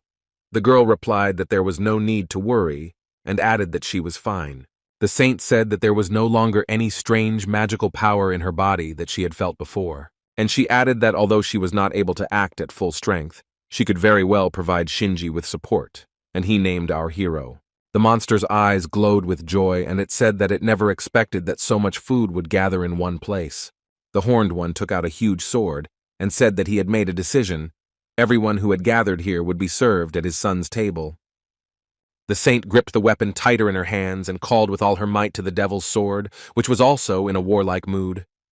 The monster was several times larger than the hunters and easily attacked them. Tsurara shouted that she and Shinji would deal with Kentakinas and let the rest deal with the monsters. And they heard this, and one of the monsters shouted that they needed to follow Mr. Kentakinas.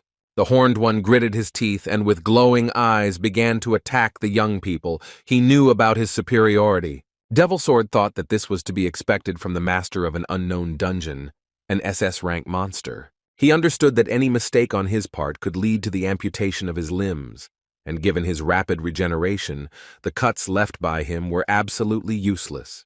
The guy looked at his opponent and understood why, despite all the attempts he had made in the past, he continued to fail. Nakata Shinji thought about it and shouted that now he had the power to cut the monster down. He gripped his weapon tighter and thought about how 5 years had passed since his last failed attempt to conquer the unknown dungeon, and he had been training non-stop to defeat Kentakinas. The Devil's Sword understood that his power and the power of the saint were with him now, and she screamed that she could not hold out for long. He had to defeat the monster now. The young man frowned and said that there was nothing he couldn't cut right now. The monster began to look at Shinji with disdain. It was not afraid at all. After a few seconds, Kentakinas started laughing and called the guy a worthless louse. Nakata did not look at all this for a long time, but struck the monster on the back with all his might with his sword. The young people who were watching everything that was happening began to shout the guy's name. The players' fight was also broadcasted at the head office of the Japan Hunters Association. The head was very pleased, and noted that the Saint and the Devil's Sword were capable of repelling the breakthrough of the SS-rank dungeon. Matsuda told Kim that his help was never needed in the first place. Our hero remarked that it was wonderful that they had managed to defeat Kentakinas, and then he asked why the man thought that this was the end. The head of the Japanese Association was very surprised by this remark. The guy said that in the case of the dungeon breakthrough in the New South Korea that happened a few months ago, the rank increased from C to A, and the breakthroughs that happened in other countries also changed to S+.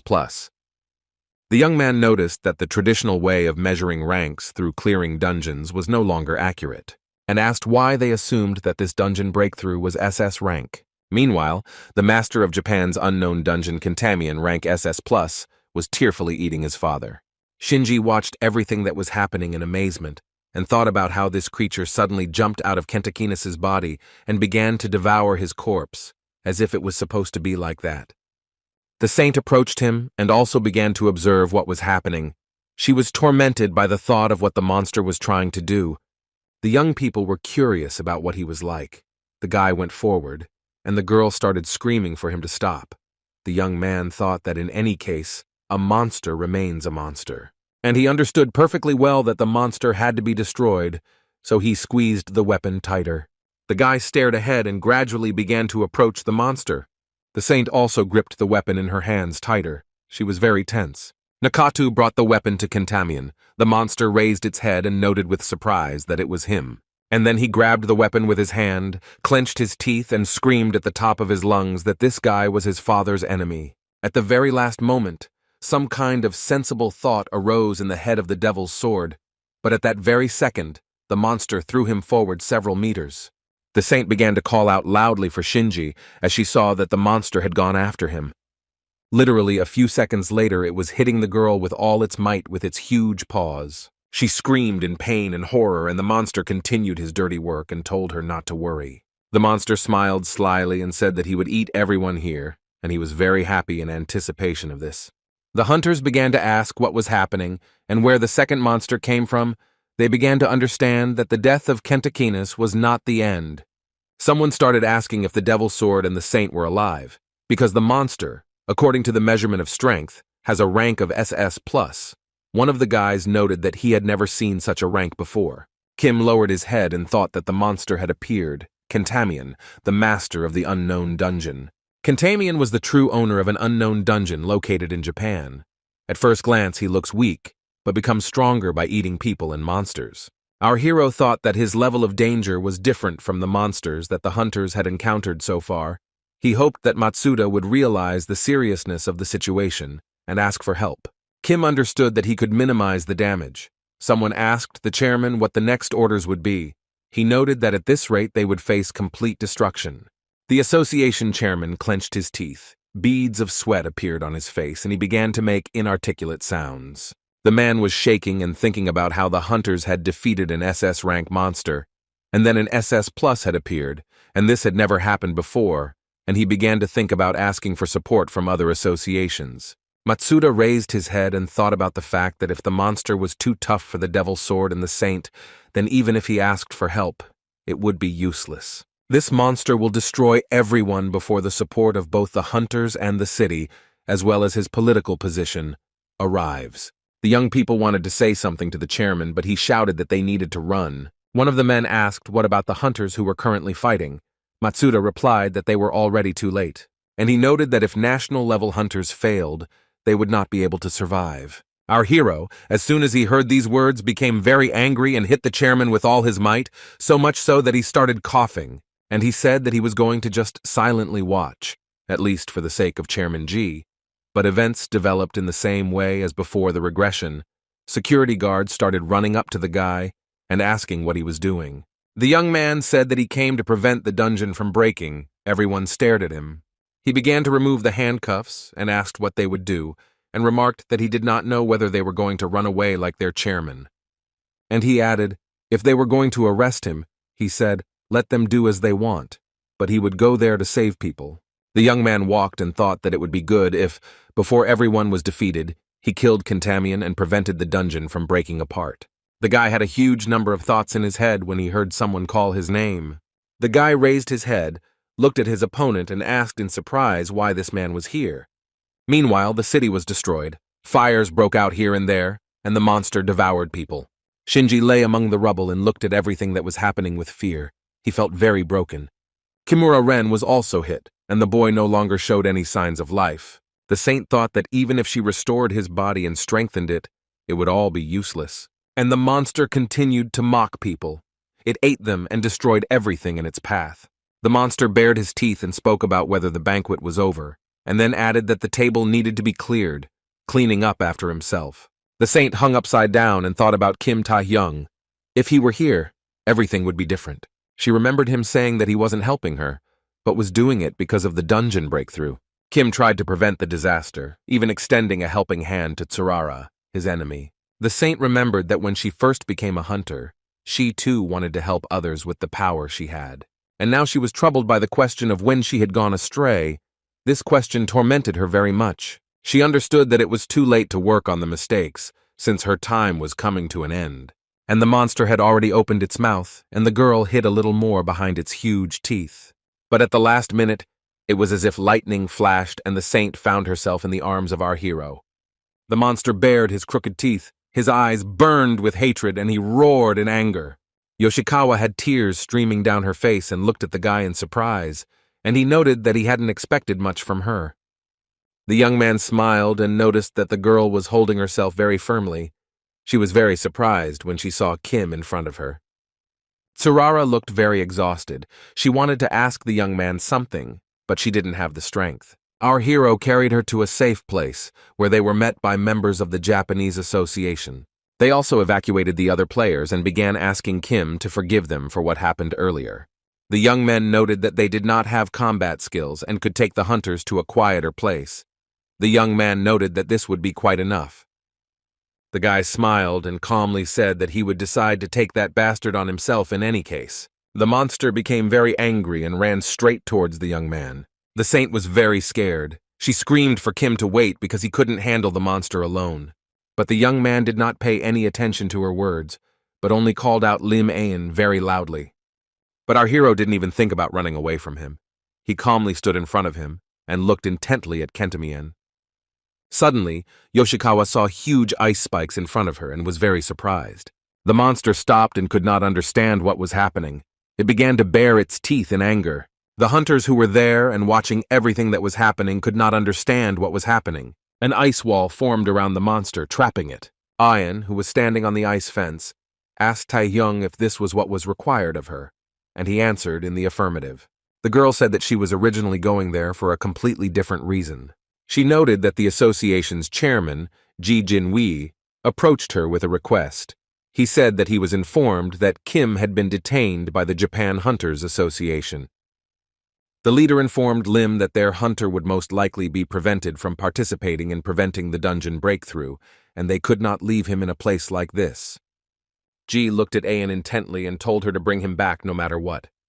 The young man asked with surprise in his voice if she was really here to prevent the dungeon from breaking through, and Lim replied that their support had been refused. Kim replied that they could help and return home. and he himself thought that he was grateful to the chairman for ordering him to be brought at any cost. The monster asked the guy why he didn't run away and locked himself in the same space with him. Didn't he realize that he was just his food? Our hero calmly replied that only the monster here does not understand his place, and he became very angry. The guy put his weapon forward and said that now Kentamion would be eaten. People were asking whether the rescue operation was over, and some were talking about the need to evacuate from here. They called the saint to them and said that it could be dangerous there, but she looked ahead with fear and repeated Kim's name. And there, behind the ice fence, a real fight began. The young man wanted to deal with the monster, but it was not simple and very strong. The boy gritted his teeth and thought that most of the wounds he inflicted on the monster healed very quickly. He also wondered if Kentamion could sense his stealth, which is why his attacks were becoming more sophisticated as the fight went on. So the young man decided to use his special skill and ordered the monster to kneel. But not everything was so simple. The monster noted that it was a good try, adding that it would not be enough. Kim smiled and noted that it wasn't his fault, used his new skill, and told the monster to try and deal with it. He attacked Kentamion, and he began to scream in pain, unable to understand what was happening to him. Our hero thought that if the fight dragged on, he would be at a disadvantage and understood that he would need to put in all his magical power, but he would still succeed. And then he heard a voice that asked how many times he had already told him that this was not his power. The young man opened his mouth in surprise and began to look around at what was happening around him. He looked at the creature in the distance, at the three of them, and mentally wondered if this was a world without feelings. The guy wondered whether this was another dream, or whether everything was really happening right now, and asked his opponent who he was. He also asked why he was appearing before him and what he wanted, and the creature on the throne began to laugh. And then it replied that it wanted the young man to get to it. And to do this, one had to be independent and not some kind of trash, intoxicated by his own strength.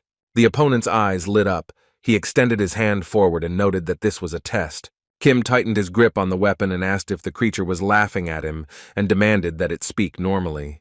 Tears began to flow from the boy's eyes as he read the system message that the mysterious power had been activated.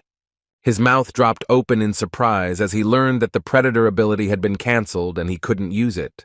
The young man stood there confused as a system message appeared in front of him, saying that he could not use his skills. Everything changed in an instant and Kentamion started running towards him. Our hero was very confused.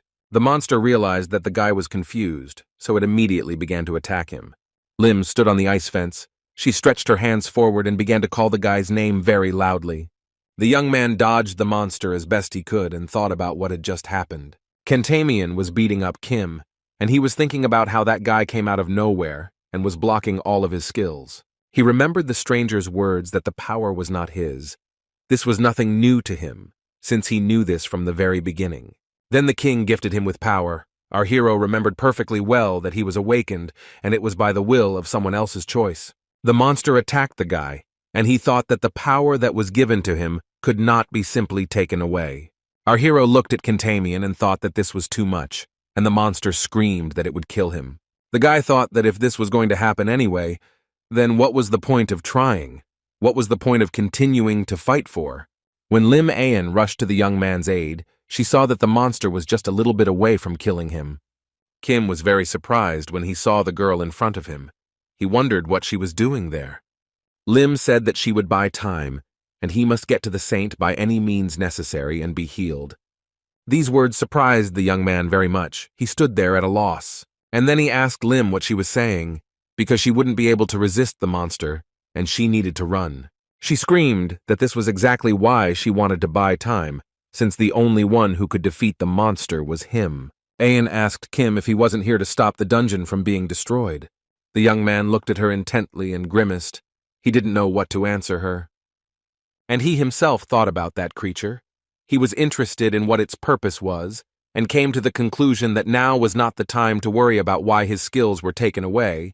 He understood that the situation would change. He looked at Lim and understood that if he didn't defeat Kentamion, then everyone around him would die. He thought that he had to find a way. The young man crawled on the ground and thought about what to do. Without skill and with such a body, it was impossible to resist the monster. Then it dawned on him that there was one more skill left, the closed one, which was called blood fever. But in order to open it, It was necessary to absorb powerful blood, which put our hero in a stupor. The guy looked back. Because he heard strange sounds behind him, he saw a monster lying face down. But it leaned over Lim to push her aside, and she began to scream very loudly. The monster leaned over the girl and screamed at what kind of trash dared to interfere with him, but she showed no signs of life. The monster saw this and said more calmly that it didn't matter. Now she needed to be eaten in order to be healed. And Kentamion had already begun to move his hand towards Aeon in order to quickly grab the girl. It was at this moment that something unexpected happened to him. A great force tore off his huge arm. The monster turned around and could not understand what was happening to him. He was troubled by anger, pain, and despair. He looked at our hero and froze in confusion, and all because the guy was not the same as before, and all because the absorption of powerful blood occurred and a huge force awakened. The monster started screaming that this was impossible, but he felt some kind of power and was very afraid of it. And our hero read the system messages that all conditions of use were met. The blood fever skill is activated. The creature that sat on the throne said that he thought he could leave the guy at least one skill. And then he added with a grin that it turns out that he was worried about this for nothing. And he added that who would have thought that he would absorb the monster and release the power of the great Duke Igman. The creature said that this is how one must develop, desperately and furiously, realizing how carelessly he had lived until now, and how different his previous strength was. Our hero continued to attack the monster, and the guy who was on the throne added that this was the only way he could reach his level. After several merciless attacks, the monster lay on the ground and could not get up. He began to scream loudly, asking what was happening because the young man had only been dying for a few seconds. He looked at the young man and asked how a mere human could use the power of a great duke. Kentamion gritted his teeth and said that none of this mattered because the guy had to be killed anyway. The monster reached out to the people to get some food and said that no matter how Kim got this power, he is a servant of the great Duke Orgel. And if he can't cope in his current state, he'll simply eat even more corpses, and then tear our hero apart and devour him. The guy watched the monster. He stood to the side. Lim Aeon was lying not far from him. The young man listened and realized that the girl was alive. To his great relief, she was still breathing. He looked at his hand and thought that this was the power of the Grand Duke Igman. Blood fever. Boiling blood and a heart ready to explode. A sharp pain in the body that turned into a monster. He began to clench his hand into a fist and understood that this was clearly not the kind of force that could be used for very long. The guy turned to the side and thought that for some reason, despite all this, his body had become very light. He saw a monster approaching him. It was very angry and armed. Kentamion swung and screamed at the top of his lungs, saying that this was definitely the end for the young man. But the young man managed to dodge the huge sword at the very last moment, only for fragments of stones to fly in all directions. A few seconds later, the guy found himself behind the monster and began to attack it with all his might. He gritted his teeth in anger, squeezed his weapon tighter in his hands, and could not find the words to express his anger. The monster turned around so that it could see its opponent and began to attack him again and again. But our hero managed to dodge the huge axe at the very last moment. All this made the monster very angry. He screamed what was happening, why his attacks weren't hitting the guy. Kentamion noted that his strength had not changed at all, but no, on the contrary, he had become stronger as he had been strengthened by corpses. He didn't understand at all why he couldn't even wound his opponent. Meanwhile, our hero got closer to the monster and began to attack it in close combat. The monster was definitely not ready for such a development. He screamed and spat in pain and was very angry. Not only will Taehyung gain the strength and abilities of a monster, but due to the blood fever, he will have a red eye on his right side. The young man thought that it was very similar to the Predator's skill, but still a little different. The guy understood that now he clearly felt the energy flows, where the monster was concentrating his forces. What he was going to do. Everything was in the palm of his hand. The young man was very surprised that he could even feel how the monster's heart was located. Kentamion bared his teeth and shouted who was really in front of him. He didn't understand anything at all. And our hero began to attack him again and said that the monster would find out all this very soon, but in hell. The monster, out of pain, fear, and powerlessness, could only scream, like a madman. And the guy calmly said that he too would very soon have to find out the truth, which is so important. After Kim Taehyung successfully destroyed Kentamion, the dungeon breakout incident in Japan was completely concluded. The Japan Players Association has taken all possible measures to treat the injured and repair the damage. Matsuda Kuro, having refused the help of other associations for personal gain, was suspended and detained for investigation. Luckily, Lim Ayan only had minor, non-life-threatening injuries and was worried that the association's head, Ji Jin-hee, would scold her. But the man only smiled and noticed what kind of reprimand. He was glad that everything was okay with the girl. Lim was very surprised by these words, as she had prepared herself for the worst and said that she would try even harder. As for the saint and the phantom sword, they hung their heads and began to ask for forgiveness. Both confessed to their crimes committed using their skills. Yoshikawa said that she would accept any punishment as she used the Holy Revelation skill for her own gain. She lowered her head and remarked that once her punishment was served, she wanted to start over with a clean slate. In the U.S. Players Association, the men watched Kim's fight with the monster. One of them remarked that he knew Taehyung was a talented player, but to handle a SSS-Rank monster alone was too much. He said that he thought that only Cody could do this, and added that the guy became even stronger than during the fight with Gregor. And he said that this red magical energy was definitely the power of the Grand Duke. The man thought that the more he watched, the more he regretted that they couldn't get such a talent into their association. But now there was nothing to be done. He understood that such people are not swayed by money or status. They are driven by strong convictions and ideals. All they can do is hope that these convictions do not clash with each other. The man asked another if the association had made a decision, and he replied that everything was correct and it was time for them to act too. And he added that everything they do is only for the development of humanity and looked intently ahead. And there was a faceless creature that illuminated everything around itself. Nothing was known about it at all. Our hero extended his hand forward and read a system message that it was impossible to activate the predator ability. He tried to do it one more time, but it didn't work. He thought that it doesn't work like that. After the blood fever was disabled, his body returned to normal, but the sealed skills were still not unlocked. Only the Duke's power and the new skill Monster Eye were available. He obtained it after activating the blood madness, so he sought help from So Sang-ik, the best potion expert.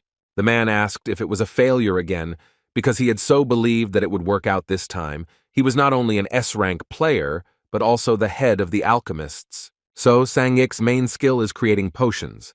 He used magic stones and various mixtures, and creates what is not available for ordinary alchemy. The old man asked for forgiveness, because the boy turned to him for help, but our hero replied that it was nothing to worry about.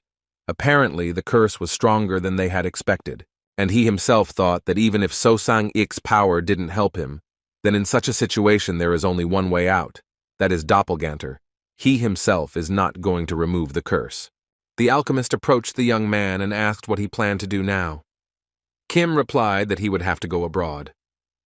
The elderly man was very surprised by this answer, frowned and looked intently at the guy, and he replied that he was the second-ranked expert in the USA and the best in the world in removing curses. He began to think that he desperately needed to meet Ricky Harris. At that moment, she extended her hand forward, frowned, and said that she had not seen the head of the association, Chang Long, for a long time. She said she was here today as an inspector for the World Players Association to investigate allegations of an attack on an Asian-friendly match. Ricky noted that she had come to investigate unauthorized experiments near that uncleaned dungeon in China. She looked at Chang Long and asked him for his assistance in the investigation, and the old man asked what would happen if he refused. Our hero looked straight ahead and thought about what it would be like before she disappeared. The man in glasses raised 2 fingers up and said that there were 2 rights to clear unprotected dungeons. 1. On the Japanese dungeon storm of Kentagenis, already cleared by the player Kim Taehyung. And another, which destroyed many Chinese cleansing groups, is called the Grey Abyss. The man said that they were interested in the latter. Mysterious laboratories had appeared around him, and magical activity was being recorded. It is obvious that some experiments are being conducted there under the direction of Chang Long. The young man noted that they could not ignore this situation. They needed to find out what was going on there. That's why he turned to Ricky Harris for help, and she listened to her opponent so attentively that she frowned. And then she decisively said that everything would have to be resolved by force, and her eyes burned with a cold fire. Chang Luna stared at the young woman and thought that this was as expected from the second-ranked country in the United States. Her magical power was so powerful that he, an experienced player, was impressed. The older man smiled, thinking that this was interesting and perfect for their plans. And he himself said that there is no point in opposing the World Players Association. He will fully cooperate with the investigation. Harris wanted to say something, but he interrupted her and asked if it wouldn't be better to see it with her own eyes. And he invited her to the laboratory. The girl thought about it, and he asked what she would answer to such a proposal, and clarified that tomorrow there would be an opportunity to personally see their experiments and discuss everything. Ricky was at the Players' Hotel in China and was thinking about the invitation. She was wondering what Chan was planning. There was no way he would agree to cooperate so easily. The girl understood that she had to be very careful because that elderly man was completely unpredictable. Harris still had a lot of thoughts, but she told player Kim Tae-hyung that it was impolite to behave like that. The young man showed up right in her room and sat down in the chair that stood opposite.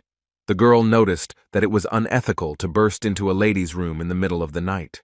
And she herself was thinking that the guy who was in front of her, a rising star of the New Korea, the American Association, was interested in him. Ricky assumed that they would meet, but not under such circumstances, and our hero calmly told her that she would die there. The young girl opened her eyes wide in surprise, and a silent question froze in them.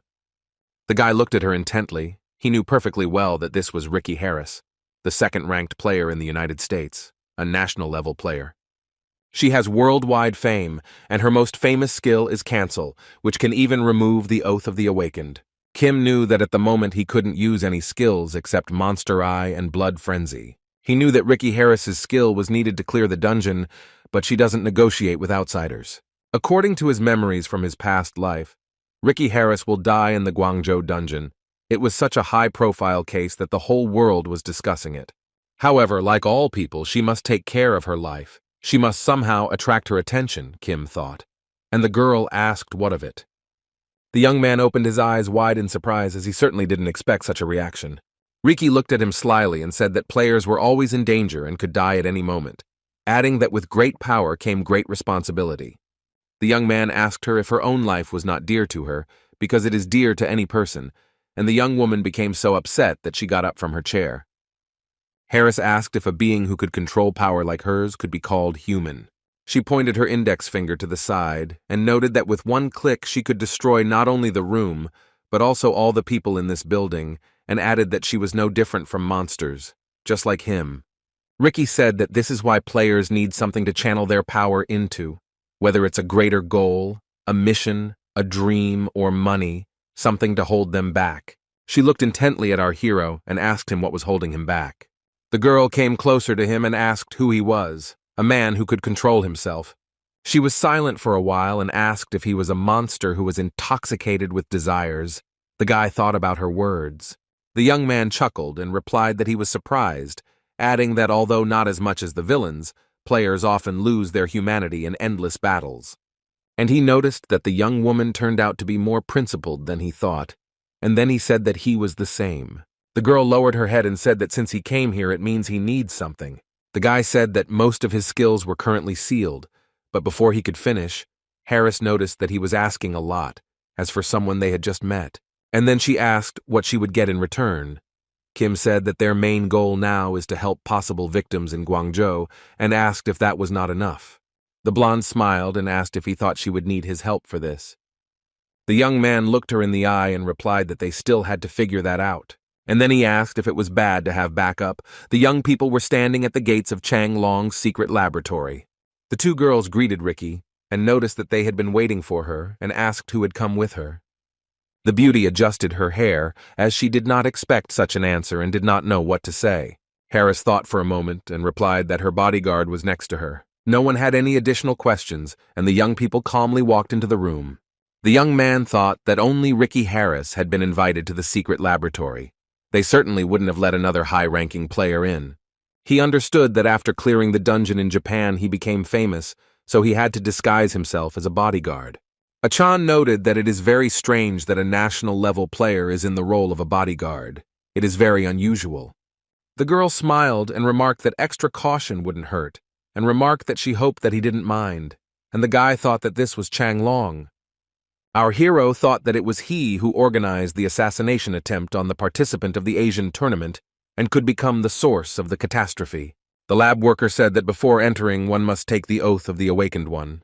The young people were very surprised by this, and Ricky calmly said that she did not think that it would have any meaning for her. The young man watched everything that was happening very carefully and was very surprised. He was very struck by her aura. It was very unusual, completely different from everyone else's. Lun replied that he was of the same opinion and asked whether Ricky Harris could be stopped by some oath, and asked for forgiveness for the misunderstanding. The doors opened. A satisfied smile appeared on the old man's face, and he said that it was time to begin the tour of their laboratory. They walked into the middle, and Chang noted that this was a project to experiment on S-Rank awakened beings. The young girl began to look at everything closely and thought that people were in glass capsules. She had assumed that this could happen, but she hadn't thought that the experiments would be so terrible. Lun said that they artificially create S-Rank awakened ones by inputting the power of demonic beings. It's amazing, but a human can resist gods because he has the power. Harris gritted her teeth and was about to say something, but the guy asked her to refrain from using her skills, because she could harm the test subjects. The old man squinted one eye and noticed that another awakened being was being born. He added that the moment of their birth is always delightful, and they are lucky to witness this event. Chan reported that the subject's heart rate increased rapidly and health indicators rapidly improved. He continued to say something about magical energy, but Ricky reached out to the flask and asked if it would really work. Suddenly it became very dark in the laboratory, and the water that was in the capsule suddenly turned pink. The elderly man, who stood on the balcony and watched everything from above, only sighed heavily. And then he added that it was bad luck. The young woman turned her head and looked at him intently. Our hero looked at the girl and just gritted his teeth, beads of sweat appearing on his face from worry. He immediately asked the young girl to pull herself together, wait and calm down. Harris turned black with anger and said, enunciating each word, that he had crossed the line. The guy had sweat running down his face like a river. He assumed that the girl had other abilities besides cancel. But he didn't expect that she would be able to show such strength that would make the entire laboratory tremble. Ricky extended her hand forward and asked Chan if he was ready to answer for his actions. The old man said that people are unfair. Everyone began to understand this with the introduction of the multi-rank player system. Kim gritted his teeth, and Chan said that along with the awarding of a rank to a player, his standard of living is also determined. The old man noted that no one wants to remain a weakling, and he only gives hope to people. The girl angrily noticed that this was how it was happening and screamed that it was over. She raised her hand up, right where Chan was standing, and used an ability called Energy Strike. But the old man stood as if nothing had happened. He calmly looked down, although his subordinates were frightened. Lun took something out of his inside pocket and held it up. The girl looked at it and thought that a black hole of power had appeared. Black hole negates the effect of all nearby attacks, by the way. Very few players have this skill.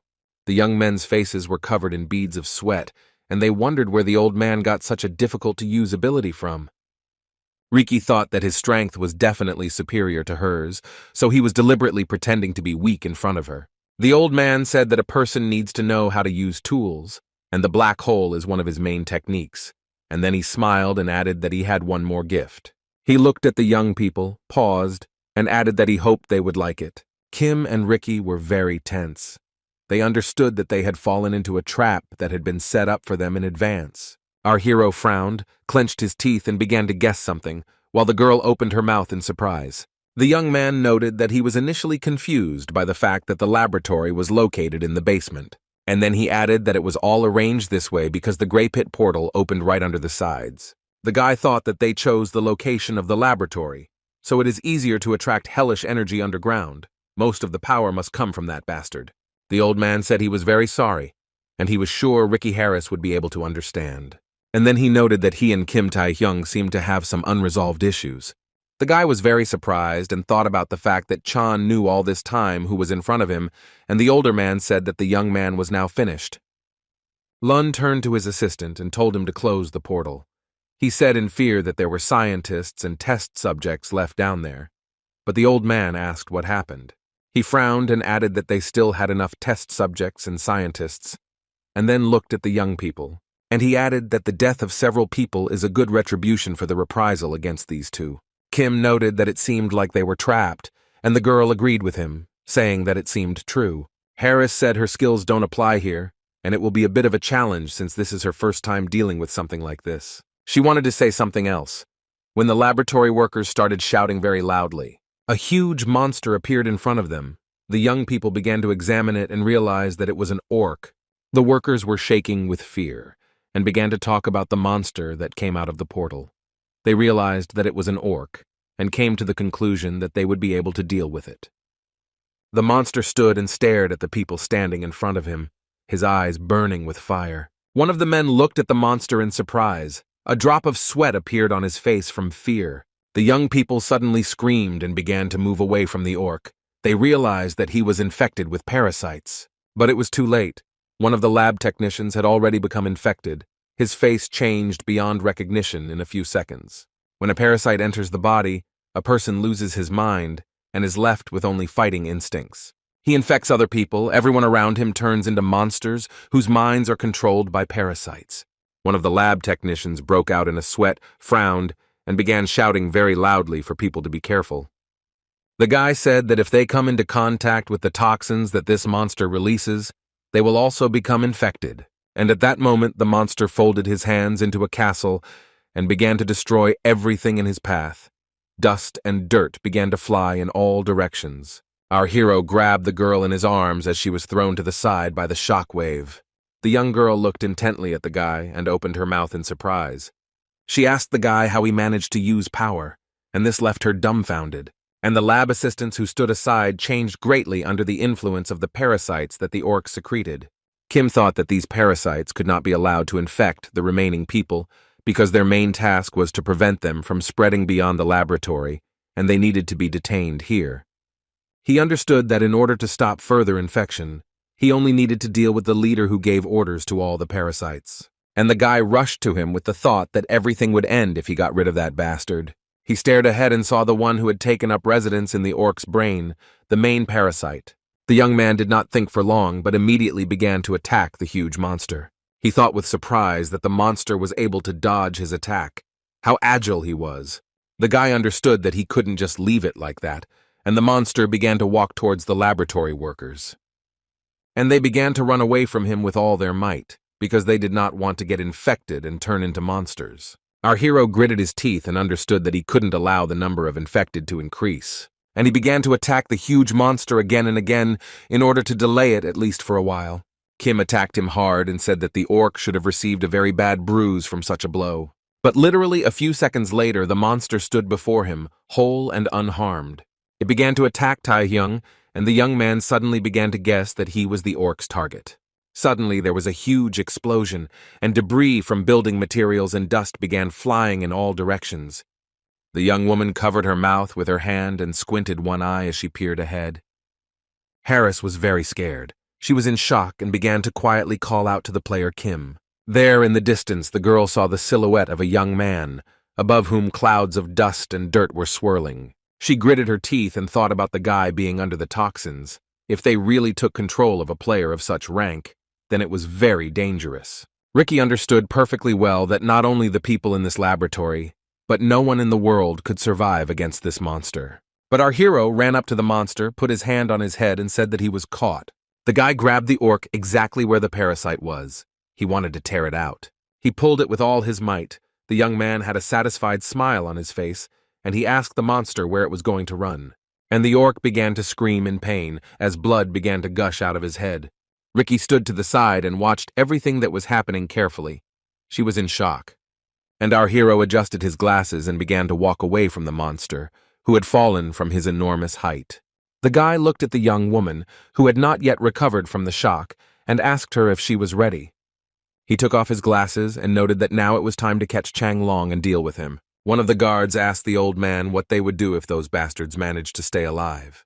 He added that Kim and Ricky were both national-level players, and he thought about his words. Chang smiled and remarked that there was nothing to worry about, since the walls in this laboratory were of special quality. To prevent possible attempts by the test subjects to escape from here, the best blocking technologies were used, and the walls will be able to protect even from full-force attacks by players. Lun smiled, and noticed that at the end of the elevator there was a door that was made of the same material as the walls. If they entered it, they would destroy everything left on the other side. And he added that no one will be able to avoid death.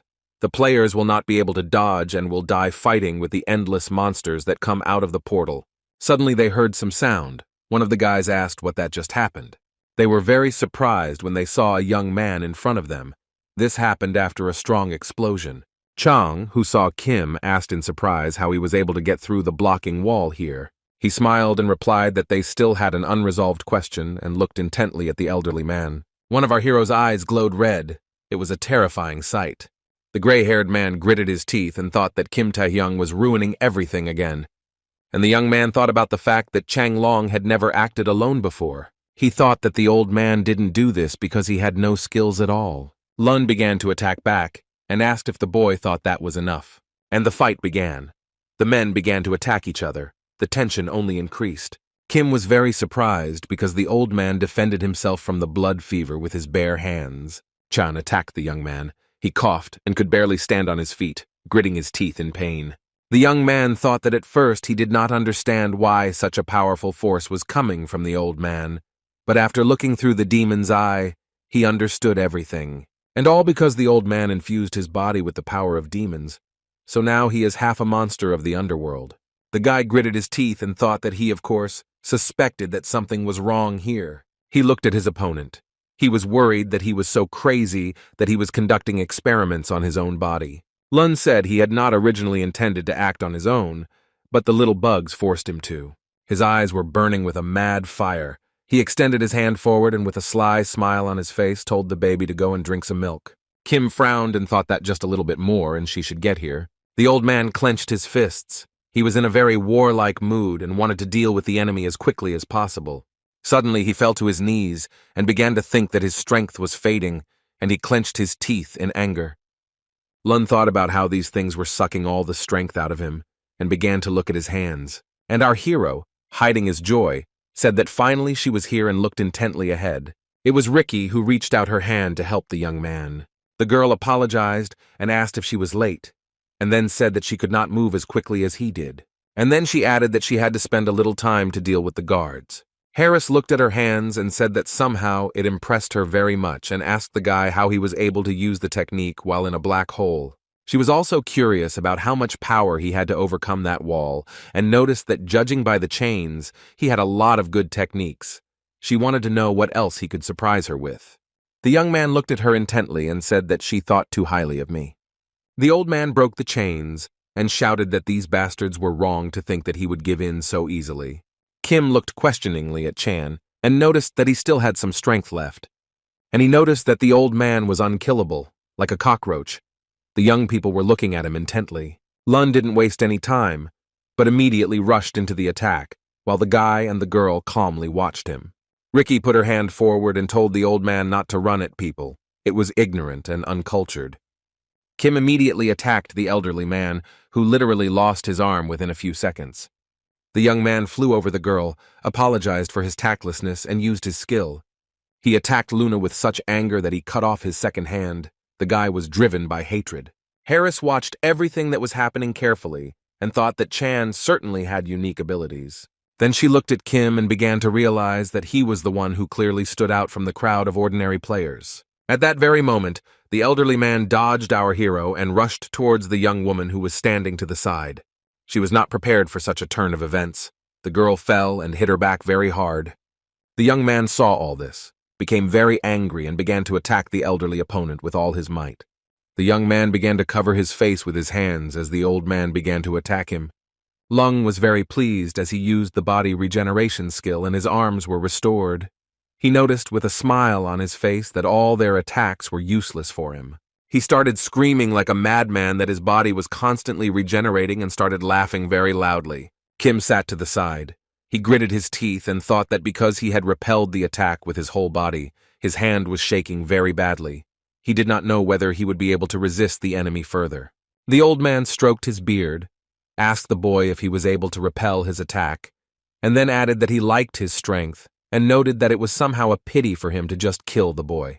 Taehyung's mouth dropped open in surprise, and Chan asked him if the boy wanted to join him and noted that he also had a contract with the emperor. Our hero gritted his teeth and thought that his opponent even knew about the contract. He wanted to think about something else, but Lung interrupted him.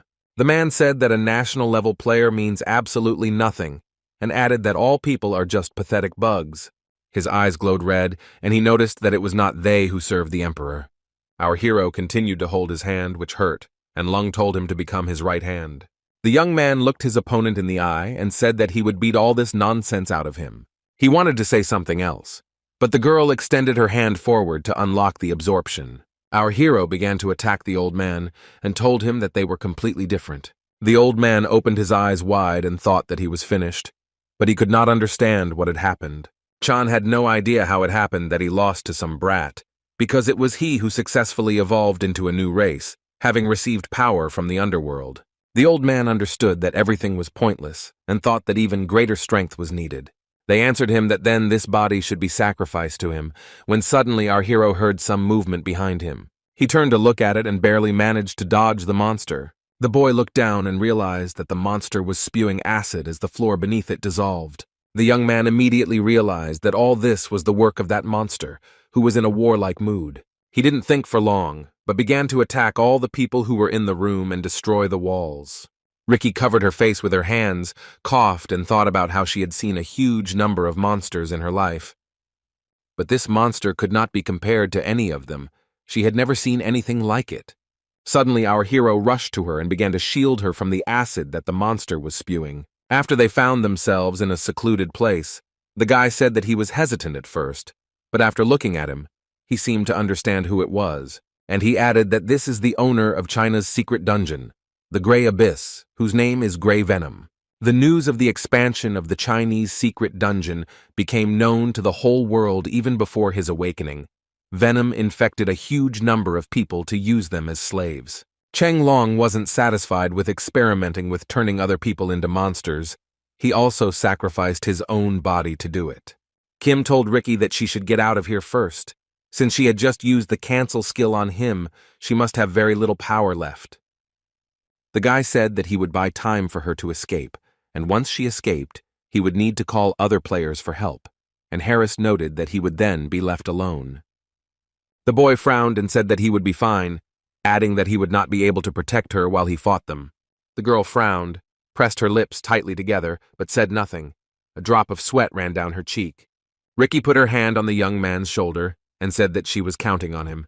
Venom pursed his lips and said that it was very interesting that the one who had a contract with the state was covering for some people. And he added that a contract soldier must follow only the orders of his contractor, but for some reason he was wasting his energy on some pathetic scum. The monster gradually began to approach our hero, but he did not even try to move aside. Venom informed Kim that when he absorbed Chan's body, he was able to see all of his memories, and he became very interested in whether he could make the guy his slave. What would happen next? But Venom was very surprised when he saw a huge monster in front of him that attacked him. Our hero said that the parasite was talking too much and suggested speeding up the dialogue, while he activated the skills Eye of the Monster and Absorption. Ricky walked and thought about the recent conversation she had with the young man. He noted that she needed to get out of here first, and he would buy time for her escape. The girl thought that she wouldn't be able to help him anyway, but leaving him completely alone was not a solution. She understood perfectly well that the guy would have a very hard time until she returned. But our hero did not think at all about surrendering or retreating. He attacked the enemy. Suddenly, the young man heard some noise behind him. He quickly tensed up. He immediately strengthened the absorption skill and told the enemy that he sees everything. And he continued to attack the enemy with all his strength so as not to give him any respite. The young man thought about how, while the Supreme Eye skill was working, all of Venom's movements were visible in slow motion. And he wondered what would happen if he added the power of absorption to his all-seeing eye. The young man decided that this way, he would definitely be able to catch him, and began to attack his opponent with renewed vigor. But this time, he didn't succeed.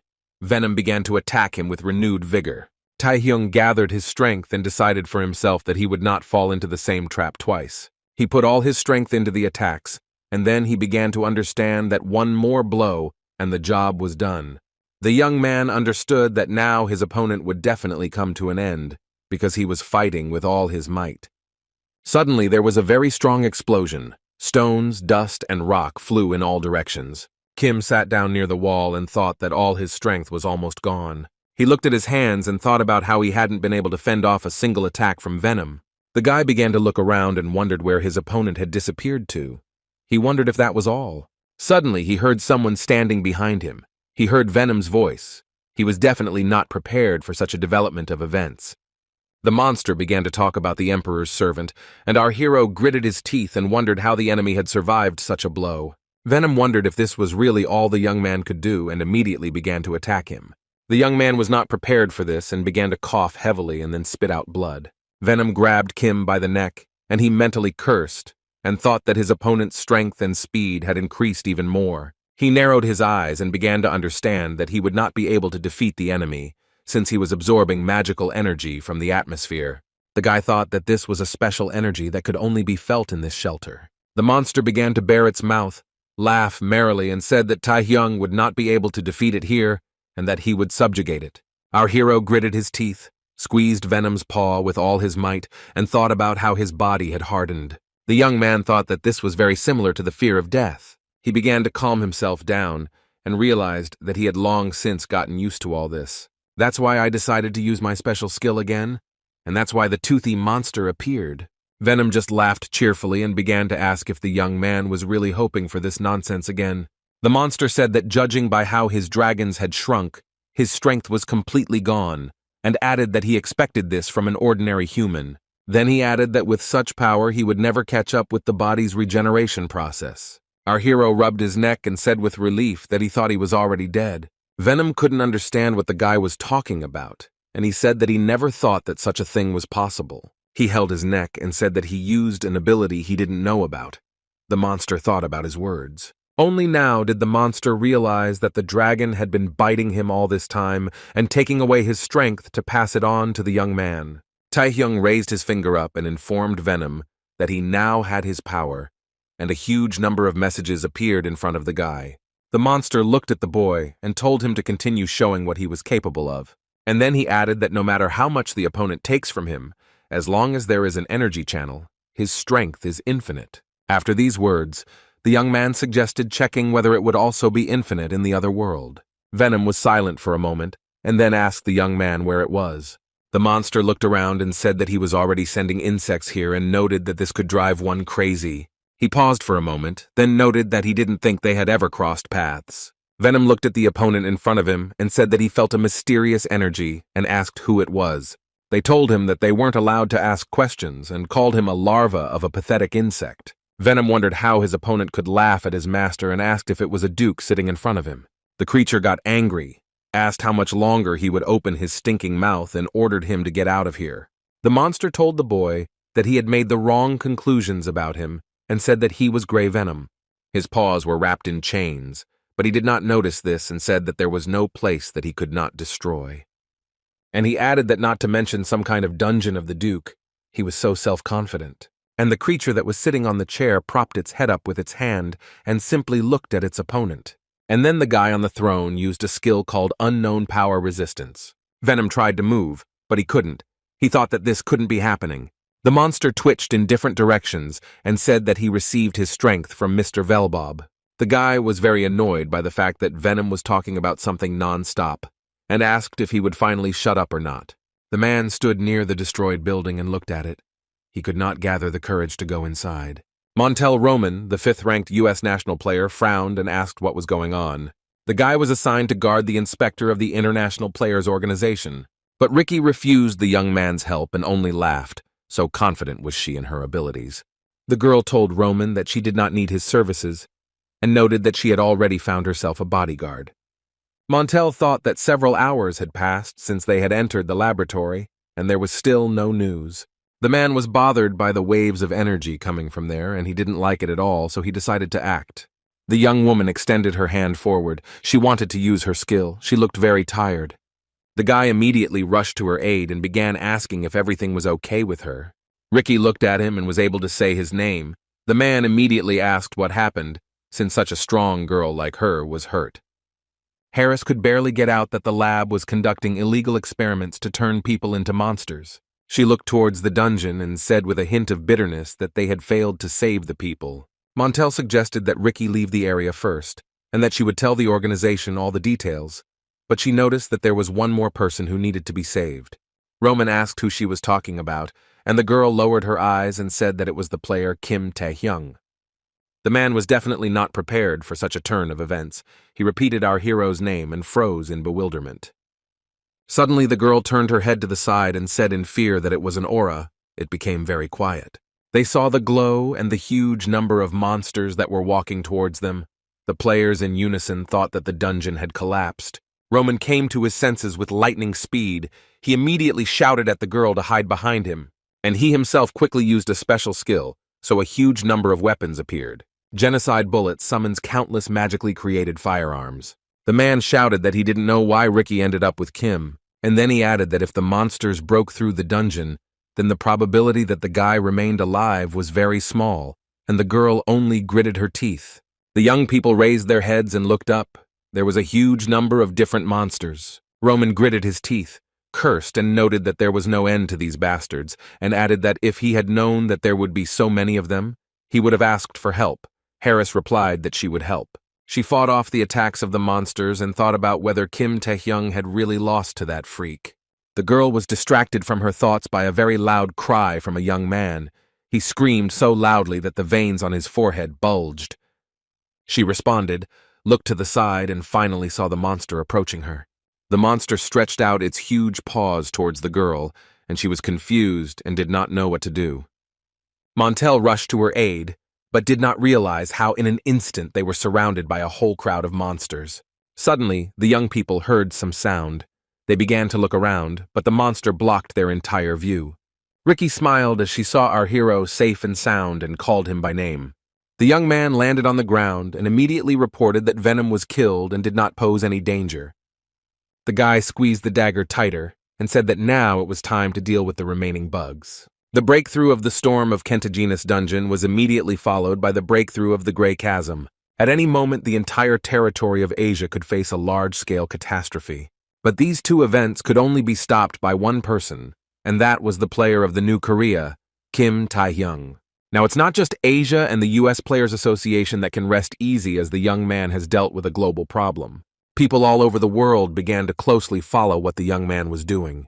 The World Player Organization, including Tae-hyung, when many players began to subjugate SS-level monsters, decided to discuss a new system. It was decided to introduce a higher level than S.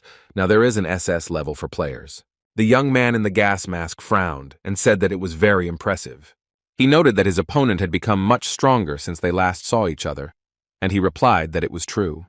And he noticed that he had successfully concluded a contract with one of the emperor's Orgel. The opponent raised his hand and noticed that the guy now had the strength befitting a true leader. He stood up, replied that he thought so too, and noted that they hadn't seen Shadow for a long time and put his hand on his shoulder. And he noticed that since he came here, it meant that something very important had happened in the lands of Obisa. Shadow replied that everything was correct and said that while he was gone, a lot had happened there. The guy smiled and noted that he was already eager to find out what exactly happened. It has been several weeks since China's secret hideout, the Grey Abyss, was cleared. The girl was on an island cut off from the rest of the world in South Korea. She said she felt good and had not felt such freedom for a long time. Kim folded his arms across his chest and told Ricky that he had invited her here himself, but not to relax.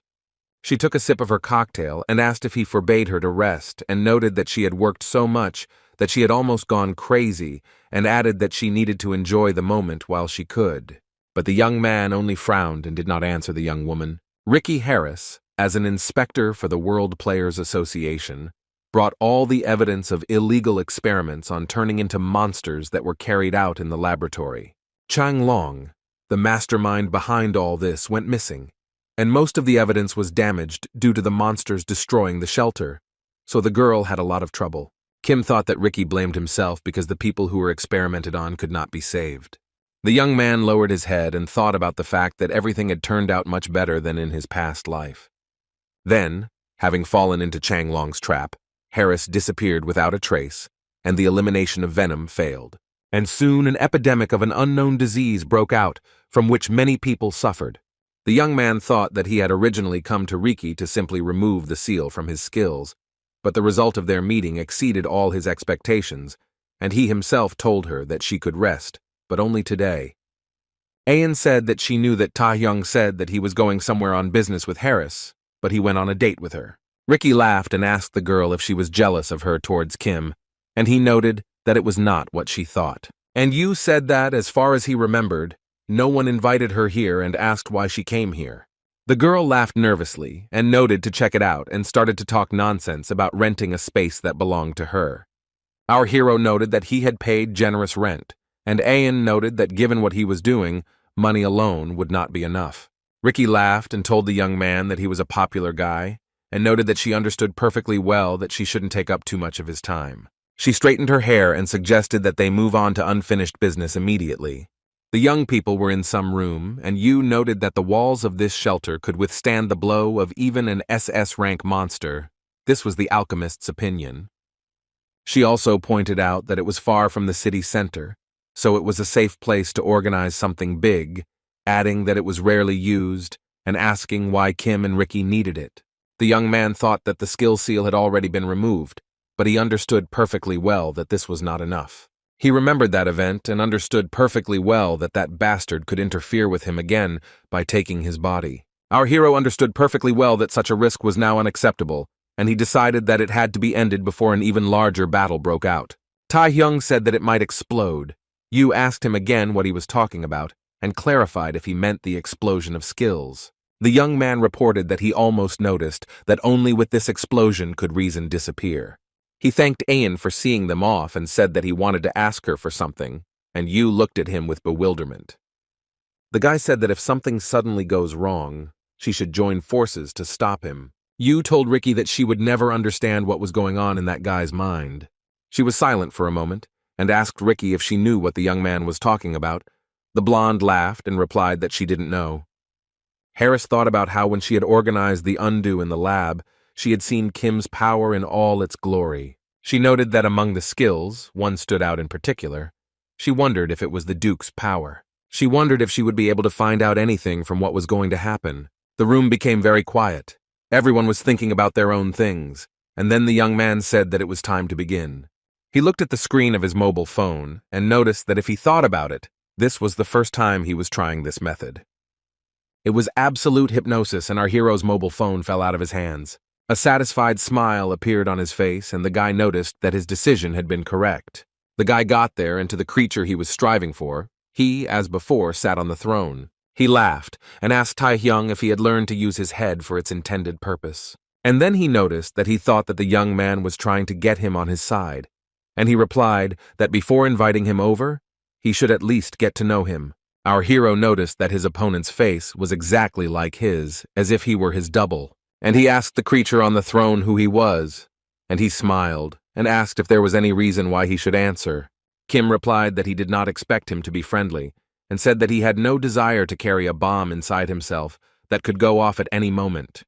He looked straight ahead, put his hands to his chest, and screamed at him to get off his body.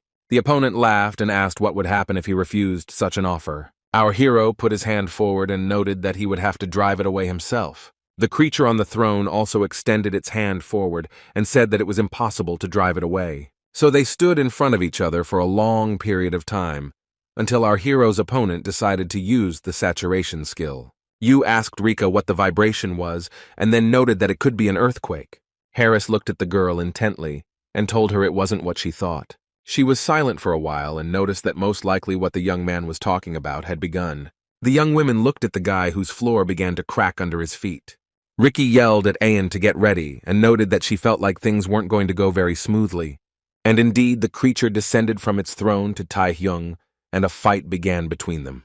Each of them wanted to show their superiority and did not even intend to retreat. The guy thought that this bastard knew perfectly well how saturation worked, and came to the conclusion that at this rate the battle would never end.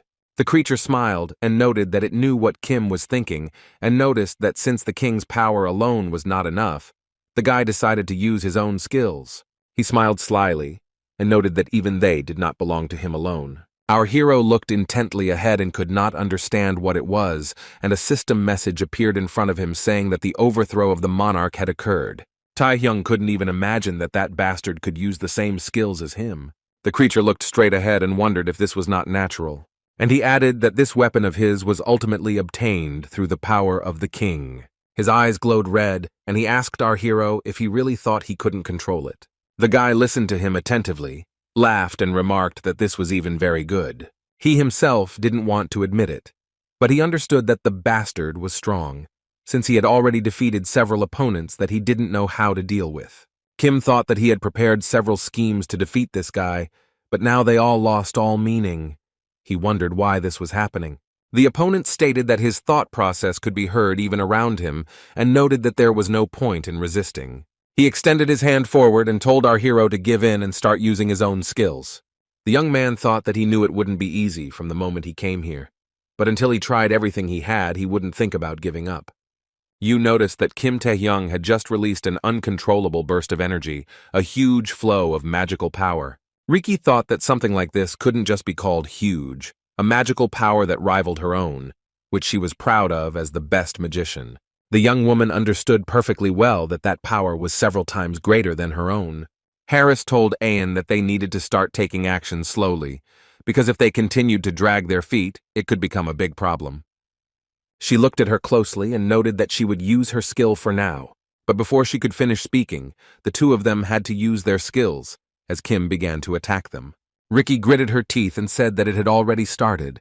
The girls were very tense. They looked at the young man and came to the conclusion that he had already awakened. Yu asked Harris what she should do, and Harris informed her that it was important to buy some time and that while she used her skill, she would need to hold off Kim. Ayan said that she could be relied upon and noted that she herself wanted to fight with Tae-hyung once. And the girl unconditionally followed all the recommendations that Riki gave her. She held the boy back and asked if the memories of conquering the Great Phoenix dungeon had come back to him.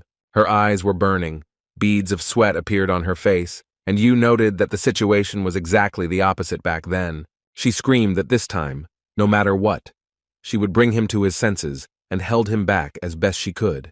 Harris began to use her skills at this time and noticed that she did not want to show her hidden card, but in this situation, there was nothing she could do. Everything turned out exactly as she had planned. The young girl was more serious than ever. Ayan thought that she confidently rushed into the attack, but her arms were already falling off. She understood that the only thing she could do while the guy was unconscious was to wonder who this Tae-hyung was. Suddenly, Riki, that is, with all her might, shouted to Yu to get away, and she barely managed to jump back. She began to look around and asked Harris what had happened. She smiled and calmly said that this was her skill, which was called Portal. Her mad eyes glowed, and the girl reported that she had summoned a demonic beast that lived in the depths of the abyss. And she noticed that he was moving in response to a powerful magical force, and once he touched, he would not let go until he received all the magical force, which is why Kim fell under his influence. Riki added that after the magic power runs out, the skill will be automatically cancelled. Yu said that it was amazing, and she looked at Harris and thought about how she created the gate to the abyss with human power and uses monsters in battle. Our hero tried to get out of the bonds that wrapped around his body like vines, but he was unsuccessful. The US player breathed a sigh of relief and noted that they seemed to be finished, and Ayan immediately began calling out to the young man. She asked if the guy had come to his senses, and Riki thought that even with the demonic beast attached, Tae-hyung's magical power continued to grow, and if she hesitated, the situation would become more dangerous. Harris assumed that the request would not be easy, but she would have to shake the guy down for the full amount of payment. Suddenly, an unknown force attacked Yu, but she was completely unprepared for this. Riki frowned, her mouth dropped open in surprise, and a bead of sweat appeared on her face. She was very surprised because she saw that our hero calmly broke the shackles with which he had just been bound. Riki said that this was some kind of nonsense and asked how he could move. Our hero said that using a demonic beast is a good idea for a human, but it is impossible to absorb more magical power than one can handle. The young girl was very surprised. She could not understand what was happening, and only called the guy by name. He clutched a piece of the shackle in his hands and replied that he was not Kim, and asked if he looked as weak as he did. Harris put her hand forward, frowned. Beads of sweat appeared on her face and asked what happened to Tae-hyung. The guy smiled and said that our hero had lost and noted that the right to own this body now belonged to him. Riki thought that this feeling was similar to an SS-Rank monster. and she said that she didn't understand what he was talking about at all. She understood that she had to deal with him as soon as possible, and she herself noted that he was an enemy in any case. He didn't respond to this remark, but began to fight off the attacks of the American player. The girl gritted her teeth and said that this couldn't be. The monster beat off all her energy with his bare hands. He smiled, looked intently into the girl's eyes, and noted that this was his long-awaited release into freedom. The monster that looked like Kim screamed that he needed to stretch his body a bit and rushed at Harris. And at this time, Taehyung was lying there and showed no signs of life, and it was completely unclear whether he was alive or not. He slowly began to come to his senses and said that he didn't think that the difference in strength would be so big. He was interested in what his copies wanted from him and who he was. The guy thought about the king and noticed that everyone with such status whom he met were not such psychos. He began to rise and thought about whether the king had implanted something in him, but for some unknown reason, the young man decided that now was not the time to think about it, and that he needed to stop the scoundrel as soon as possible.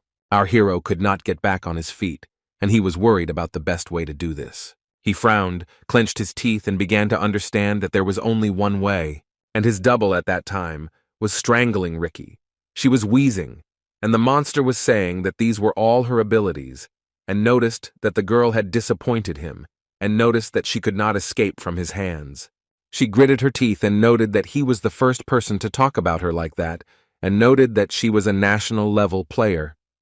Our hero's double noted that levels are just a convention invented by people and asked if Harris had anything to show other than status. He held her up and remarked that there must be some proof that she was indeed a national-level player.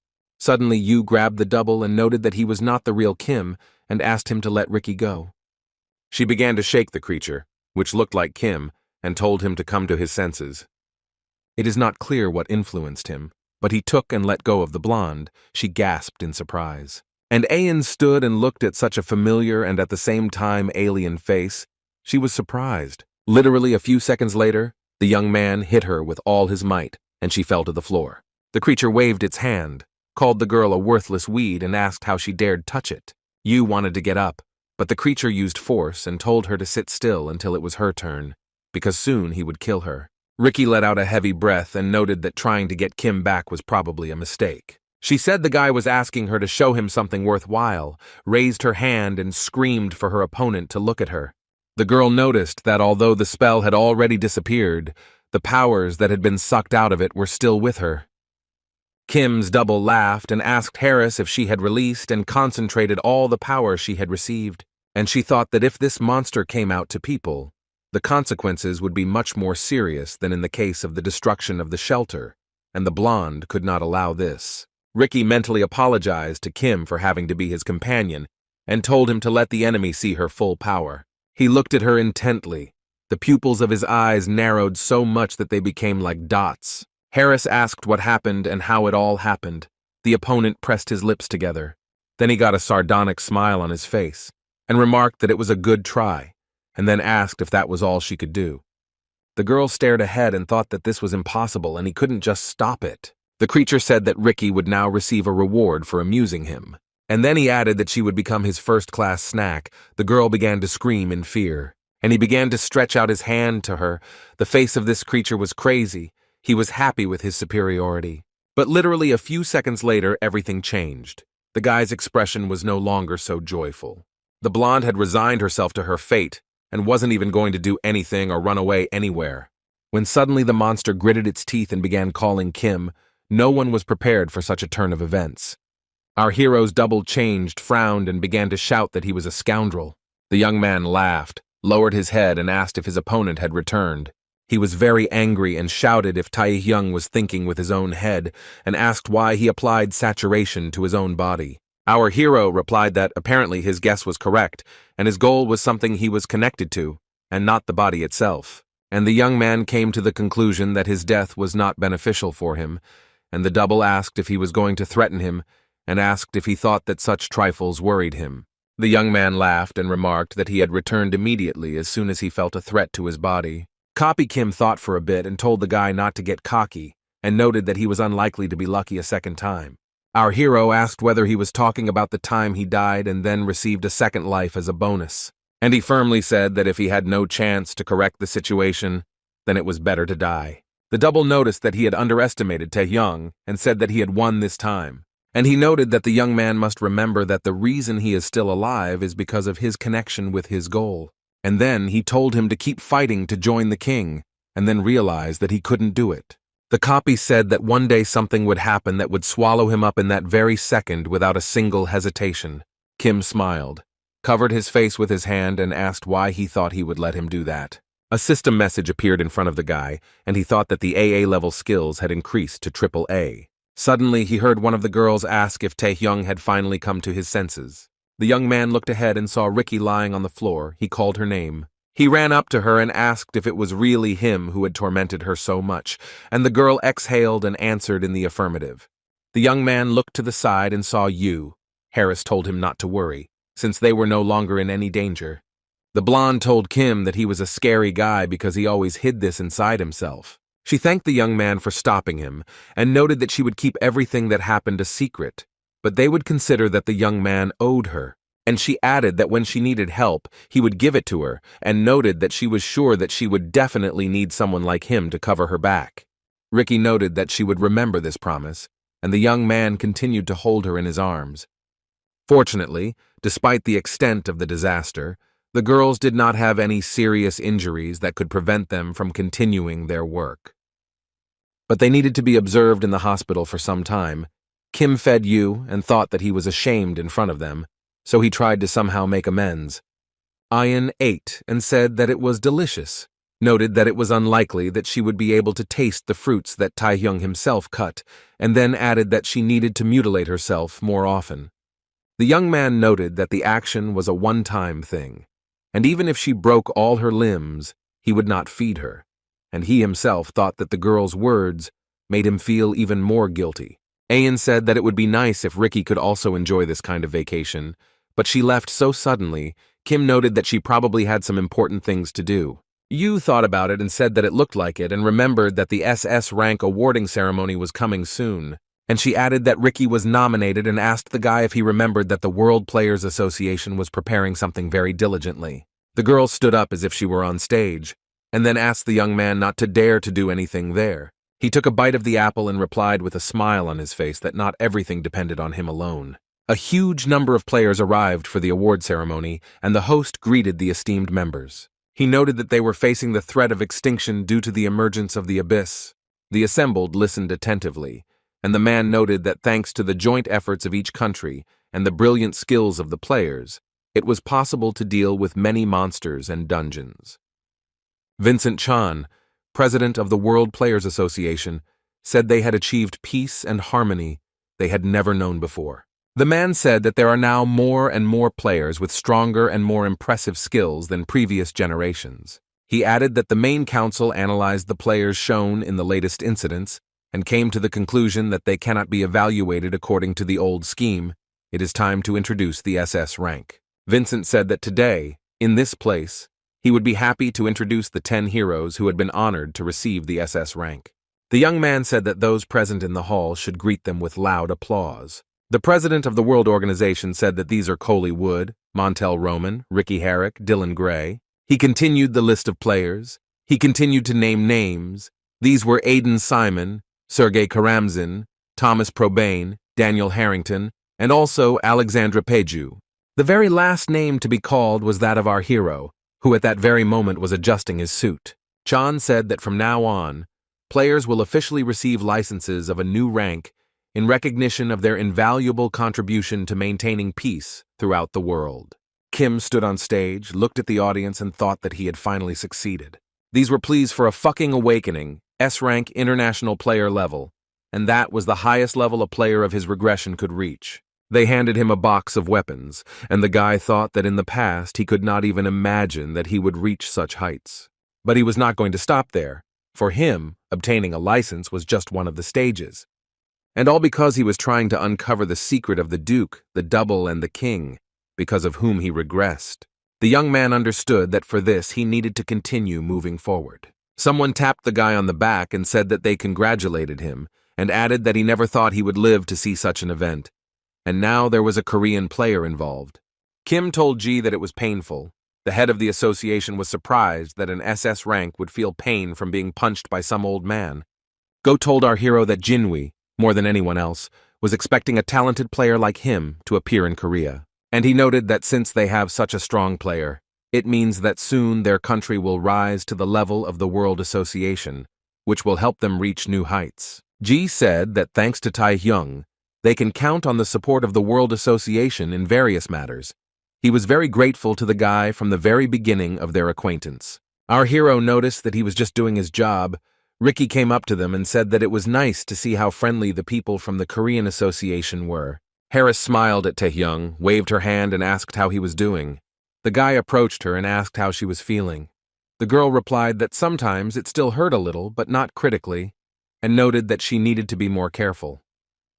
Meanwhile, Ji and Guo were talking about how Miss Ayan was interested in the relationship between the two. Ricky told the guy that there was someone interesting who wanted to say hello to him. A man came up to them and asked if it was him by any chance, and everyone looked at him in surprise. The guy extended his hand and said that he wanted to express his gratitude in person, and remarked that it was nice to finally meet him. Kim thought that by moving up to SS rank, he was now on the same level as this young man. Our hero thought about the fact that if he had to choose one person who would represent all the players in his past life, many would name him. And all because it was this man who fought for a very long time on the front lines of the abyss. It was the strongest player, and his name was Cody Wood. And now he was standing in front of Taehyung, who felt superior even just by looking at him. The young man shook his hand and said that there was no need to thank him, as he was doing his duty, and remarked that it was a great honor for him to meet him there. Cody said that they will have many joint tasks in the future, and noted that he has great hopes for Kim. Other men began to approach them, and one asked for a minute of attention. And he noticed that they had important news that they wanted to tell them. Everyone's mouths opened with curiosity. The man said the World Players Association had received a proposal from the head of the US Association, who was present, and they decided to create a large team of SS-level players that would clear all the unexplored dungeons that currently exist on Earth. Vincent noted that this undertaking could change the world, and SS-rank players had already confirmed their participation. Someone present noted that this was a serious event.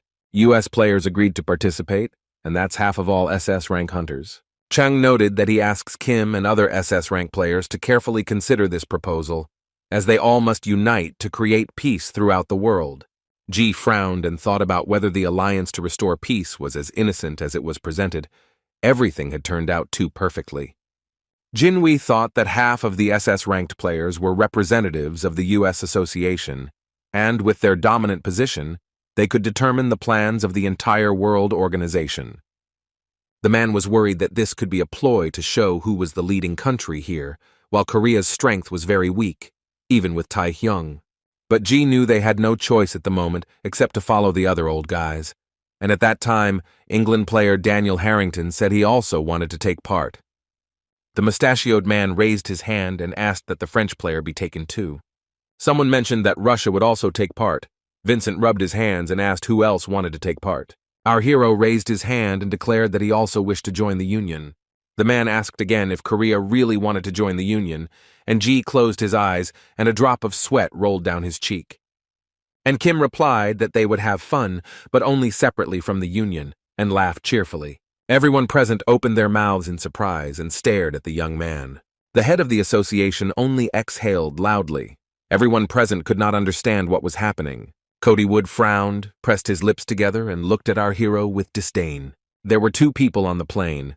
The girl told the guy that last time she failed to convince Marcus and Gregor, so they were breaking up again. Ricky closed her eyes and noted that if Kim had joined them, they would have become a truly powerful alliance. And her opponent noted that this was not why she was sorry. Harris noticed that she had a personal interest, and asked Cody how he felt about player Kim Taehyung. The guy noticed that the young man looked strong, and then said that he now believed her that he really had hurt her like that. The girl chuckled and noted that if a strong player considered him capable, then she was not mistaken about him. The man noted that Kim signed a contract with the Duke of the Abyss, so his title meant nothing. This news surprised Ricky very much, she thought for a while, and then decided to ask another question. She noted that they both worked for the Duke and asked how he thought Kim was stronger than him. It became very quiet, The young man frowned and looked intently at the young girl. And then he replied that someday she would have the opportunity to find out, and he was sure of it. Ryu Jiaying, the new head of the Chinese Players Association, pounded his fist on the table and shouted, "What SS rank, what army?" and noted that they forgot that his association was also on the council. The man frowned, clenched his teeth, and thought that it was all because of that bastard Taehyung. He opened his drawer and said that he could not allow all this to continue. The head took out the flash drive and thought about the material that they had obtained with difficulty from the Grey Pit laboratory, since there was no other option. Ryu said that Chief Changlong had so stupidly ruined all their plans, but he obviously should be grateful to him for letting it go. Suddenly he heard someone outside his office screaming very loudly, and he wondered what that noise was outside, although there was no one in his office. The head of the association saw something red very similar to blood flowing from under the door. When the door opened, guards fell into his office. The stranger stepped over them and asked if the head of the China Association was here. He apologized for such a late and unexpected visit. Jane looked scared, and his opponent said that he had recently returned from the abyss and was still not accustomed to the local time and customs. When asked who he was, the guy said that his name was Minji Hong and that he was the head of the Villain Guild. His rank was unknown. The young man said that it was not for nothing that in the last few days it seemed to him that they were diligently preparing for something. Ayan asked him if he thought Korea would be able to clear all the dungeons on its own. She asked Kim what he was thinking when he made such a statement, and he just smiled. A bead of sweat appeared on Ji's face, and he said he didn't know whether to laugh or cry. Yu noticed that Headmaster Jin Wei looked confused and added that Taehyung was a strong player, but the others weren't like that. Our hero answered the girl that this was exactly why he did it, and she looked at him with surprise. The guy asked if Korea couldn't continue to rely only on its own strength, and noted that it was necessary to give the weaker ones a chance to develop, to give them the opportunity to clear dungeons to gain experience. Ayan noted that he was right, but was it necessary to go against everyone for this? And the young man said that there was not much time. He said that in the near future he will be moving completely to working inside the dungeon. The girl looked at him intently and didn't know what to answer. She wasn't ready for the guy to make such a decision for himself. As in the friendly tournament in Asia, now everyone is again divided into two teams depending on the arena. Players who open up new horizons for humanity by exploring the unknown depths of the abyss, and also those outside the abyss who fight monsters and villains who came out of the dungeon. Before this, Taehyung mainly worked outside the abyss, and that's where he rose to SS rank. Yu understood that he was going to go deeper into the abyss immediately after he received a new rank. He thought that something about the king could only be hidden in the abyss. He had spent quite a lot of time outside, but he could not even partially achieve his goal by staying here. The guy understood that it could not be ruled out that while he was inside, an unforeseen danger could arise outside, which is why it was necessary to train other players. Ayan put her hand to her face and said that Taehyung was really unpredictable. She looked at him intently and said that she had the feeling that he lived in his own world. He had too many secrets. Kim listened carefully, and she noted that the explosion was a skill and said that it was not an ordinary ability. The girl looked the young man straight in the eyes and asked who he really was. He calmly took the cup, began to drink from it, and said that he would not say anything. Ayan was shocked by this answer. She screamed that now was not the time for jokes, and she was asking him seriously. He also noticed that even if he tried to explain now, she would not understand him. The young man put the cup on the table and calmly said that one day the right moment would come, and he would explain everything. Yu noted through her teeth that they had no need to swear anything to each other, and the guy said that he wouldn't repeat himself twice. The girl asked him why he came to her immediately after returning to Korea.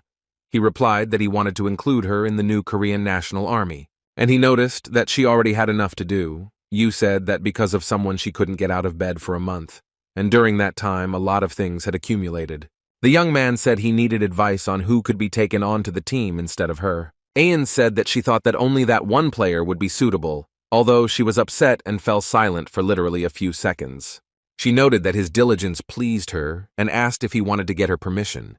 The young man answered in the affirmative, and then said that even if she did not give her consent, she would still take him with her. Kwan Kang-hyun said he knew Kim would come to him.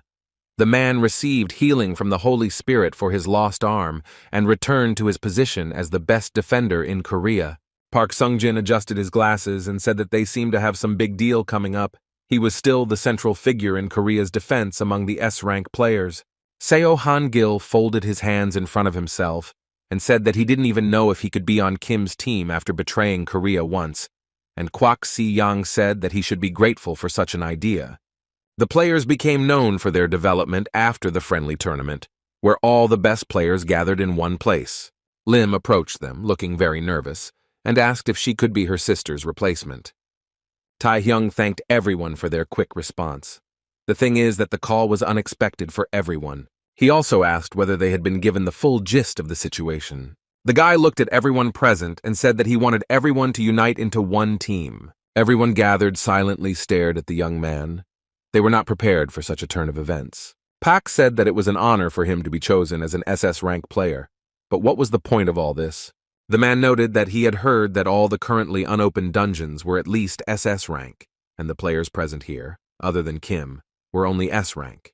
The young man noticed that everything was exactly like that now, but he saw all their skills with his own eyes.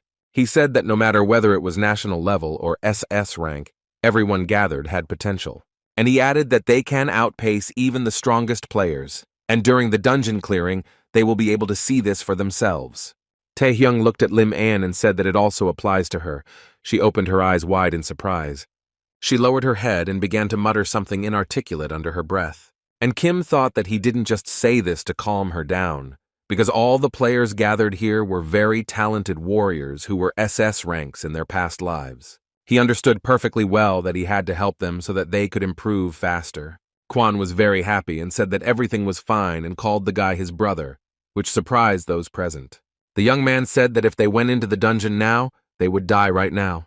He added that the trip to the dungeon would take place in about a month, and until then they would train together with him. The guy's eyes turned crazy, and he noted that he would first kill them. And just 1 month later, everyone gathered in a secret dungeon in France called the Opera House. The players began to explore the dungeon. For them, it was very interesting and exciting. The young man who had turned into a monster noticed that Cody's strength was still incredible. He added that the player does not interfere with others' attacks because he really has an incredible level. The guy looked around and noted that most likely the players would be able to clear the entire dungeon in one day. The man asked his opponent if he had heard that Korea and Kim had said that they would enter a secret dungeon today, and he called our hero a fool. And he added that the dungeon was not a playground. He was wondering what the pathetic S-rank players were going to do in a dungeon of this level, so Tae-hyung could sacrifice the best players. Cody heard about a guy saying he wanted to see their weird eye movements. At the same time, a purge was also taking place in a secret dungeon in Greece called the Snake's Hole. The guy thought that if he really died like this in battle, then Kim Tae-hyung would kill him. Kwon called the people on the team bastards and asked why they were barely crawling. Did they really want to get additional punishment? The girl noticed that the man was showing off, and the young man was talking about wanting to go home. Lim An screamed that she couldn't breathe. Her eyes closed and beads of sweat appeared on her face. Kim looked at them and thought that they were obviously getting stronger. The hellish training had borne fruit. The players stopped and began to talk about the strange pile of stones they saw in front of them. They began to look closely, and the girl noted that there were not stones there at all. She was surprised. These were all the players who had once gone missing. She began to look at them. Suddenly, the young people heard a voice that said that they were stupid people. The monster said that today her collection of stones will be replenished with new exhibits. It was the owner of the Greek dungeon Medusa. Her rank was equal to SS level. Our hero calmly said that they would still see which of them would become whose exhibit. He laughed merrily and remarked that a snakeskin wallet would be awesome. The players looked at the monster and began to say among themselves that it was Medusa, the owner of the snake hole. The young men looked at her and wondered if they could handle an SS-level monster, because her cold gaze seemed to freeze their entire bodies. Then Tae-hyung screamed at the top of his lungs so that they wouldn't just stand there rooted to the spot, but would do at least something. He said that everyone who had gathered here must show the results of what they had been doing for a whole month. And he said that if they give up, deciding that they are not strong enough, then nothing will work out for sure. Pak pursed his mouth and thought that Kim was right. They had been training all this time to jump beyond their own capabilities. Lim's sweat began to drop from worry, and she thought that it was good that this creature was stronger than them. Kwon said that it was all a fuss and they had to act according to their plan. and the players all together began to attack the monster so that Medusa would not have a chance, so that she would not attack first. The monster's eyes glowed red, and she said that she had never seen such a pitiful attack. She calmly, without unnecessary nerves, dealt with the attackers, and they lay to the side and coughed. Quan clenched his fists, laughed, and said that he had never seen such a boring attack. Pak also did not give up, but began to attack the monster with all his might, even though it was huge. Compared to the monster, he was insignificantly small, and Medusa waved him off and said that it was nothing. But the players did not stop, but continued to attack the monster as best they could, each of them using their unique skills. But she didn't like it at all. She screamed very loudly. Her eyes glowed with the red fire of hatred.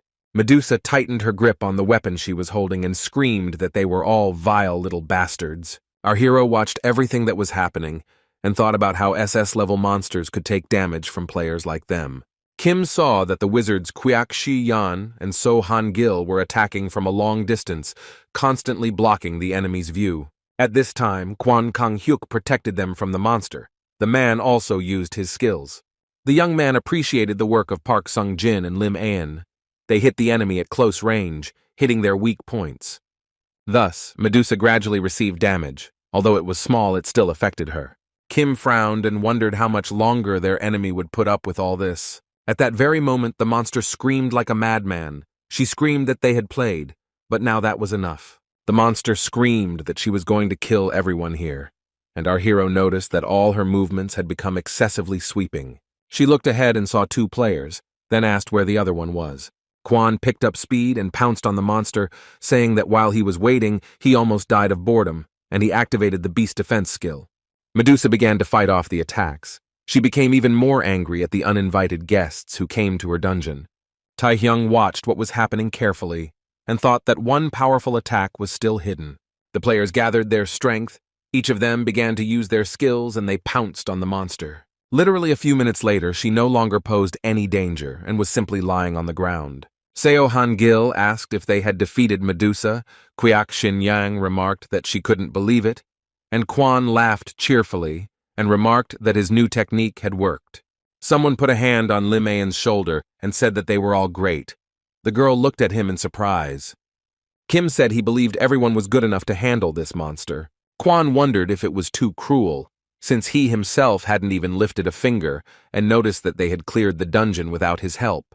And then he laughed and said that they had become much stronger than expected, and the young man calmly said that it would be nice if that were really the case. Suddenly, the young people heard some strange sound and fell silent. They tensed up. A bright blue portal appeared from Medusa, and the players stared at it in confusion. They started asking what it was. One of the girls asked why he suddenly appeared. Someone noticed that this was a dungeon, and it was not the only one in this place. All this came as a shock to the players. The monster that appeared from the portal asked if they had defeated the guard and remarked that it was amazing. And it reported that no one had appeared here before who could pass through their security. It was Basilisk, the owner of the intermediate dungeon Historia, SS level. The players thought that they had suffered so much with Medusa, and now there was an even stronger enemy. They couldn't move, and said that they were helpless. Everyone except our hero became like the statues they met at the entrance to the cave. Basilisk asked Kim if he was the one who defeated Medusa. The young man was silent for a bit. He pointed to the petrified players and said with a smile on his face that it was all of them. The monster called them inferior creatures and remarked that he could not believe it. And Taehyung said that he simply believed in his subordinates and did not let them be lazy during training and nothing more.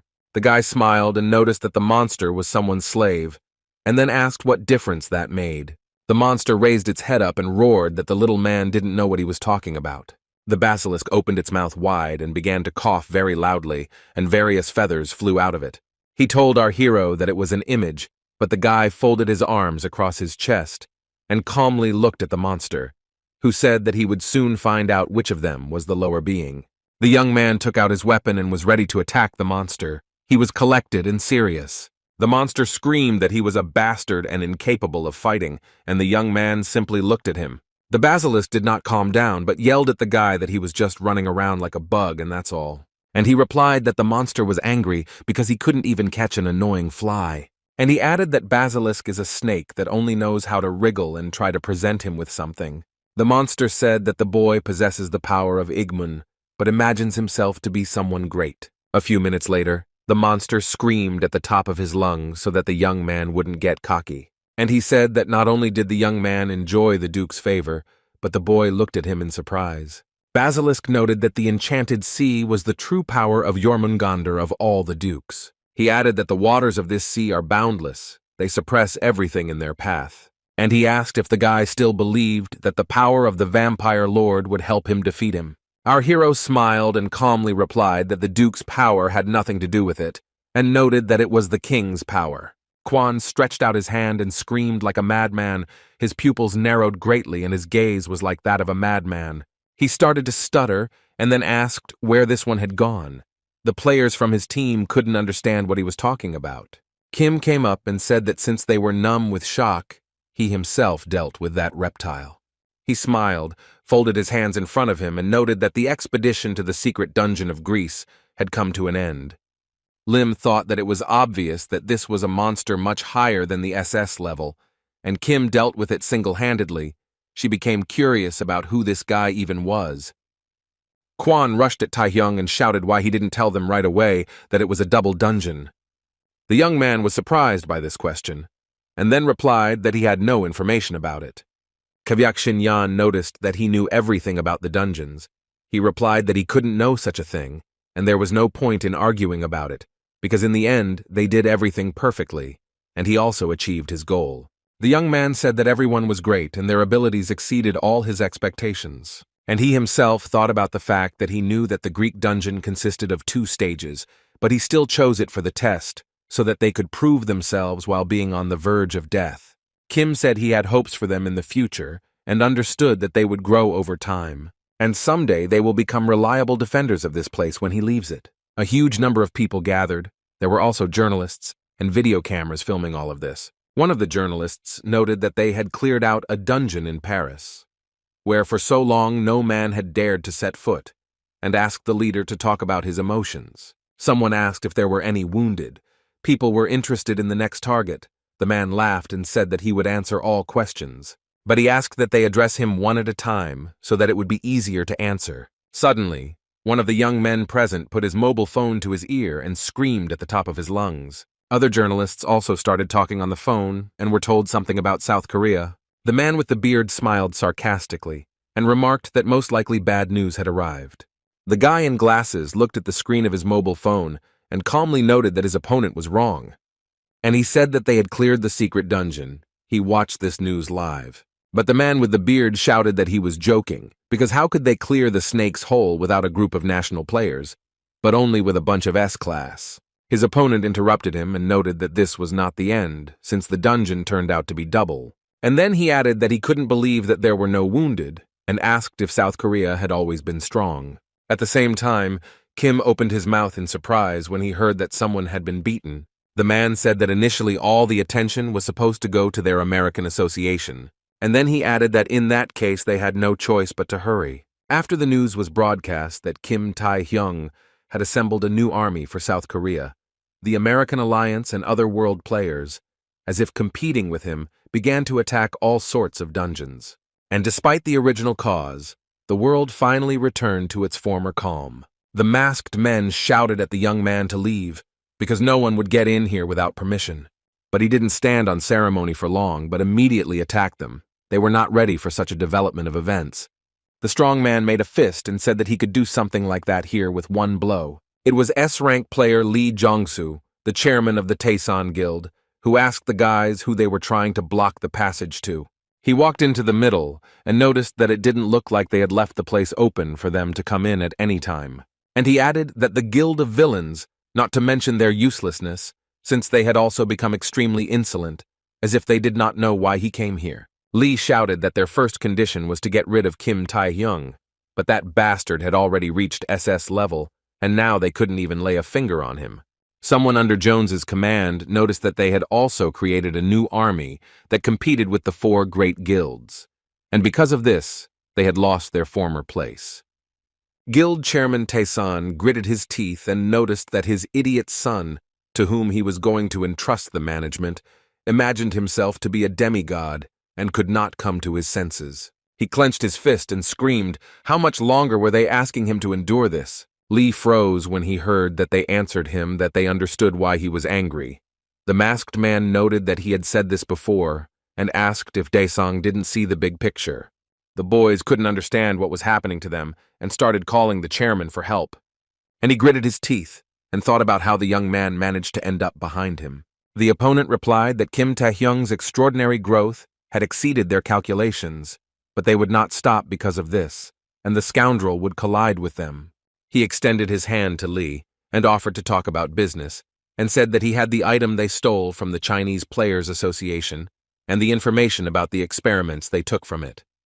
The masked guy said that if Jones is a smart leader, he should know how to use all of this to Taeson's advantage. Lee replied that they now understood each other and looked closely at his opponent. It's been a year since the World Players Association announced its intention to clear all unexplored dungeons.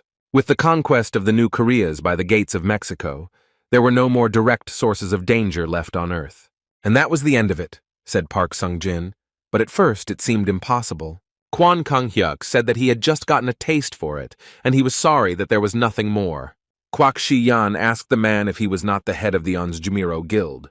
She was interested in how long he could be absent. He replied that his guild had a great secretary and laughed. Seo Han-gil noted that the poor girl was handling everything.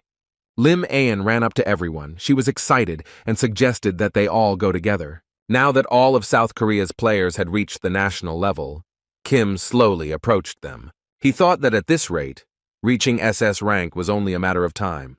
He looked at his hand and realized that not only had the young people grown up, but his stats had also improved significantly during the dungeon clearing, and the young man said that the time had come. The young man told the respected man that they had not seen each other for a long time, and he ran up to him and greeted him. The man took Taehyung's hand and smiled sincerely.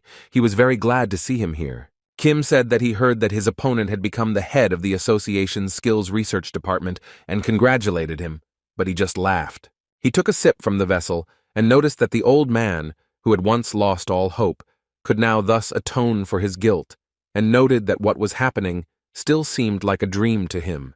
Our hero listened attentively to his opponent. There was a smile on his face, and he noted that everything happened thanks to the young man. It was Pan Chae-soo, a skill fusion expert who, after encountering Taehyung, surrendered to the authorities and confessed to experimenting on villains. Thanks to Kim's petition and the decision of the association's chairman, Jin Wee, who highly valued his abilities, he now works for the benefit of the awakened people of the new Korea. Pan asked what brought the busiest player in the world here and noted that the guy hardly came here just to chat. The young man was silent for a moment, and then said that he again had a request for Pan. He noted that he was surprised that he could still be useful and promised to help in any way he could. Our hero looked closely at the old man and said that he wanted to perform a skill fusion. Pan did not expect such a request. He noted that Kim had already taken advantage of such an opportunity. He replied that there was no rule prohibiting combining skills a second time, and the man looked at him in surprise. The old man shouted that no one had ever fused skills, and noted that the young man himself had said that a sharp increase in skill power could cause a backflow of mana. The young man lowered his head, and Pan told him that he was already strong, and even for him this could be too dangerous. But Kim replied that there were things worth risking for, because his current strength was not enough, and only Chae-soo could help him.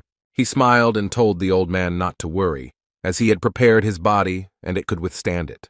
Pan grabbed his head with his hand and said that Kim really was an unbearable person. This fusion laboratory is based on the latest alchemical science. The equipment is equipped with powerful magic stones that enhance Chae-soo's skills. This is the first time he will use it. Pan noted that once it started, there would be no turning back and asked if Taehyung was ready. He replied that he would be ready at any moment. The old man pressed a button on the device and a system message appeared in front of him asking whether to perform a fusion of multiple skills. The fusion process began. The old man covered his face with his hand from the bright light and Kim stood calmly. Suddenly he saw the king, who smiled at him and said that he had not made a mistake in choosing him. He noticed that the limits of the human body were not enough to control such enormous power, and he would help him. System messages appeared that the rank was changed to S. Colossal power was awakened. New skills were registered. Kim was very surprised because the skills not only merged together, they were organized and new ones appeared.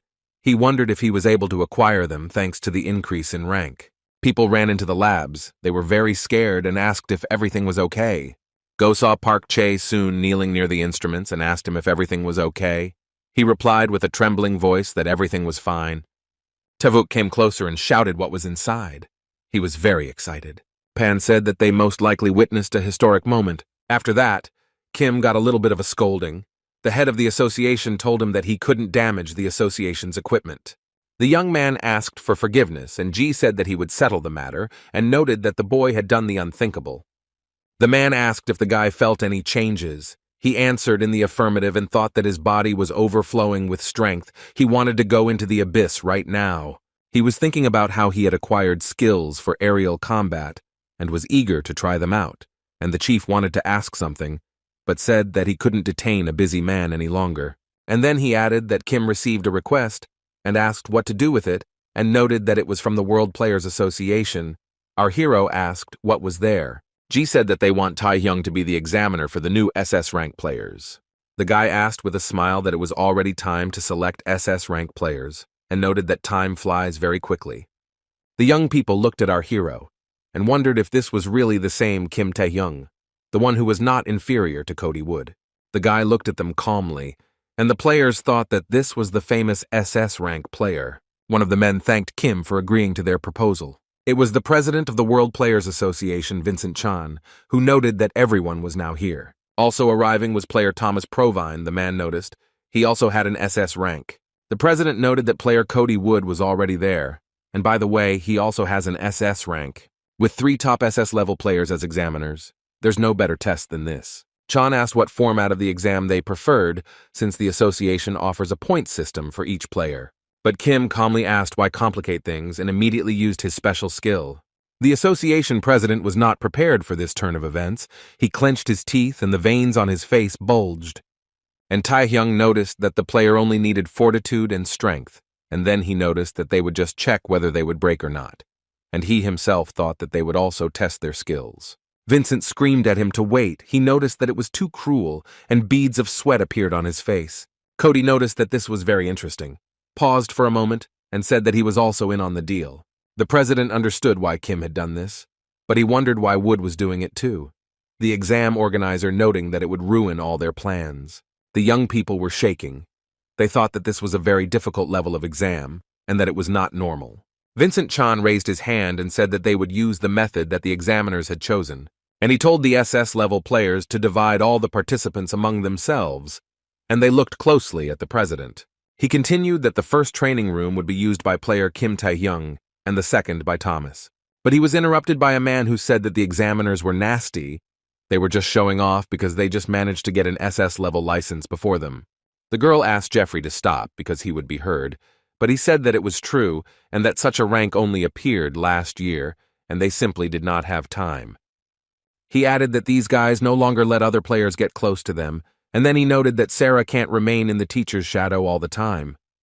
Jeffrey looked around and said that today he was going to break all the players' upturned noses. The guy looked at our hero and added that this upstart would suffer especially.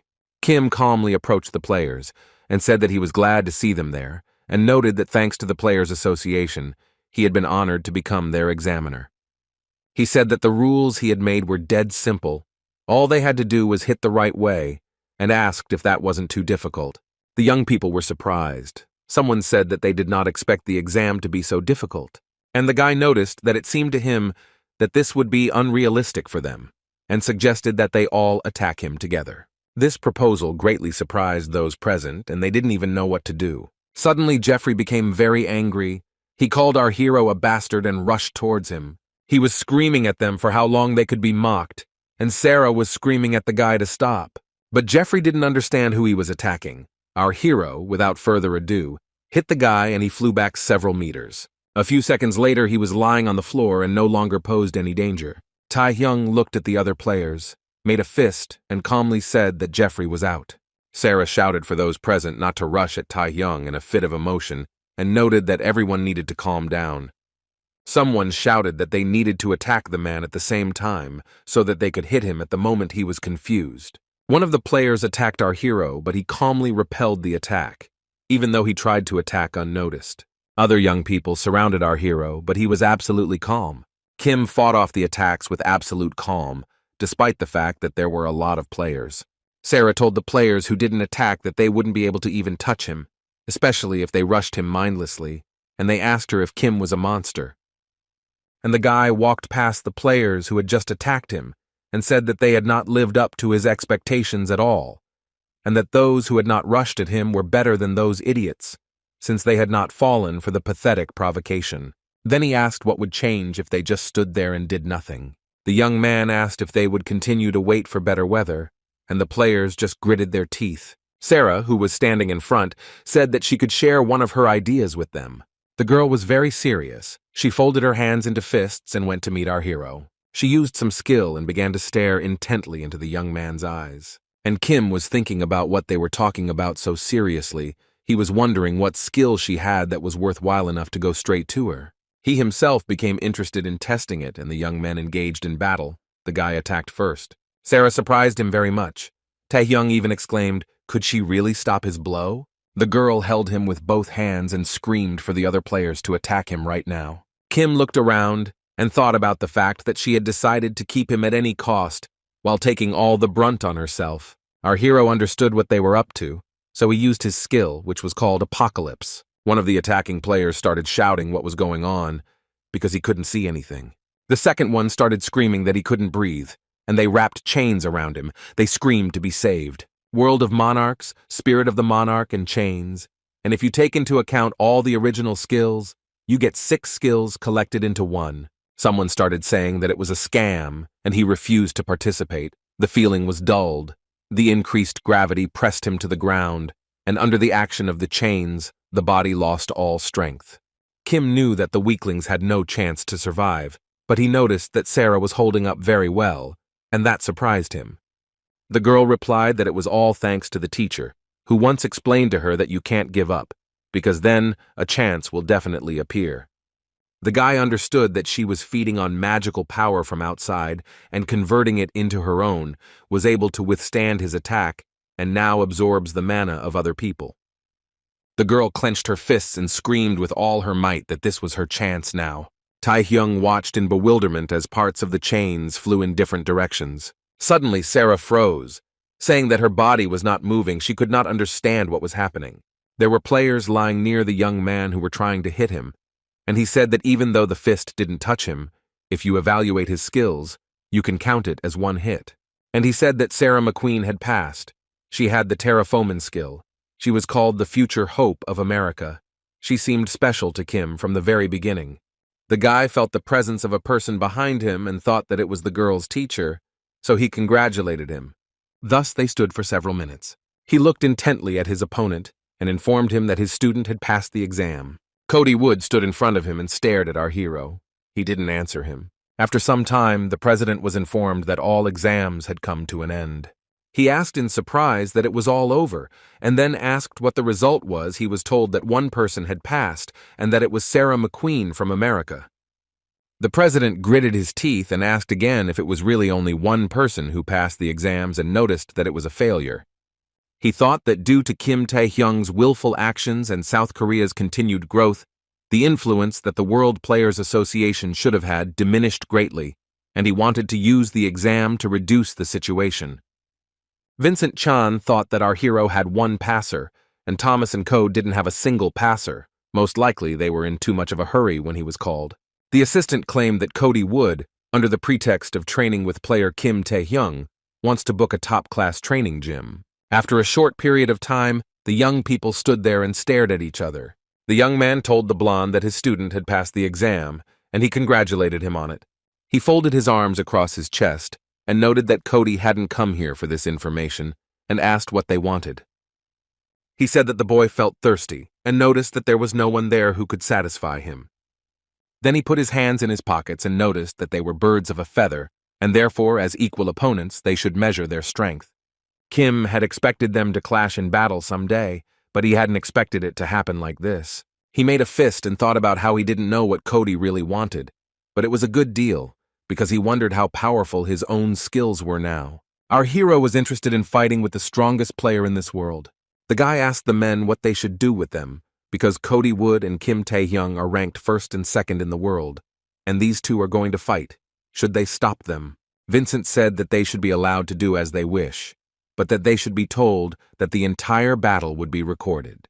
He noted that they would get valuable footage of the two fighting and might be able to attract an incredible amount of viewers. The president allowed the fight to take place and said that he would take full responsibility. The players were told that they approved the use of the premises, but there was one thing. Kim grimaced after such applications. The guys were told that the association would record everything that would happen here, and the young man was very surprised, and Wood agreed, and noted that in any case, everything here would turn into a pile of junk. Our hero looked up from under his eyebrows and noted that he didn't expect someone like him to be the first to challenge him to a fight. The blonde clasped his hands and asked if this wasn't a great opportunity for him to get first place, and noticed that his opponent really wanted it. Our hero smiled and said that Cody didn't understand that if he wanted to, he could remove him at any moment. He sarcastically noted that Tae-hyung's tongue remains his strongest weapon and added that it doesn't work on him. And a very difficult fight began. As promised, everything was recorded by a video camera. The young people began to actively attack each other. The fight was not easy, as they were very strong. Our hero used all his strength. At one point he delivered a strong blow, looked in front of him, but did not see his opponent. He looked ahead, pressed his lips together, and thought that this was all quite expected. Woody held Tae-hyung's hand and thought about the fact that it was impossible to determine which of them was superior in speed and strength. The young man didn't think for long. He began to attack his opponent again and kicked him in the stomach with all his might. The young man shouted that victory could only be achieved in this way. He extended his hand forward to use his special skill called Apocalypse. A few seconds later, Cody Wood found himself entangled in chains. He was trying his best to get out of these shackles. He felt incredible strength, but there was no information that he possessed such a skill. The young man smiled mysteriously and told his opponent that he didn't know much about him. Cody yelled that he would have to show everything today or he wouldn't be able to beat him. And literally a few seconds later, he used a skill called Bright Night. Our hero smiled and thought about how Wood had so easily removed the Apocalypse debuffs from himself, as if nothing had happened, because like the student, like the teacher, he, like his opponent, took out a weapon and a fight began, in which everyone wanted to become the winner. Kim frowned, pressed his lips tightly together, and thought that he had never felt anything like this before. The young man's heart was beating wildly in his chest, which, by the way, was new to him. He now began to understand that in front of him was the strongest player in the whole world. Vincent asked what was going on there, how everything was going. Since none of the cameras were working, one of his assistants said that they needed to call the equipment team and send cameras to the battle site. The subordinate noted that it was too dangerous, but the president decided to go there himself. Chang thought that the best quality training hall was set up in such a way that even if dozens of SS-ranked players were to engage in battle, nothing would happen to the room. He walked into the room and was surprised. He was worried by the fact that the strength of these two players had surpassed this level. Kim laughed and said that if this continued, the building would collapse before they could decide on a winner. Wood agreed and asked if he could stop hesitating and end this fight. The young man said that he had a strategy from the beginning and he stuck to it, and the blonde man told him not to lie to him. He looked at him through the protection on his helmet and noted that the boy had not yet used the Duke's power. Tae-hyung was very surprised and asked how he knew all this. He replied that he was not the only one who knew about the secrets of the very depths of the abyss. Cody paused for a moment, then added that he would also sign a contract with one of the dukes. And he asked our hero which of the monsters he was connected with. The guy opened his mouth and eyes in surprise. And then he laughed and thought that Lu Feng, Chang Long. It turns out that not only players from China had gotten involved with monsters, he wondered if Wood had really been serving someone all this time. He began to take a weapon out of his pocket and thought that, judging by the fact that his opponent only mentioned dukes, he knew nothing about the king. The young man tensed up and decided to keep his trump cards to himself for now, in order to surprise his opponent. And he began to ask if this was the vampire Lord Igman. He was very interested to know about it. But Kim didn't answer the question, and instead asked Cody what about him, who he serves. The young man replied that his patron was the fallen angel Lucifer, and again offered to put an end to this fight. Suddenly, something incredible happened. Dust and dirt flew in all directions. It was not clear what was happening. Vincent and his assistants found themselves near the room where the battle was taking place.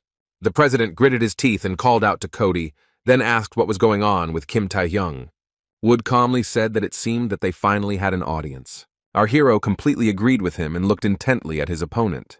Cody already had a huge sword at his neck, and the guy suggested they settle for a draw.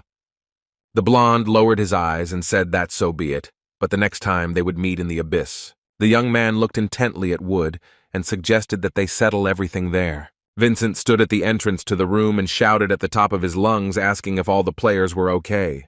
Kim smiled and noticed that they had made a bit of a mess and apologized for it. And he asked the president to sort out the rest, and he shouted after him to stop. But the young man didn't even turn his head, but thought that he really should go into the depths of the abyss. The she-devil blew out the candles and noted that his difficult character seemed to have not changed at all. And she noted that he wanted to and dismantled the wall, and then asked if he really wanted to measure his strength. The opponent said that they could both take the easy way out and demanded that Rosalia call her contractor here. This request greatly surprised the Horned One, and she asked why it was necessary. And she asked him if he couldn't forget the conflict that they had never sorted out, and added that he was a duke. But it was so petty that he replied that that wasn't the reason at all. He added that he didn't know how she did it, but her contractor was using his powers without permission. Rosalia laughed and said that she had been wondering where all these rumors came from, and added, so that's what happened. And she added that, unlike her powers, Igman's powers suited her boy much better, and laughed. The Duke noted that Rosalia seemed to know something and ordered her to speak, but she only laughed. And then she wondered if he thought that was not the most polite way to ask for a favor, but the opponent clenched his fists and said that it looked like an ordinary request. She stood up from her seat and told the kids to step aside, as she would need to teach this cheeky vampire a lesson in etiquette. Igman noted that someone as twisted as her dared to think that she could teach him anything. He frowned, his eyes glowed with a bloody light, and decided to use the blood sword skill. The vampire extended his hand forward, and a huge number of red swords flew towards Rosalia, and she noted that they were not so different and said that she would leave memorable marks on his arrogant face. And they began to attack each other, each using their special skills and not wanting to give in. Rosalia waved her hands and wanted to use a skill like blood territory. The Duke smiled and asked if her subordinates had suggested this trick to her, and he added that she would have to tell him everything immediately otherwise. But she interrupted him and noticed that he had forgotten something. Rosalia looked closely at Igman and asked if he remembered what her power really was. And he replied that personal space is a place that is entirely made up of illusions, and he could not even imagine that someone like her would play with him, and that it was very offensive. She noted that things were different when he could barely appear through his contractor's body, and added that in this space her power was at its peak. And she asked if he really thought he could defeat her not with his real body, but with an avatar, and he began to answer something unintelligible. Rosalia smiled and said that if he was so curious that he was asking her personally, then, in memory of old times, she would tell him. And the Horned One asked if the opponent was interested in how her contractor could use his powers, and noted that he should remember those events and the man who managed to bring everyone to their knees. And she asked if there was no one who could take possession of their powers. The Duke replied that this could not be.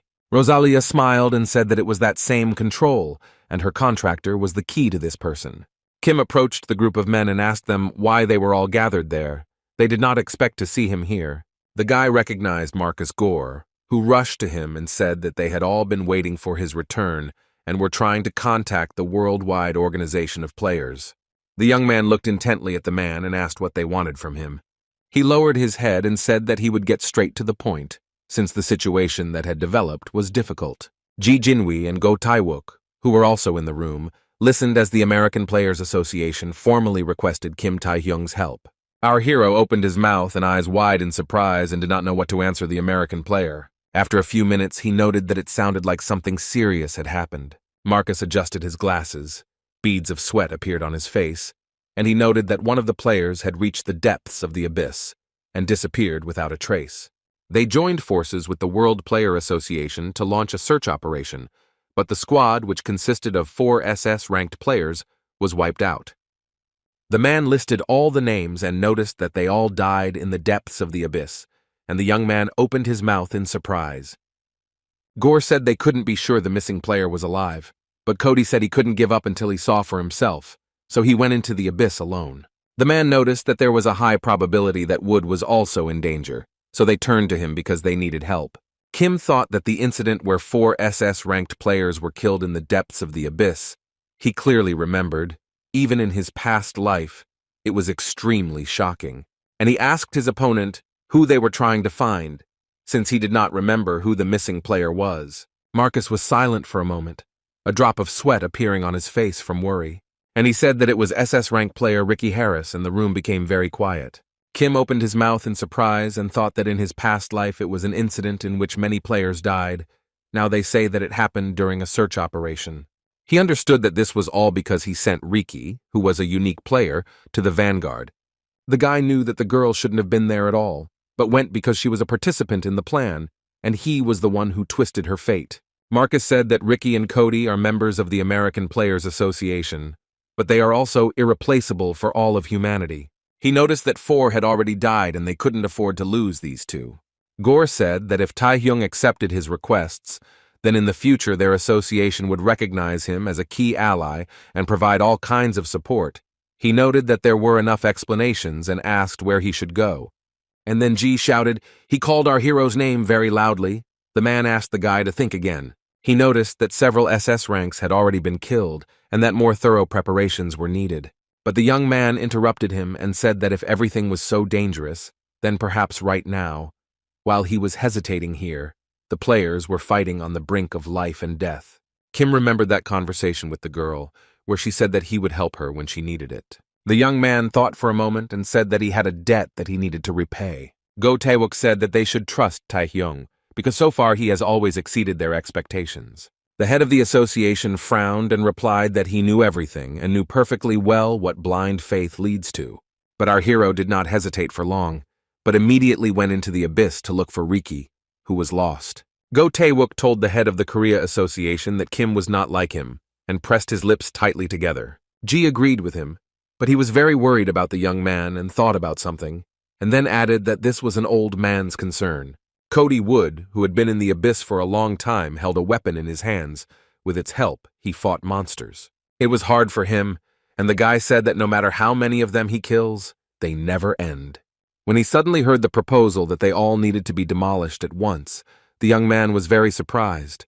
He stood in front of monsters that were very angry. They screamed with anger. Suddenly Cody saw Kim and was very surprised, and our hero smiled and said that he came to help him. Wood took off his protective mask and asked the young man if Marcus had asked for help, and then noted that another time he would have said that Taehyung was bothering himself in vain. But now there was no time for words, and thanked him for his help. He said that he now understood why he was needed, since one would not be enough, and our hero declared that he felt the colossal magic that envelops this castle. And then he noticed that he didn't think that the place where Riki disappeared would belong to the Duke. Cody said that Riki was sent here to investigate the structure discovered in the depths of the abyss. But then no one knew that this was the territory of these creatures, so the girl fell into a trap. The young man asked Wood if Harris was alive. That was accurate information, and he replied that he felt her magic as soon as he entered here, and the source was somewhere below, deep under this place.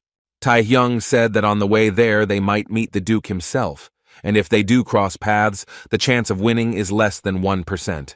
Cody noted that they needed to take it with speed and asked if the guy would be able to keep up with him. He answered in the affirmative. The players clutched their weapons tighter in their hands and rushed forward with all their might to save the girl.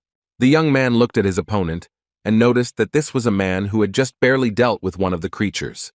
Wood replied calmly that since the guy had come, he no longer had to hold back. And then he asked if they hadn't agreed that the next time they met in the abyss, they would have a duel, and then added that he didn't think that they would end up fighting shoulder to shoulder. Kim looked closely at his opponent and remarked that it was nice to have a partner he could trust with his back, adding that it wasn't all that bad. One of the guys said that those gathered here are, without a doubt, the strongest players in humanity. Cody thought that maybe with this man as a partner, they really did have a chance to save Riki. Suddenly they stopped, and Taehyung said that this was the place, and his partner noted that it looked like they had reached the center of the castle. They started looking around, and Wood said that there was probably a descent into the basement somewhere nearby. The American player thought for a moment and suggested splitting up and wanted to say something, but didn't have time. Then something unexpected happened to the young people. There was an explosion and pieces of stones flew in all directions. A stranger appeared in front of Tai-hyung, grabbed him by the blade of his dagger, and said that finally a celebrity was right in front of him. He began to smile sarcastically and asked if this was really Kim, the ace of the new Korea. Our hero gritted his teeth. A drop of sweat appeared on his face, and he asked who was standing in front of him. He continued to smile and asked if Ji Jinwei hadn't told him anything. He put his hand on our hero's face and began to push him with all his might, but Kim dug in his heels and stood rooted to the spot. The guy said his name was Min Ji Hong, and he was the leader of the villain guild. He squeezed the weapon in his hands with all his might, which cracked, and noticed that it could also be called his elder. And then Cody rushed towards the guys. Min didn't expect that he would attack him, and Tai-hyung couldn't stay on his feet and fell. The head of the villain guild recognized Woody and noted that if it had ended there, he would not have been able to obtain the title of #1 in the world. Our hero noticed that Min Ji Hong had just identified himself as the head of the villain guild. Cody said that he recognized him as he was an international criminal and had a wanted poster for him that had been hanging for a long time. And he noticed that he had a question about how such a person ended up in such a place. And he said that it was enough to think a little about how a man like him could be waiting for them in the very center of the Duke's castle. Tai-hyung stared ahead. His pupils narrowed, and he thought about something. The head of the villain guild laughed, his eyes shining, and he said that he was the same as them. He spread his arms wide and announced that it was time for the dear contractors of the Dukes to have a fun fight and die. As soon as the young people heard a female voice, it was called Cody. It was Harris. She did not expect to see Kim Tae-hyung here.